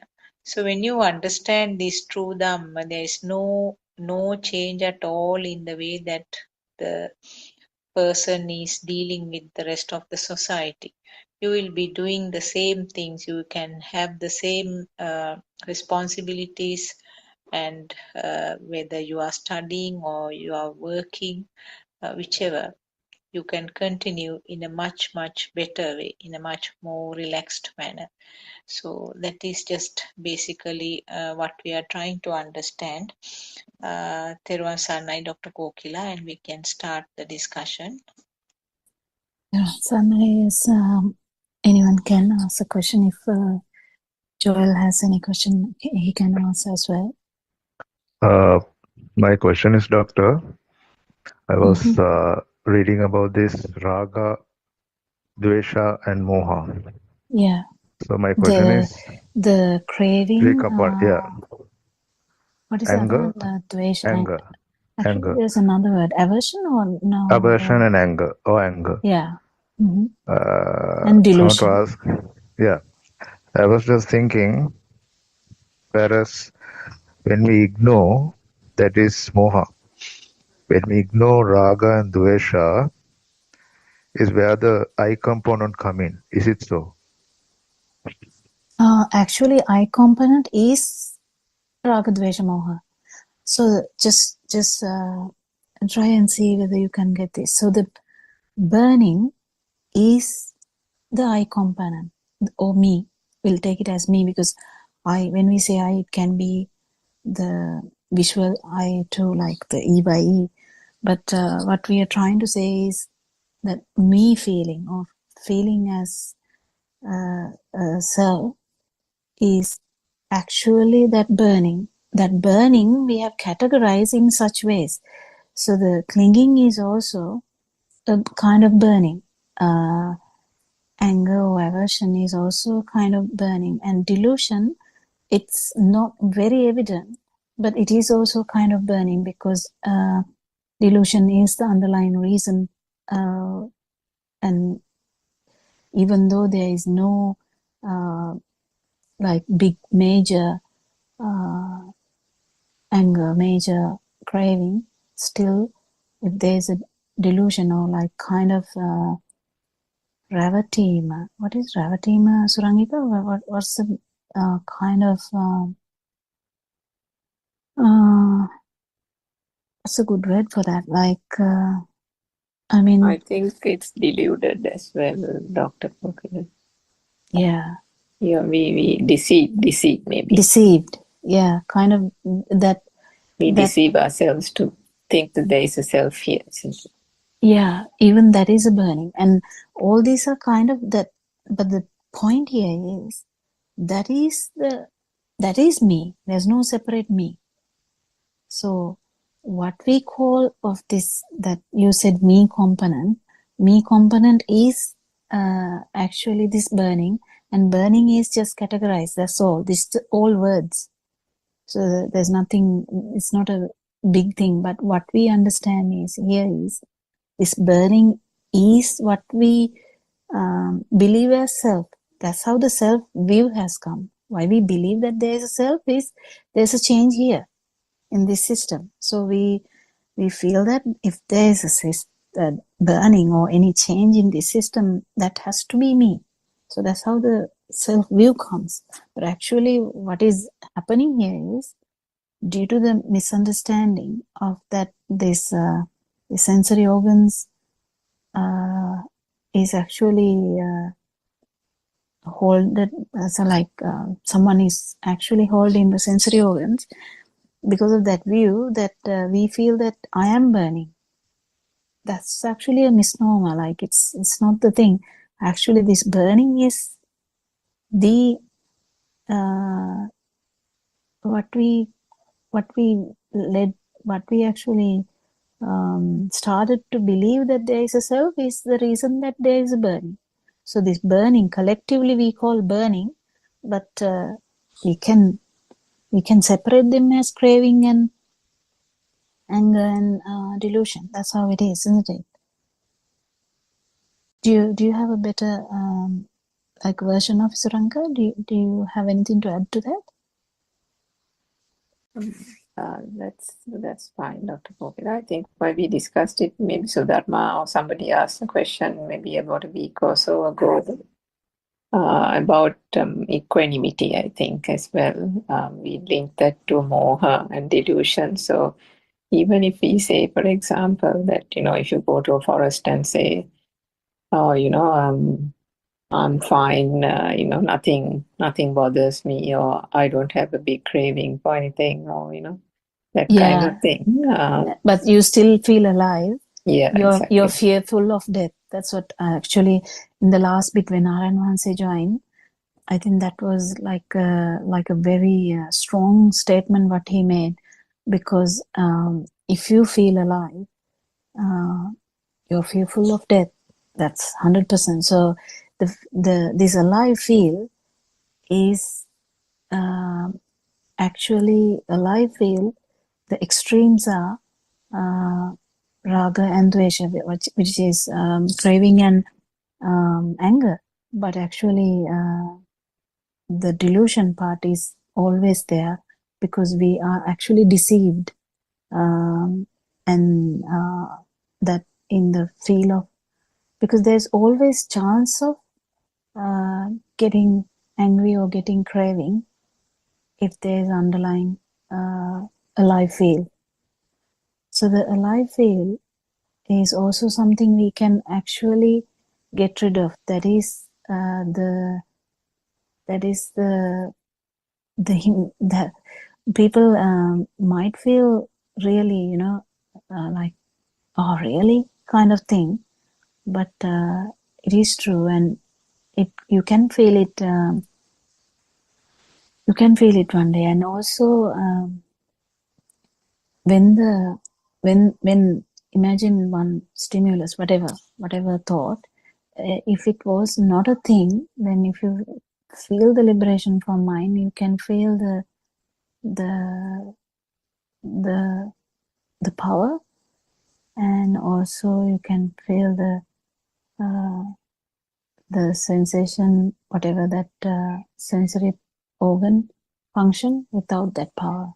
So this power, or the burning, or we call it raga dvesha moha, but whatever the words you use, this tanha, another word that will come in the books, tanha, that is again it has a deeper meaning, because tanha is again that power that we feel, extra power that we have, which can grow into anything.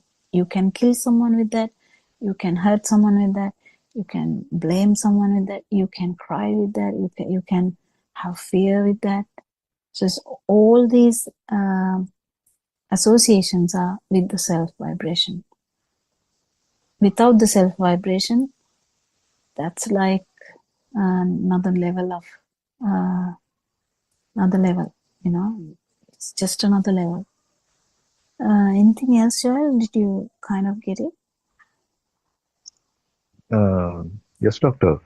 And you were saying about this vibrations, eye vibration, mind vibration, or fire, or whatever you're saying. No? Fire? I, in the sense, are you talking about the Sensors. asa? As Asa a means, sensor. yeah, that I. Okay, now I have to Yeah. be clear here because word I brings so many complications. So if you're talking about the eye sensor, where when we see the light, that vibration is different. This power is different. So that's what he was trying to say. So because an arahant or Lord Buddha, we can take as an example, an arahant or who has felt this truth and who has become that truth will still see, will still feel, will still hear, but that power is not there. That's what he was trying to say. So the alive feel is not there, but all the sensory functions are there. Nothing happens to the sensory functions, and until the last breath they will be working as normal as all good, because we all know that nothing happens, because it's not like having dementia or anything. It's not like having all your abilities are vanishing, nothing like that. So all the functions, all the abilities you have, if you are a mathematician, you will know all about that.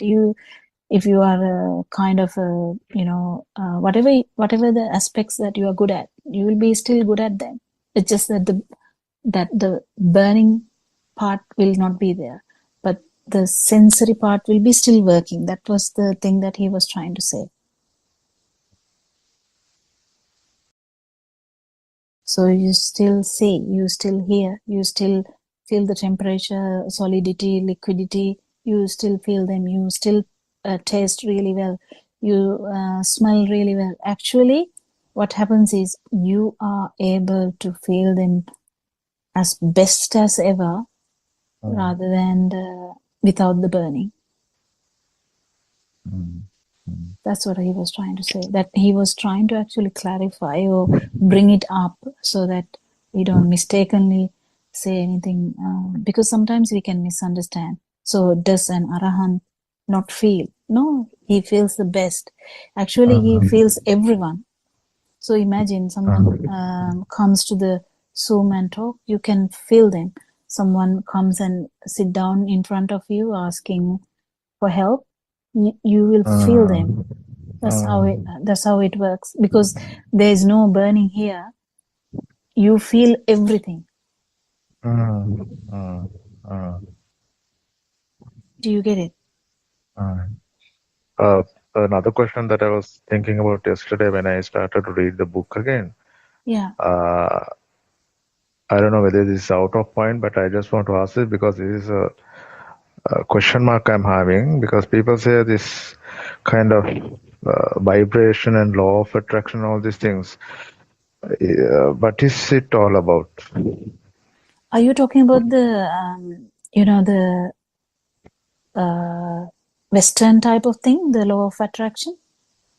Yeah, that's a bit confusing. That's why I asked. I don't know whether this question is good for in this forum, but I just wanted to ask, because we are talking about the burning fire and all sensory things. So is it connected or what is it?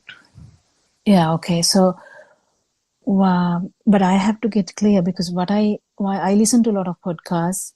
So I'm not sure what you meant by the law of attraction. What did you mean by law of attraction? Because there are so many law of attractions. If you listen to like 10 podcasts, people talk so many various things. So which one were you actually referring to? Like one thing I heard is like when you think of a thing, for example, if I say I want a ball, right?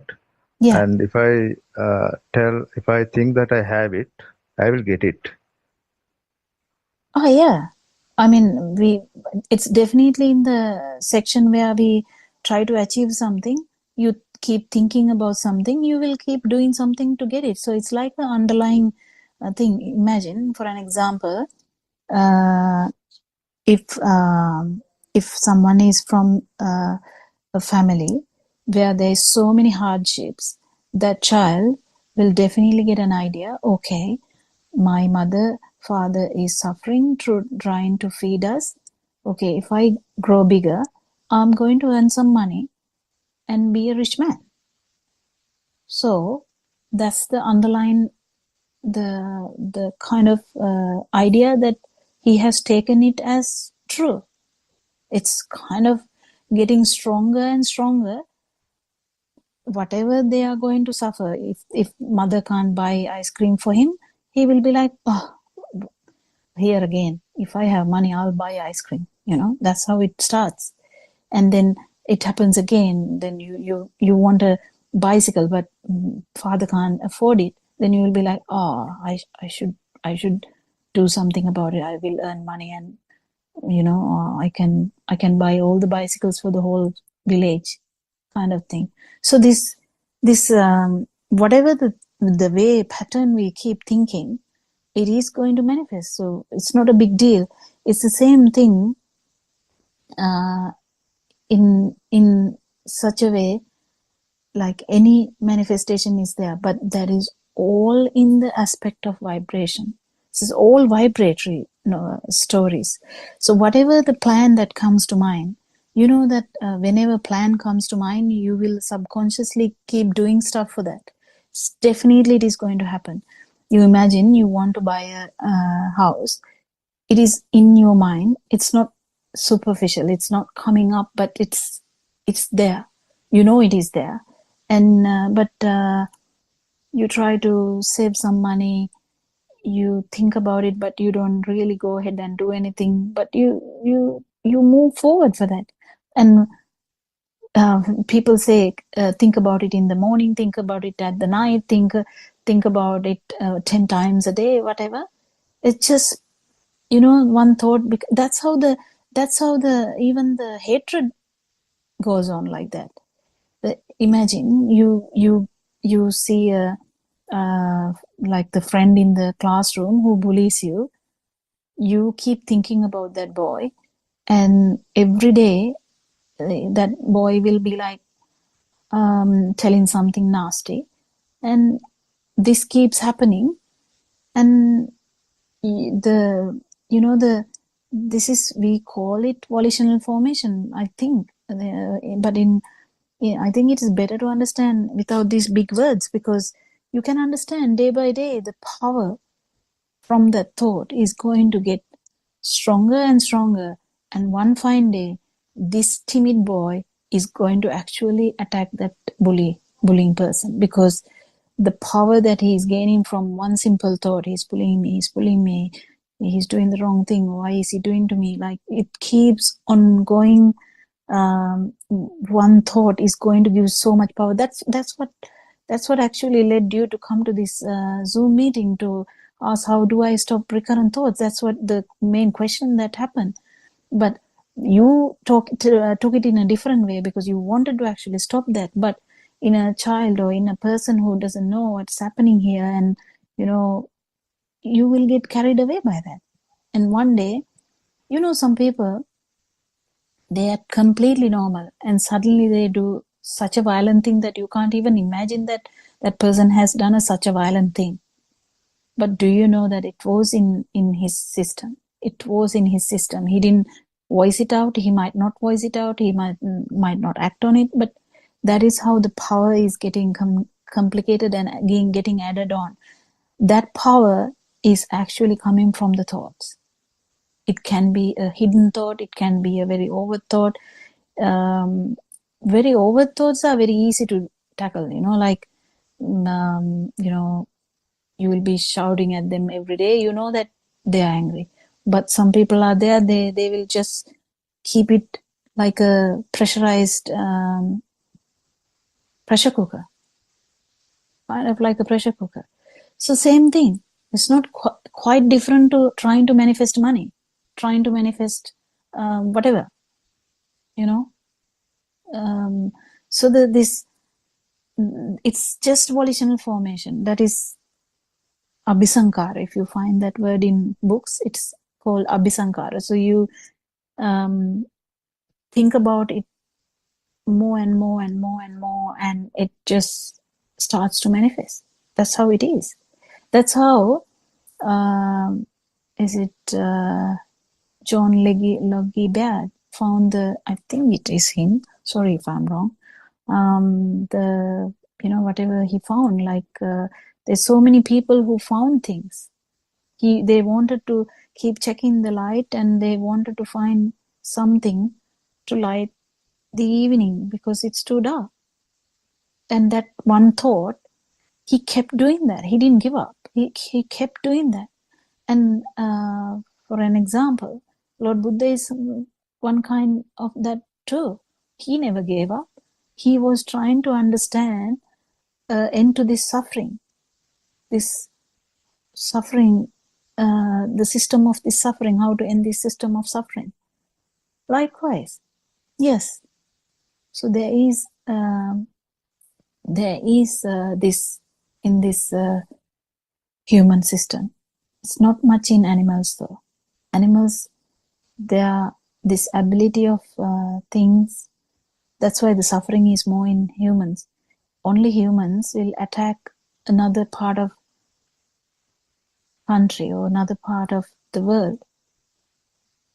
Usually animals, they will attack if they are angry at that point and eat or either, mark the territory, but they're not like planning in such a way. If there is a plan in such a way, it's definitely a human, isn't it? What do you think, Joel? Yes, doctor. Thanks for clarifying that. Thank you so much. Yeah. Anything else, Surangika? Oh, Sakuntala, in that case. Anyone of you can actually...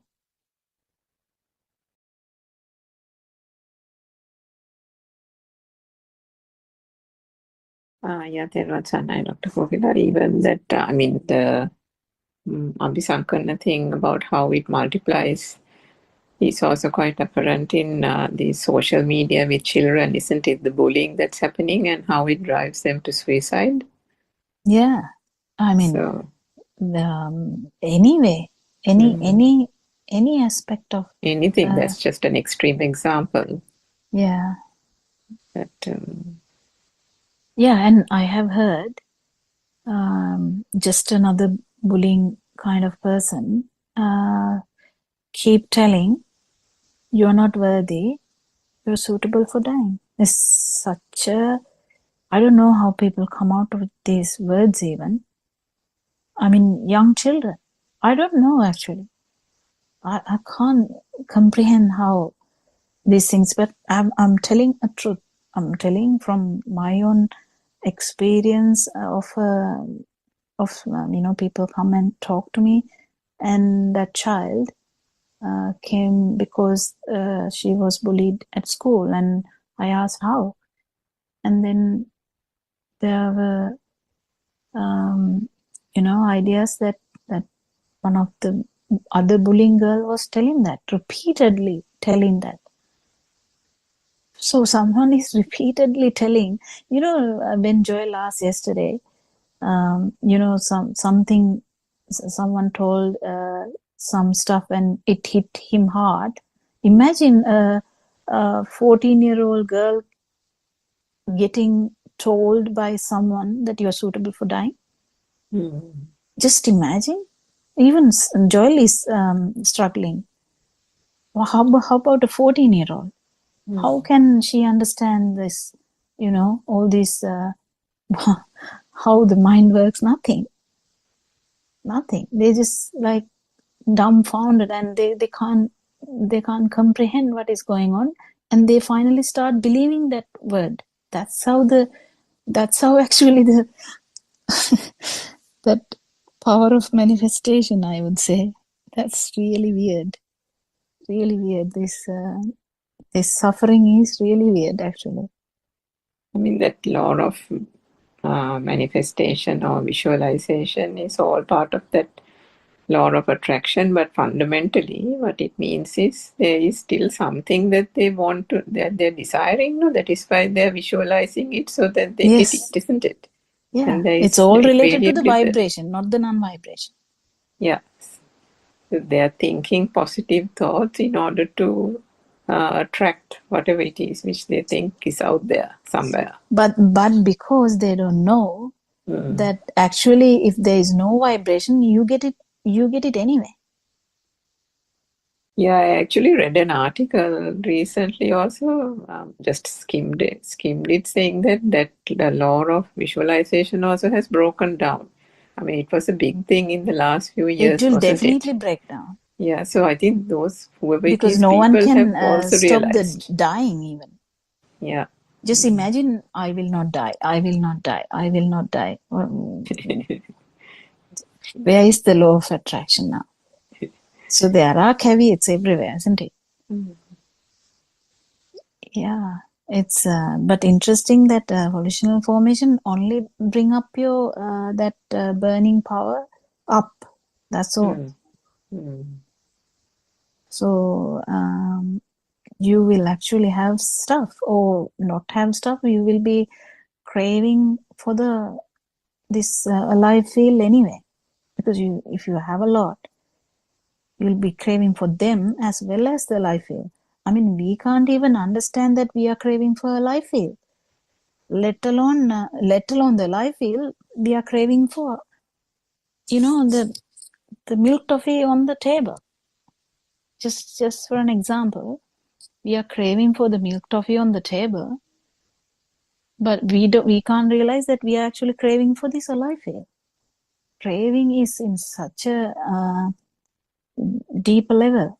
So when we understand this Dhamma, Joel, actually you kind of can't crave for the milk toffee on the table. You might taste it, but you will keep understanding it's just a perception. We discussed that yesterday. Where is the milk toffee? But as far as you actually believe that there is a milk toffee in or feel that these thoughts are real, suffering is there. That's all. Yeah, suffering is there. You just keep understanding that. And no one likes suffering. It's just that due to ignorance we are suffering. As soon as you come to know this, who will like to suffer after knowing that this is what brings all the suffering? Because at one moment or another, definitely you know that there is this body, this system is going to stop. Whether you are 100 years of age, whether you are 80 years of age, whether you are 50 years of age, it doesn't matter. So you have a good understanding about your normal life too. You have common sense. You know that these things are bringing suffering. You know that the illness, you can get any illness.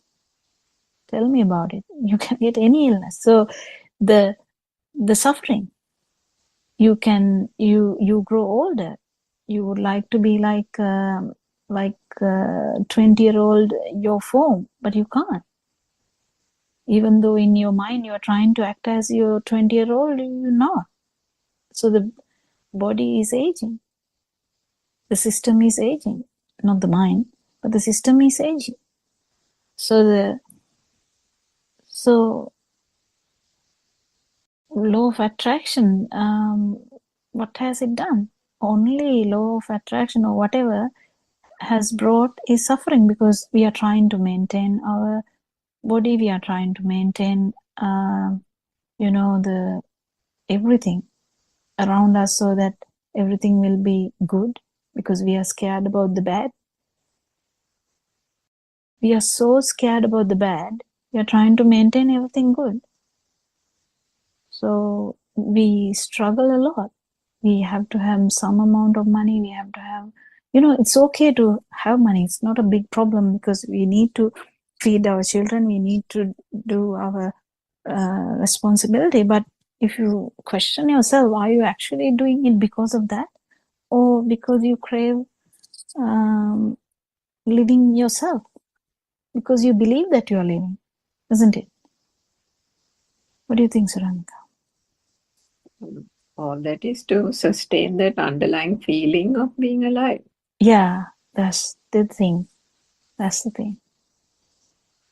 That's the basic thing. You know, I told once that I was thinking that everything is, all my defilements must be around kids.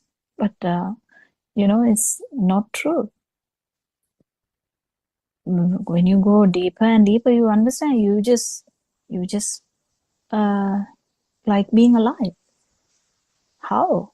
Due to the ignorance, due to the vibration, due to the feel.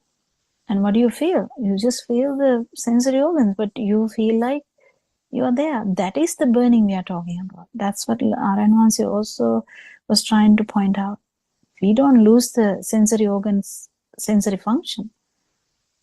When you keep understanding this Dhamma, that burning goes away, or that additional power,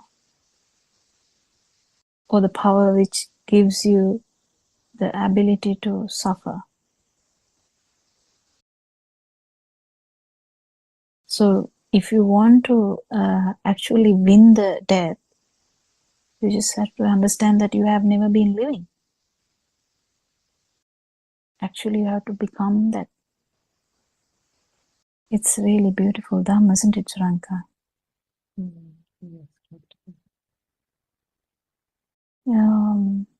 Yeah, I think it's very good questions, and because all these are actually naturally happening problems. You know, when people talk about consciousness, because I know a lot of scientists, everyone is moving forward towards that. They think it is the universal thing, but it is kind of a universal thing. But there's a universal thing than that. Actual universal thing is the non-vibration. But what actually difficult to understand is that there is no non-vibration as well, because when there is no power, you can't talk about a vibration, and when there is no vibration, you can't talk about the power, and there's nothing to talk about. In the sense, there's nothing to feel. So then you can't really talk about non-vibration, because it's not a new feeling. That's the thing. It's not a kind of a new feeling. It is, you will keep feeling the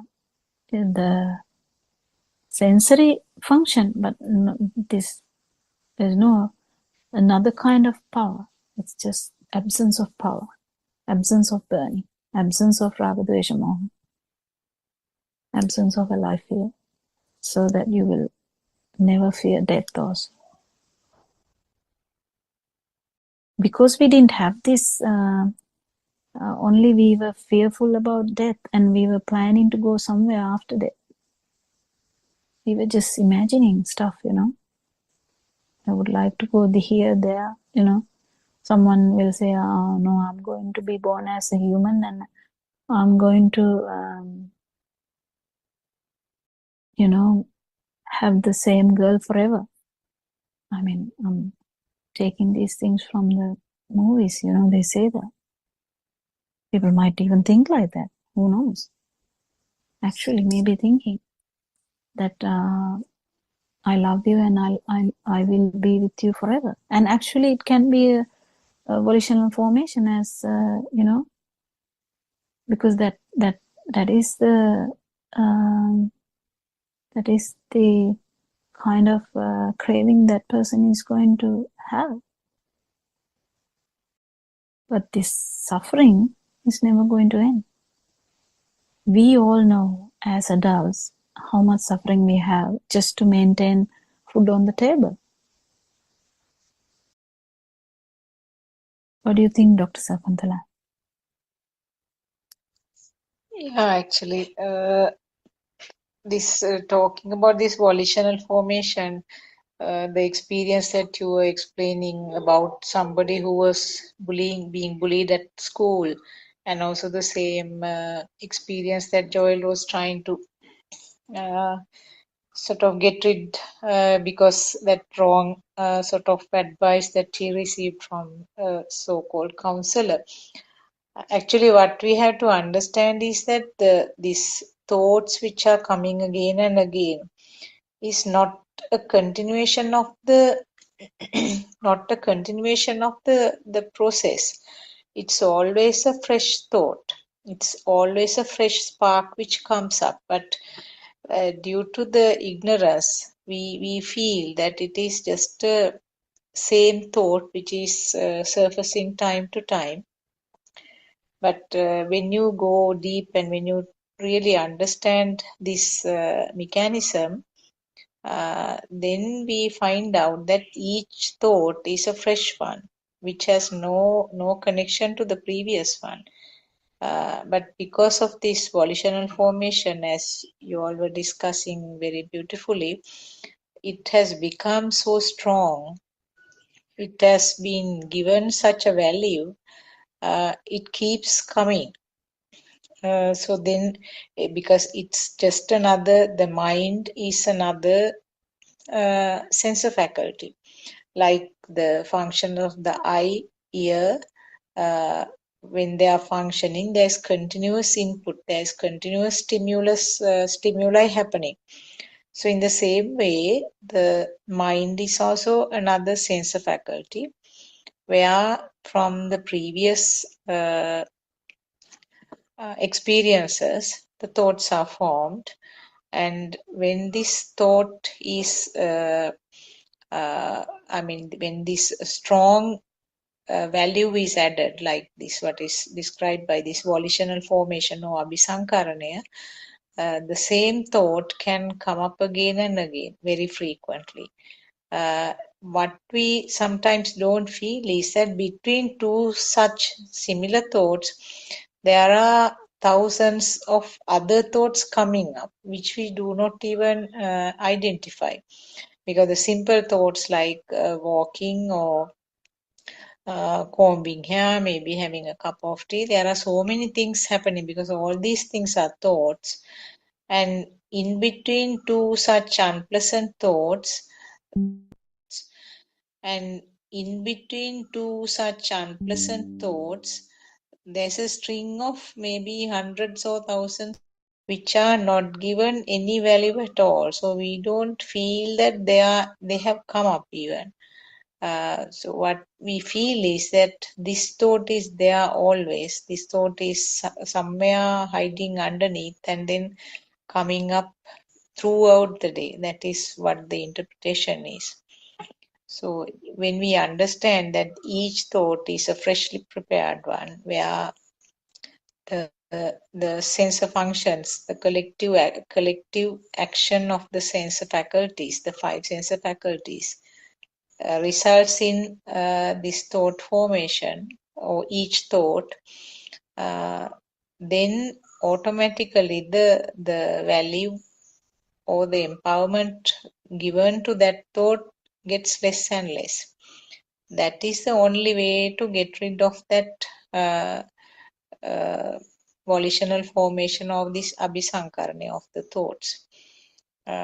So, what is generally done is that focusing to a different point, where a person might go for a movie or meet some friends, listen to some music or something like that. Try to focus to something else, which is just a very temporary measure.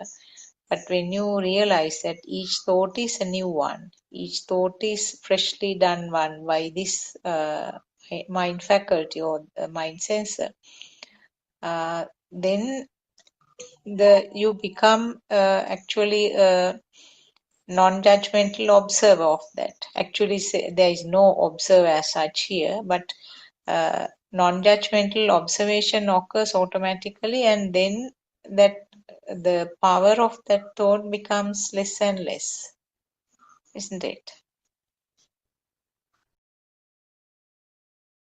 Yeah, actually. Yeah, this understanding Dhamma, actually, understanding is one thing, and if you can feel this also, you will definitely feel in one stimulus that how this is the case. That at one point it's only one thought is also you can understand. Because the breaking of this cycle also you can feel when the alive feel is gone. So what we call the start of the path is also at the same point where you feel the disappearance of the life field, but still maintaining all the sense of faculties. So that's the beauty of this Dhamma. And yes, Joel. Another thing I was just thinking when Dr. Sakuntala was talking about the thoughts, when I read the book, it says about sihiya, awareness. So, in terms of awareness, can we come to can we just say, can I believe that if I someday or somewhat that I will be aware of this suffering and come out of it? Can I believe that? Believe word is actually in the thinking process. So the we can believe anything. Believing is in the thinking part, but actually you have to feel this. So the feel starts like this, Joel. Like if you're asking about it, already you are feeling this Dhamma. You haven't felt the disappearance of the life field, but you're already feeling that the outside is not a big deal. Am I correct? Yes, doctor. Yes. Yeah, that's how you start. So you keep understanding. You keep understand it depends on the level of how much you feel this Dhamma. More you feel the Dhamma, more you will feel the the less suffering you have. Like you feel the lightness of that because imagine me having 100 kilograms on our head, and it's like magically like 30 kilos less now, or kind of 50 kilos less now. Because imagine, Joel, imagine you kind of didn't know, and you until your time is over, you heard about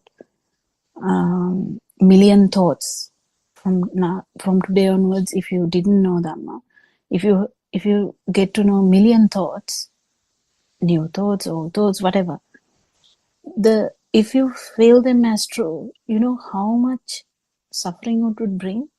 Because that's how the volitional formation works. Because someone says going to Mars is the most important thing in the world, and they actually try that. And another one says no, there's Titanic ship in the depth of the sea, saying that is the biggest thing in the world. And can you believe that there is some people trying to see Titanic ship in the floor, something like that? I mean, it's weird, isn't it? Whatever the thoughts coming up in this 8 billion people, and when you get to know that, you get craving for this, that, and is there ending? There's no ending. People want to go to here, you want to go to moon, you want to go to Mars, you I don't know, maybe someone would try to go to black hole also, and with the attachment to see whether it will survive. That kind of extreme thing, because you kind of start to feel that everything is there and you have to experience everything. if it is there, experience becomes important.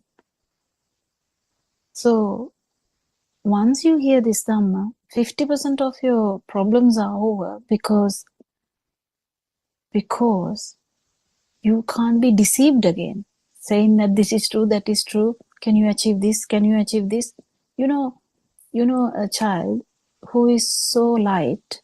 Children are so, they play beautifully. What happened to that Joel who was running around with so much happiness, no trouble at all, doesn't care what he wear, doesn't he care what he is eating, doesn't care what is in the feet, what type of shoe. Sometimes there is no shoe, and doesn't care whether it's raining or heat. But now, how much heaviness we have. But then, as soon as you kind of feel this Dhamma, the first turning point is that you understand this innumerable, is that the word? Ananta in the sense, is that the word? Is the word correct? Innumerable, I think. Yeah, I think innumerable. Yeah, that one. So that you can't number them. So there's so much perception that we can have. So once you understand this Dhamma, there's no way that anyone can tell you that there is this thing, would you like to achieve that? But once you have heard this Dhamma, you know that it's not actually out there, it's in mind. So that's how the Dhamma starts to make you feel lighter, because that's the starting point. And it doesn't stop there though, because you keep understanding that even that perception, okay, it is in the mind, yes, but even that perception is not true. It's just arising from the sensory, because there is sensory organs, it's just a production of sensory organ. Imagine, Joel, how much suffering would dissolve, how much lighter that would how much lightness that would bring, isn't it? So that's how the path starts. Another thing, Doctor, I would like to ask you, like when you said this sensory faculties, you said you feel Dhamma, right? Kind Doctor? of, yeah. Yeah, if you feel Dhamma. So nowadays, like when I go for a walk or when I do something, when I catch something, I know the eye is catching it, and it's an illusion. So I don't believe that. When ear catches something, when I listen to something, I know the sensor is working, and it's the illusion. Like that book says, when eye pulls you to one side, you go to that side. When the ear pulls you to another side, you go to that side. When you want to touch something, you go to this side. So all these cravings have reduced in my life. And I could recognize all these illusionary things are coming up in the mind. And as you said, 100 kilos of weight has lost to, I think, 10 kilos. Thank you so much. That's good. I love it. And one day I want to be a childlike person without any worries, without any suffering, but just be that childlike person as always. Yeah, but Joel, there is a thing now. When you understand Dhamma, there is always someone who is wishing for that. We wish for that beautiful state. We wish for that, but in when you go deeper and deeper, you would understand that wish is also from that burning, and even that will be gone. That is the beauty of this Dhamma. You know that when we crave for something, there is always suffering, and we now crave for the cessation of suffering. That's how it starts. That's fine, but we keep understanding even that is the kind of another form of this self vibration. And when you understand that, you kind of you kind of drop everything. It's like if you drop all the suffering aspects of your sensory organs, there's nothing to talk about, is there? Like, yeah, that's kind of the liberation bit. It's an imaginary one when we talk about this, but this is something you can feel, Joy. And you are actually, that's what I'm saying. You are already in that path, and you just keep understanding. In the beginning, we have a kind of a drive towards that, and that is thinking that it's a better place. You know, it must, cessation of suffering must be a better place. What actually, even that thought power is also going to go down. Did you get that, Joy? Yeah, like that first time I told I had this floating sensation, and Yeah. doctor, you said don't. It's just a thought. It will just fade away. After we ended the session, it just faded away. And I was thinking, where was that feeling going? Where did it go suddenly? Everything is Yeah. just for it's like a spur of the moment kind of thing. Everything Yeah. happens, and then Yeah. it just fades away. So the more I realized that, actually I had a shoulder pain because of stress. It's not there now. I was healed. I'm not joking. I'm serious. Yeah. And thank you for this, man. Thank you so much, Aryan and Manse.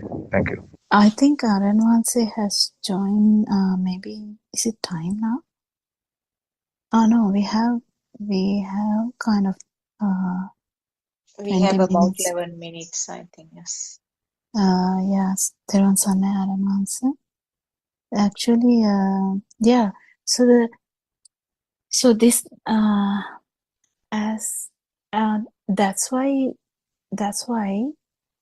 so I have told you, like, I heard this Dhamma a long time ago through YouTube randomly, and I have kept listening, and well, definitely there's like you said, definitely suffering is going to go down. At one point, you will the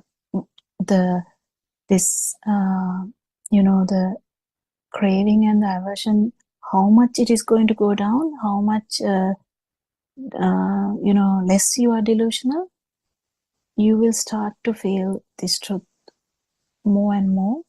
And even the craving for this Dhamma, or craving for this anything like saying, there must be some place like Nibbana, there's nothing like that. Actually, this is only cessation of suffering. So as you said, even the 10 kilo, the 100 kilogram, the minus 90 kilograms is, if there's any 10 there, even that 10 is going to get dissolved with the understanding of that even the senses are just the sensory function will be there, but this power is from the delusional aspect of thinking that there is self. So beauty,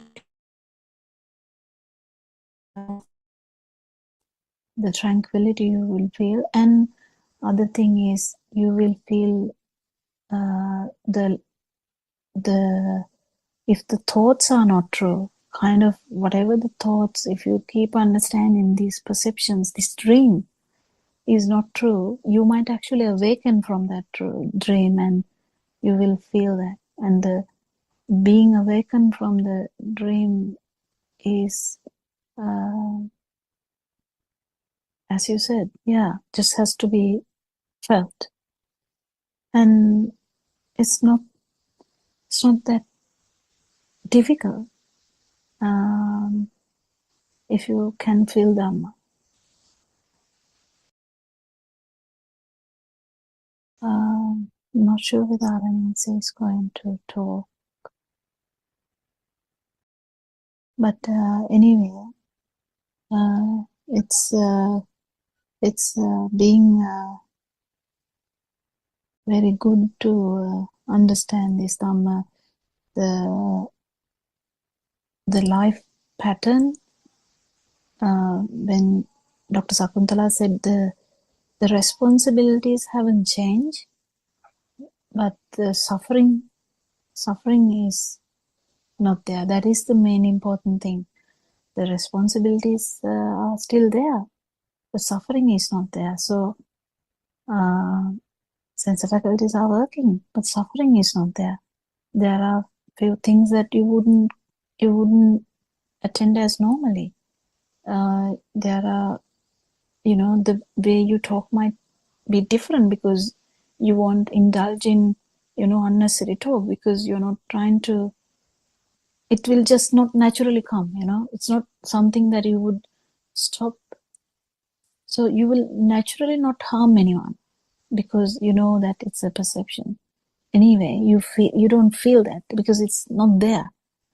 When this self vibration is dissolving, whatever associated with that self vibration is going to dwindle less and less as well, because the anger, the fear, the shame, the guilt, the jealousy, what else? Whatever the words you have, they are all part and parcel of this self vibration. So when the self vibration is going down, the whatever these words express, because these are the way that the words are there to express some feelings. So these are going to not be there.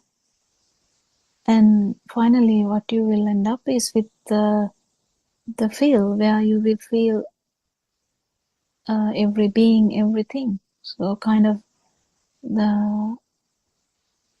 you can help everyone, whatever the way they can, mostly from separating, helping to understand Dhamma. Anything else to add to that? I think, we Yeah, may. just briefly, I thought of mentioning this. Joel mentioned about the shoulder pain. Now, any of these pains, now you said I had a pain. So that actually has two components now. As long as there is a physical body, we are bound to have discomforts and illnesses and pain. So that will not be prevented by Dhamma. But there is a mind component to any pain, where this pain is tagged or attached to myself. It's happening to me.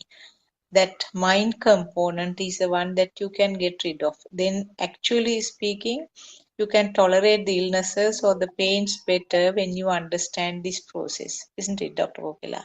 And also there is some pains which are brought by mental health. I tell most of the time, a lot of people, it's a vicious cycle. You are mentally down, whatever the pain is going to get like exacerbations, like it's going to be, if it is like 10 out of 1 pain, you will feel it like 10 out of 10 pain, because it's kind of, that's how it is. All the hormones are going to change.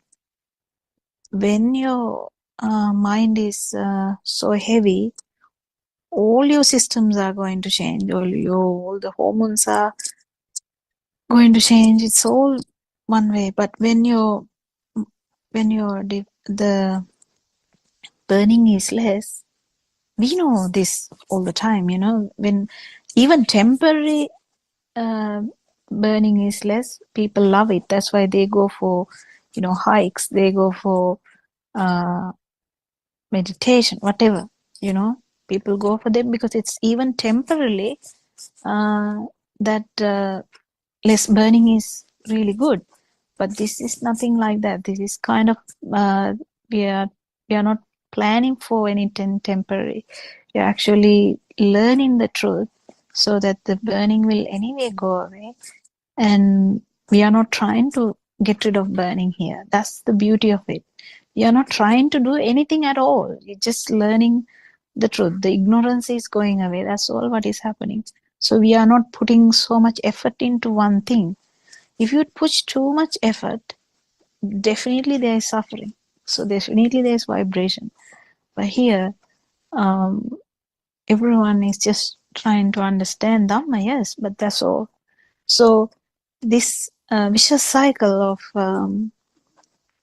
the sensory organ field feeding the mind and bringing up the suffering is going to stop. So some problems are not a problem anymore.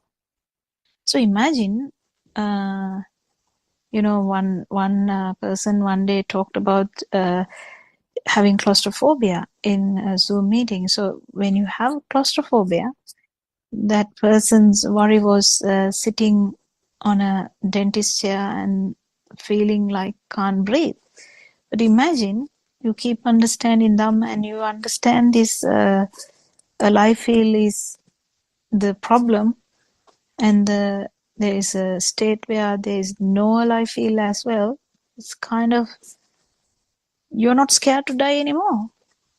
I mean, it just happens. So okay, you get the feeling like you are going to suffocate because of the fear.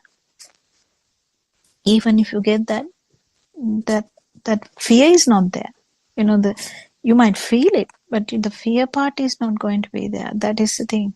So whatever happens, it's like a insurance which we never had before, isn't it? That's kind of an insurance that we never had before. And you say that it's kind of a bit artificial, but it's just an example.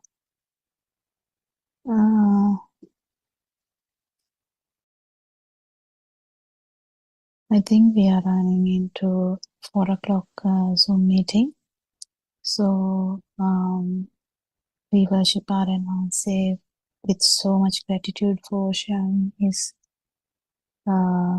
wisdom with us and helping us.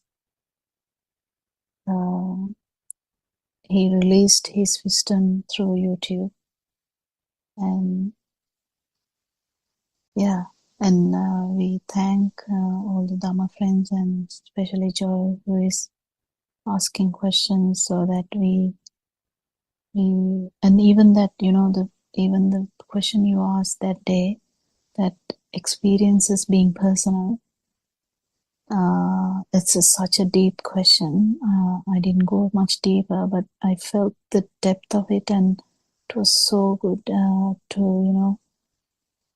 even though it is too much to go into that detail, that none of these experiences are personal. That's a beautiful thing to understand. None of these experiences are personal. Thank you very much. May Triple Gem bless you all. Thank you. Dr. Thank you, Doctor. Friends.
page number 56.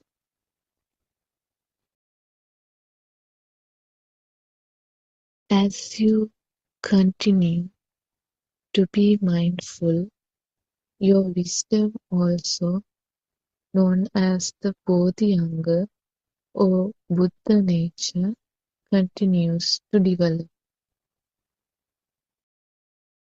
This Buddha nature is an emptiness, a supreme solitude, Uttaritara Hudekala.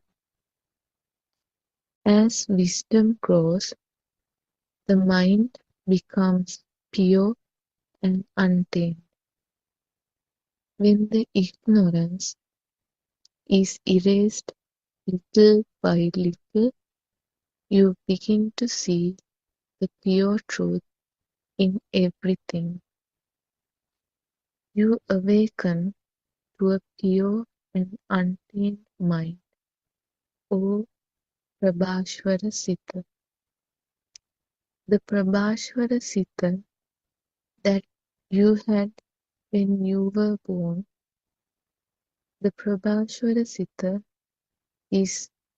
does not have fetters or akusal such as lobha, dvesha, and moha.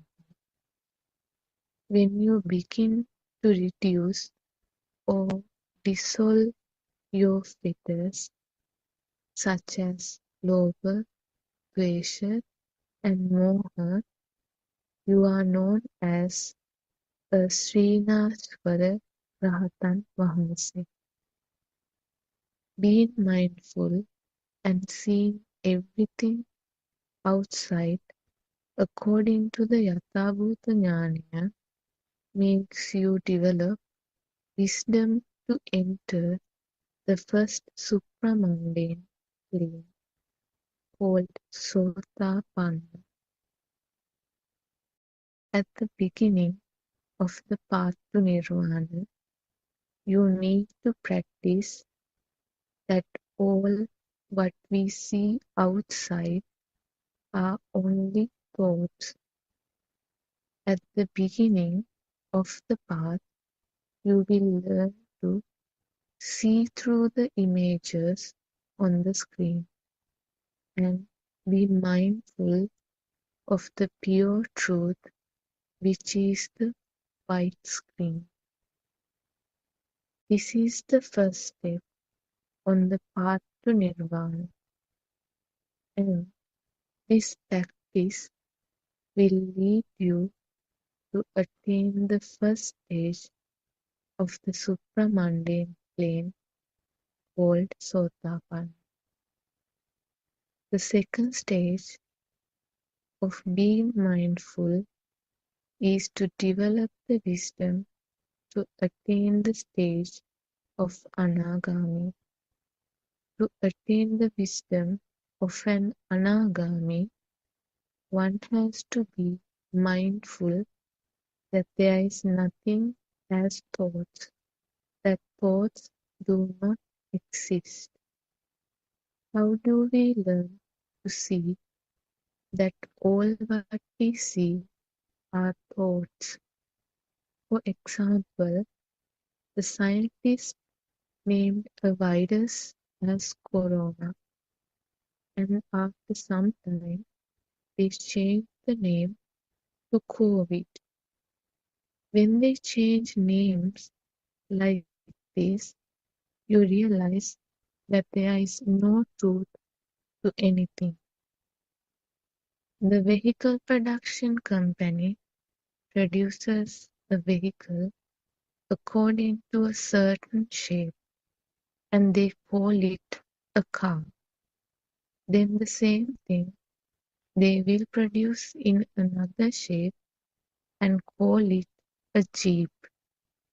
They would continue to change the shape and give it different names. It is we who assign different names to different shapes.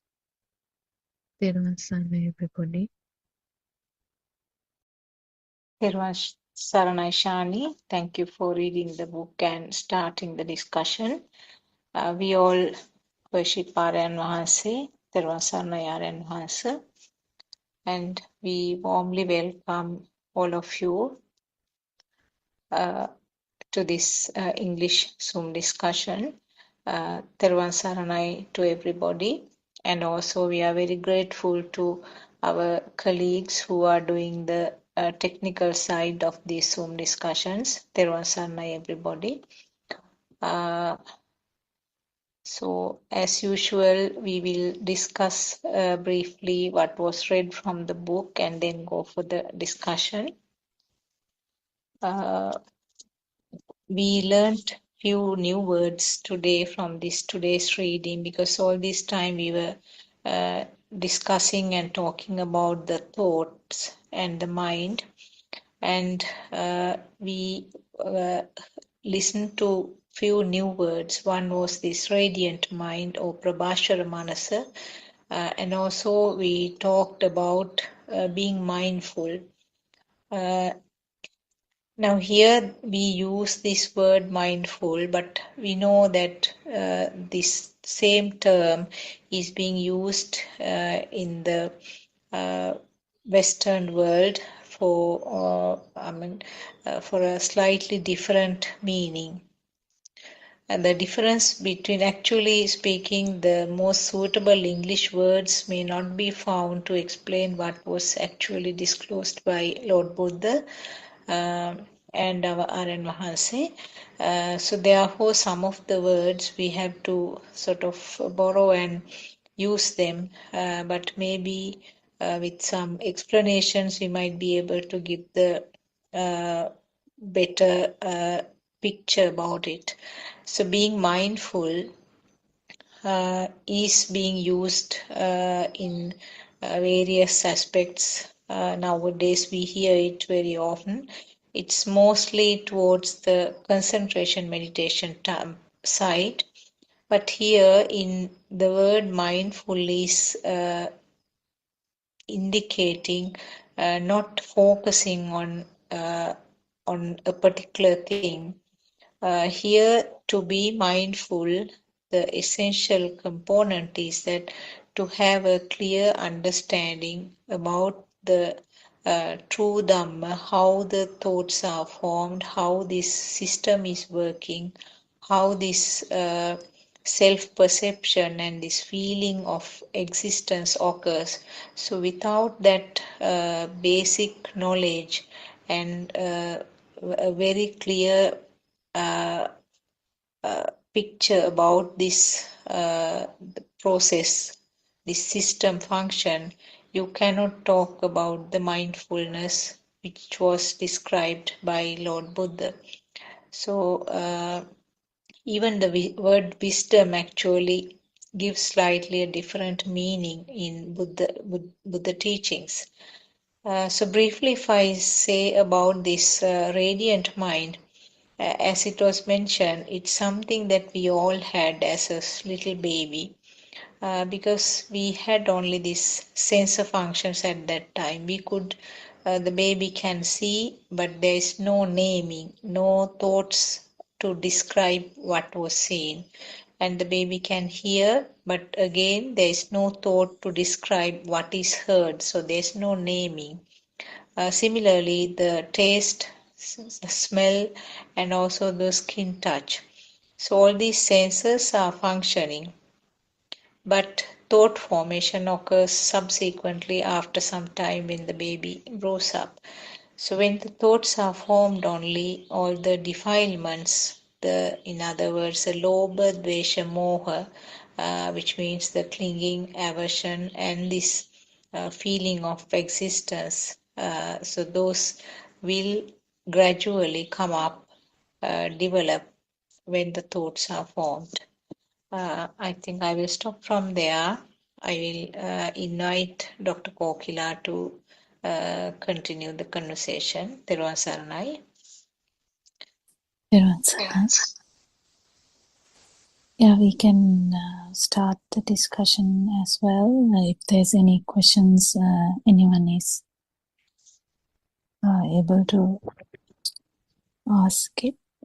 Yes. Doctor, I'm Joel here. Yes.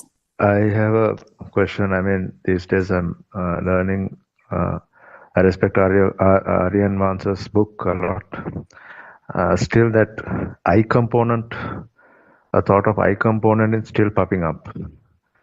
And how could I catch this thought and pass this thought away? Is there any practical tips that I can do to, when I thought comes or any thought comes, how could I reduce that vibration? Is there any practical way or practical exercises that I could do, Doctor? Well,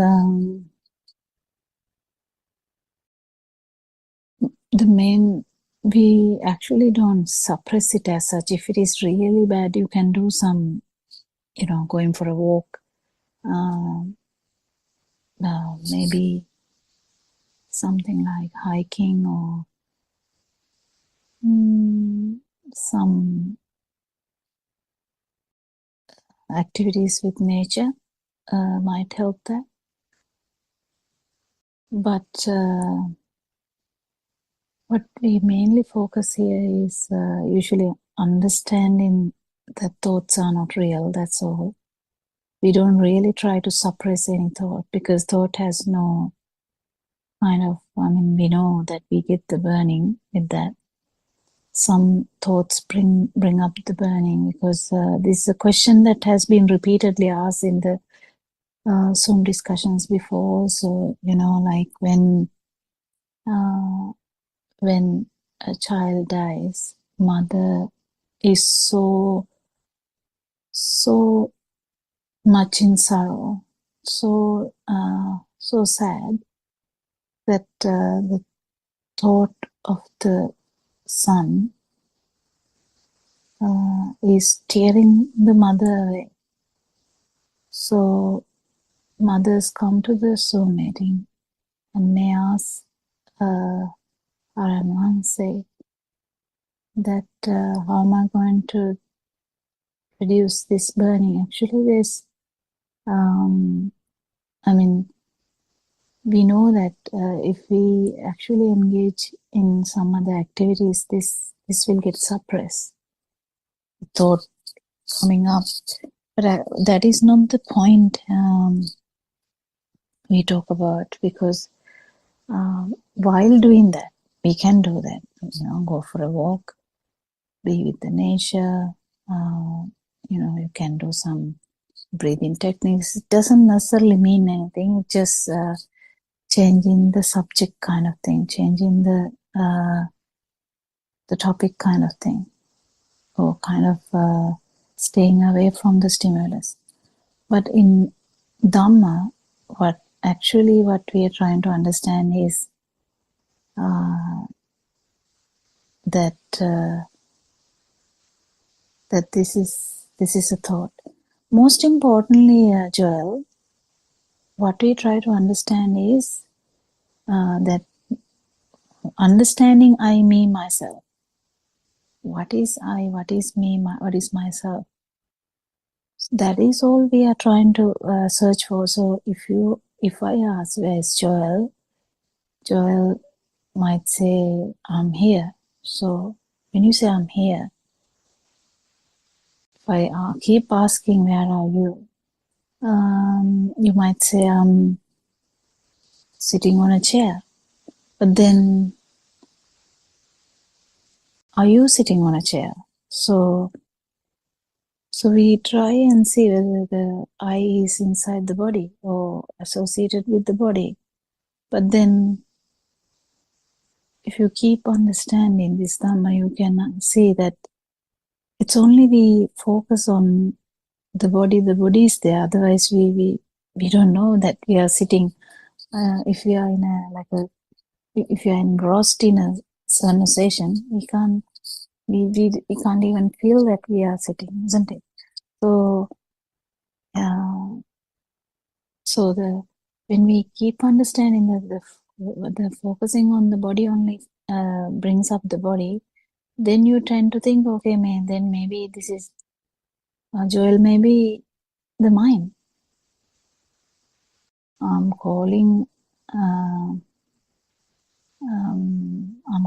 myself Joel, but when we ask who is Joel, then maybe if it is not the body, because you always say, in the sense any human being always say, this is my heart, this is my liver, this is my skin, this is my face, these are my legs. So who is mine? If all the body parts are mine, who is me? So, and when we try to think about the other way around, okay, then me must be the mind. Well, is that so? Because you're so much struggling to handle the mind. You first foremost, you join this Zoom discussion to actually find out how to tame this mind. You wanted to tame it, kind of handle it. You wanted to control the mind because you didn't want some thoughts to come to the surface. You wanted them to go away and to the better thoughts to come all the time. That's why you actually joined the Zoom meeting, which is great because that's how we got to know you. So then what Aranhanse is actually explaining here in Lord Buddha's Dhamma is that try to find yourself. So where is Joel? So then if you are your mind, you should be able to do something about it, but nothing is under control. So then who are you? Then who is Joel? Then comes the sensory organs. Then we come to the understanding, okay, then feelings may be me then, because there is feelings. You feel the temperature, you feel the fluidity, the solidity, you smell, this maybe these functions may be the me. But then can you call that true? You can't really control any of these things. You a sensible person will really understand none of these things are Joel. So where is Joel? I mean, I'm not only talking about the word. Word Joel has no meaning actually, but you feel alive. That's why this whole thing is. So you feel alive because there's so much, fast vibration of sensory organs. That's why you feel alive. So the misunderstanding of this is happening everywhere. So the feeling of existence without any in-between time, like at the same moment, is kind of felt as alive feel. Feel of existence is due to the sensory organs, the light, the sound, the touch. So actually speaking, you can't really find Joel. So if you keep doing this research, you will be actually surprised one day. It's actually a misunderstanding. So we kind of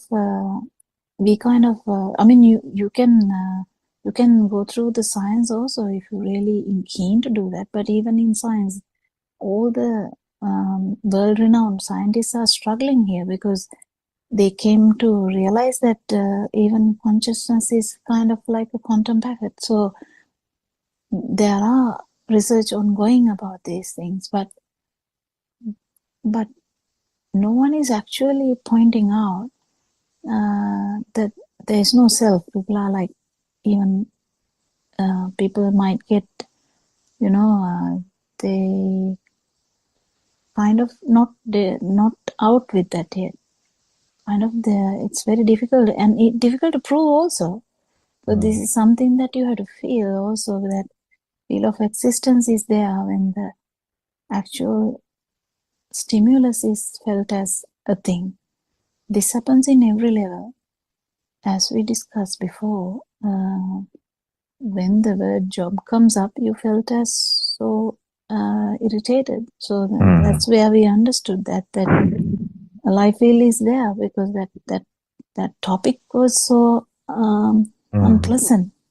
So likewise, so it's easy if you keep understanding that you can't really pinpoint anything here as joy. And also another question, Doctor. I think today's training is about mindfulness. According to Dhamma, what is the real definition or deep meaning of being mindfulness? It's actually the super awareness or kind of feeling that the self is not there. That is the deeper meaning. So usually now, imagine, Joel, just imagine this, just go to the imagination here. You are seeing a dream. You must be remembering some of this now. I mean, usually most of us can't remember any dream in the morning, but some will be there. So if you remember whatever the dream, don't you feel that when you are in the dream, that you are actually in the dream? Don't you feel alive in the dream? Kind of don't you feel you are in the dream, kind of thing? Yes, Doctor. Yeah. And you wake up, and we are kind of telling, oh, I saw a dream. It was so, so dramatic. I did this and that, I ran away. I got away and I woke up. And then now we never talk about this dream being a dream, but it's the same feel. The feeling of existence or the life feel is something like that. But when you understand Dhamma, in one really small, like even a fraction of a second, you might feel the non-existence. When you are having a walk, or when you are going for a sightseeing, when you are listening to maybe music, maybe the natural sounds, whatever the beautiful activities that you all do, you might get this experience that the liberation from mind and the non-vibration kind of thing. So to do that, to happen, I mean, you can't do that, obviously. If there's a doer, there's no non-vibration. So if this is to happen, main important thing is to understand the no self angle, which you have done miraculously. Actually, I think you get it because you got it, because there's no way that there is Kokila here or Surangika here or Dr. Sakuntala or Dr. or Sudharma or anyone. Or in that sense, Joel is like something like that, So we have some kind of identity given by the society. That's fine. We go by that. Everyone calls you from that. Yeah, that's fine. You answer. That's okay. And you keep doing the responsibilities. That's fine too. But what we are understanding here is that even though we have entered this dream, due to the self-vibration that we had, the dream, we keep understanding that there is a dream. It's okay. I mean, we are in the dream. I'm talking here. I'm sitting down now, cross-legged, and I'm talking. So what's the big deal about that? There's nothing about that. But what we understand here is that this dream is actually not true, even though it appears like that. That is the whole mirage of it and whole illusion that is there. But it doesn't necessarily mean that we stop doing anything. Why should we stop doing anything? There's no point in doing anything like that, because if you're trying to adjust something or change something forcefully, it kind of has that power.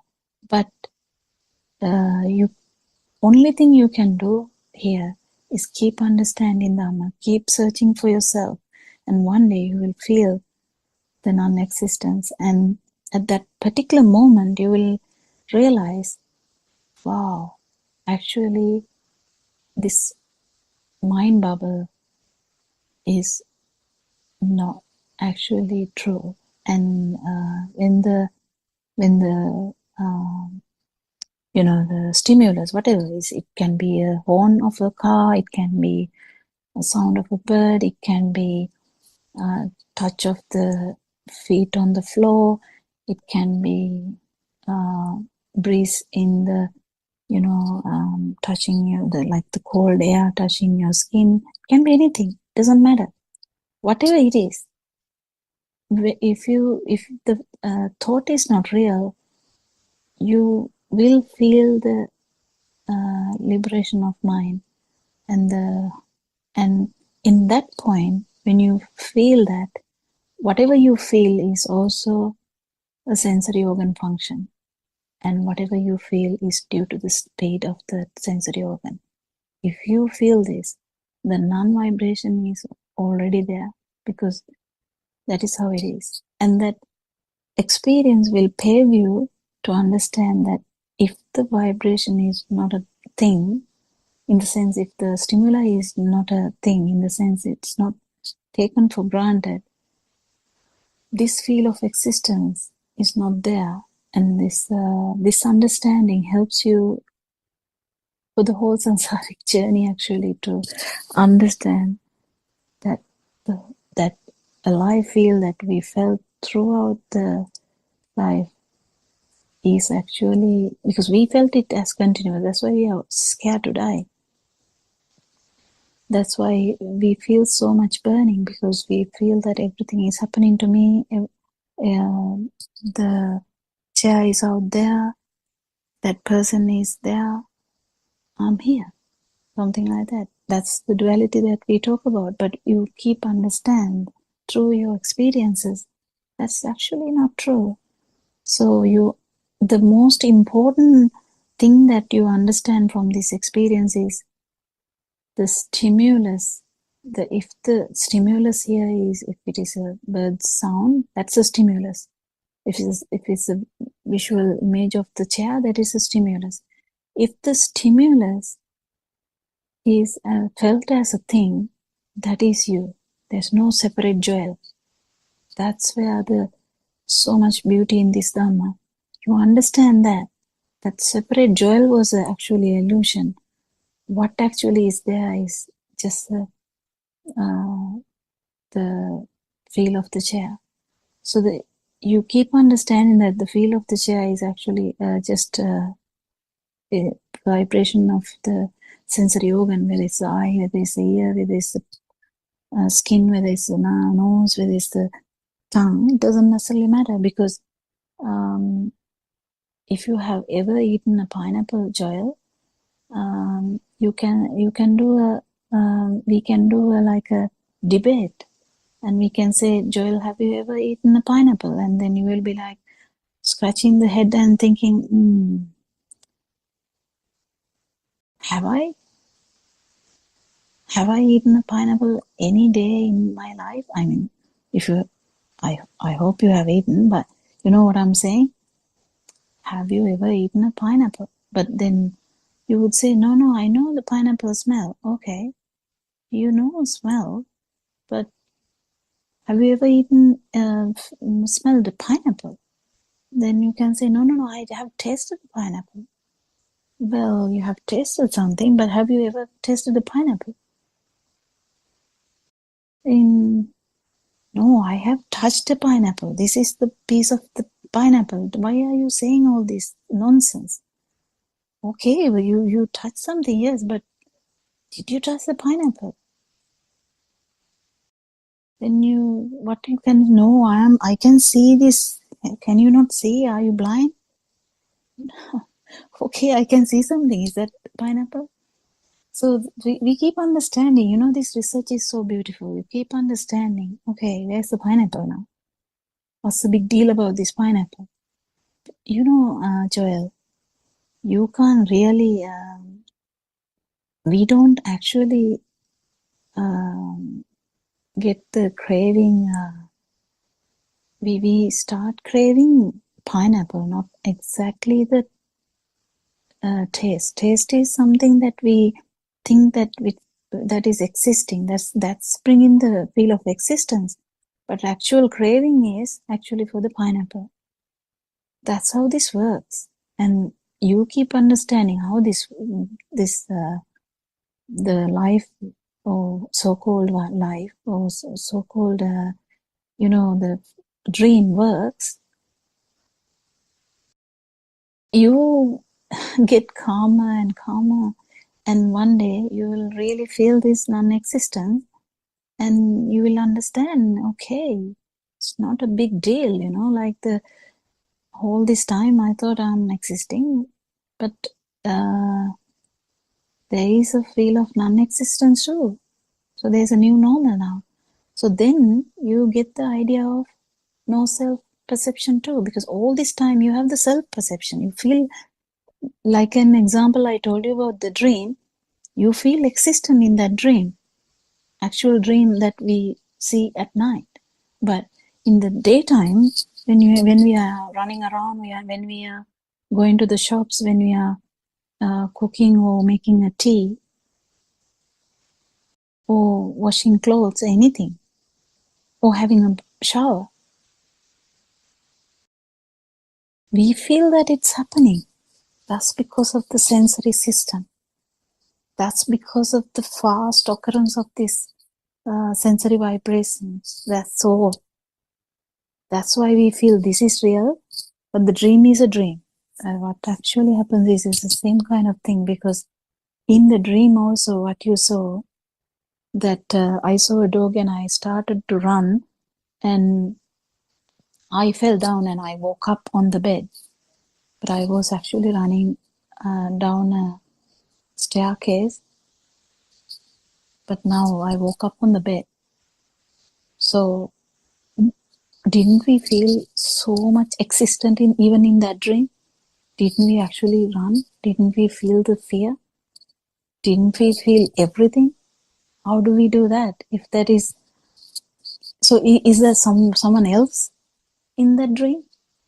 So is that not Joel, or is it Joel, or is it here Joel, or is it not Joel? Actually, it is not about not Joel or it is Joel. Actually, it is how understanding what is happening here. It's not about the actual name. It's about the feeling of existence, that how we are trapped in that, you know, the speed of these vibrations. We just get trapped. And now what we do is we just understand that. That's all. We don't change the life, but it will change. Mind you, it will change. Today, the one you hear in this in Zoom discussions, I bet all of us have changed. Did we change ourselves? No. We are not doing anything forceful here. I'm not trying to suppress my I thought or anything. I'm not trying to suppress my any thought. I'm not trying to change my thinking pattern, but it's changing every day. It's changing. It's actually, I can't even say changing. It is actually, it has no power, basically. But act in the same way as usual stuff, you know. You have some, you know, responsibilities, you keep doing that.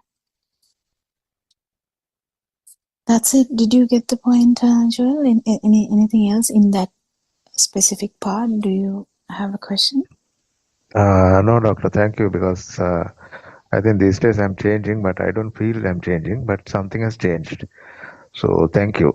Thank you so much. Thank you. Okay, all good. Thank you for asking questions, actually, because it inspires the the Dhamma. It brings out Dhamma, because this is all what we are trying to do. Because what we are trying to do is, we are not trying to give it to anyone specifically. We are just releasing it, so someone may actually get it, and Therwan someone. Saranai, Dr. Kokila, I think Aryan Hansi has joined. Therwan Saranai. Yeah, from the start, Aryan Mansi is listening to our conversation. Is that Aranwansu? Because there is sometimes iPhone mark coming. I don't know whether it's Aranwansu or not. I have seen sometimes the iPhone mark. If it is Aranwansu might actually speak. He will join us if he is there, if he is free.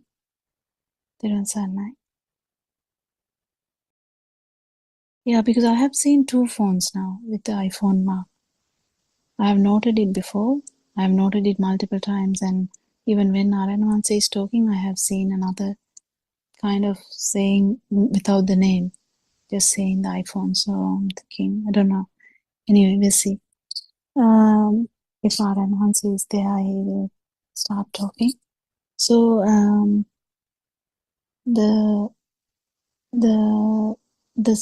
actual the Dhamma is we are releasing Dhamma.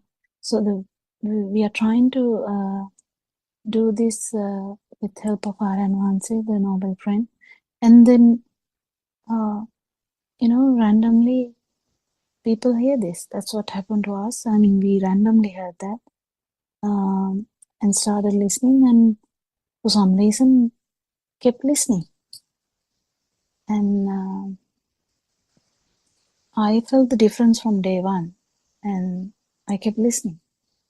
No one has forced me to listen. No one has asked me to listen. I actually listen with great difficulty with time management, but I haven't stopped listening to Aranwanse's sermons until today. I some or other try to manage to listen to whatever he says. Anything else to add to our discussion today?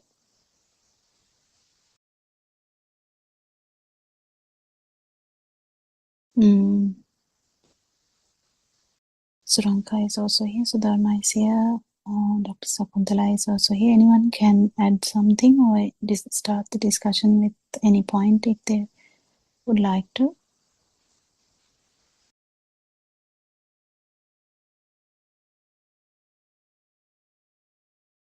Yes, Tervasana. Yes, Dr. Kokila. I think, as you mentioned very clearly, this about this suppression of thoughts, as you said very correctly, in Buddhist teaching, when we understand this, how the thoughts are formed, actually there is no need to try to suppress it.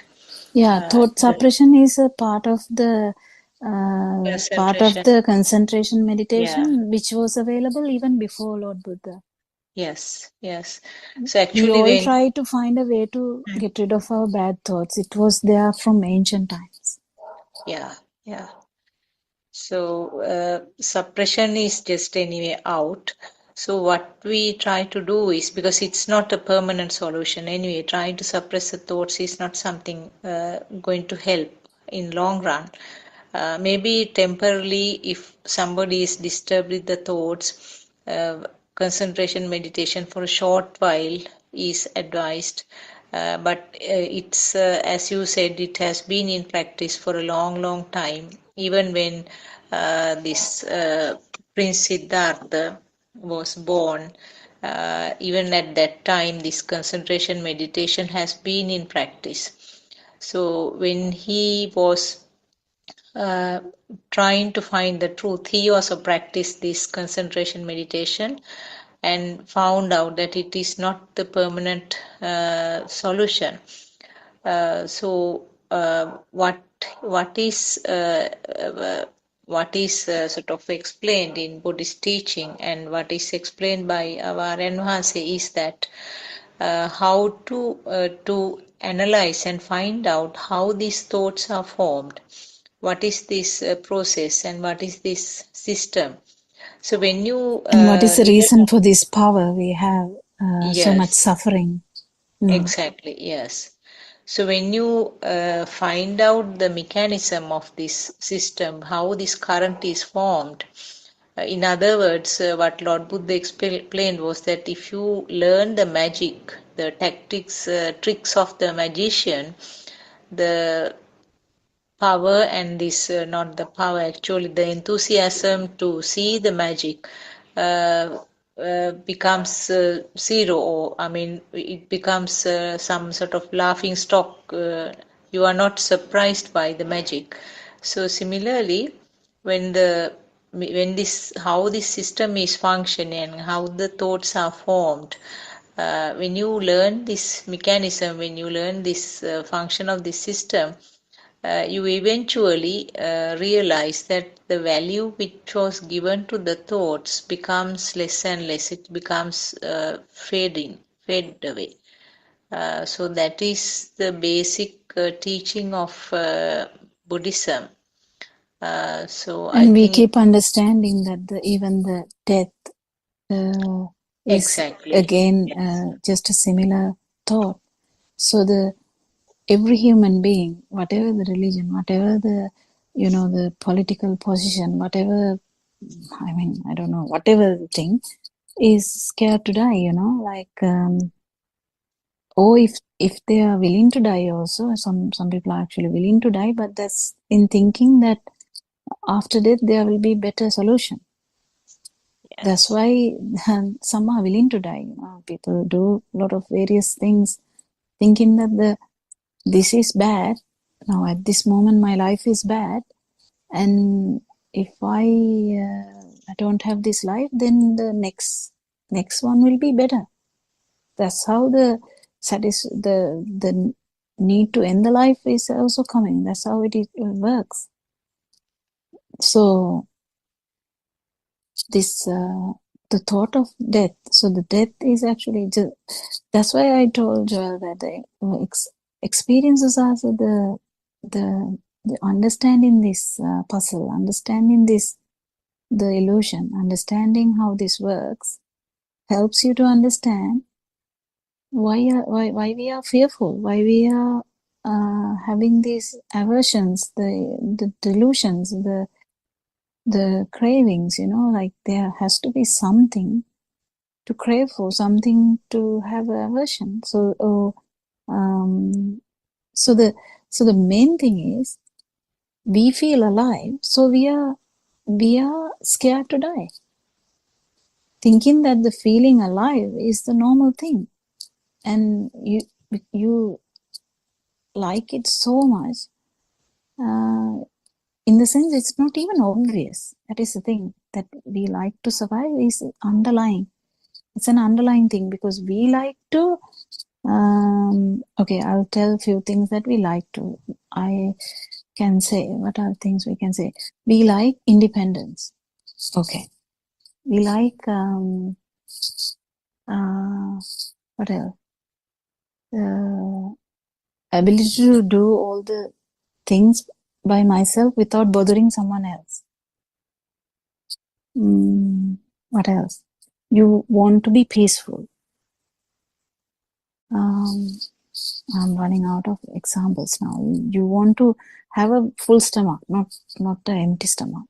And Very, very Doctor, hungry. we like to get rid of the notion of self as soon as possible. We all. Yeah. That's also coming to this problem of wanting. And Dr. Kokila, when Joel asked that smart question, that because already he has understood that this feeling of self is the big trouble. No, now Yeah. having listened to the Amma for several years, even people cannot, I mean, understand that Aryanwase always asks, have you identified yourself, where your self lies? Have you identified that you are talking with the self view, self anger? So having listened to the Amma for 3-4 days, now he is asking, my problem is this eye component. I don't know, doctor, I want to get rid of this eye component.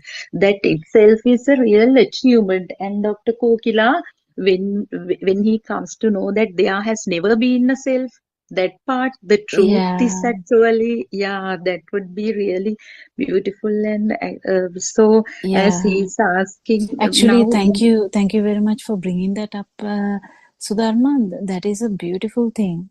Actually, Joel, it's a beautiful thing.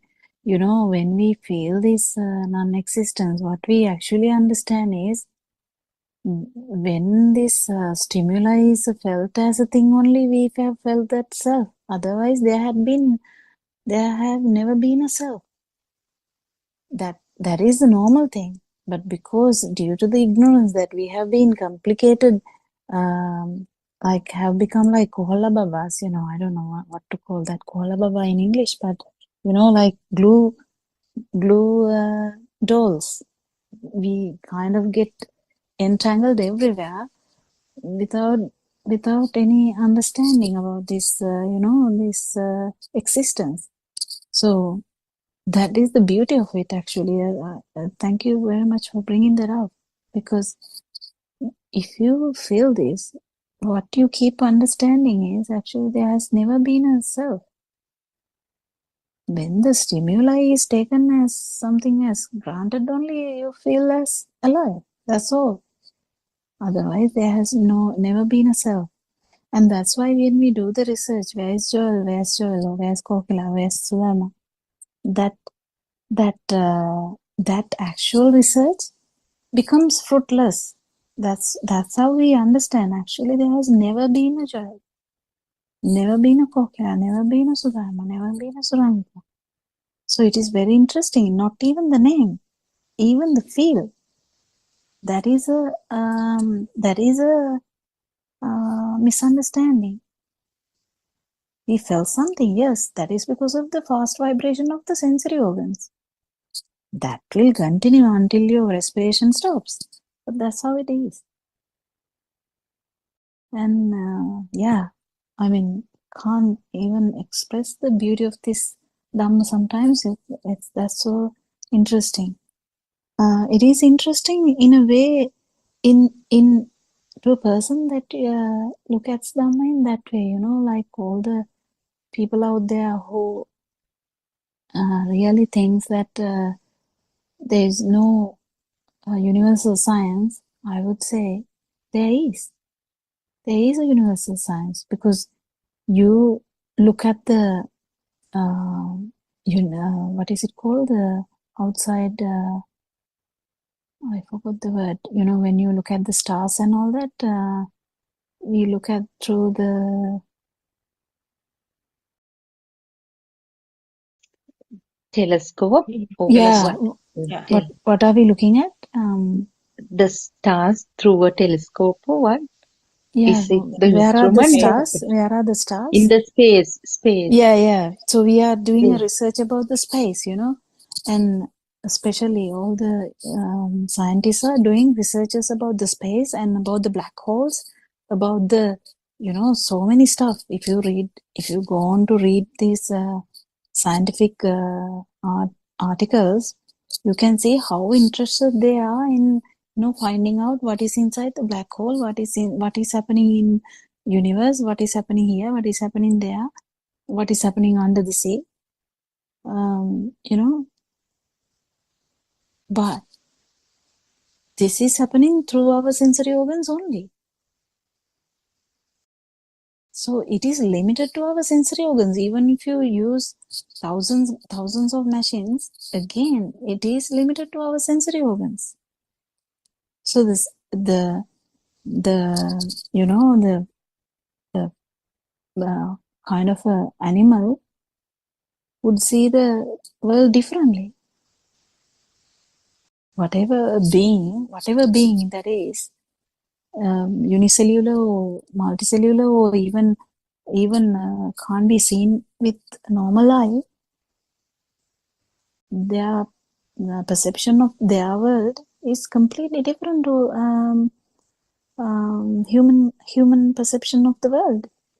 But the human perception of the world is also limited to the sensory organs. So even if we keep, they say about the going to Mars, they know that they can't come back. And people are there now. I actually saw an article saying, yeah, I'm willing to go. I don't want to come back. There's no need to come back. I will go. So people are in that extreme that they would like to, explore within their sensory organs. They would like to explore. It's fine. But what I was trying to say is it's all within your sensory organ limits. You can see only what you can see. You can't see what eagle can see. An eagle might be laughing at us, thinking, oh my God, they are so little. Because eagle is seeing us as a little ant from top of the sky. But we are here planning to completely burn one side of the earth because they are not listening to us. So that's how the perception works. So the perception works in such a beautiful way, but the ignorance is playing up and to think that my world is the world.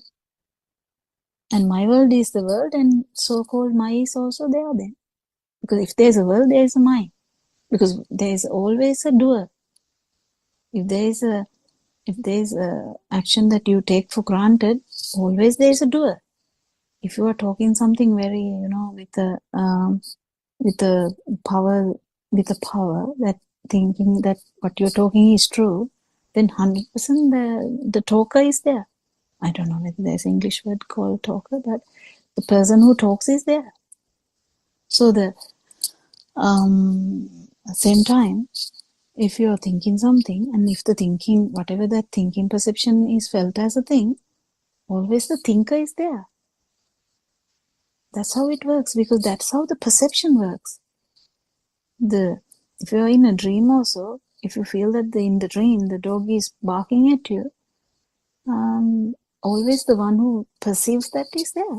That's how the duality comes. And this beauty of the duality is, it is an illusion. And after understanding that, are we going to fight with the duality? No. We just take it as it is. So it doesn't matter. Yeah. It doesn't matter. The door is there. The window is there. Floor is here. The ceiling is up there. So what? You know that they are part of the dream. So what? Nothing. There's no big deal. So you know everything. If you know everything, you don't have suffering. If you don't know, you have suffering. It's basic. That's Lord Buddha's word, actually. I can't remember exact words for that, but it's Lord Buddha's words that the Vindinata Dukkha, I can't remember now, but if you have something to actually experience, always the sufferer will be there. So the cessation of suffering is just understanding this. Yes, anything else to add? I mean, I think I interrupted someone, sorry. Was that Esther? If I meet any one of you in my life, and if you all introduce yourself that I'm Kokila or Sudharma or Surangika and Sakuntala, I will ask you, are you really Kokila or are you really Sakuntala? Or are you the dual personality that you say so in the Zoom? If I meet y'all, I will ask that question from you. So please come with your identity cards and tell that you're so and so, right? Yeah. Yeah, true. To that question, Dr. Kokila, I want to add something. During the past month, when we were working together with that Thai monk, Miss Indrani's husband was with us, Mr. Vijay Surya. So somebody was like videoing the session, and I told, okay, your wife will see. Now the husband is here, so she will see you. My husband is also there. Like, then he was telling, yeah. So her husband is not here, but she will create a husband out of this bunch Yeah, of colors and see. So it's very beautiful. yeah, yeah. We. It's a perception. Yeah, it's a perception. It's a perception. It's a Madam beautiful thing. Sudharma, I want to ask you something Yeah, please. about that husband. Is that an AI husband wants to make? Sorry, AI. No, it was No, actually. no. I no, Joel. Now you said one day when you meet us, actually you can't meet us.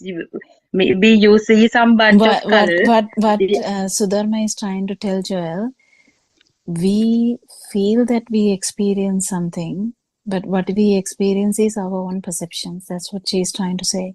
So Yeah. when you go to the shops, you feel that you are actually, just imagine you went to Cargill's.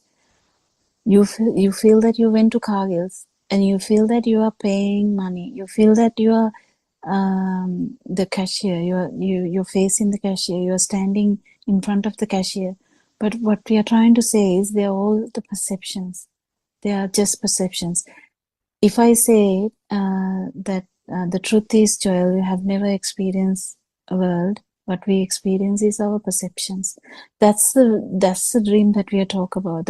That's what I said. That have you ever eaten a pineapple? Have you ever smelled a pineapple? Have you ever seen a pineapple or tasted one or touched one?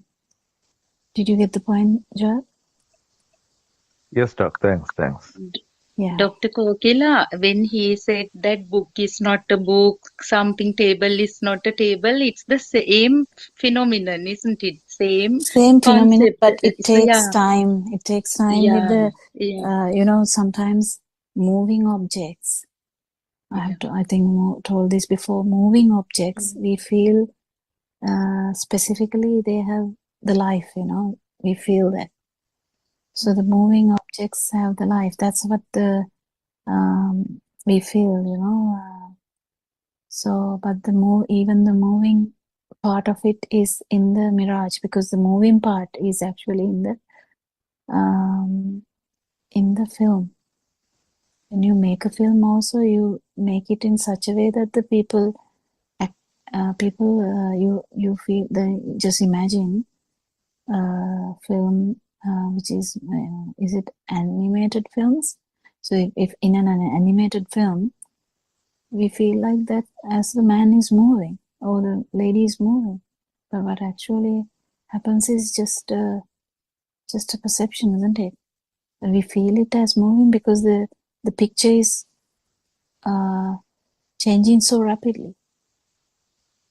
So likewise, the vibration in your eye moving so rapidly, so speedily, you feel as that this dream changes. This, at one time is the cashier, one time it is you're taking the stuff, and then you are walking to the car. That's how you felt, but that's just the part of the dream. Do you get it, Suranika?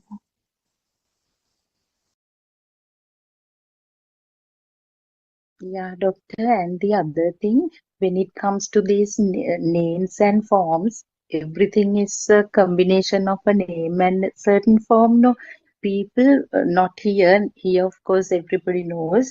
But when we work with other, I mean, in this real life context, when we try to explain Dhamma, most of the people cannot understand that we have assigned labels to abstract things Yeah, also, but like there's patience, anger. something underneath Yeah. also, Sudharma.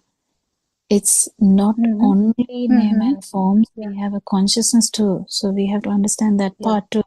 So we have something we Okay. feel also. Mm-hmm. Even that is not true. That's what I'm trying to say. That's why I asked Mm-hmm. you that question, because that's actually was directed to you. Yes, doctor. Because the feel, Mm-hmm. let alone the name and the form and the Form, yes. name, let alone that, whatever you feel is also part of the mirage. Yeah, that's what you tried to explain through this movie thing and stuff. No, how we feel as if something is really Yeah, existing. we just Yeah. understand that. That's all we do. Mm-hmm. That's all we do. So whatever the vibration here is actually a function of the sensory organs. Nothing other than that. So the feel would be there, the vibration would be there, but you understand that it is only the sensory organ function. So the sensory organs will be working until the last breath. Yeah, because the only understanding the name and form is not enough. You should add that all the time, otherwise you will get trapped. Got it, doctor. Thank you. Terwal Saranai to all of you. I am compelled to leave little early. Oh, it's okay. Maybe no It's okay. difficulty. Yeah. I think Surangika is also here. Do you have anything to add, Surangika? Yeah, Tirunza, Dr. Pokeda, I think what you said just now, that's because it's the feeling that gets generated, that from that only the consciousness arises, isn't it? The thought is a outcome of Thought the is a feel. product, yeah. Outcome of the Yeah. feel, isn't it? Yeah. Yeah. And then your example about the Cargill's thing, Joel thinking that he's going to Cargill's and standing in front of the cashier. I mean, just like we learned in our childhood days an object and gave it a name. And so because of that, each stimuli, each object, each person has been given, we have a mental picture. In that same vein, there is a mental picture of the act of walking, isn't it? There is a mental picture of the act of standing. And that's why even without anyone's volition, although mistakenly and ignorantly there is a thinking that there is a self doing something, it is due to those perceptions that were acquired at a particular point in time, that arose at that time, and a perception occurred of standing, a perception that occurred of walking. Those are the same perceptions that just spontaneously arise. And the bodily movement just kind of occurs as a result of the mental picture, isn't it? Maybe that part, if you can explain a bit more to Joel. Yeah, actually, even that happens without a doer. That is Yes, a without beautiful anybody's part. volition. Yeah. Yeah. So once the thoughts are formed, we have all these kind of thoughts. We, in the sense, there's no we, but there are. What happens is stimuli. So it can be the cashier once, then you start walking outside with the goods that you have. So whatever the particular thought that is going to arise, it doesn't matter. So the important factor here is that even the perception to pay is from the past experiences we have. Otherwise, how do we know that we have to pay? We can just go to a shop and just take something and go away. We can't. We know that we have to do something at the cashier, and then after that we know how to walk back to the car. But how it is that? That's just a habit, and these habits are actually perceptions that has occurred before. But this system works like that, and what we understand here is that the system works, but there's no actually self. So the system works, the talking happens, the actions happen, thoughts are happening. But what happens here is, due to the ignorance, we have a power underneath which is suffering or burning that we have with all these actions. But after listening to Dhamma, what happens is this burning will go away, because you know that these actions are not happening because of a self. It is just an, the beauty of this is, like, you have heard so much about the trees, how the trees produce a flower, and how that flower is made so beautiful that it will attract some bees, so that the paraganaya, what is the word for that? That the pollination would happen, and there would be a fruit. So, but we never say that due to the suffering, the tree is trying to make a fruit. We never say that, because we never put the consciousness into a tree. But here, in what happens with these animals is, or humans is, or any cellular kind of, or even non-cellular in that sense, I won't go to that part, but any organism, any being, if you say, anywhere, if there is a vibration, that's a being. So what happens is, that feel of life feel is there. That is the problem. A life feel is not a problem if you know the science. That's what the magic story was there. If you know the magic, it's not a magic anymore. Likewise, yeah, there is a feel. You feel the light, you feel the sound, you feel the hotness, you feel the fluidity, whatever. Yeah, that happens. And actions, yeah, that is there. And talking, yeah, that is there. If you want to communicate, you communicate. But main thing is, when you understand that there is no self, there's no suffering. That's the main important thing. And you have actually won the death, because there's no self to die. So you have surpassed, or you have transcended the death, or transcended the suffering. Oh, I don't know whether that word is matching that word, but anyway. Oh, it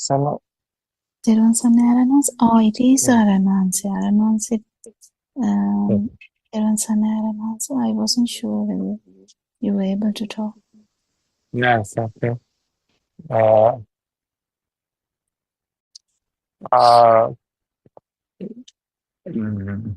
heard that discussions.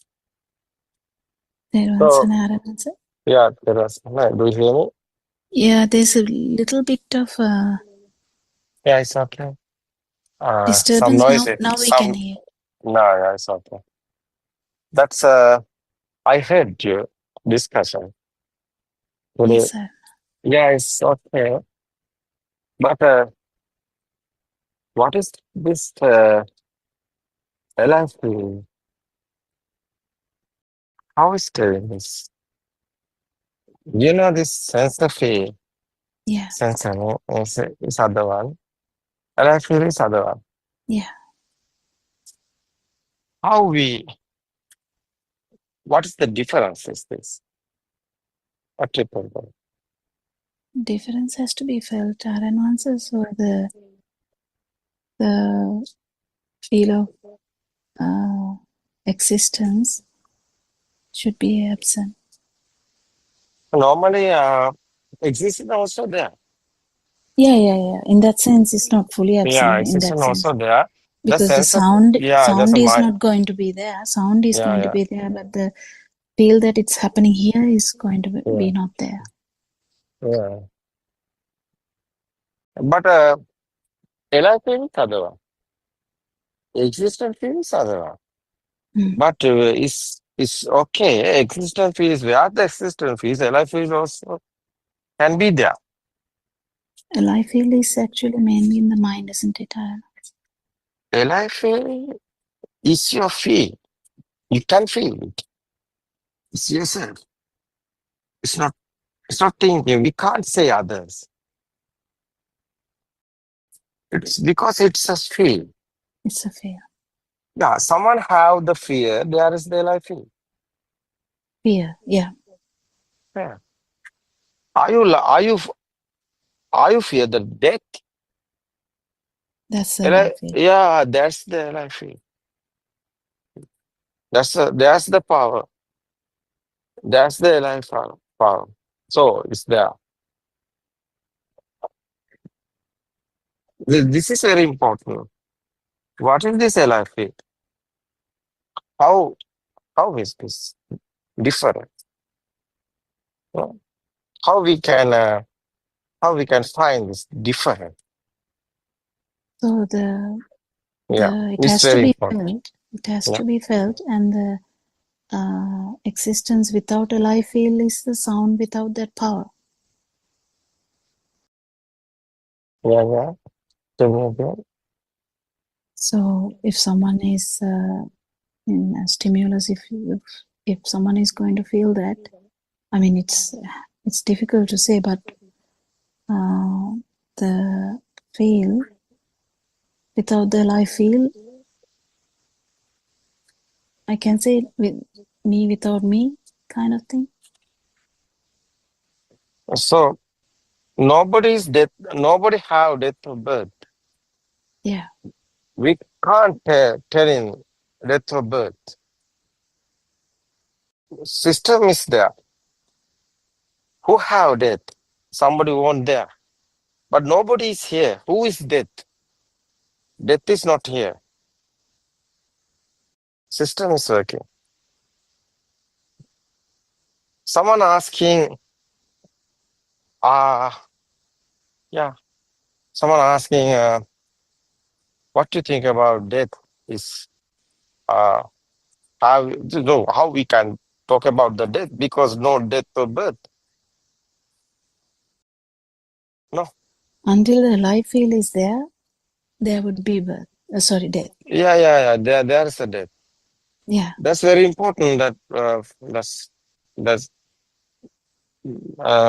it's not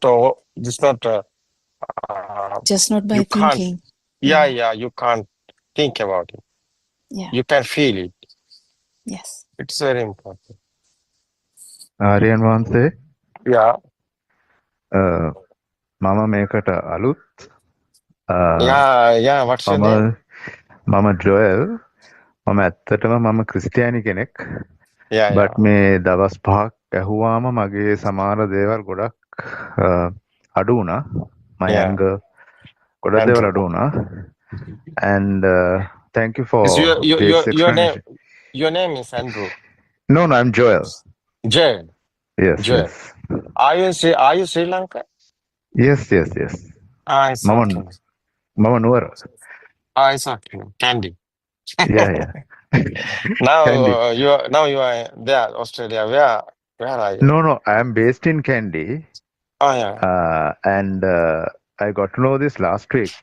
So yes, I just started to come and I read a book also. It's okay. ඊට පස්සේ මම practice කරන සමහර දේවල් දන්නේ නැති දේවල් doctor කෝකිලා ළඟ අහගන්නවා. Thank you. It's good, yeah. Kokila, long period Kokila in this in with the truth. That's good. In with the truth. No Kokila. The truth is the Dhamma is the truth. We don't know the truth. We are like a blind. It's okay. We know the truth is okay. We know what happened here. So we don't know what happened here. We are in illusion. He's actually catching up very fast. Yeah, I heard his discussion with you. So I invest that. It's nice. That's what will happen here. No? Yes. If you had missed seeing any previous thoughts And as soon as you realize that you missed seeing some thoughts, you would immediately be able to bring your concentration back to seeing the thoughts.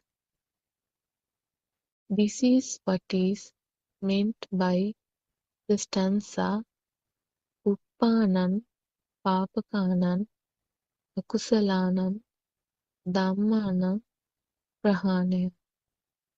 Only a person who knows the Dhamma and who likes to follow the path will apply an effort to realize the truth, nobody else.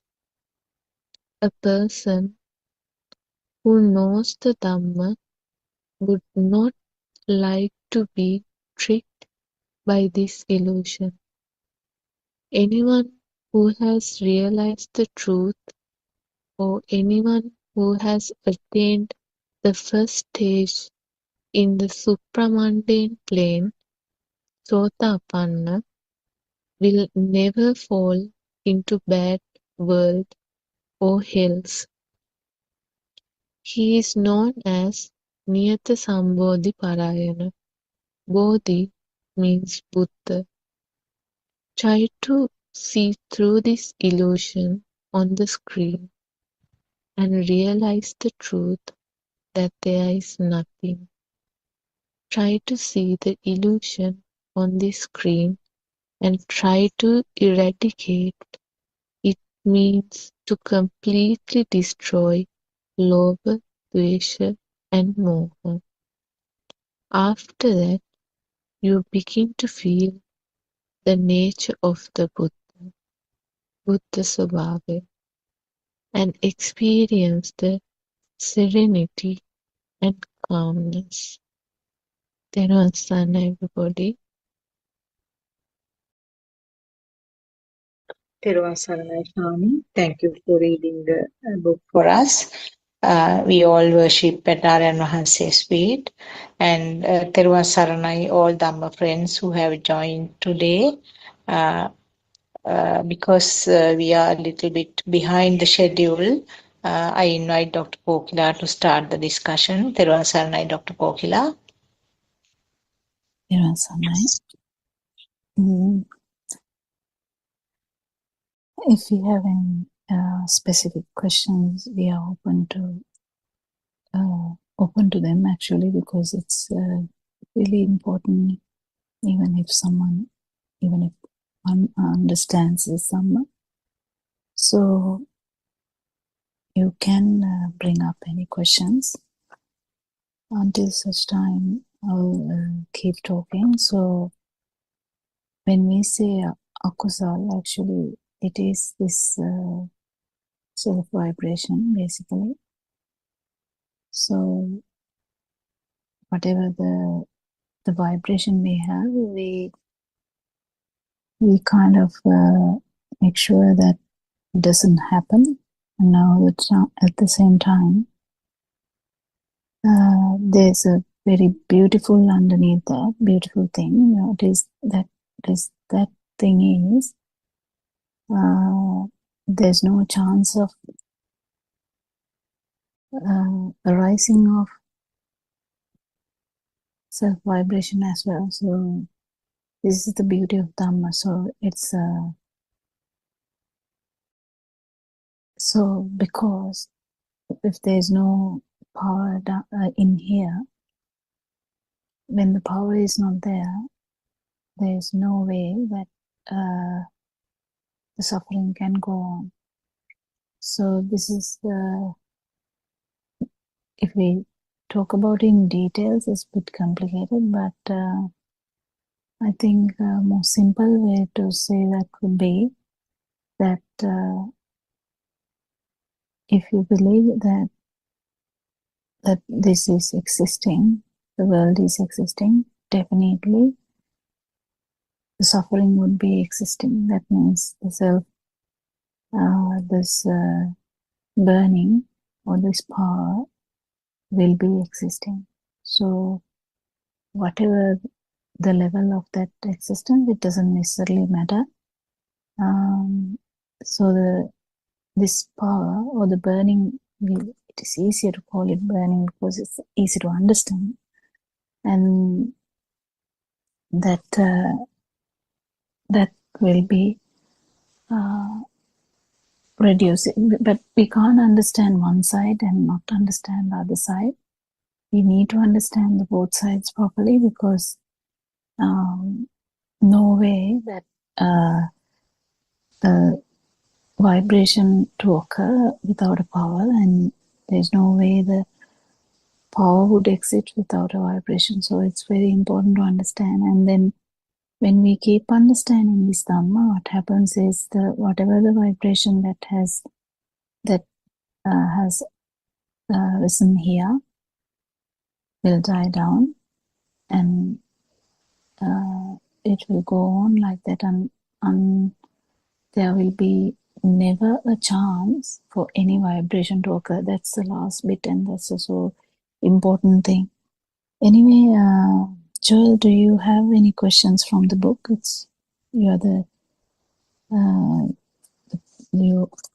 don't know whether you finished the book actually. I don't know. So maybe. Yes, doctor, I finished it. Yeah, so you don't have any more questions from that? No, doctor, like I can feel that I don't certainly get vibrated now. And today when I was going out also, I didn't feel that I was walking. I was just walking. And when there was sunlight, when I say it was very warm here, so I was just thinking more than warm, I just saw it as light that is showing to us that we are able to walk without saying it's warm and it's sweating and all those things. So many things have changed in my life. So thank you. Yeah, and you can go to that website and find anything interesting, and you can dwell on that. And also, if you come across any burning at any time, we can discuss that too. It doesn't matter. It's all good. And at any time you can voice your any thought. And Sudama and Surankai are also here. Anything to bring up, Sudharma or Surangika? I heard there's a massive sermon today morning. I haven't finished it fully, but I'm going to. But it was a long one that Aryan Hanse did, and I think it's one of the best I have heard recently. But he has told all these things before. It's just that in time he has to repeat these things because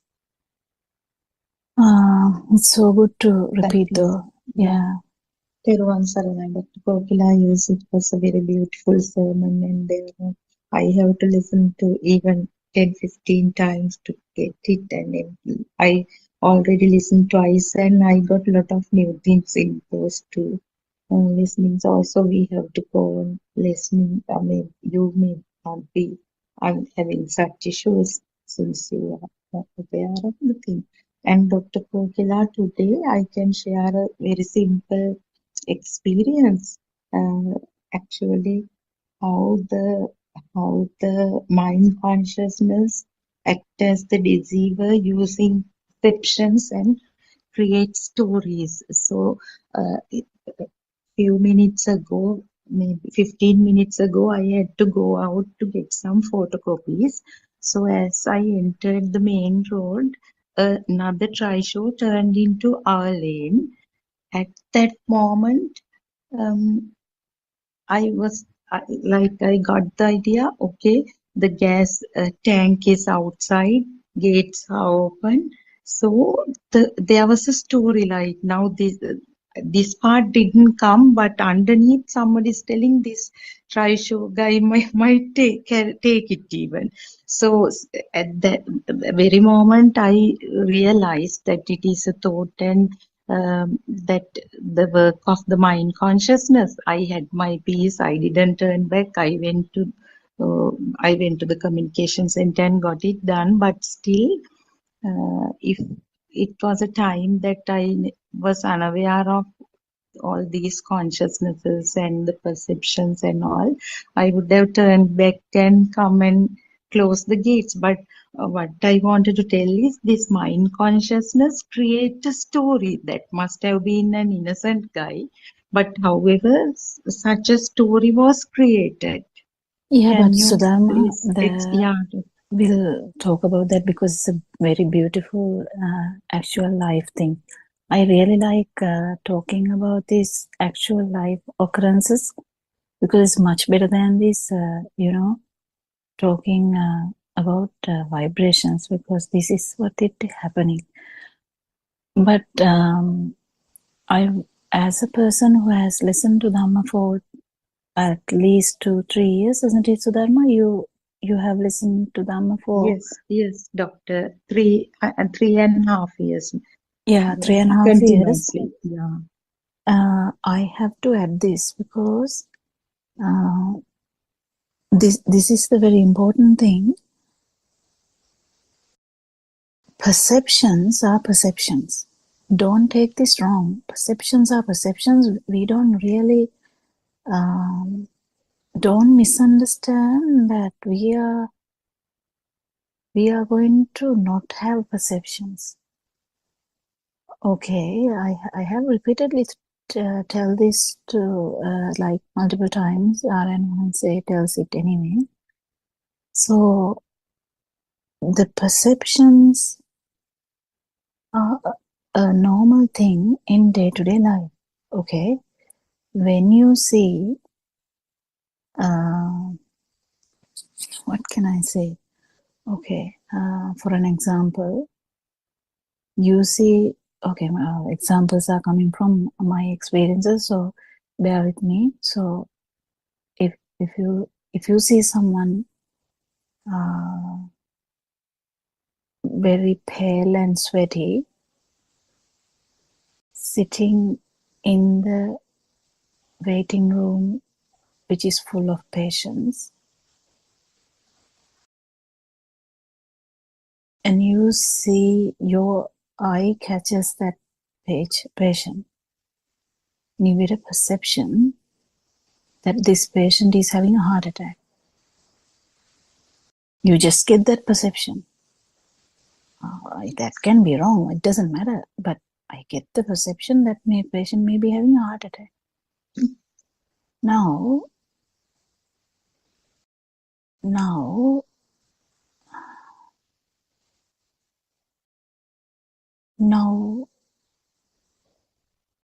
perception with the burning, perception without the burning is such an intimate discussion because it has to be felt. The perception with the burning, perception without the burning. You just have to understand properly.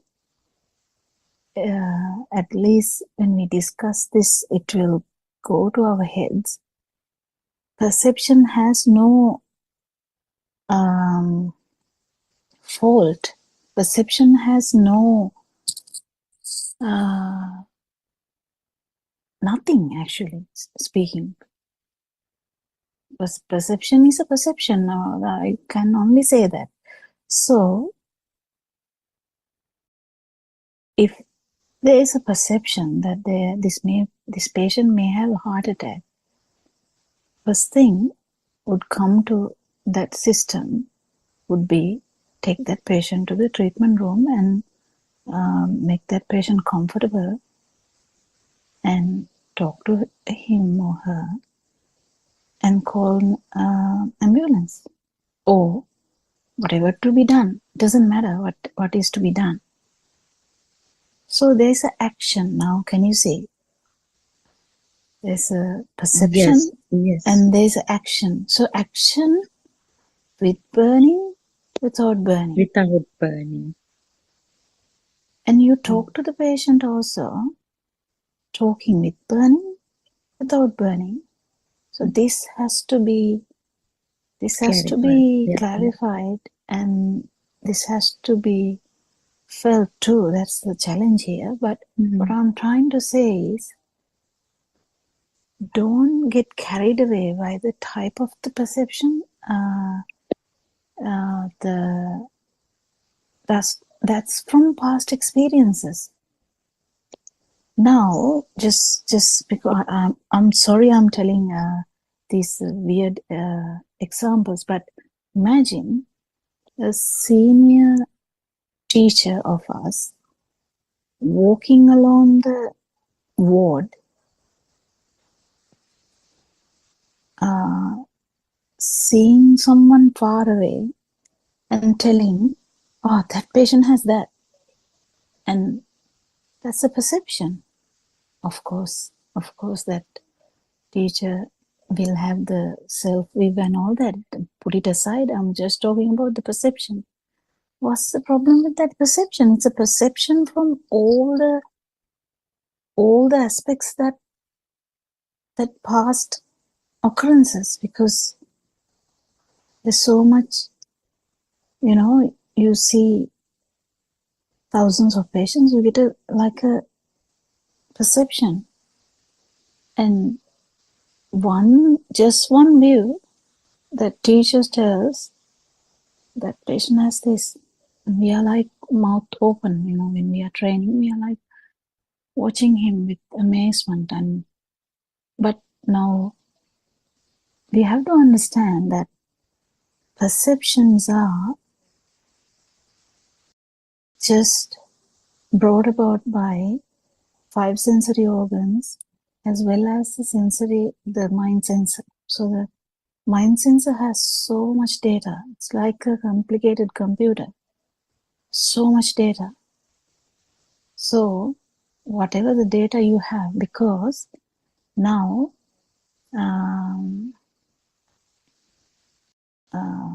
what are the other examples I can say? Okay, your dog is barking. The dog is barking very abnormally. What is the perception? You know that there is some problem. So is that wrong? This is what I'm trying to say. So that is the common sense, or whatever the data you have, that whatever the perceptions you had before has formed a formulation. True, this is the dream. This is the dream. It's the dream. What I'm trying to say is, you understand the dream, you understand that it is not actually true, you feel it too. That's a difficult part. You feel that the dream is not true, and you know that it is not true, and you start living in that. And that is where the perception comes without the burning. Perception of actions. Actions are also perceptions. You go to the patient, take the patient in a wheelchair to the treatment room, quickly assess whether the oxygen is there, whether he's going to arrest. It's difficult. Different thinking process. But someone else might not get that idea. Someone else might be like, do you want some water? I'll get you some water. Someone else might do that. Or someone might say, are you going to faint? Can you lie down? That's their perception. This self-perception is the problem. And what we are trying to understand here, how does this burning happens? When we try to understand how this burning happens, then comes why the burning happens. Burning happens because we take all these things, this dream, for granted. We take this so seriously, so granted, so as a thing. Yes. But you have to feel this too, that it's not it's actually a dream, but underlying is just a vibration which you understand. And Dr. Kokila, after your explanation of perception about the shoe, gradually it came to me, and it's very important. I mean, you have explained it very well. On that day, I was a bit confused. I didn't get it, but later on it came, and this time I felt it actually. What you meant by when you said it's a dream. Very recently, Aryan Mahansi also explained now in form world, you may not have any burning as such in sensual world, but still if somebody asks you to draw that, let's take that shoe that I lost, I still can draw that shoe, and I can identify it even in a shoe shop if I find if I come across. Yeah. So that thing is there. It's clear. Yes, Dr. Koke. Yeah, but what I was trying to say today is a different point, because you know that it is a form world, you know that it is not true, you know that even the whatever the consciousness are actually happening due to the the speed, you know that. Even if you haven't felt it properly, you know that now. So you get the perception, but actually what you told was correct, because you got the perception. You just draw away. You got the perception he might do something, but you draw. But the thing that I didn't feel right was the part that you said that you added Dhamma there. I don't know whether you actually did add the Dhamma there. I didn't go into deep contemplation, but at once it made me like laugh. Oh my God, because how come the perception of the gas tank and the gate is open, everything came here because nothing can be seen. So Yeah, that's the beauty of the the telepathization. right. Yes, because you have had that experience before. I mean, we have so much experiences. And I have told this to Joel also, someone asks a question, you get so much burning because you have burned before. So it keeps coming back, and he's wondering, what's the big deal? I mean, why am I burning again and again? No, even without a reason, you actually got the perception and you smiled. Okay, you smiled. Yes, but again, what I'm saying